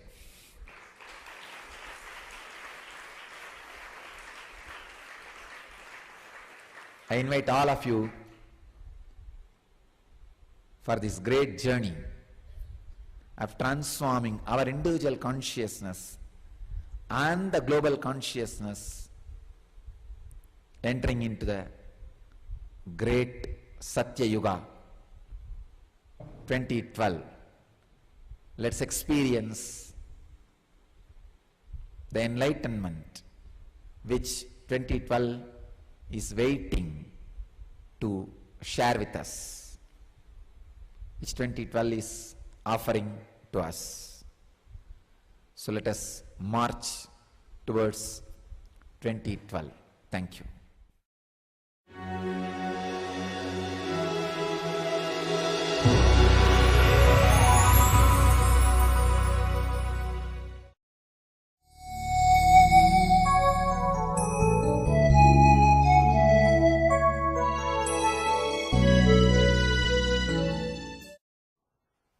Your breath moves in only a circular way. It is not parallel line as you think. Because it goes in a straight way, you think it's a parallel line. It's not parallel. It takes a turn.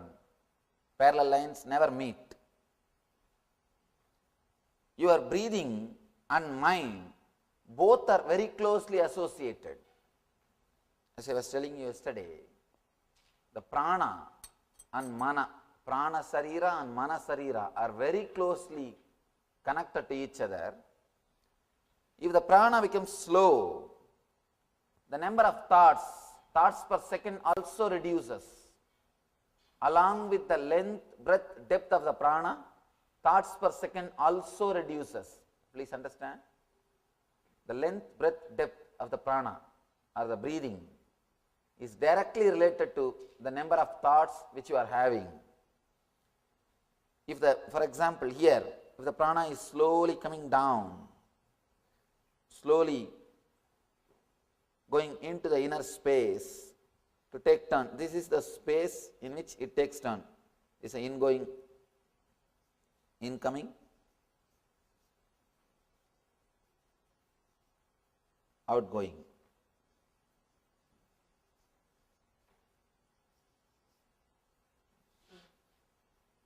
This is the prana.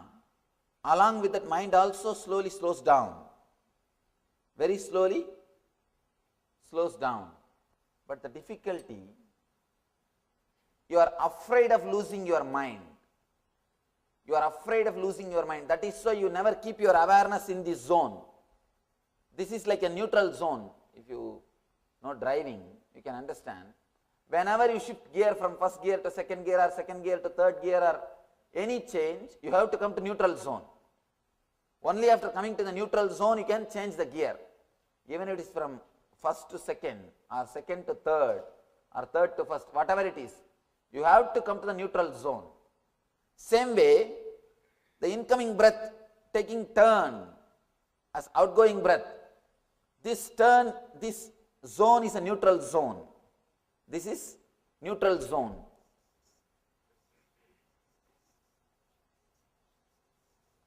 You are afraid of this neutral zone because in this neutral zone you are empty.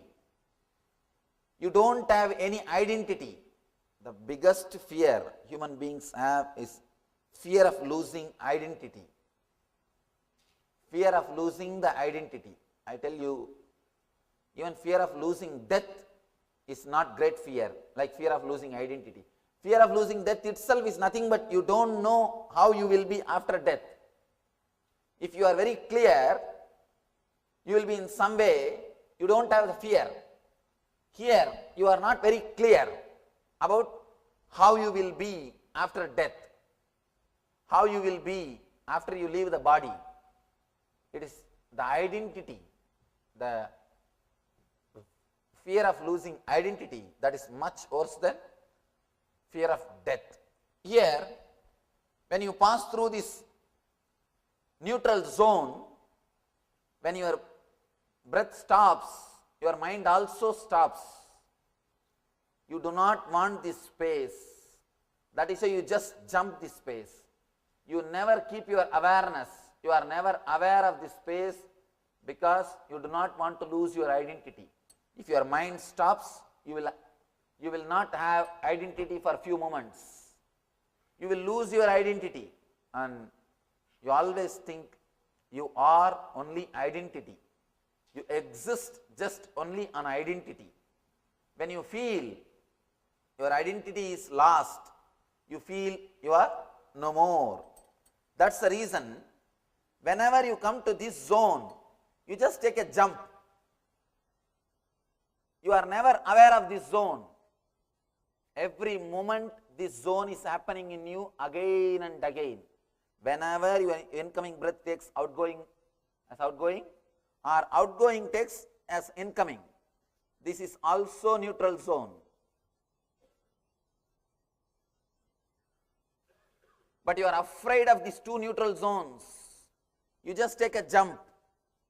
You do not want to be aware of this space. Every moment when the incoming breath takes as outgoing, outgoing takes as incoming, you are afraid of this neutral zone because in neutral zone you don't exist. In neutral zone your identity is lost. You do not want to be aware of losing your identity. You do not want to lose your identity. You are so obsessed with your identity. You are so caught. You are completely caught with your identity.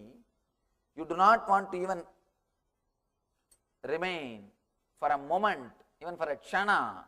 You do not want to be without your identity. Constantly you are protecting your identity. But the big problem is your identity is completely social. It is not existential. It is just comparative reality. It is not existential reality.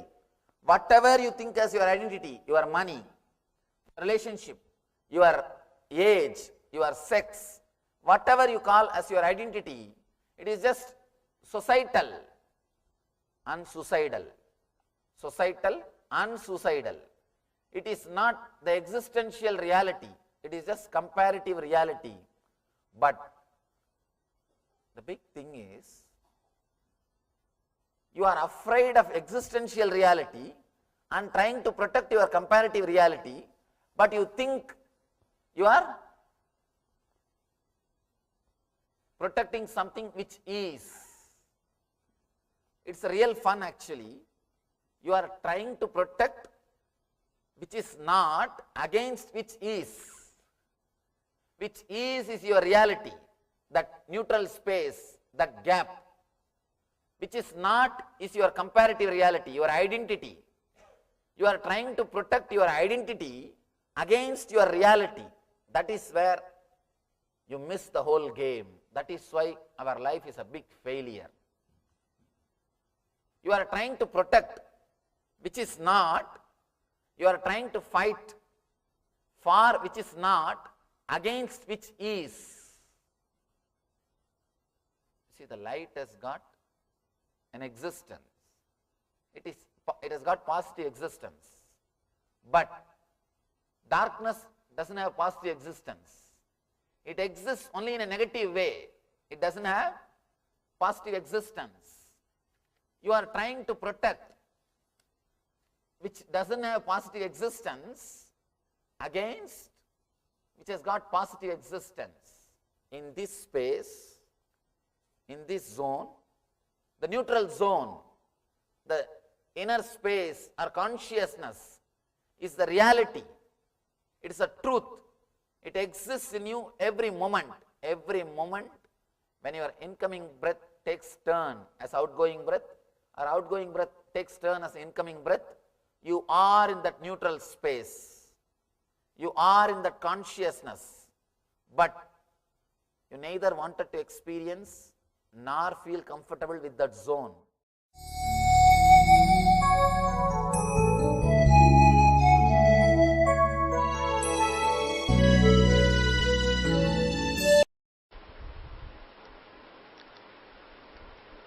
There is a beautiful example by Ramakrishna. He says if the bamboo is floating on the Ganga, you will call it as a right side water, left side Ganga. Right side Ganga, left side Ganga. You just lift the bamboo. Ganga, you can call it as one Ganga. When the stick is lifted, it is just Ganga, not one Ganga. You can't even use the word one Ganga. Same way, whatever exists is superconsciousness, energy. As long as you have an identity you covet a small part, small thing as you, then you call it I and world. It becomes two. If you just relax from that idea I, then there is no I, no you, just is. That isness is Isavasyam. Isavasyam idaggun sarvam yatkincha jagatyam jagad tena tyaktena bunjita makrita kasya sviddanam. Understand? Whatever exists is energy. If you think you are this body, you steal some part from the energy and think it is you. That is what Upanishad Rishis are saying. Do not steal others' property, not others' wealth. Do not steal some part of the energy and claim it as your own. The moment you claim it as your own, it becomes matter. It becomes matter. Just relax from the idea of claiming it as your own. They say beautifully, enjoy through renunciation. Means what? Renounce this small identity, enjoy the whole. The big problem is, we hold on and don't enjoy. Just by holding on, we are not enjoying. Kurvannevega karmani jijivishechataggo samaha evandvayinanyadetosti na karma lipyate nare. By doing karma, indeed should one wish to live here for 100 years for a man such as you.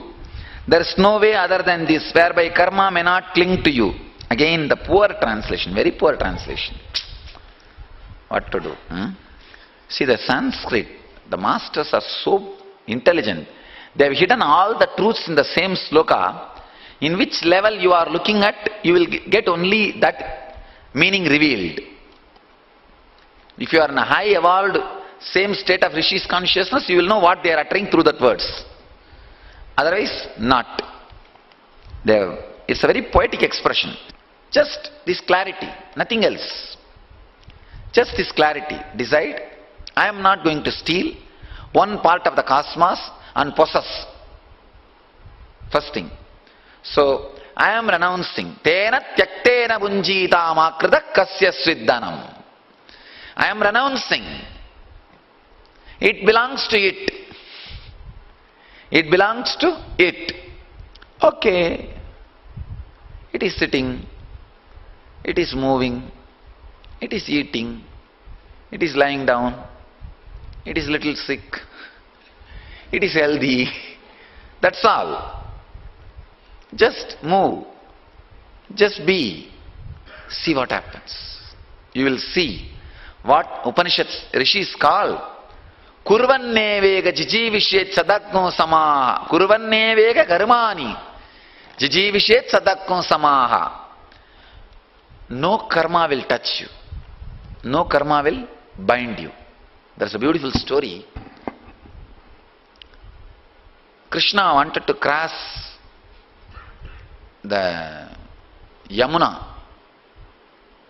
He went and stood near the Yamuna and says, actually all these Gopikas and Krishna, all of them had a lot of fun, jumping around, dancing, and they all ate fully, and they wanted to cross. That day was Ekadasi. And Krishna says, if it is true that I am fasting for Ekadasi, oh Yamuna, give way. And Yamuna opens and gives way. These fellows all have crossed that side. Then Gopikas asked, how come just now you ate so much? And you are saying that if I am fasting, let Yamuna give way, and Yamuna gives way. What is going on? Krishna beautifully says, this ate because this needs to move, and this ate this, that's all. What was swallowed and what swallowed are all in the same frequency. There is no I swallowed something. So I am in fasting. Untouched, that's all. Say, untouched by the karma. Completely untouched by the karma. You can say that today. You can say that today. Just see, oh, this is swallowing something. This is swallowing what is needed for this. This is lying down. Oh, this is moving. This is eating. This is drinking. This is lying down. Just today, one day, try. This is the click. We need to work today. Nothing else. Evam tvayinanyatetosti na karma lipyate nare. There is no other way to be a Jivan Mukta. There is no other way. I tell you, there is no other technique except this. This is one, only and best technique. Just do not steal the property of the cosmos and possess as you. Just do not steal the property of the cosmos and possess as you. That's all. This is just flowing.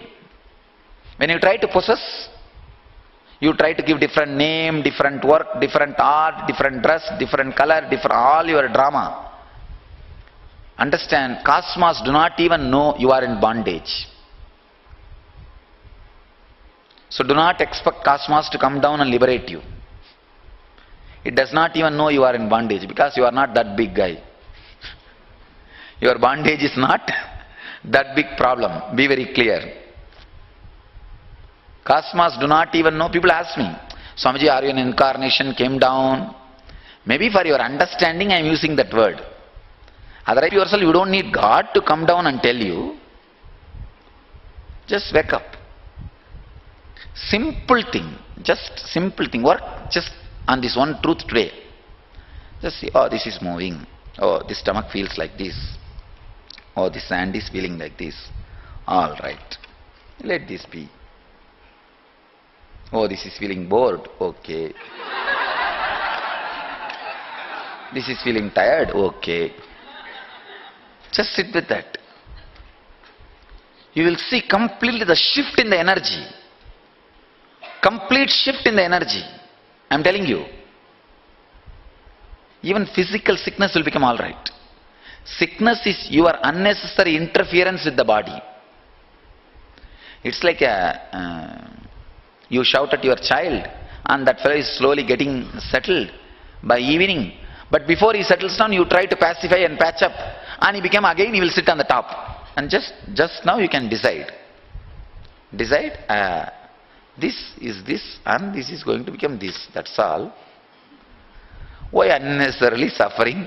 Holding on to it. This is mine, this is mine. I have to wash with the Dove soap and I have to... No, I am not saying don't take bath.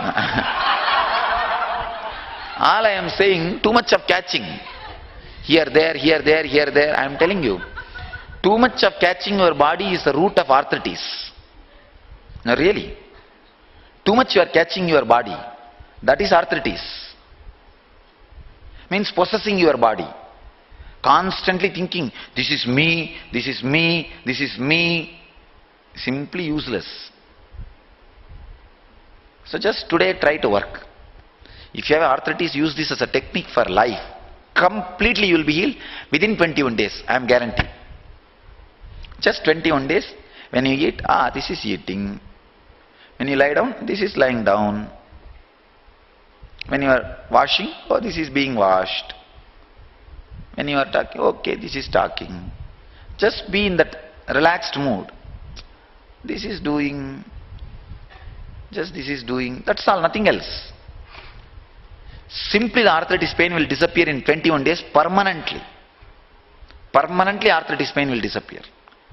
So because arthritis is, the root cause of the arthritis is possessing your body too much. Not being liquid with the flow of the existence. If any of your friends or relatives having arthritis, just initiate them into this technique. Just technique is enough. They don't even need my personal touch. My personal touch is required if it has to become the enlightenment. For a Jivan Mukti, for that only my personal touch is required. Just for the physical and mental health required. If you initiate them, that's enough. Just give them this simple technique. Whole day, morning waking up, this is waking up. Don't use the name or the idea I. This is eating. This is taking bath. This is lying down. That's all. Just see, this is doing, this is lying down. This is now going to the class. Now this has to get ready to go to the Salem. Something like that's all. That's simple. What do you think? I am then sitting here and telling some stories or what? Because you are always trained to do things in a very hard way. You are always trained, all things are very hard. No, it is not. It is not. When you don't know the right technical twist, it is hard. I am giving you the right technical twist, which is required. See, driving and reaching a place is very hard if you don't know just one direction. The right direction and the GPS is there. Simply it is doable. If you read this translation, it is hard, you will struggle for 100 years. Nothing will happen.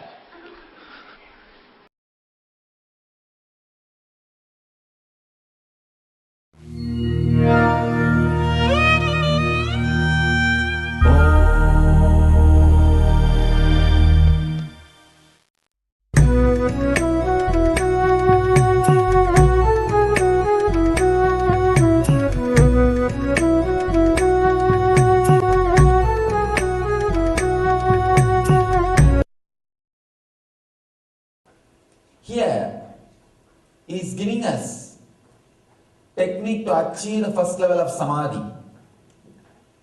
We need to know first, why do we need samadhi first of all? It's not our food and bedroom and clothes are enough for life. Why do we need samadhi at all? What is the necessary to know about this samadhi? Please understand. I can say this is the ultimate luxury a man can have. Ultimate luxury a human being can have is opening our connection to the cosmic consciousness. Sometimes these great ideas, words, they happen in our life once in a while like a breeze, and after a few days you forget about them. You are caught in your regular routine, in your regular life. Again, after some time, when you get a chance to see somebody like this, some ideas, again they touch you. Again, you forget about them in your life, you carry on in your life. Again, sometime, once in a while you come in contact. That is the reason we don't understand how important the necessity of the samadhi experience. Please understand. A born blind man can never understand what he is missing. Same way, a person who has not experienced samadhi even once can never understand what he is missing. It's a whole another dimension of life. Whole another dimension of life.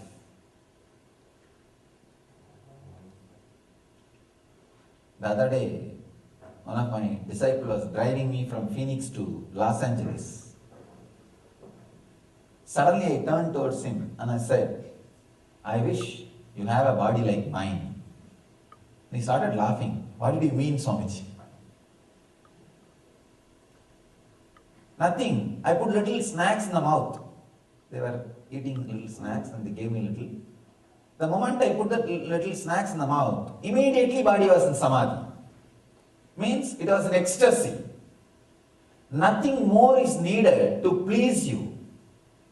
Just these few qualities. Understand about these few qualities, then you will understand the power of samadhi, utility value of samadhi.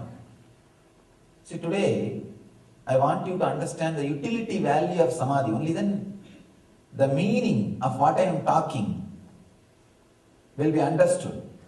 Only then you will understand why you should sit and listen for hours together about samadhi. It has direct utility value in your life. Just little snacks, nothing else. Just that. Body was already in samadhi, means overflowing, ecstasy, joy. Just feels nothing is needed. See, when that feeling nothing more is needed is there, you feel like blessing the whole universe. Life is too good. Just understand, having that feeling, life is too good. It's just, that is there. Whenever you have the feeling, life is too good, you are living. I can say, having that feeling, life is too good, 24/7, 365. Sorry, 366 is what I call Ananda, or living in samadhi. Just continuously feeling life is good, life is good, life is good. If that idea, that feeling, life is good is not there, whatever you have, what is worth? It's nothing. It's not worthy of anything. It is not worthy of anything. And if that feeling life is good is there, you just know life is good. Life is good. Living in samadhi, it has great utility value. Apart from that, you see, when you have that feeling, life is good, suddenly you see there is no hangover on people. Understand? I am not asking you to go and play with it or break the conditioning overnight. You will not be able to do. But you can prepare step by step, step by step. You can reclaim your natural state. You can reclaim your yogic body, yogic hardware. It is possible. When I say all the below 30 people take 1 year off, I mean you will have yogic hardware. Now you need that. And Vedic software. When I say after 60, take off 1 year, you may not be able to do yogic hardware. It is too late. But at least Vedic software, that can be done. That can be done. That is possible. That is what I mean. Understanding the utility value of samadhi. Once you understand the utility value of samadhi, then you will start working for it.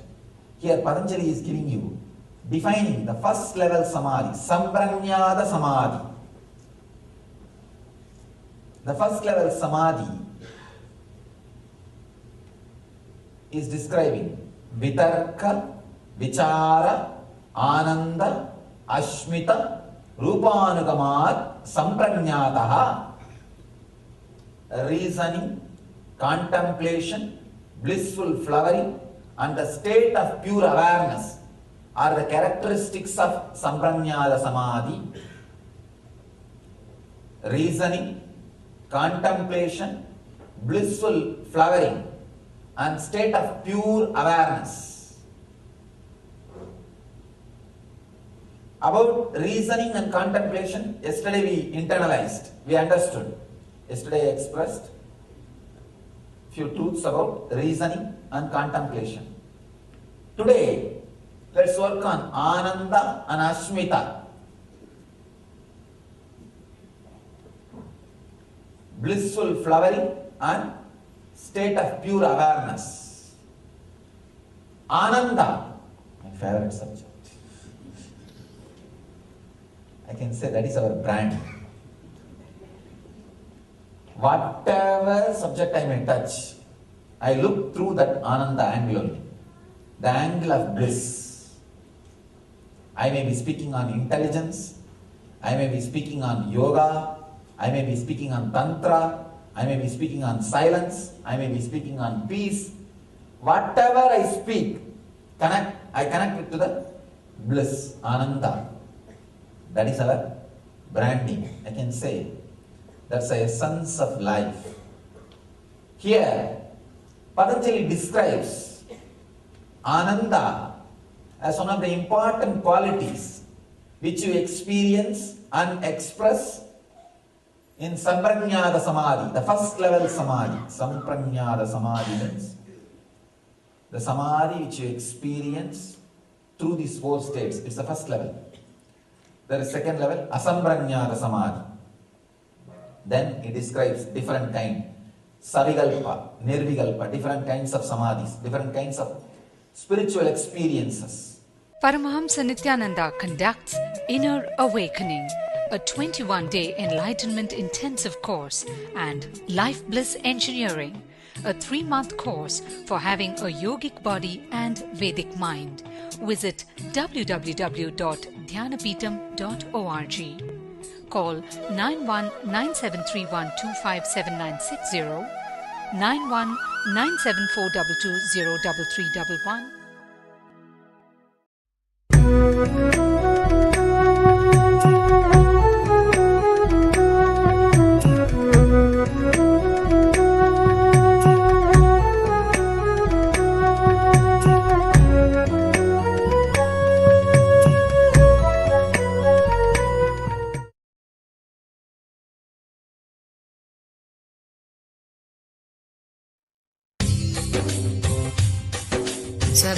स्वभावचिन्मयानन्दं कृपापूर्णं जगत्पतिं हरिषड्वर्गजेतारं नित्यानन्दगुरुं भजे.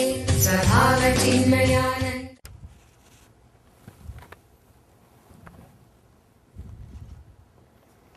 Dear Swamiji, yesterday you talked about internal and external wandering. I understood external wandering as moving from the past to the future, just in the mind. Please correct me if I misunderstood. However, I am not sure if I understood internal wandering is all about. Is it the association with what we identify as ourself? our language, our names, our profession, etc. Please help.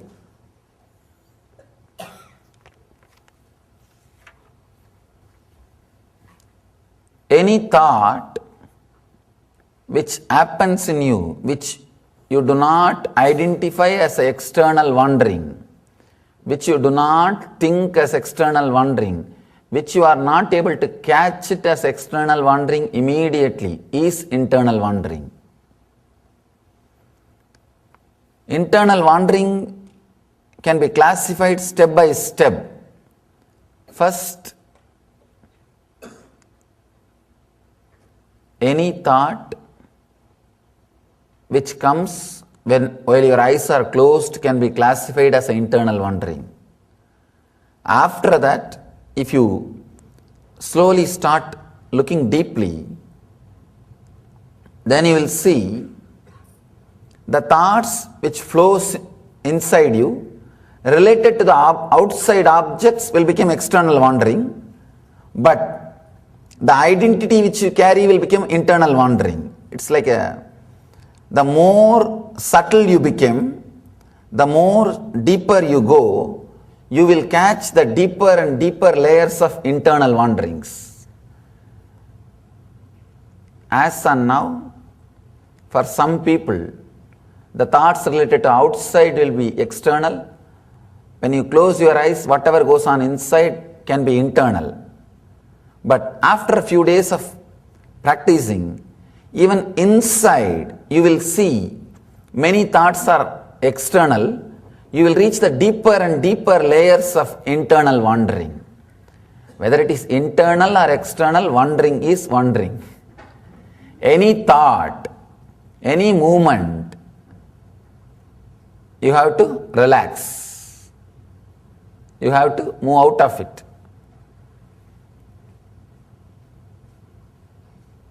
In the beginning, whatever you think as external wandering will surely, slowly, you will realize they are all internal wandering. Or in the beginning, whatever you think as internal wandering, slowly you will start seeing they are all external wanderings. It's comparison, comparative zone. The more you go subtle and subtle, even your name will look like an external wandering. Even your name will look like external wandering.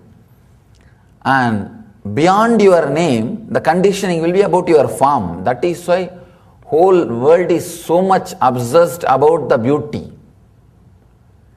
That is the subtlest conditioning. The idea which is put inside your head about how you should look or how people should perceive you is one of the very subtle,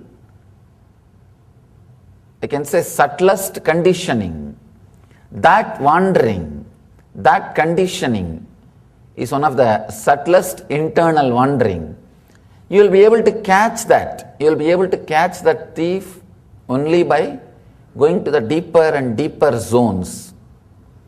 All you need is pure awareness and the real true seeking, not professional seeking to answer others.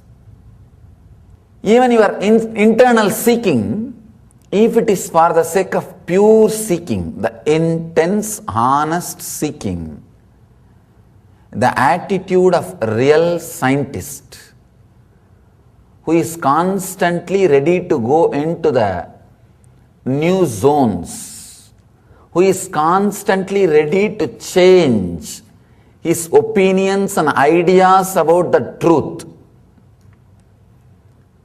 See, actually, why seeking is so difficult, because your whole idea about you, world and God will change. When your idea about you and the world changes, you may have to take many decisions to update your life. Constantly doing research, exploring your inner space for truth and tuning your life towards the truth making yourself feel connected, fall in tune to the truth which you discovered. That is the true seeker. That is why seeking seems to be such a difficult thing, because you cannot be settled. A normal, mediocre mind always wants a settled life. That is why whenever husbands are attending regularly the spiritual classes, wives are frightened. Wives are attending too much regularly and wearing this mala and bracelet, husbands are frightened. Because now it is not going to be the so-called regular. It is going to be discovering. It is going to be new. It is going to be changing your desires, your fears, your decisions, your moods. Your whole thing is going to change. It's like you are entering into the forest of truth. What you will discover, how you will change, is naturally going to really shake the person who is living around you. Life is not going to be so-called normal or the routine. It is not going to be predictable. That is why seeking seems to be very difficult, or people are afraid of seeking. I tell you, seeking is a great adventure, unimaginable adventure. But whoever missed that, they missed the very life itself. Let me define exactly the word seeking. Seeking means entering into the silence which is constantly available to you inside, which is constantly inviting you to come and experience inside. And through that seeking, whatever decisions, whatever understandings reveal to you, making those understandings and revelations as a reality in your life by putting your life in tune with the seeking. Actually, when you unclutch and start doing research and development inside your inner space, I wanted all of you to know an important thing. Meditation is not trying to silence yourself. If you are trying to silence yourself, you will only feel frustrated. Meditation is actually a seeking, traveling towards some center, traveling towards the deeper silence, peace which exists in you. When you travel towards that peace, towards that center, towards that silence, you may experience a strong clarity landing on you. That is called Sat, truth, or strong awareness about something which is going to happen or which happened. A new look made happen to you. That is called Chit, or a strong ecstasy or relief, or feeling relaxed, or the freedom may open up to you. That is called Ananda. All these three will be constantly happening in you when you start seeking, when you start going into the meditation. Meditation is not silencing your mind. It is exploring into the reality, into the truth, into the Satya. The internal or external, this idea will constantly get refined. Today what looks like internal, tomorrow the same thought will become external. It's like how deep you have gone from the physical layer. If you see, if you are, usually we will all be in the physical layer. That is where depression happens. If you are experiencing depression and lethargy. We are in physical layer. In the physical layer, external means desires related to senses. Something you want to eat, something you want to listen, something you want to touch. This can be called as external. And name and fame are subtle joys, like acknowledged by people. All these things can be called as internal. But when you go to the subtle and subtle layers, deeper, the mental layer or the etheric layer, even the name and fame will look like external wandering, and just remembrance of your identity, your name and form can become internal wandering. Means you are becoming very subtle and subtler. Subtle and subtler. We need to look little deeply. Then you will see any movement will become external wandering. Only the deep peace which you experience will be internal, no wandering. Whether it is internal or external, that idea will constantly get updated, get changed. See here what I am trying to do. I am constantly using different words and inspiring you to go into that inner space and start seeking. That's all. I cannot give you the truth. If I give you the truth, it will again become one more religion, which is not directly useful to you. Only when you discover, when you explore, that will add music to your life, joy to your very being, and ecstasy to your energy, ecstasy to your existence. Anything discovered adds joy, juice. All you need to do, I can say the essence of this whole thing, explore in your inner space.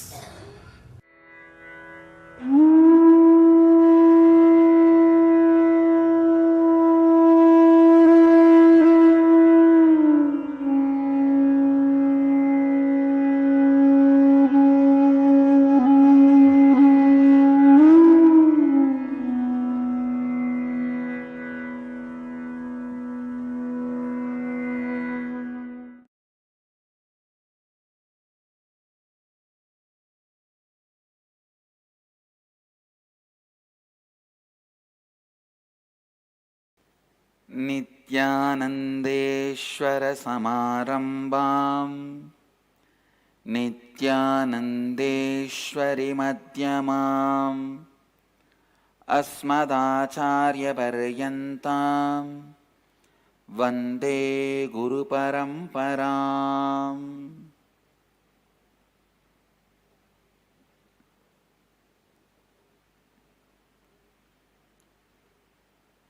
I welcome all of you with my love and respects. So the program starts with listening.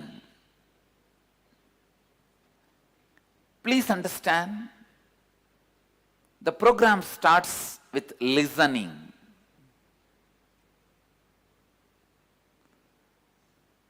Program does not start when I start talking. It starts when you start listening. Shall we start the program? Because you have to start the program. Program has to be started by you. Listening.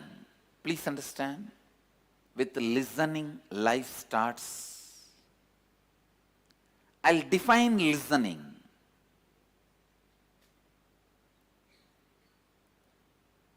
When your cognition functions, cognition means receiving information, understanding and responding. When your internalizing process functions without the interference of incompletions, is listening. Listen. For example, if you had some incompletions with somebody who was wearing this color cloth. The moment you see me, that incompletions can surface and interfere your pure listening. So if you are sitting with that incompletion,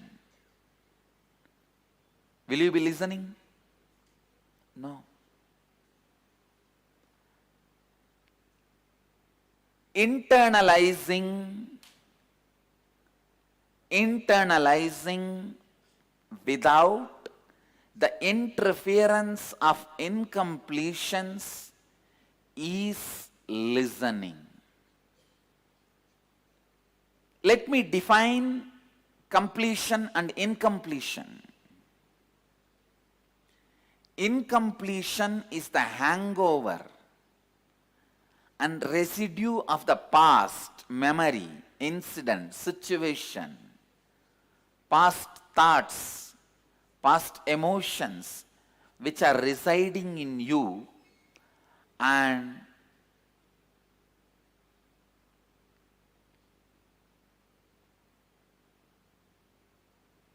continuously disturbing your present moment, restricting your present moment, and limiting your cognition in the present moment.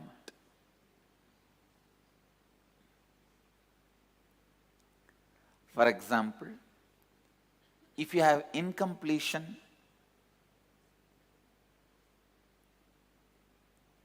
some incompletion happened in the beach.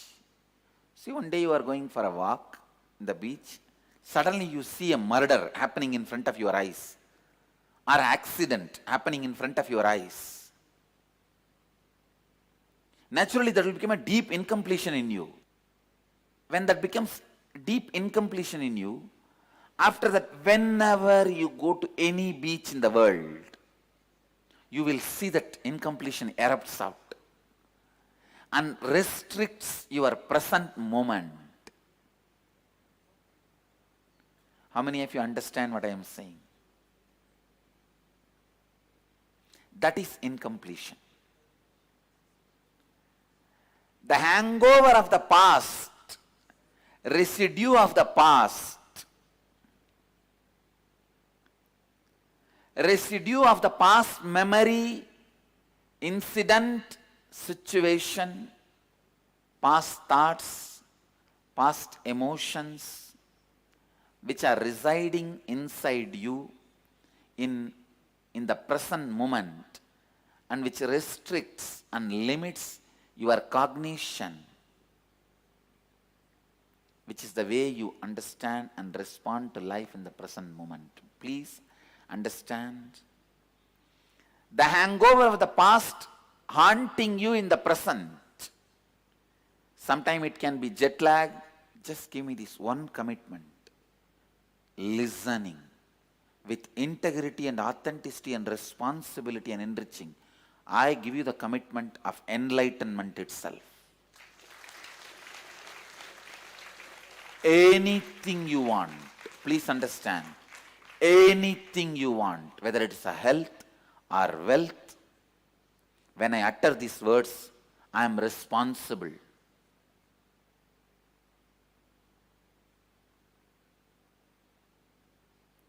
Mahakala is the witness.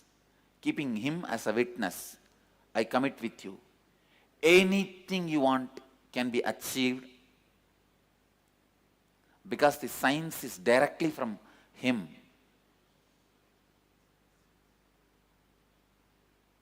Keeping him as a witness, I give you the commitment. I need only one commitment from you, listening. I tell you, sometimes people ask me, Swamiji, how? Person who comes only once to you gets healed from cancer, walks out of big diseases, gets so many good things. Sometimes people who come regularly to you also continue to suffer. They may come regularly, but they never listen. How many times you come is not the thing. How many times you listen. Please understand, when I utter the word, when I utter a boon, it will become all right. Don't worry. I'll take care. Are you in the space of listening, or are you in the space of doubting? Or are you in the space of disproving my words? I have seen so many times when I utter the word, I'll take care, don't worry. People carry the space, you yourself have so many problems. I will clear my problems. Or, you'll make it. I'll prove you can't make it. Then what can I do? I say, Tathastu, so be it. Please understand, when I throw a seed, if you are in the space of listening, you act like a fertile land. Immediately the seed grows and expands and becomes tree and gives the fruit, and it does not take too much time. When the space is right and the seed falls, immediately seed becomes reality. If you are in the space,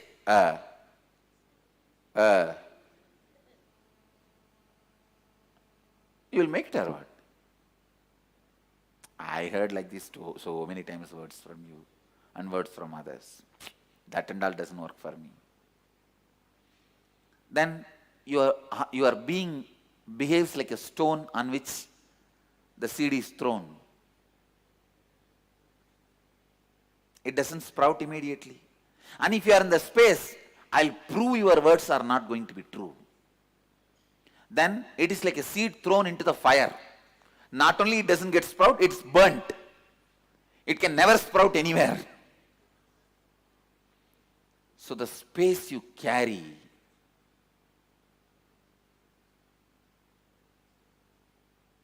is very important. The listening space is very important for me to do what you want me to do in your life. For me to cause what you want me to cause in your life, the space of listening is very important.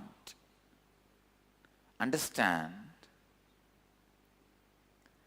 Incompletion is the virus that sits inside your system, not allowing you to connect with life in the present moment and eventually causing your system to crash.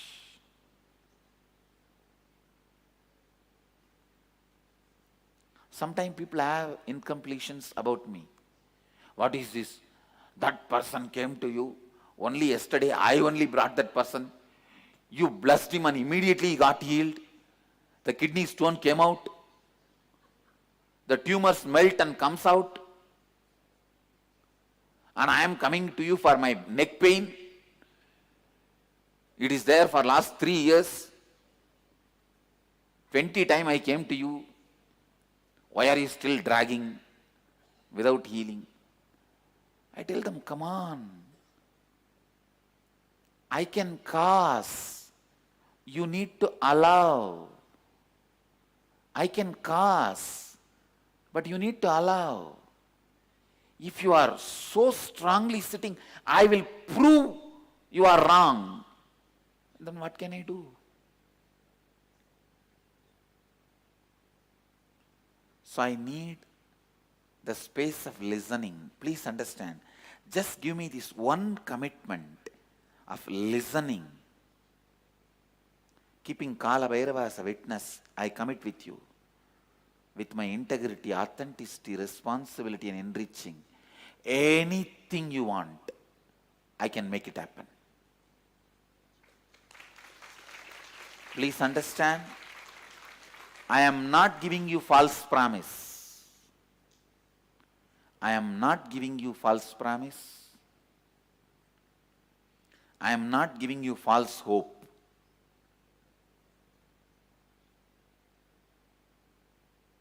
I am giving you a straightforward promissory note. It is my commitment to all of you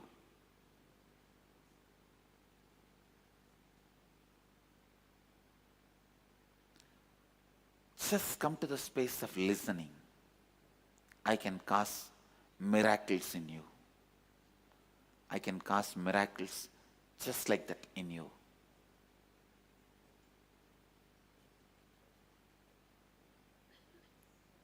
Completion is the state where you have nothing holding you in the present moment.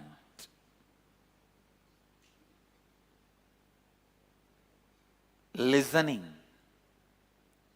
happening inside you as a meditative space,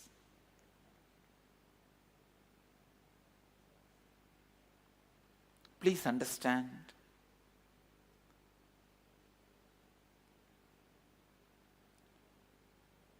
human mind exists only in two frequencies. Human mind exists only in two frequencies. Understand this truth? Human mind exists only in two frequencies. Similar to a binary code system. Like 0, 1, 0, 1, 0, 1, 0, 1, the binary digits. 0, 1, 0, 1, 0, 1.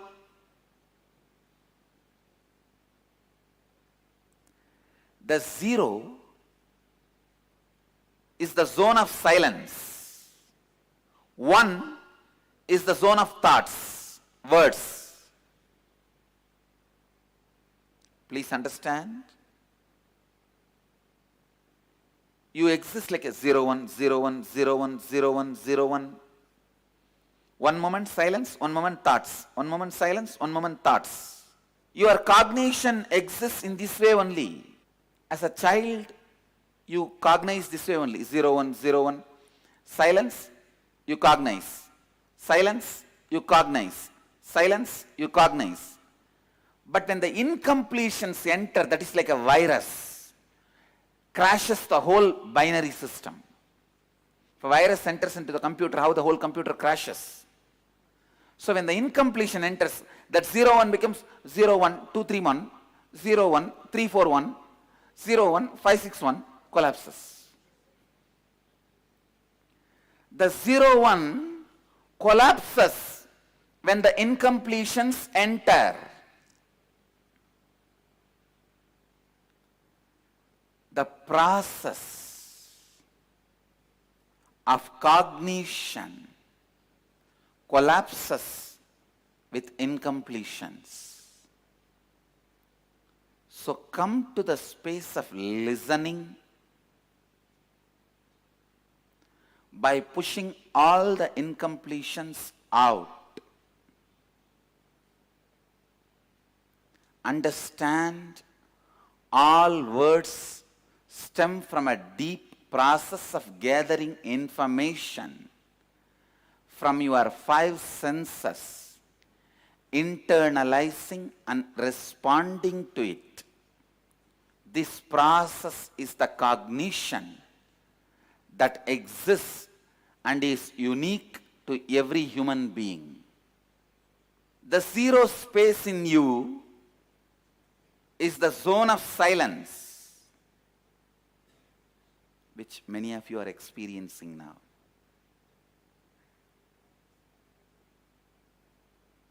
The 1 is the zone of cognition. When you were born, you were pure zone of silence, total 0 space. As you grew, and language developed in you, the space of 1 started happening in you, 0, 1, 0, 1. But when the incompletions have started entering in you, the 0, silence has started getting destroyed.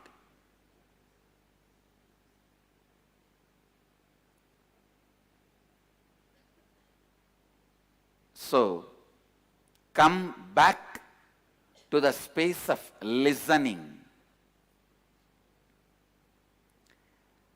As your language continued strengthening in you, you began falling more and more into the space of one.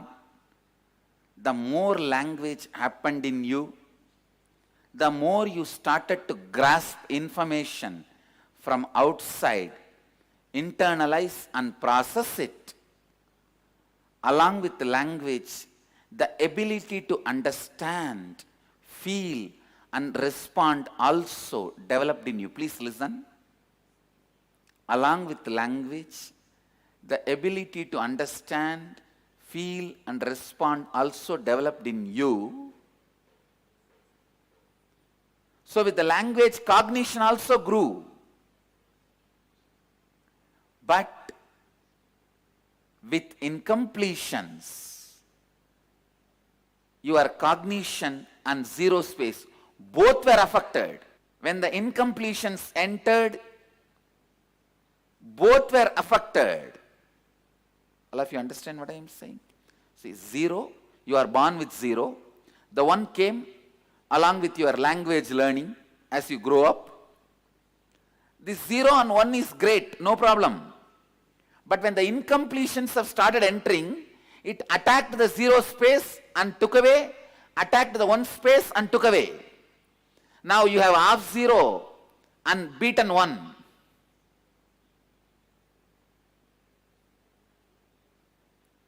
With this, neither you can listen nor cognize. So what is happening? Whole day you sit and brood over. Actually, anywhere you need to listen, you just go and put your body, lay your body, that's the right word. Lay your body, switch off and start brooding over. Indian schools and colleges and universities are the great place to train you how to switch off the mind and brood over.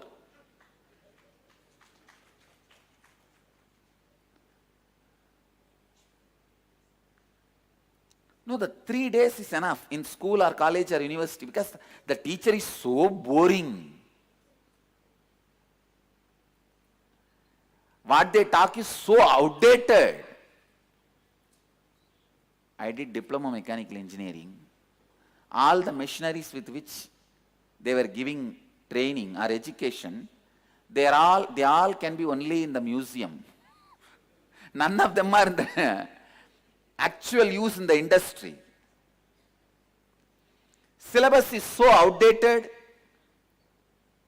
The way it is taught is so boring. You stop listening. You will connect with the life only in listening. Either, basically you will connect with the life either if you are in pure listening or in pure cognition. But almost all moments of your life, you are neither in pure listening nor in pure cognition because you have some incompletion or the other in some form or other in you, and that is why you miss life. So decide, you will come back to the space of listening. You will get back to the space of listening when you begin completing your past. Your ability to be in pure listening exponentially goes up.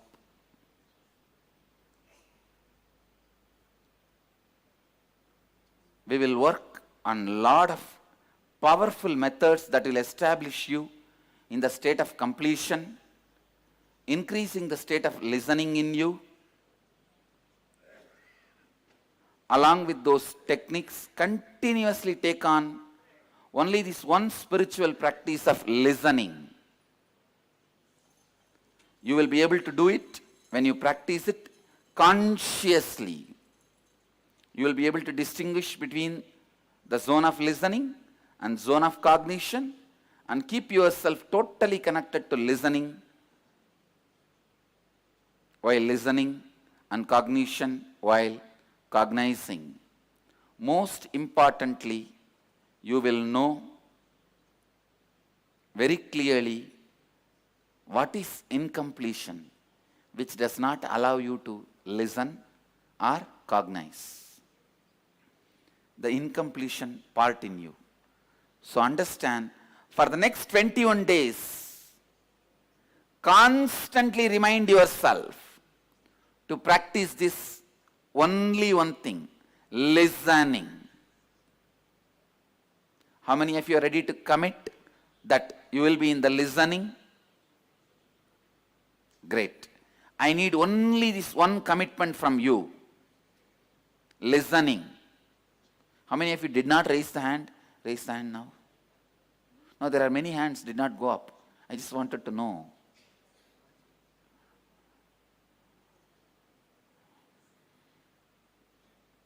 Okay.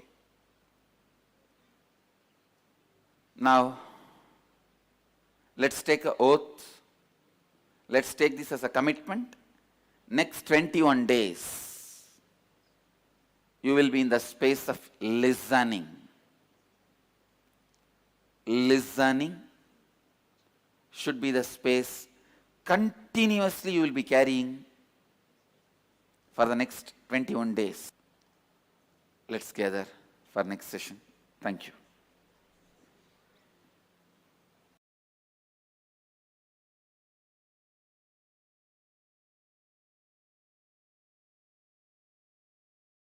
Sadashivasamarambam Shankaracharyamadhyamam Asmadacharyaparyantam Vande Guru Paramparam.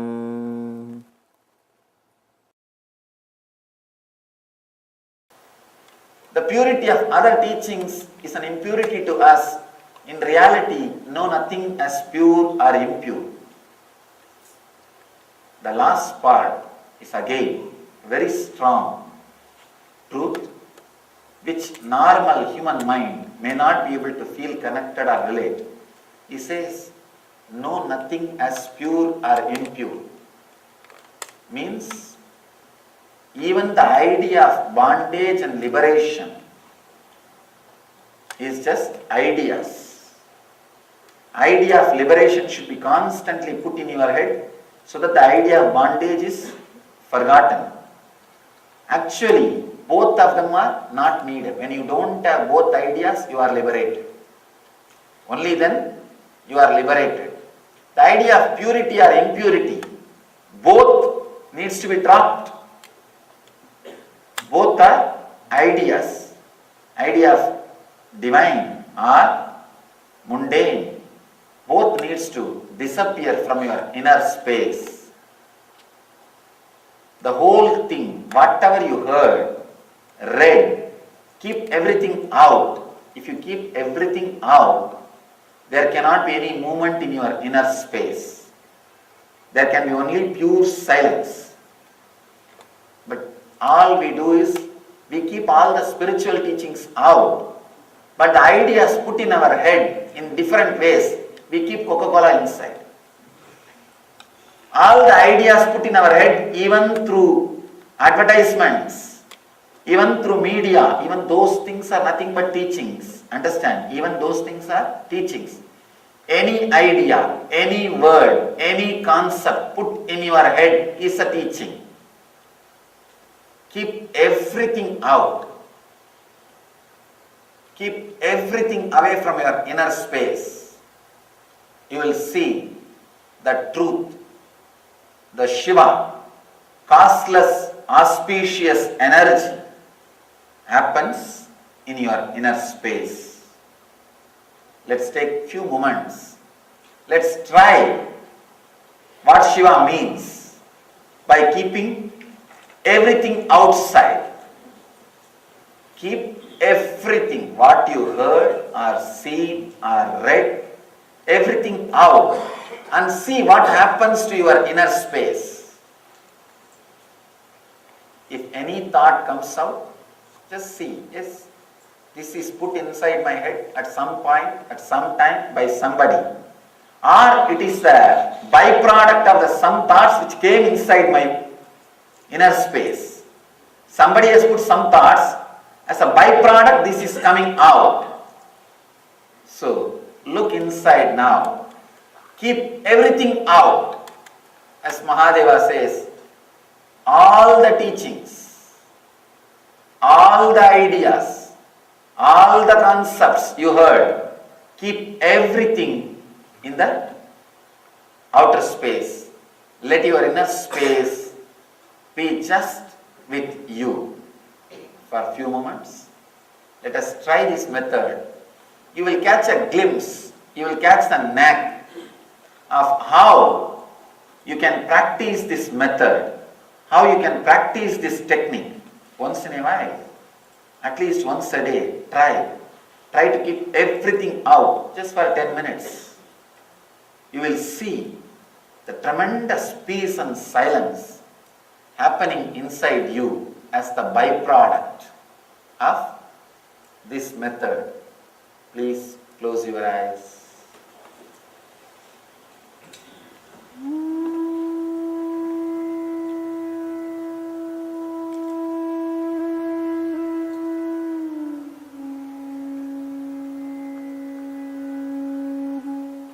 Decide very clearly. You will keep all the teachings, concepts, words which was put in your head outside, including this teaching. Keep everything out.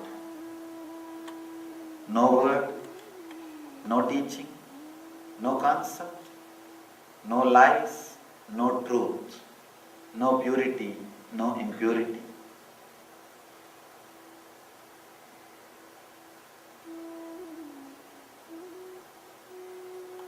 Let you be in the ultimate freedom.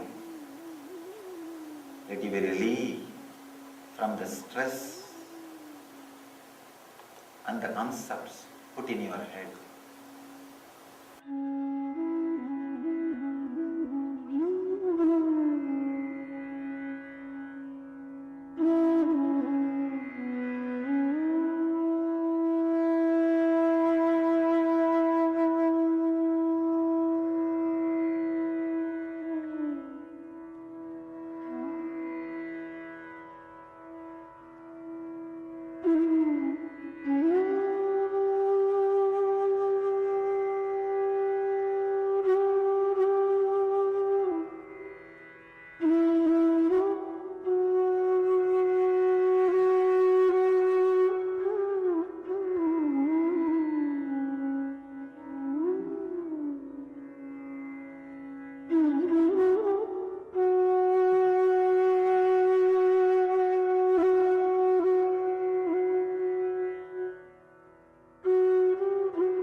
Anything which comes from inside, see that it's a byproduct of some ideas, teachings put in your head. Keep that away. Come back to that silence. Come back to that emptiness.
If you are lost in some words, some teaching, come back.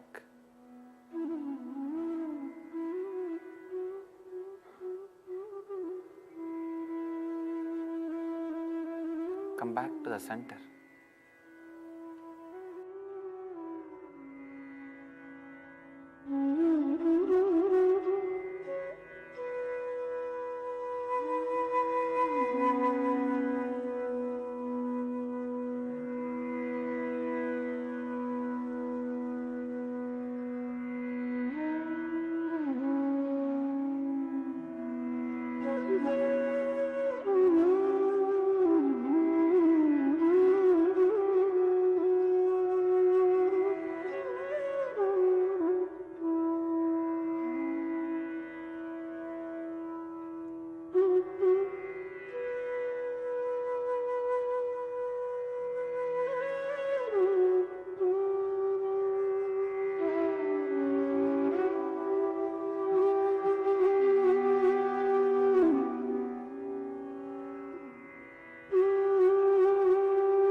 Shanti, Shanti, Shanti.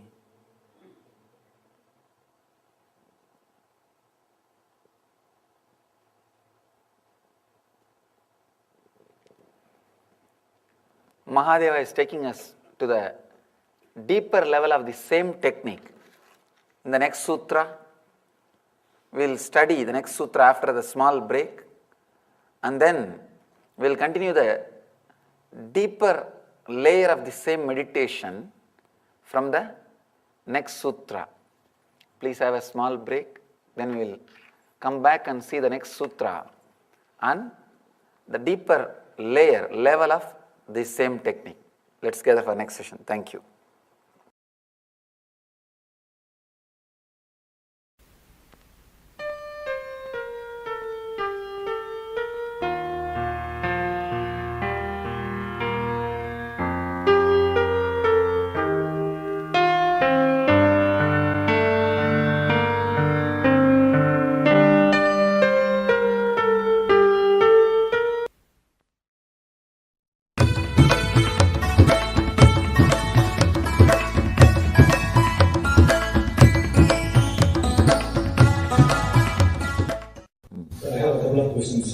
How do you go about tapping this intuition? How do you working on these engrams, working on these samskaras? That's the only way. When the inner space is empty, when the inner space is cleaned, only then the intuition can happen. It's like if this room is filled with furnitures, if it is filled with things, people can't come inside. You need to remove little bit. You need to empty this. Only then people can come inside. Same way, you are already filled with too much of negative engrams. One single thought is enough to raise so many negative engrams in you. Just as one thought. If somebody says one word, "Are you mad?" we shout at them and prove that we are mad. One word is enough to make us mad. So much a simple one word. If somebody says, "Are you mad?" you can see your whole body burning. You are totally imbalanced. Your eyes are burning. You are ready to attack the person. So much of engrams are awakened by single word. Single word can awaken so much of engrams. What do you mean by that word? What do you mean? What do you mean by, immediately we are just ready to jump. So much of engrams, then how can you expect the intuition to happen?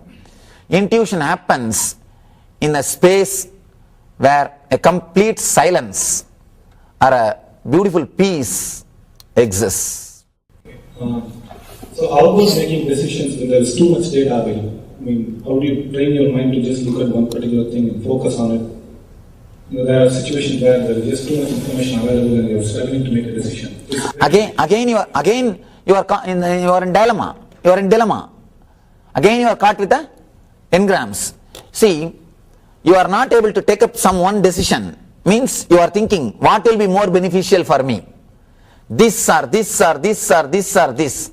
Again it is struggling between the engrams. Struggling between the engrams. If you can look just little beyond, for this one example, two persons are playing chess. If you are just watching, if you are away from the game, and if you are witnessing, you will be able to make a better move than them, the people who are playing. You will know the better move, and you will think, what is this, what they are doing? They could have done this, he could have done that. But if you are playing, you will not be able to make that decision, because your inner space is filled with stress. The goal or the idea that you have to achieve, the very stress takes away the peace. The very stress takes away the power of intuition. You continue to struggle. With a little bit of peace, with a little bit of, I can say, silence in your inner space, you will be able to look beyond your fear and greed. If you can look things beyond your fear and greed, I tell you, you will be more productive. You will achieve what you want to achieve in a much more simple way, in a much more beautiful way, without so much of struggle.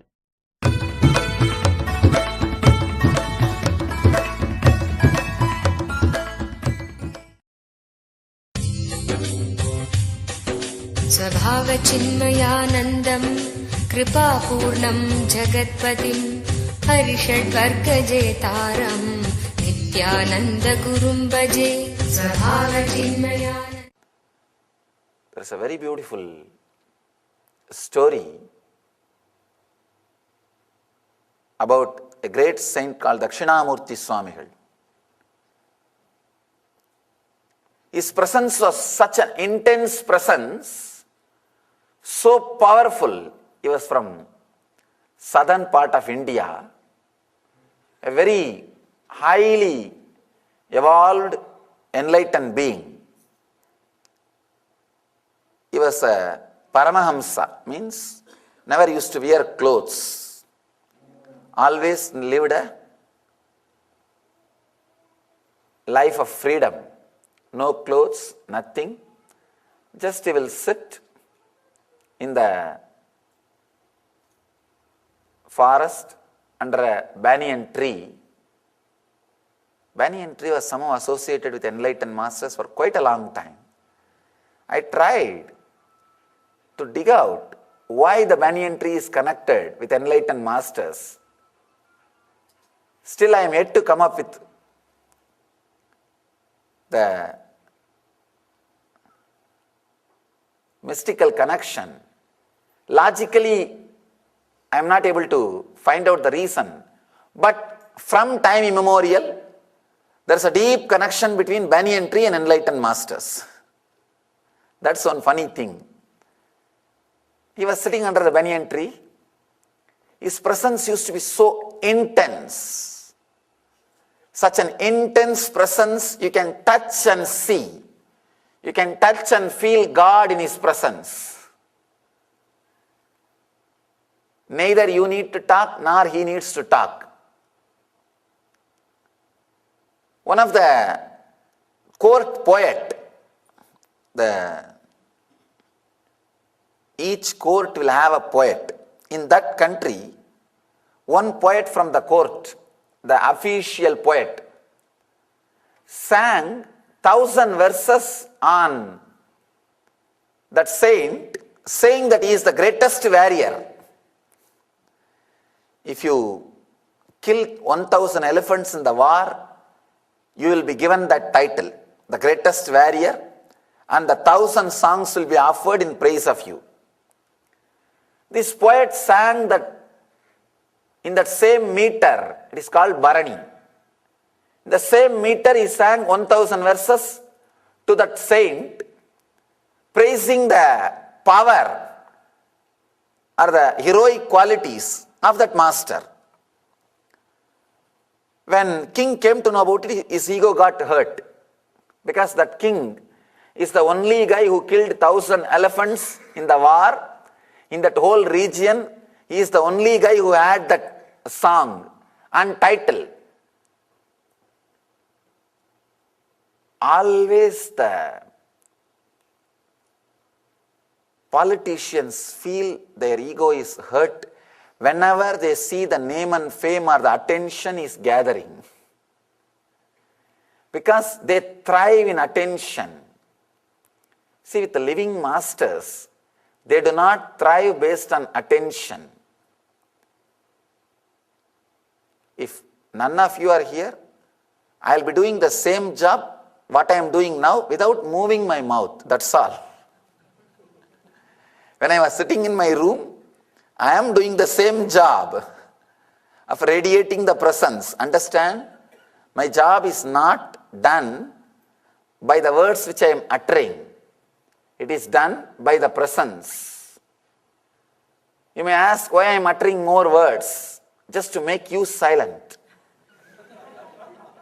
If I am not talking, you will be talking.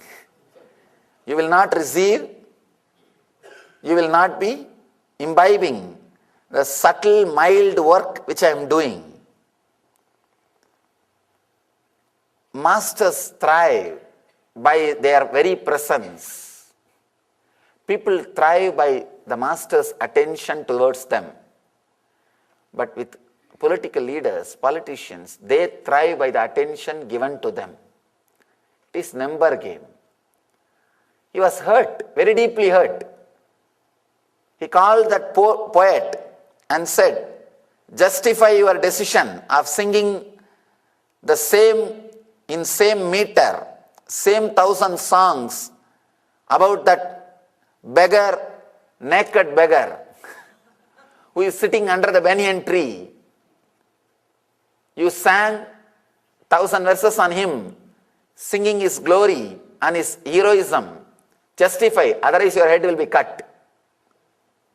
Because that is the only key with which the kings are ruling the country. The poet said, I don't have any reason or justification. You can kill me, I have no problem. Because I achieved what can be achieved by the human mind and the human body. This body and mind, what maximum peak it can experience, it has experienced already by his presence. In his presence, I have experienced the peak which I can have through this body mind. So now there is no use by this body mind. If you want, you can separate them. You can destroy them. I have no problem. But I can tell you one thing. Because I ate your food, I wanted to tell one word. If you have time or little patience, try going and sitting in his presence only once. That's all I am saying. Nothing else. This guy, this king, fortunately, even though he was caught by ego, he heard many stories about enlightened beings in the earlier times, in the young age. That is one great thing in India. One great thing in India. Sometimes you may have a mood swing. You may have ego, arrogance, depression. But always, you know, corner of your mind, heart, the existence of enlightened beings is true. An existence of higher conscious state is true. If you work, you can have it. That trust will be there in all Indians who lived inside the villages or the area where the tradition is alive. Because from the young age, you will see hundreds of sadhus, the wandering mendicants, and you will hear hundreds of stories. You cannot escape or move away from the living spiritual tradition. Every street will have at least 2-3 temples. One beauty with the Vedic temples is they are not just educating organization, they are energy centers. They are energy centers. When you go and come back, you have some experience added to your being. Not just words. No. It is not just a pulpit from where a preacher or a priest or a Swami can speak. He just speaks. No. It is an energy center. When you go in and come out, you carry something inside yourself. Something is added to you.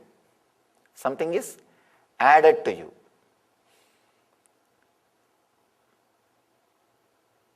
He knows there is something beyond him. So he decides, all right, let me give a chance before killing this poor guy. After all, it's a 1 hour journey. He goes there. Now the story takes a new turn. It's such a beautiful, intense description. The king goes with his whole paraphernalia. Means ministers, the citizens, the leading citizens, all of them go there. There was such an intense, vibrating silence. Not only he, the enlightened being, was silent, even the tree was celebrating that silence. The tree was standing on the silence. It was rooted in silence. Its movements were celebrating the silence. The moment king entered the banyan tree's shadow, something happened in him. He goes near. He came with the idea of straight away shouting or questioning. But suddenly, understand,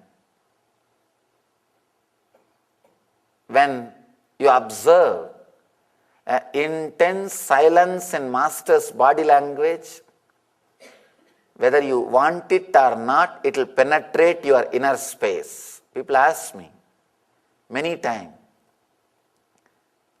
in India, 30,000-40,000 people sit and listen for 5-6 hours the public discourses and darshans, satsangs. At least it will be 3 hours. If there is some question answer or darshan, it will go more than that. In India, it is very difficult for that many people to sit silently because they are habituated only for political meeting.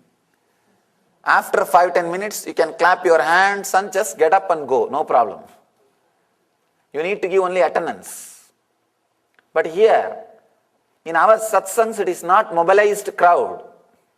People ask me, and especially people who knows how difficult it is to create that mass and make them sit silently. They ask, for hours, 3-4 hours, how these people are sitting silently and listening intensely, and not a single person moves out. All I do is, before starting the discourse, I'll just sit like a stone for a few moments. Complete silence.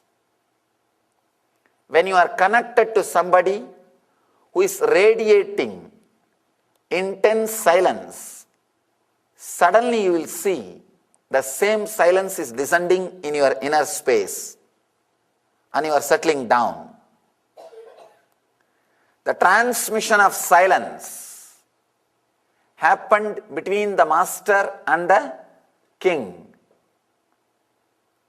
And king not only did not utter any word, forgot about any word which he wants to utter. Just all he received is one nod by the master, indicating sit. He just moved the head, sit. King sat. Master did not even utter the word sit, he just moved the head. Meaning sit. He just sat. Because king sat, the whole army sat. And master again resumed, entered into the silence. The silence was so intense. Neither king wanted to break, nor he had the energy or guts to break. It continued for 1 hour, 2 hours, 1 day, second day. Of course, beyond logic, 1 week passed. 1 week over. Neither king felt the thirst nor hunger or the idea of time. Understand? You will have idea of time or boredom only when there is thoughts. When there are no thoughts, you won't have an idea of time or boredom. Time is defined by thoughts. When thoughts drop, there is no time. There is no time. And story says, after 1 week, master was so compassionate. He just moves his eyes, looks into the poet, his disciple, in a very jovial way. I think kingdom needs king back. To take care of the kingdom, he has to be there. He smiles. Suddenly, all of them come back to that normal mind or mood. They realized 1 week passed. There was no thought, no communication, no food, no water, no sleep, deep fulfillment physically, mentally, and spiritually. Understand? If this is just a story, it would have been recorded because it happened. The king built a beautiful, huge temple again under this same banyan tree. We have a temple and a mutt near a place called Tiruvarur. It's called Dakshinamurti Swamigal Mutt. It is created by that king. Understand? Kings will not do anything unless it is their strong experience. It was such a strong experience. King turns and tells that poet, "Thank you for guiding me to him. Now all I wanted to tell you is 1,000 songs is too less for him. 1,000 is too less for him. Please add some more. Please add some more. Let you sing. I'll see that it is engraved in stone all over this temple." The whole thing is engraved on stone by that king all over the temple. That power, that intensity, that energy. Of course, the king was fortunate to have that experience. He was also intense to have that experience. When you are intense, even in the outer world, if you are intense, suddenly you will see you don't need too many words from master. Few words are enough. It leads to the experience.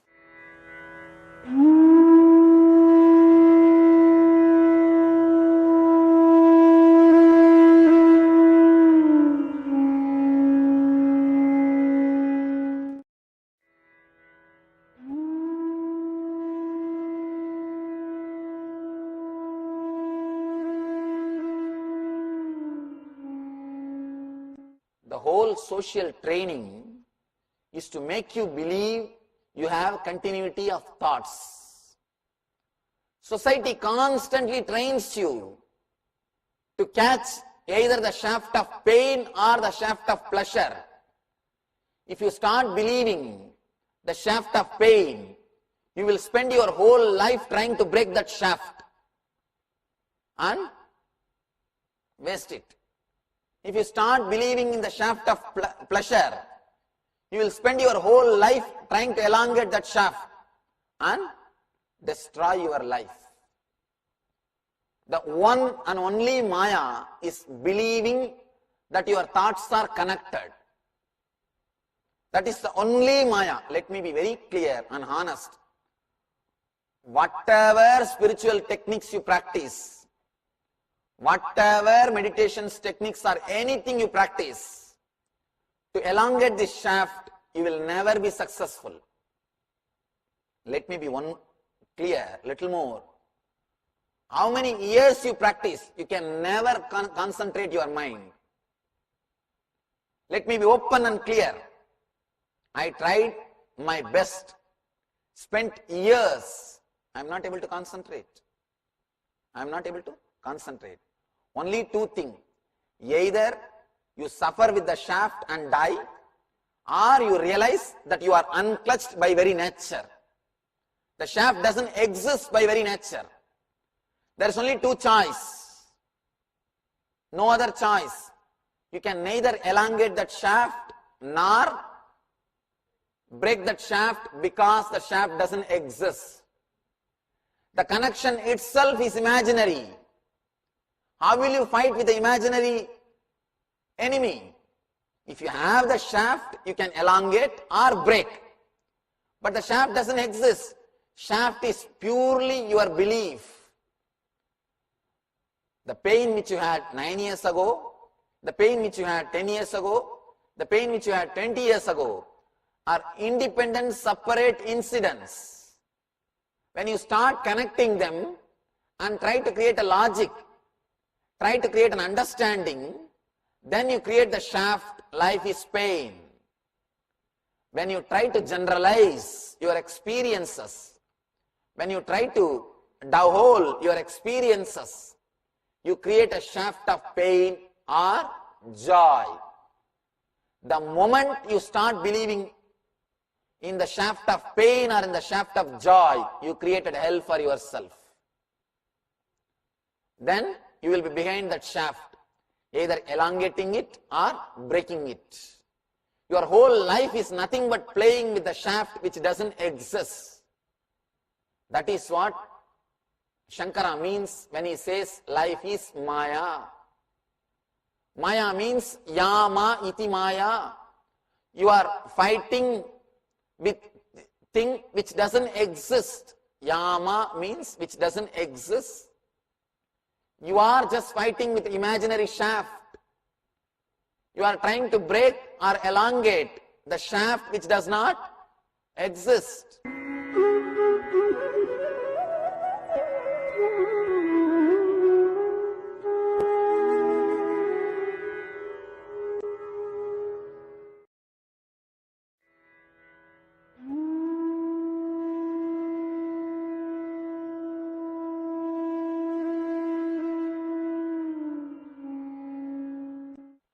Idea about yourself straight away creates your body.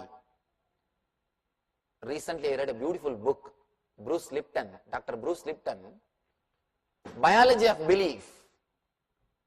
He says clearly, your body is not controlled by cells or tissues as you are made to believe. Your body is controlled by your positive or negative emotions and your belief. Be very clear. He says very clearly, your body is created and controlled by your thoughts, not by cells or tissues. Here, if you believe that you have disease, you create disease body. When you are made to believe you are healed, you start creating the health. It is purely the shaft with which you are playing, that's all. Nothing else. Nothing else is there. You play with that shaft, now you play with this shaft. That is why I tell you, in every gap you create your body. In every gap, in every neutral space you create new body. But if you again and again bring your old identity, you will be again creating the same old body. Biology says, once in every 6 months you have a new liver. Not even a single cell or atom of the old liver exists in you now. Once in every 21 days, your whole intestine is new. Your whole body is replaced within 1 year. Last year, the same date, the body which you had, today you don't even have a single cell from that body. It is completely new. Then why are we carrying the diseases, Swamiji? When you believe that you are same person, when you believe you have identity, when you bring the same old identity by your faith, by your imagination, by your connection, by creating shaft, you bring the same body. You reproduce the same body which you had 1 year ago. Constantly you are creating your body. If you create the same personality by connecting and creating a shaft, you will create the same body.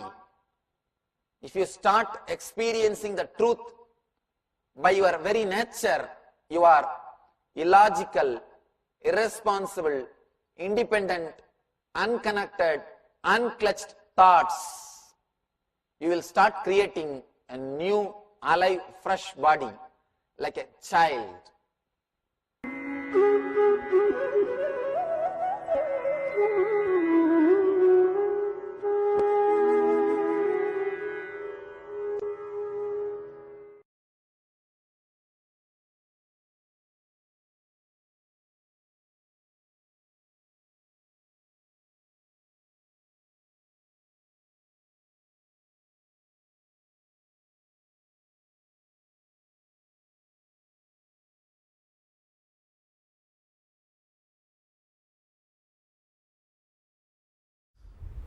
I welcome you all with my love and respects.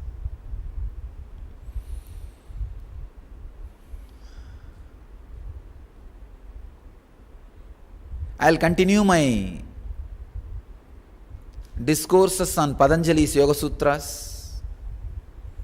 As you all may be aware, we have completed first set of sutras. Now we'll be entering into the next level.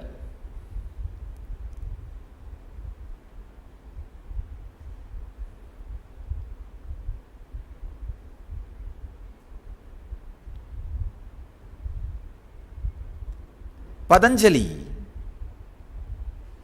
is one of the rare happening. The first master who quantified the unquantifiable, who made enlightenment as a science. Till Patanjali, enlightenment was taken more as a miracle or as an accident. It is Patanjali who made that more as a science and defined it. Along with the Yoga Sutras, every day I will spend some time expressing Hatha Yoga Sutras also. Hatha Yoga of Swami Swatmarama. I'll try to breathe life into Hatha Yoga Sutras also.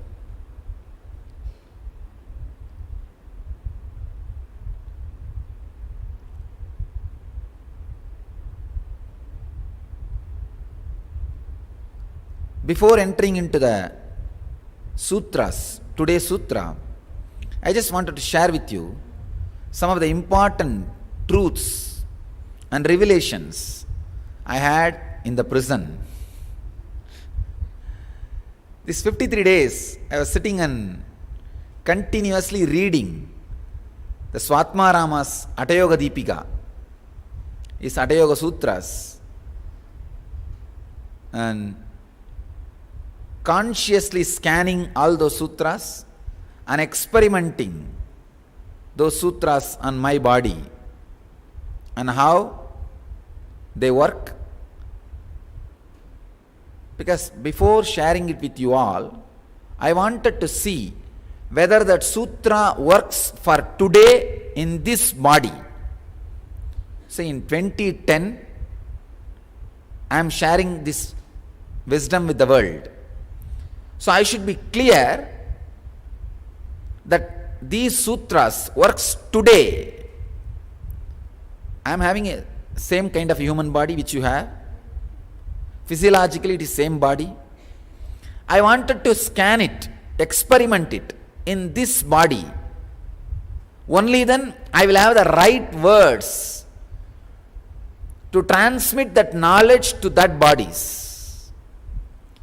Unless it is experienced in this body, in this bio-memory, I will not have the right words to transmit it to your bio-memory. So I was continuously scanning. I had an important revelation when I was meditating, contemplating on the first sutra of Patanjali, the first sutra. I am revisiting. I have spoken on that sutra already, but I wanted to share with you some of the deeper secrets. Yogaha chittavritti nirodhaha. That's the first sutra. Yoga is cessation of the mind. Unfortunately, the word nirodhaha is translated by so many people in different way. Somebody translates yoga is stopping the mind. Somebody translates yoga is disappearance of the mind.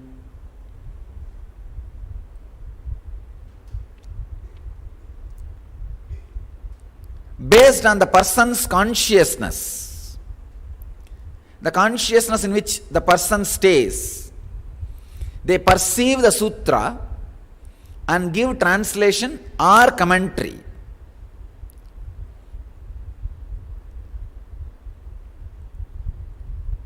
As long as you understand yoga is stopping the mind, you will be only struggling and suffering. A simple misunderstanding is enough to make your whole life hell.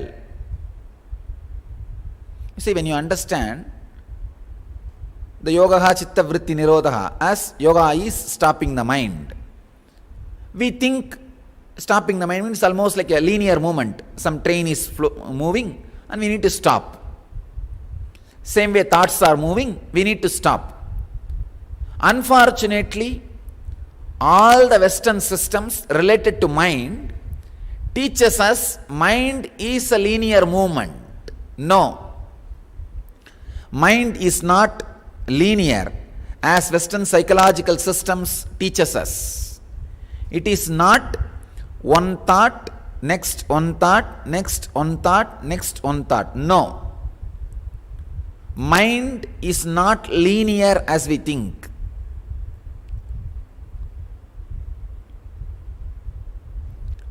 Only when you move out of body, you will understand everything about the body. Only when you move out of the mind, you will understand everything about the mind.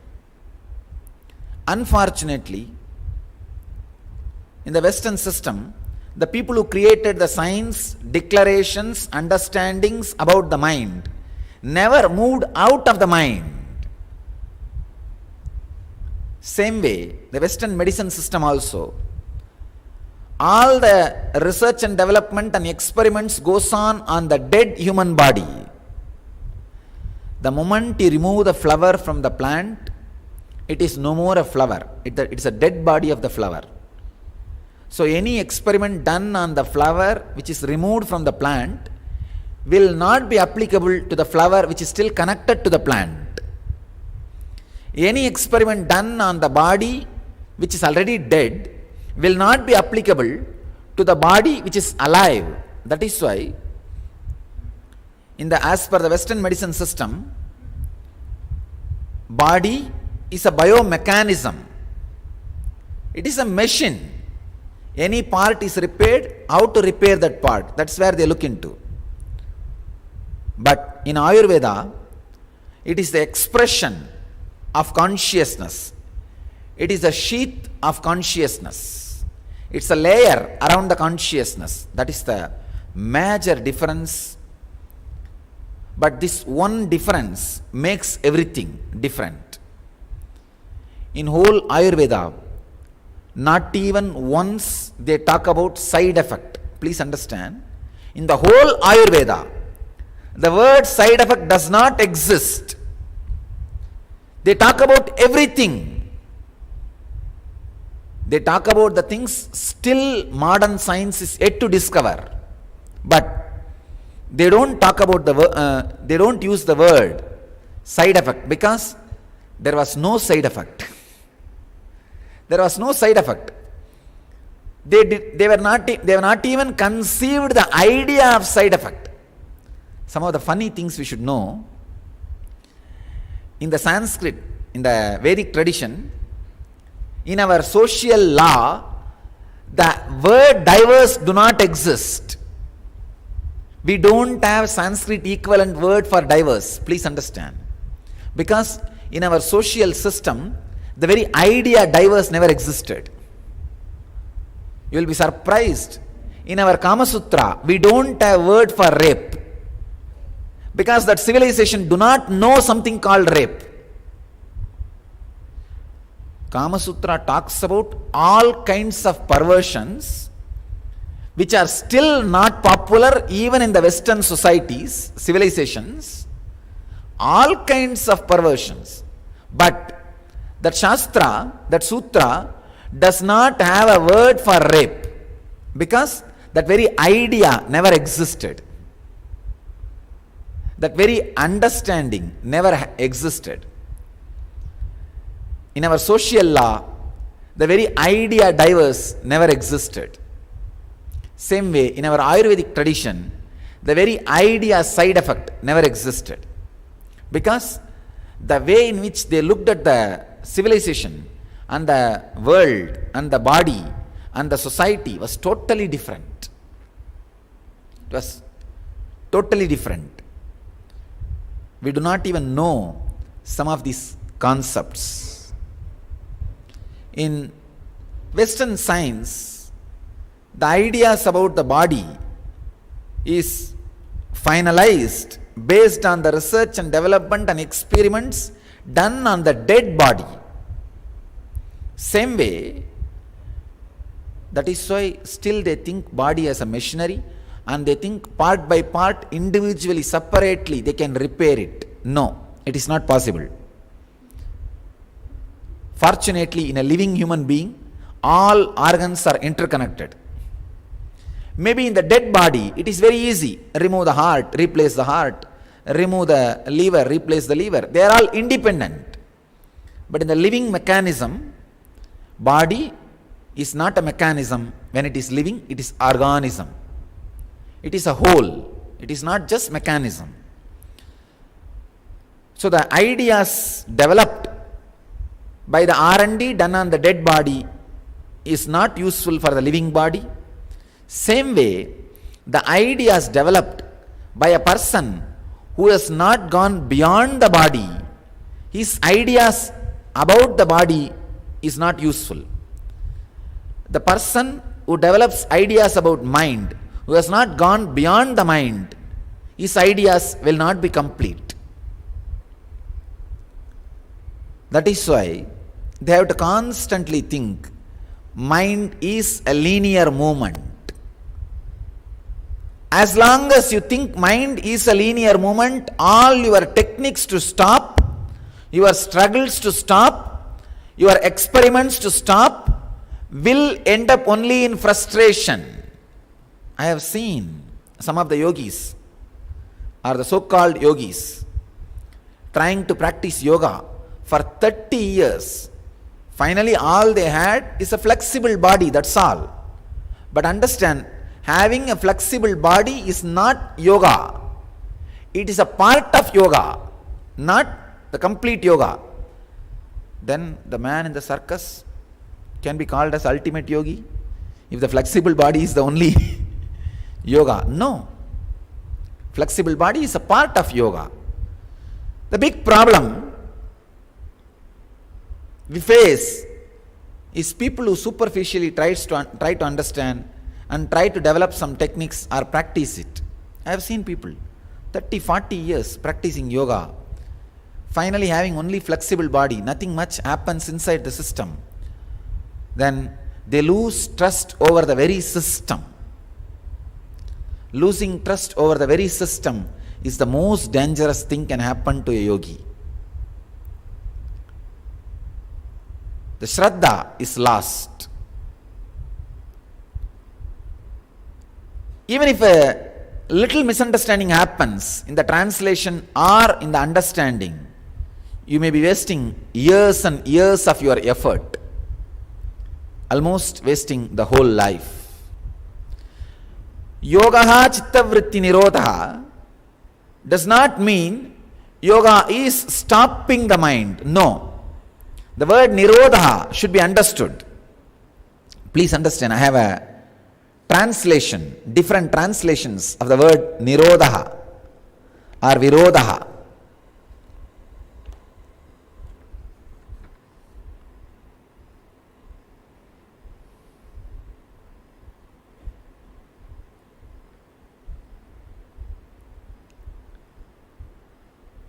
The word arutaha means not hindered, flowing. Rutaha means stopping. Virutaha means to obstruct, hinder. Again, different levels of meaning.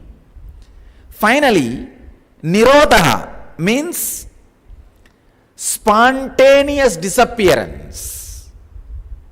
It's a very deep technical thing, but I need to explain.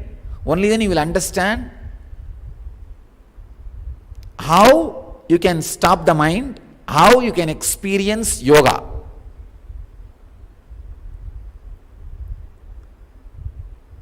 You see, if you want to achieve something in the field of money, you need to break your head over money, understanding money, at least for a few days.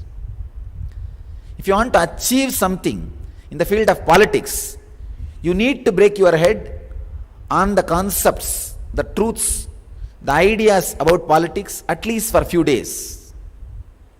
If you want to achieve something in any field, you need to break your head for a few days. That is what I call tapas.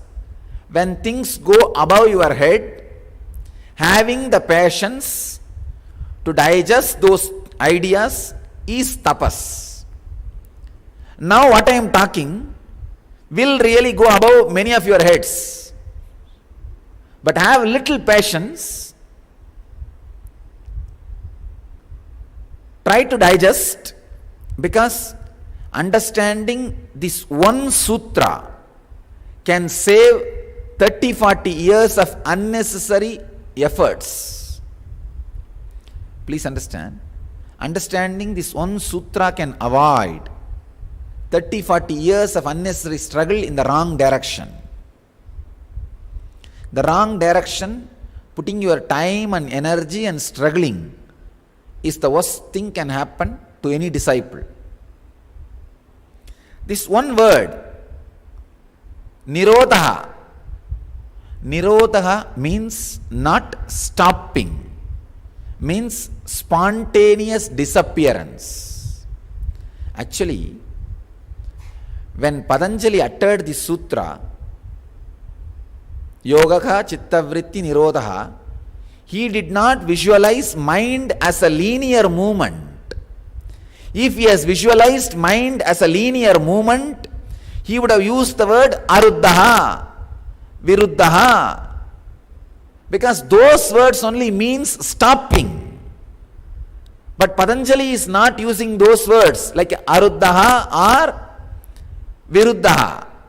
He is not using those words. He is using the word nirodha. Then, what was in his visualization? what he was thinking when he was delivering this word Nirodha. What was the understanding in his consciousness when he used the word spontaneous disappearance? If we can get a glimpse of what Patanjali was thinking when he uttered the word yoga is spontaneous disappearance of the mind, then we will realize the truth. If you think, see, Patanjali says something and you understand something means you will be struggling for years, nothing can be done. But if Patanjali's words are understood as he expressed, then suddenly you will see immediately that experience is transmitted. I always tell people, do not learn these great truths from person who has not experienced that consciousness. It's a danger. Person who has not experienced that consciousness, only read the book, he will translate and say yoga is stopping the mind. Then what you will understand? All right, like a train, something is moving inside you, you need to stop. You go on, struggle. You either start doing some japa or start putting some barricade. You try all your best. Finally, land up in frustration, because any barricade you put, that becomes one more train. It is not stopping the train, it becomes one more bogie in the train.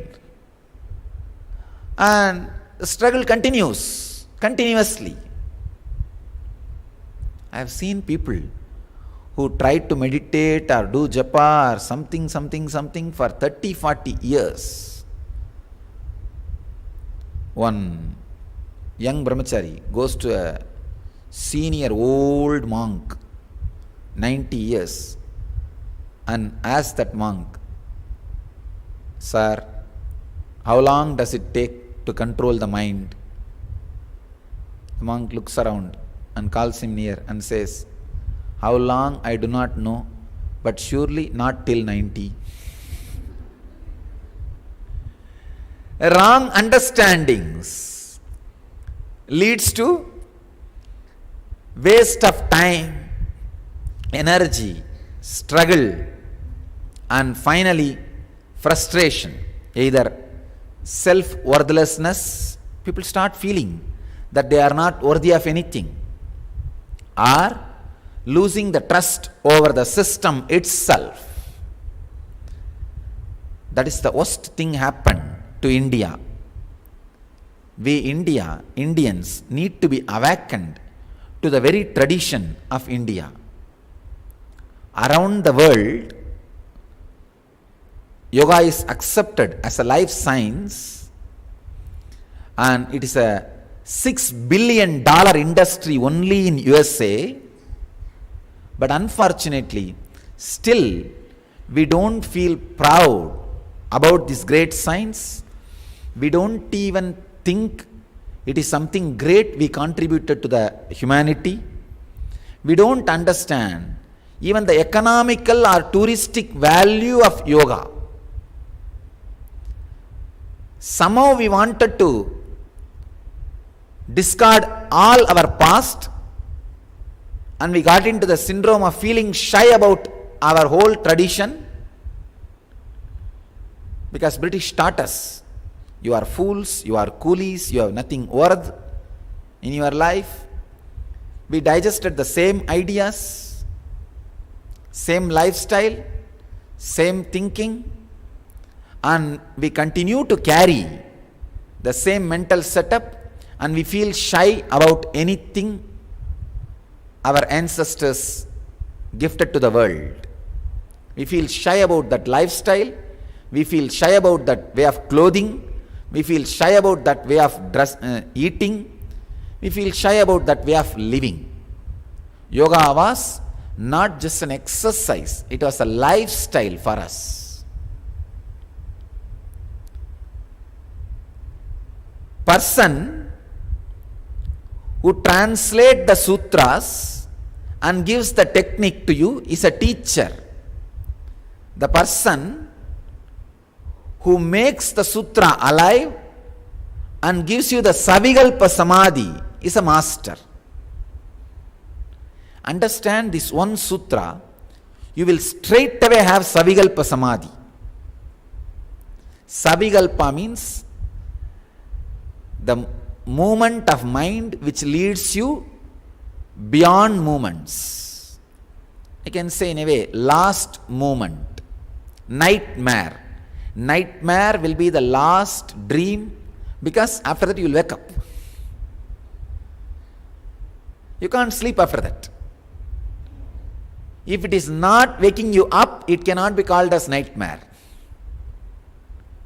Very beautifully, Ramana Maharshi answers. Somebody goes to Bhagavan and says, if this whole world is dream, we see you also in the dream, we see the Sadguru also in the dream, how is it going to help us? Bhagavan says, if you see a lion chasing you in the dream, you will wake up. Same way, if you see a master, even in this dream, you will wake up from this dream. Simha Swapna, he says, master is a Simha Swapna. Even if you see the lion in the dream, you will wake up from the dream. You will come to the higher consciousness. So if you see the master even in this consciousness, ordinary consciousness, you will wake up and come to the superconscious state. Because he makes every sutra alive and gives the Savikalpa, means the thought which leads you to thoughtlessness, Vikalpa which leads you to Nirvikalpa,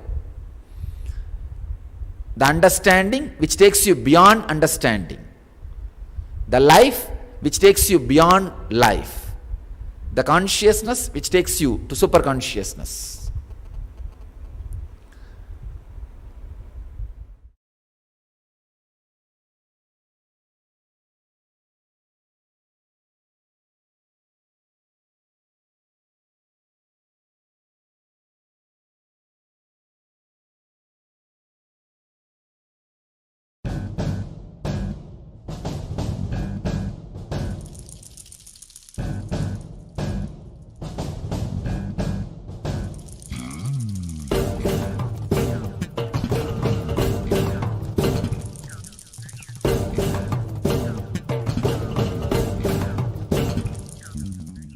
Understand, if you have two continuous thoughts without confusion, you will trust your mind. Vyasa ensures you will not have a second thought without confusion. Then naturally, your trust over the mind disappears.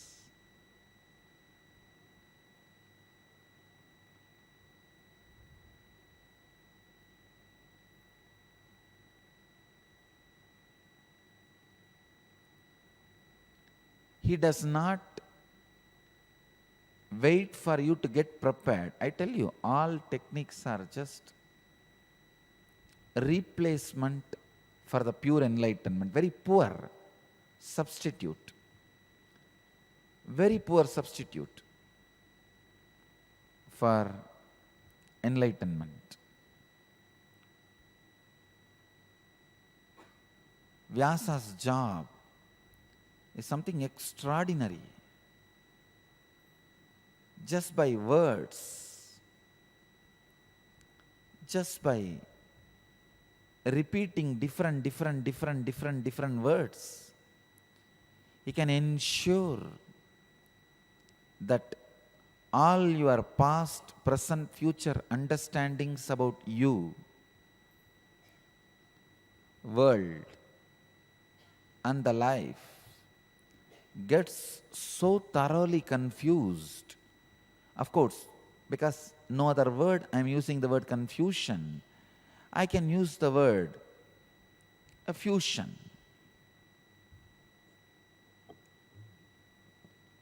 Instead of word confusion, because it's loaded with so much of negative meaning. All these ideas gets into a kind of a fusion. Your trust about your mind disappears. You open your eyes and see. See, your mind is a servant. As long as you trust your servant, his report is right, you will not look into the reality as it is. It's like something is happening somewhere.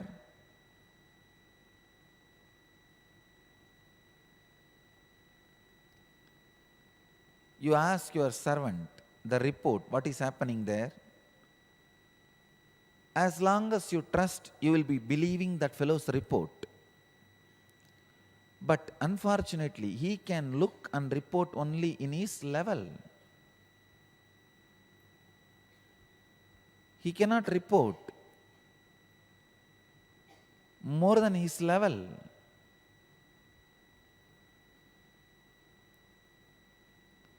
Only when you stop trusting him, you will feel the necessity for you to go and see there first hand.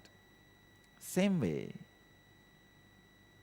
only when you stop trusting the reports given by your mind about the whole, you will start looking straight into the truth, into the reality.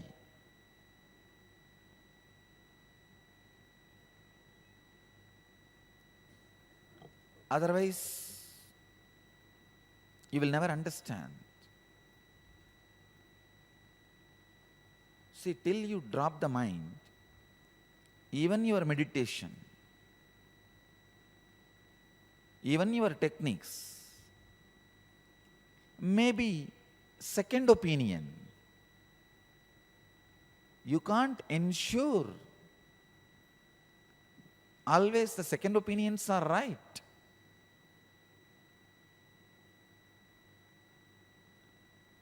Here is a story for you. A blonde wants to start a chicken farm, goes to the shop and buys 100 chicken, comes back after a month and says, all the chicken are dead, please give me 100 more. Again, within a month, she comes back and says, all my chicken are dead, please give me 100 more. This happens continuously again and again and again and again, almost 6 times. The 7th time it was too much for the wholesaler. The guy was unable to understand and asked, why? What is happening? Every time within a month you come back saying that all the 100 chicken are dead. She says, no, I think now I know where I am going wrong.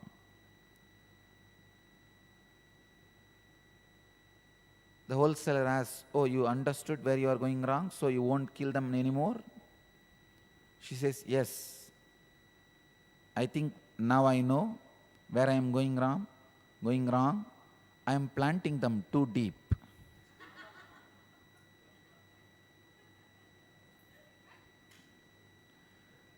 Understand? All your techniques are 7th time buying. All your techniques are 7th time buying. But you don't understand, in life there is no trial and error. When you miss, that's all.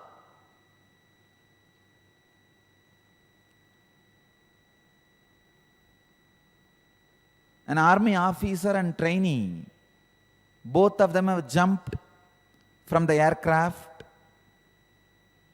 Suddenly the trainee shouts, my parachute is not opening. Army officer says, don't worry, soldier, this is just an exercise. Whether it is an exercise or real jumping, Your parachute has to open every time. There is no trial and error in life.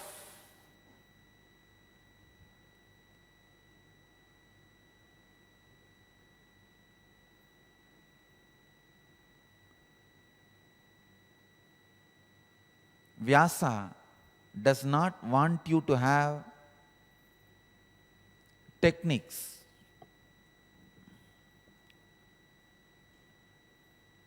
Because techniques are trial and error. Many times you try to catch them. I tell you, unclutching itself is not a technique. With technique, you always tend to cheat.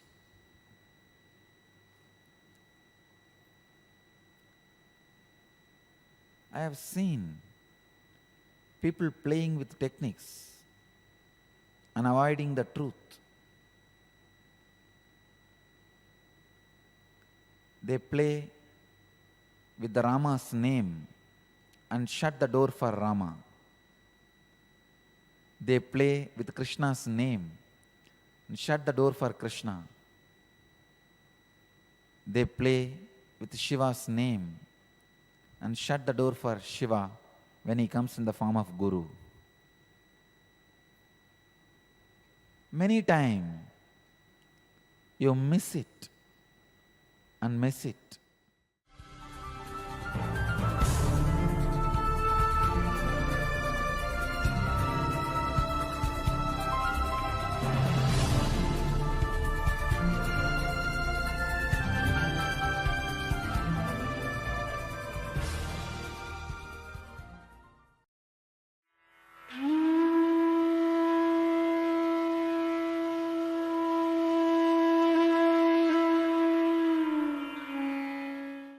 Whether you experience it or not, whether you realize it or not, the true state, you are enlightened. All you need to do is reclaim. Even if you don't reclaim, it will be there, that's all. You don't even have to put pressure on yourself. I have to reclaim and express my enlightenment. Just know you have abundance. Simply you will start expressing it. Just relax, you have enlightenment. Whether you realize or not, you are connected to that ocean. You can't exist as an island even for a moment. You can't exist as an individual even for a second. You can't exist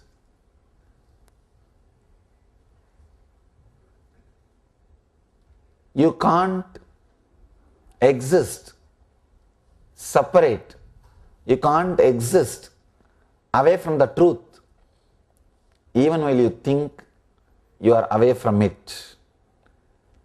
The truth of pure knowing, the truth of pure experience descends on you. Once you understand, you rise in the ocean, you live inside the ocean, and you relax into the ocean. People come and ask me, Swamiji, all these great things are okay, I understand, but unless I experience it, will I not go through suffering, pain, when I leave the body, when I die? It should all become an experience in me. I tell you, this very understanding is so powerful. It will transform the quality of your suffering. It will transform the quality of your pain. If you don't have these understandings, all your sufferings will lead to more and more sufferings. If you have this understanding, all your sufferings will trigger this understanding. It will not lead to more and more understanding. That is the greatness of Satya. Understand? You will never be the same again after listening to these truths. You will never be the same again. Without these truths in your life, when pains and suffering come, you will try to escape from it. Just by trying to escape, you will create more and more clutches and pains and suffering towards you. with this knowledge, they will not trigger the mechanism of escaping, they will trigger the mechanism of accepting, surrendering the truth. That is the greatness of this knowledge. Anybody who has heard the truth, even if he does not experience in his life, even if he has not experienced, just heard it sincerely, felt connected with it, whenever he goes through suffering, only the truth is triggered, only these high ideals are triggered in him. He starts moving towards these great things, not towards the ordinary mundane things of escaping or creating more and more clutches. The greatness of these truths is even suffering or pain is used as a bridge, as a technique to achieve the higher states of consciousness, higher states of enlightenment. Remember this only one thing, whether you believe it or not, you are in the ocean. You have never become separate. You are never away from the ocean. You are never away from the consciousness. I can add any number of words, but I do not want to leave you with my words. I want to leave you with Mahavira's words. He is so perfect. He has expressed it so clearly. Even after 2500 years, I can't develop it. We can't add few more words to it. He is so clear. That's the reason I feel at loss. I can't comment. I can't add. He is so pure, so clear. There is nothing much to explain. There is nothing much to comment. All we can do, repeat those words with reverence and respect and digest those great truths with reverence and respect and relax into those words with the trust and deep devotion. They will work on us. They will penetrate and do the miracle of transformation inside our being. There is one more beautiful sutra. Before ending, I just wanted to repeat that sutra and then we'll end the session. I surrender to the Arihantas. I surrender to the Siddhas. I surrender to the Sadhus. I surrender to the Dharma. Arihante saranam bhavachami. Siddhe saranam bhavachami. Sahu saranam bhavachami. Kevali pannattadammam saranam bhavachami. This is called Saranagati Sutra. Two things. If you feel confident, feeling connected, when you listen the truth, you are ocean. Even when you don't believe it, you are never separated. Wave is never separated from the ocean. If you feel connected to this truth, beautiful, just live it. If you feel that is too much, you are not able to really feel connected to those words, then catch this truth, surrendering. If you feel connected to the truth, then start expressing it. You are already enlightened. Nothing else needs to be done. If you feel it is too much, means you are ego-centered. You are not able to feel connected to the truth. Then the technique, method for you is Saranagati.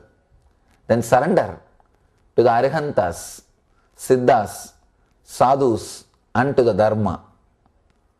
See, person who is supposed to go in the path of self-knowledge, They will feel connected. Something will click in them. The moment they listen the example, the wave is never separated from the ocean. They will think, yes, true. Then how can I be separated from my source? I am connected to it. Suddenly you will see so many doubts and difficulties which you always carry relaxes, disappears, and you settle down. If that happens in you, just live that same peace and the truth, express it. If you feel it is yet to happen, then surrender is the path for you. Surrender your body, mind, everything at the feet of the great masters. Surrender to Arhantas, surrender to Siddhas, surrender to Sadhus, surrender to the Dharma. Actually, at least our disciples, you would have heard always lot of words from me. So you may be thinking, now also I should add more and more words. But I feel adding more and more words may not help, at least with these great sutras. With these great sutras, the very sutras are more powerful, so straight, so beautiful. All you need to do is carry one understanding. That itself will help you. That itself will liberate you. That will do what has to be done. If I leave you with too many words and techniques, you will not carry even a single word inside your being. You will not carry even a single truth inside your being. You will not allow anything to work on you. So now I want to leave you with one truth, one great truth, an understanding. Whether you understand or not, whether you believe it or not, whether you experience it or not, you are never away from your source. Wave is never disconnected from the ocean. It is always connected. So whether you believe it or not, understand it or not, experience it or not, you are enlightened. Just carry this one truth and express your enlightenment. Whatever way you can, express your enlightenment in your life. Express this truth when you relax and trust that you are connected to the source. Suddenly you will see all your insecurity, fear, greed which comes out of fear, everything disappears. And you start living totally different kind of a life with a different understanding. So all Mahavir wants to happen is that transformation. All these sutras are given to us for that transformation. Let that transformation happen in you all. That transformation is the root. That transformation is the base for everything. So here I leave you with less words, but with one great truth. Understand, I can say more and more words, but your minds are habituated to sit and listen more and more words, but never practice. The more words you listen, you feel a kind of a satisfaction. You did what you are supposed to do. You feel kind of a satisfaction that whatever has to happen has happened. Now you don't need to do anything. You go with a feeling, oh, everything is over. But I tell you, just the words are not going to be enough. That is the reason now I am going to end without giving you much words. Giving you one simple truth, so that this truth will work on you. See, only when you feel that if I speak as usual for hours, the end of the discourse you will, oh, Swamiji spoke beautifully. He spoke well. You will be talking, but you will never allow these truths to work on you. If I leave with this one truth, The truth will be just working on you constantly. You will be thinking, why you finished with this one word? What must be the reason? So that gap is enough for me and this truth to work on you. Understand, I do not want to load you with too many words. I have done that for last 6 days. You heard enough. Now it is time you contemplate on this one truth, on this one word, whether you understand or not, experience it or not, believe it or not, you are connected to your source. The wave is connected to the ocean. You are enlightened. Maybe we'll take few minutes, just sit with closed eyes with this one truth. Then we'll enter into the meditation. Before entering into the meditation, just sit for a few minutes with this great truth. Let it work on you. Contemplate on this one truth. Just for 2 minutes. Please close your eyes.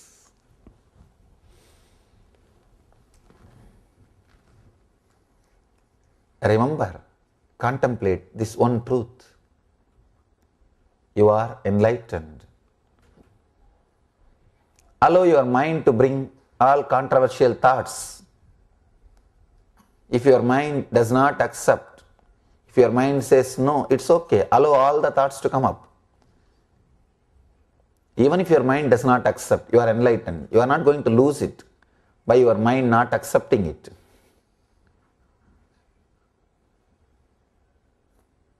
So even if your mind says no, it's okay.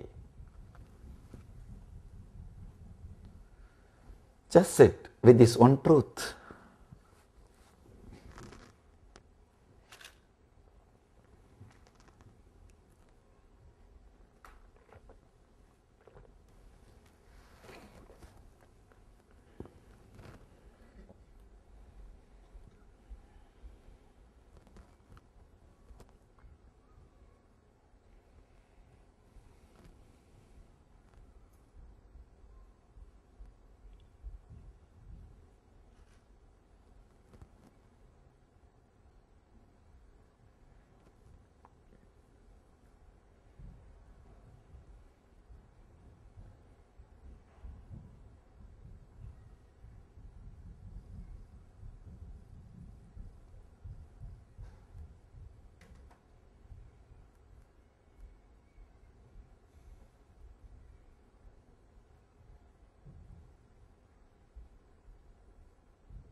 We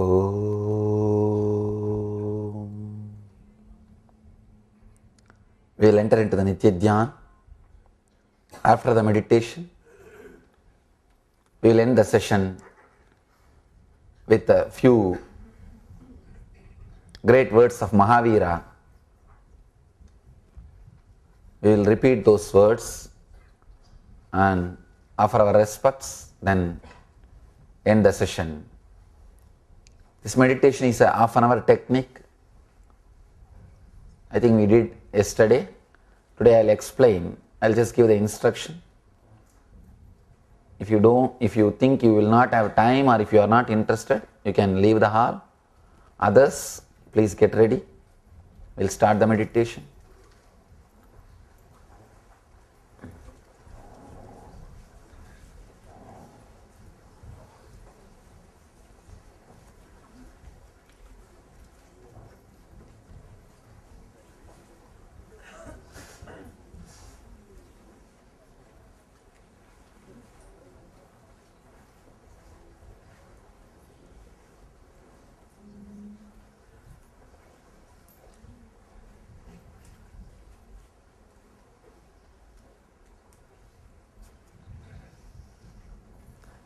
Please understand, it is a 5-step. First step, sitting in Vajrasana and chaotic breathing, intense breathing. Second step, intense humming. Third step, putting your awareness on every energy center. Fourth step, just sitting unclutched without allowing any chain of thoughts formation. And fifth step, sitting with a deep prayerful mood. Understand? First step, let your whole being become breathing. Second step, let your whole being become humming. Third step, let your whole being become an awareness in every energy center. Fourth step, let your whole being become just awareness, no thought, not pointed or directed towards anything. Fifth step, just deep feeling connection with existence. With a deep prayerful mood, sit. Please close your eyes.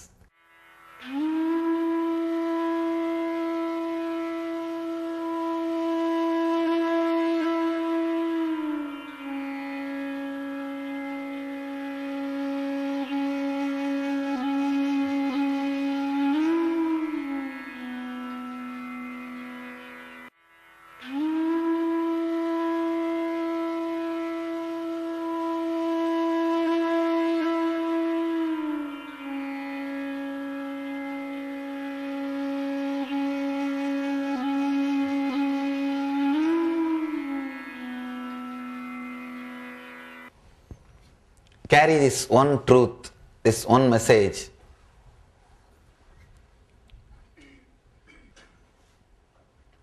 You are always connected to the source. Wave is never away from ocean. You are enlightened. Let you carry this one truth. Let this one truth work on you and lead you to awakening. Let you all be awakened.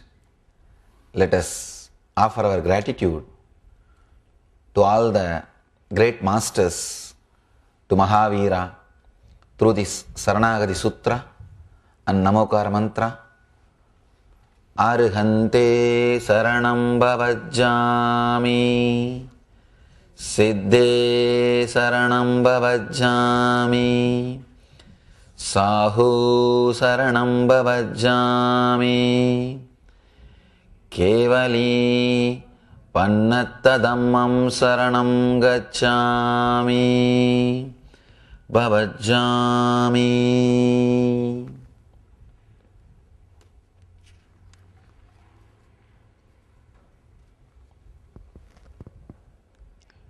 Namo Arhantanam, Namo Siddhanam, Namo Ayaryanam, Namo Vajjayanam, Namo Loye Savvasahunam, Eso Panchanamakaro, Savvapavapanasano, Mangalanam cha Savvesim, Padamam Havai Mangalam.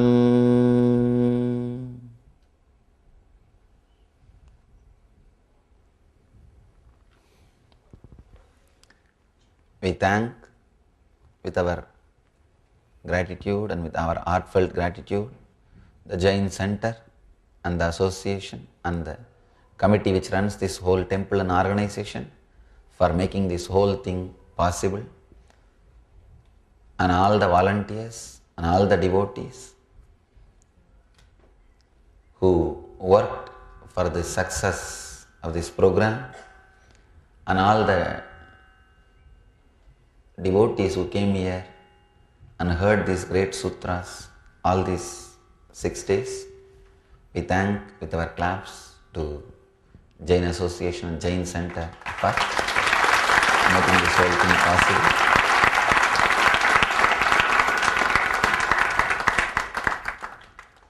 So essence of the Jain Sutras is your awakening. You are never away from the source. You are enlightened.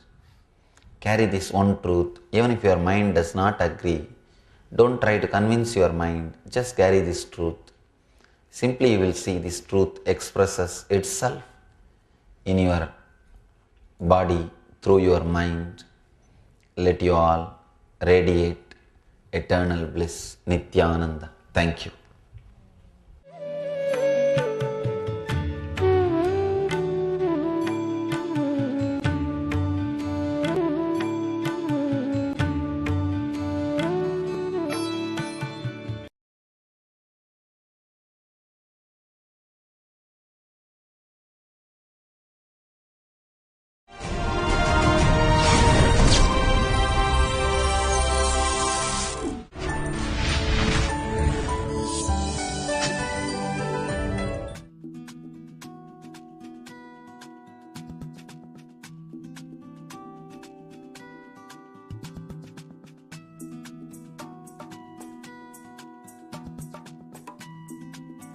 Yogi Yugnita Sadatam Atmanam Rahasi Stitah Ekaki Yata Chittatma Nirashihi Aparigraha.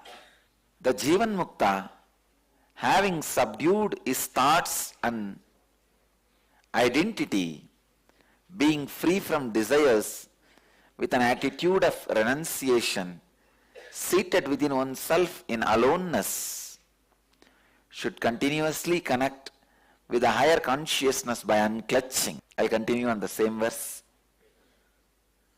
Yogi Yungnita Satatam, subdued his thoughts and identity. Atmanam Rahasi Stitaha, with an attitude of renunciation. Please understand. Seated within oneself in aloneness. Atmanam Rahasi Stitaha.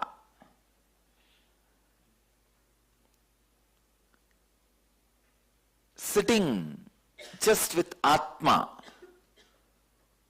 the pure self, just within yourself. I feel so joyful to talk on these verses because these verses are the exact path I walked. Understand? It's like once you become enlightened, you know all the paths. You can teach all the paths. All the knowledge about all the paths are revealed to you, available to you. But you always have a special affiliation to the path in which you traveled.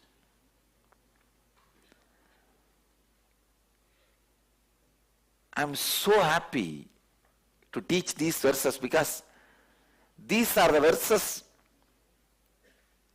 I'll sit and read maybe 12, 13, even after my enlightenment. Because the enlightenment happened in me as an experience. I myself wanted to know what all the steps I walked through to achieve that experience. So like explosion, it has happened. So now I needed to know, without my knowledge, what all the steps I walked through. I never read this verse, Atmanam Rahasistitaha, means seated within oneself in aloneness.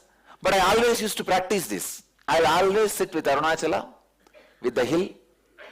This is the usual posture. Not for 10 minutes, half an hour. Please don't mistake. From sunrise to sunset, without feeling like getting up. Not that I'll have a thought, oh, let me get up, and then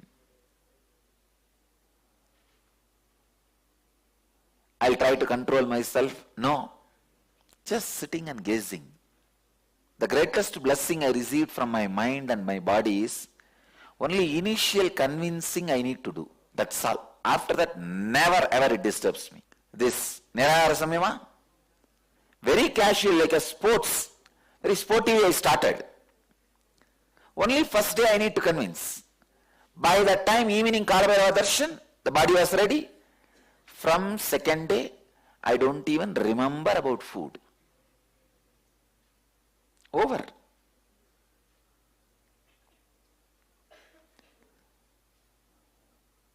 This is the best body and mind to live with. Please understand. You also need to understand this truth.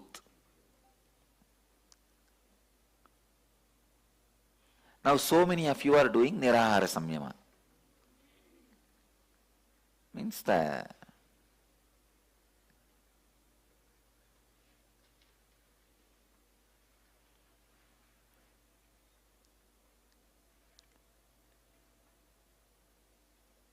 living hunger free.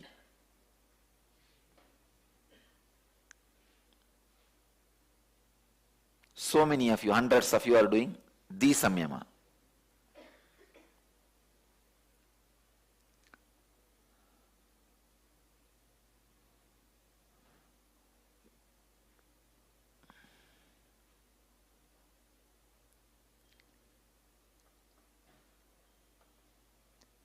If you don't even feel after tomorrow noon I am going to eat solid food, if you don't even feel, I tell you, your biomemory is the best biomemory to live with. If you feel, but you also feel, I may feel, but I am not going to eat. I am going to live. Then your biomemory is friend for you. But if you feel, no, these are all not for me, I think I have already done too much. This 21 day itself is too much. It's okay. Then your biomemory is your enemy. See, actually, you feeling this 21 days is too much for me, all this is just your own decision about yourself. Stop this, your own decision about yourself. Allow my decision about yourself as your life.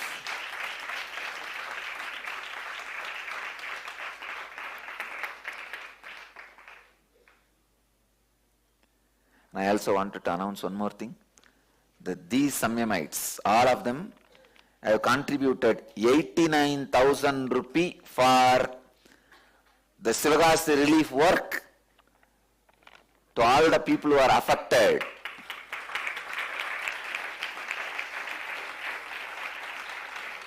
Along with this 89,000 rupee, I will give one more lakh rupee and send it as 2 lakh rupee in your name, apart from the 50 lakh I am sending from Dhyanapeetham. 7 it will go. as 52 lakh. Not only that, as a Swarnagarshana Bhairava, I bless you guys, whoever has contributed even 1 rupee to this, even 1 penny to this project, I bless you guys. You guys will never have fire accident in your life.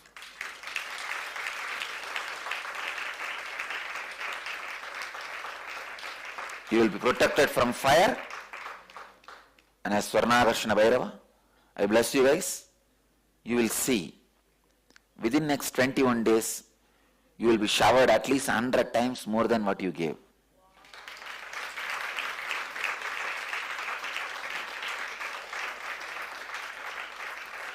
This word which I uttered, I wanted you guys to do a study on this word.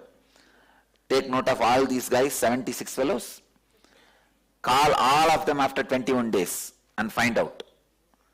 Suddenly out of their way, unexpected, they would have been showered. I wanted to know how much Bhairava showered on all of them. Kal Bhairava showered. I really wanted to know. Because this directly goes to the people who suffered. I feel bad about that whole accident, because not even the people who were working, people who came to rescue, without intelligence. See, even if you want to save people, you need to have little intelligence. Whether you will be able to save or you are also going to disappear into that same accident, you need to know. Without that, these guys entered into that and suffered. Anyhow, let us come back to the subject. I wanted to know, after the enlightenment, that what all I practiced. And I wanted to practice all of them officially. As I was telling, this verse says, seated within oneself in aloneness. I used to be practicing it sitting with Arunachala. But when I read all these things, it was just clicking with my heart. So I can tell you guys, this is the path I traveled.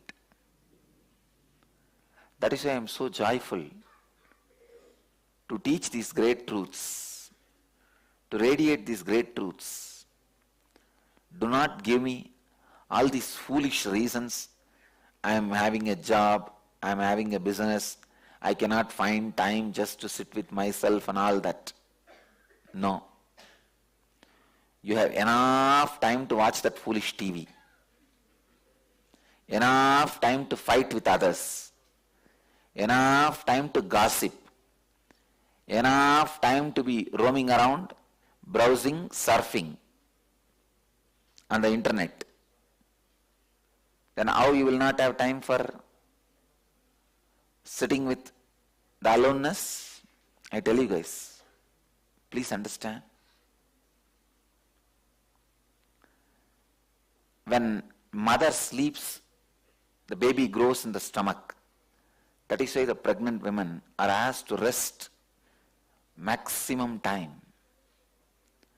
When a mother sleeps, when a pregnant mother sleeps, in Indian tradition, the moment she becomes pregnant, she is called mother. We don't say pregnant lady, no. The moment she is pregnant, she is mother.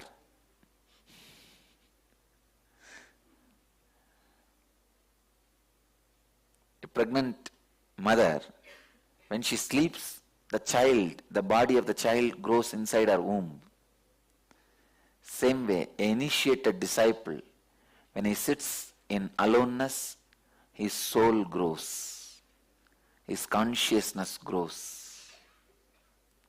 Sit, sit, sit, sit. Sit your way to living enlightenment. Upanishad. That is why that one word Upanishad has become a brand of Hindu tradition.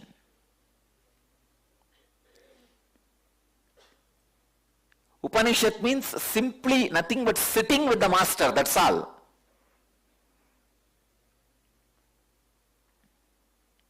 If you sit in pure aloneness, you are sitting with me. Because I am pure aloneness.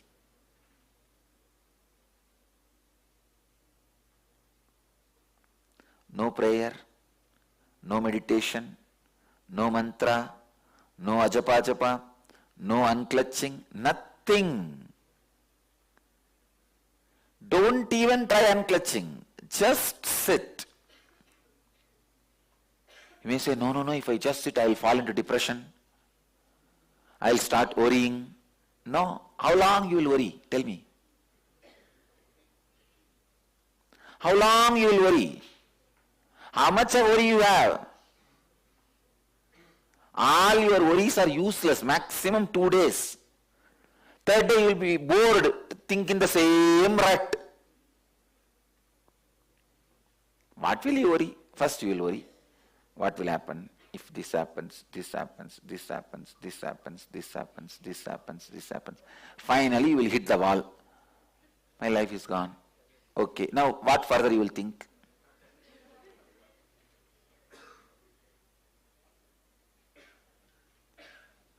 Then after that, all your worries are useless. It can come only for maximum 2-3 hours. After that, you will be tired and bored thinking in the same nuisanceable way. Same nonsensical way. I tell you, do not be afraid of your worries. Do not be afraid of your sleep. You may say, no, I may fall asleep. Do not be afraid of anything. Learn to sit. I tell you, in few days all these obstructions will disappear.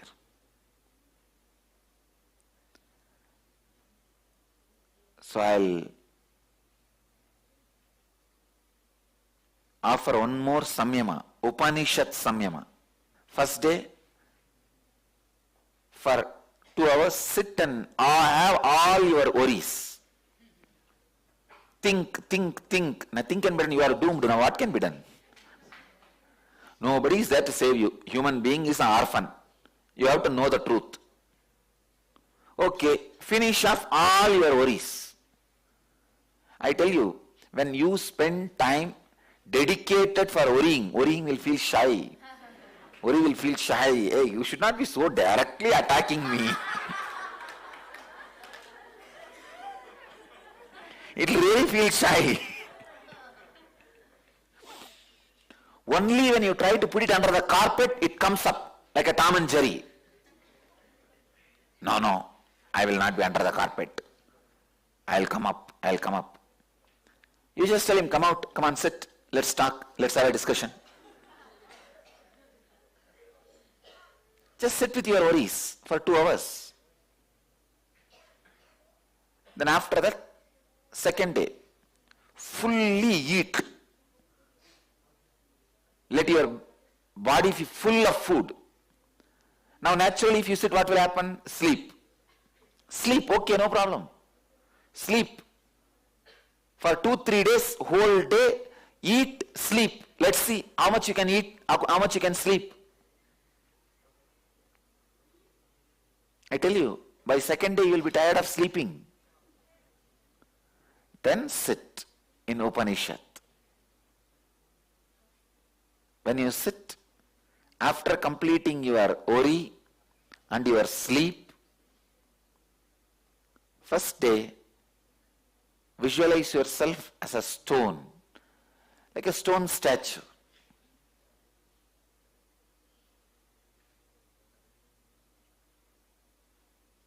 I can sit for days like a stone statue.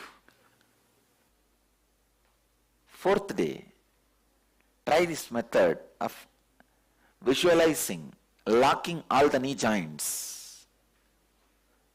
and just sit. Within 11 days, you will discover the power of Upanishad. The best place to experience Upanishad is gazing Arunachala, gazing Ganga, or gazing Kailash. These are the best places. These are the places I experienced Upanishad.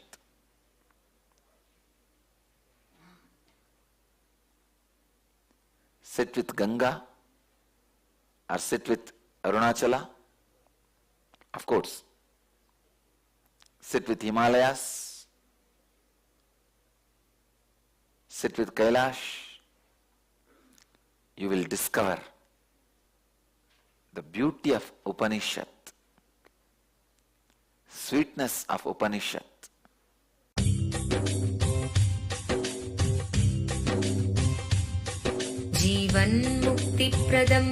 Paramahamsa Nithyananda, a rare living incarnation, is named among the world's 100 most spiritually influential personalities today. Paramahamsa Nithyananda has been placed alongside Dalai Lama, Nelson Mandela, Oprah Winfrey, Paulo Coelho and others by Mind, Body, Spirit, the world's top esoteric magazine from Watkins, London's oldest and largest bookstore. A yogi by birth, he has been expressing his power of enlightenment since birth.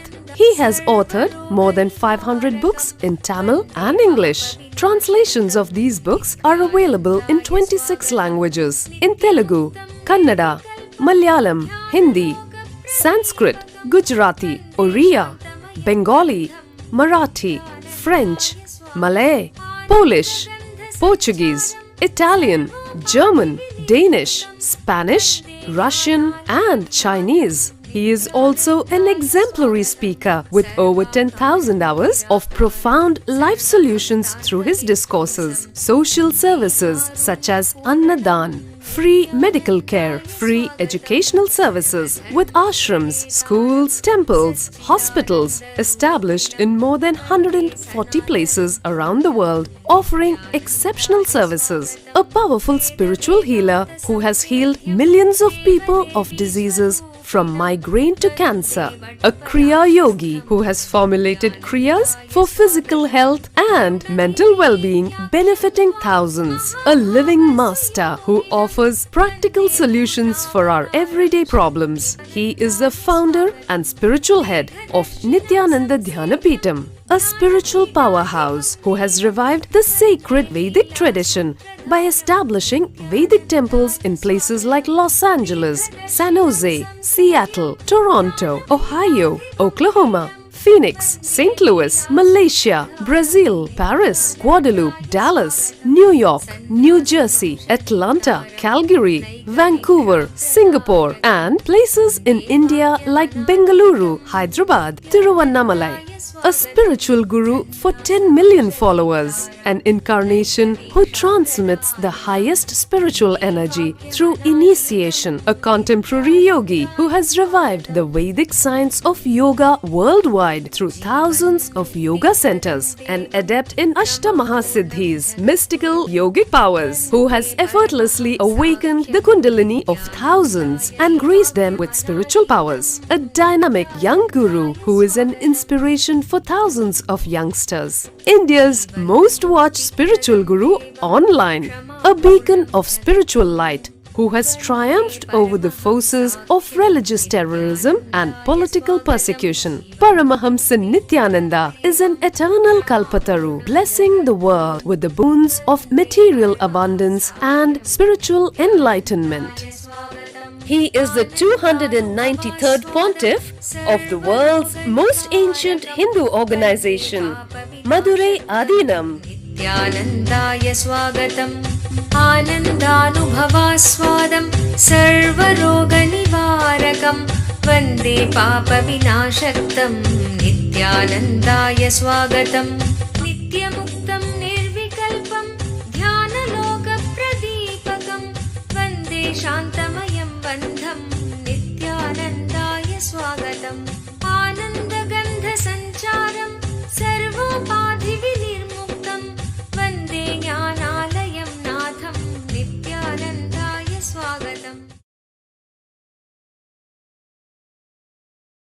सदाशिवसमारम्भां शङ्कराचार्यमध्यमाम् अस्मदाचार्यपर्यन्तं वन्दे गुरुपरम्पराम्.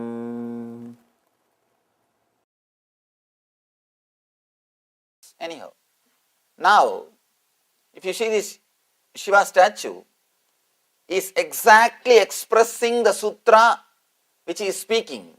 Of course, you don't have to see the statue, even if you are not able to see, it's okay. He is just sitting straight, the same way in which he is explaining. And he is represented by a sex organ, Shivalinga.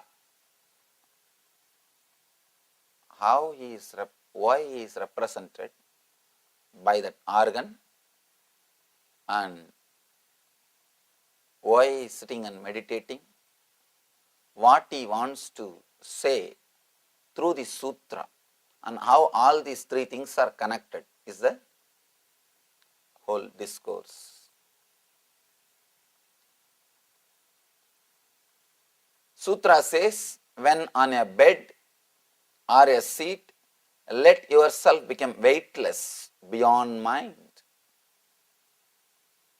Shiva says, becoming weightless will take you beyond mind. Let me tell you about an experiment about which I read. Around the world, this experiment is going on. Still, doctors are trying. Doctors are trying to weigh the body of the man before death and after death. Constantly they are trying to weigh, because the East is claiming that a soul leaves the body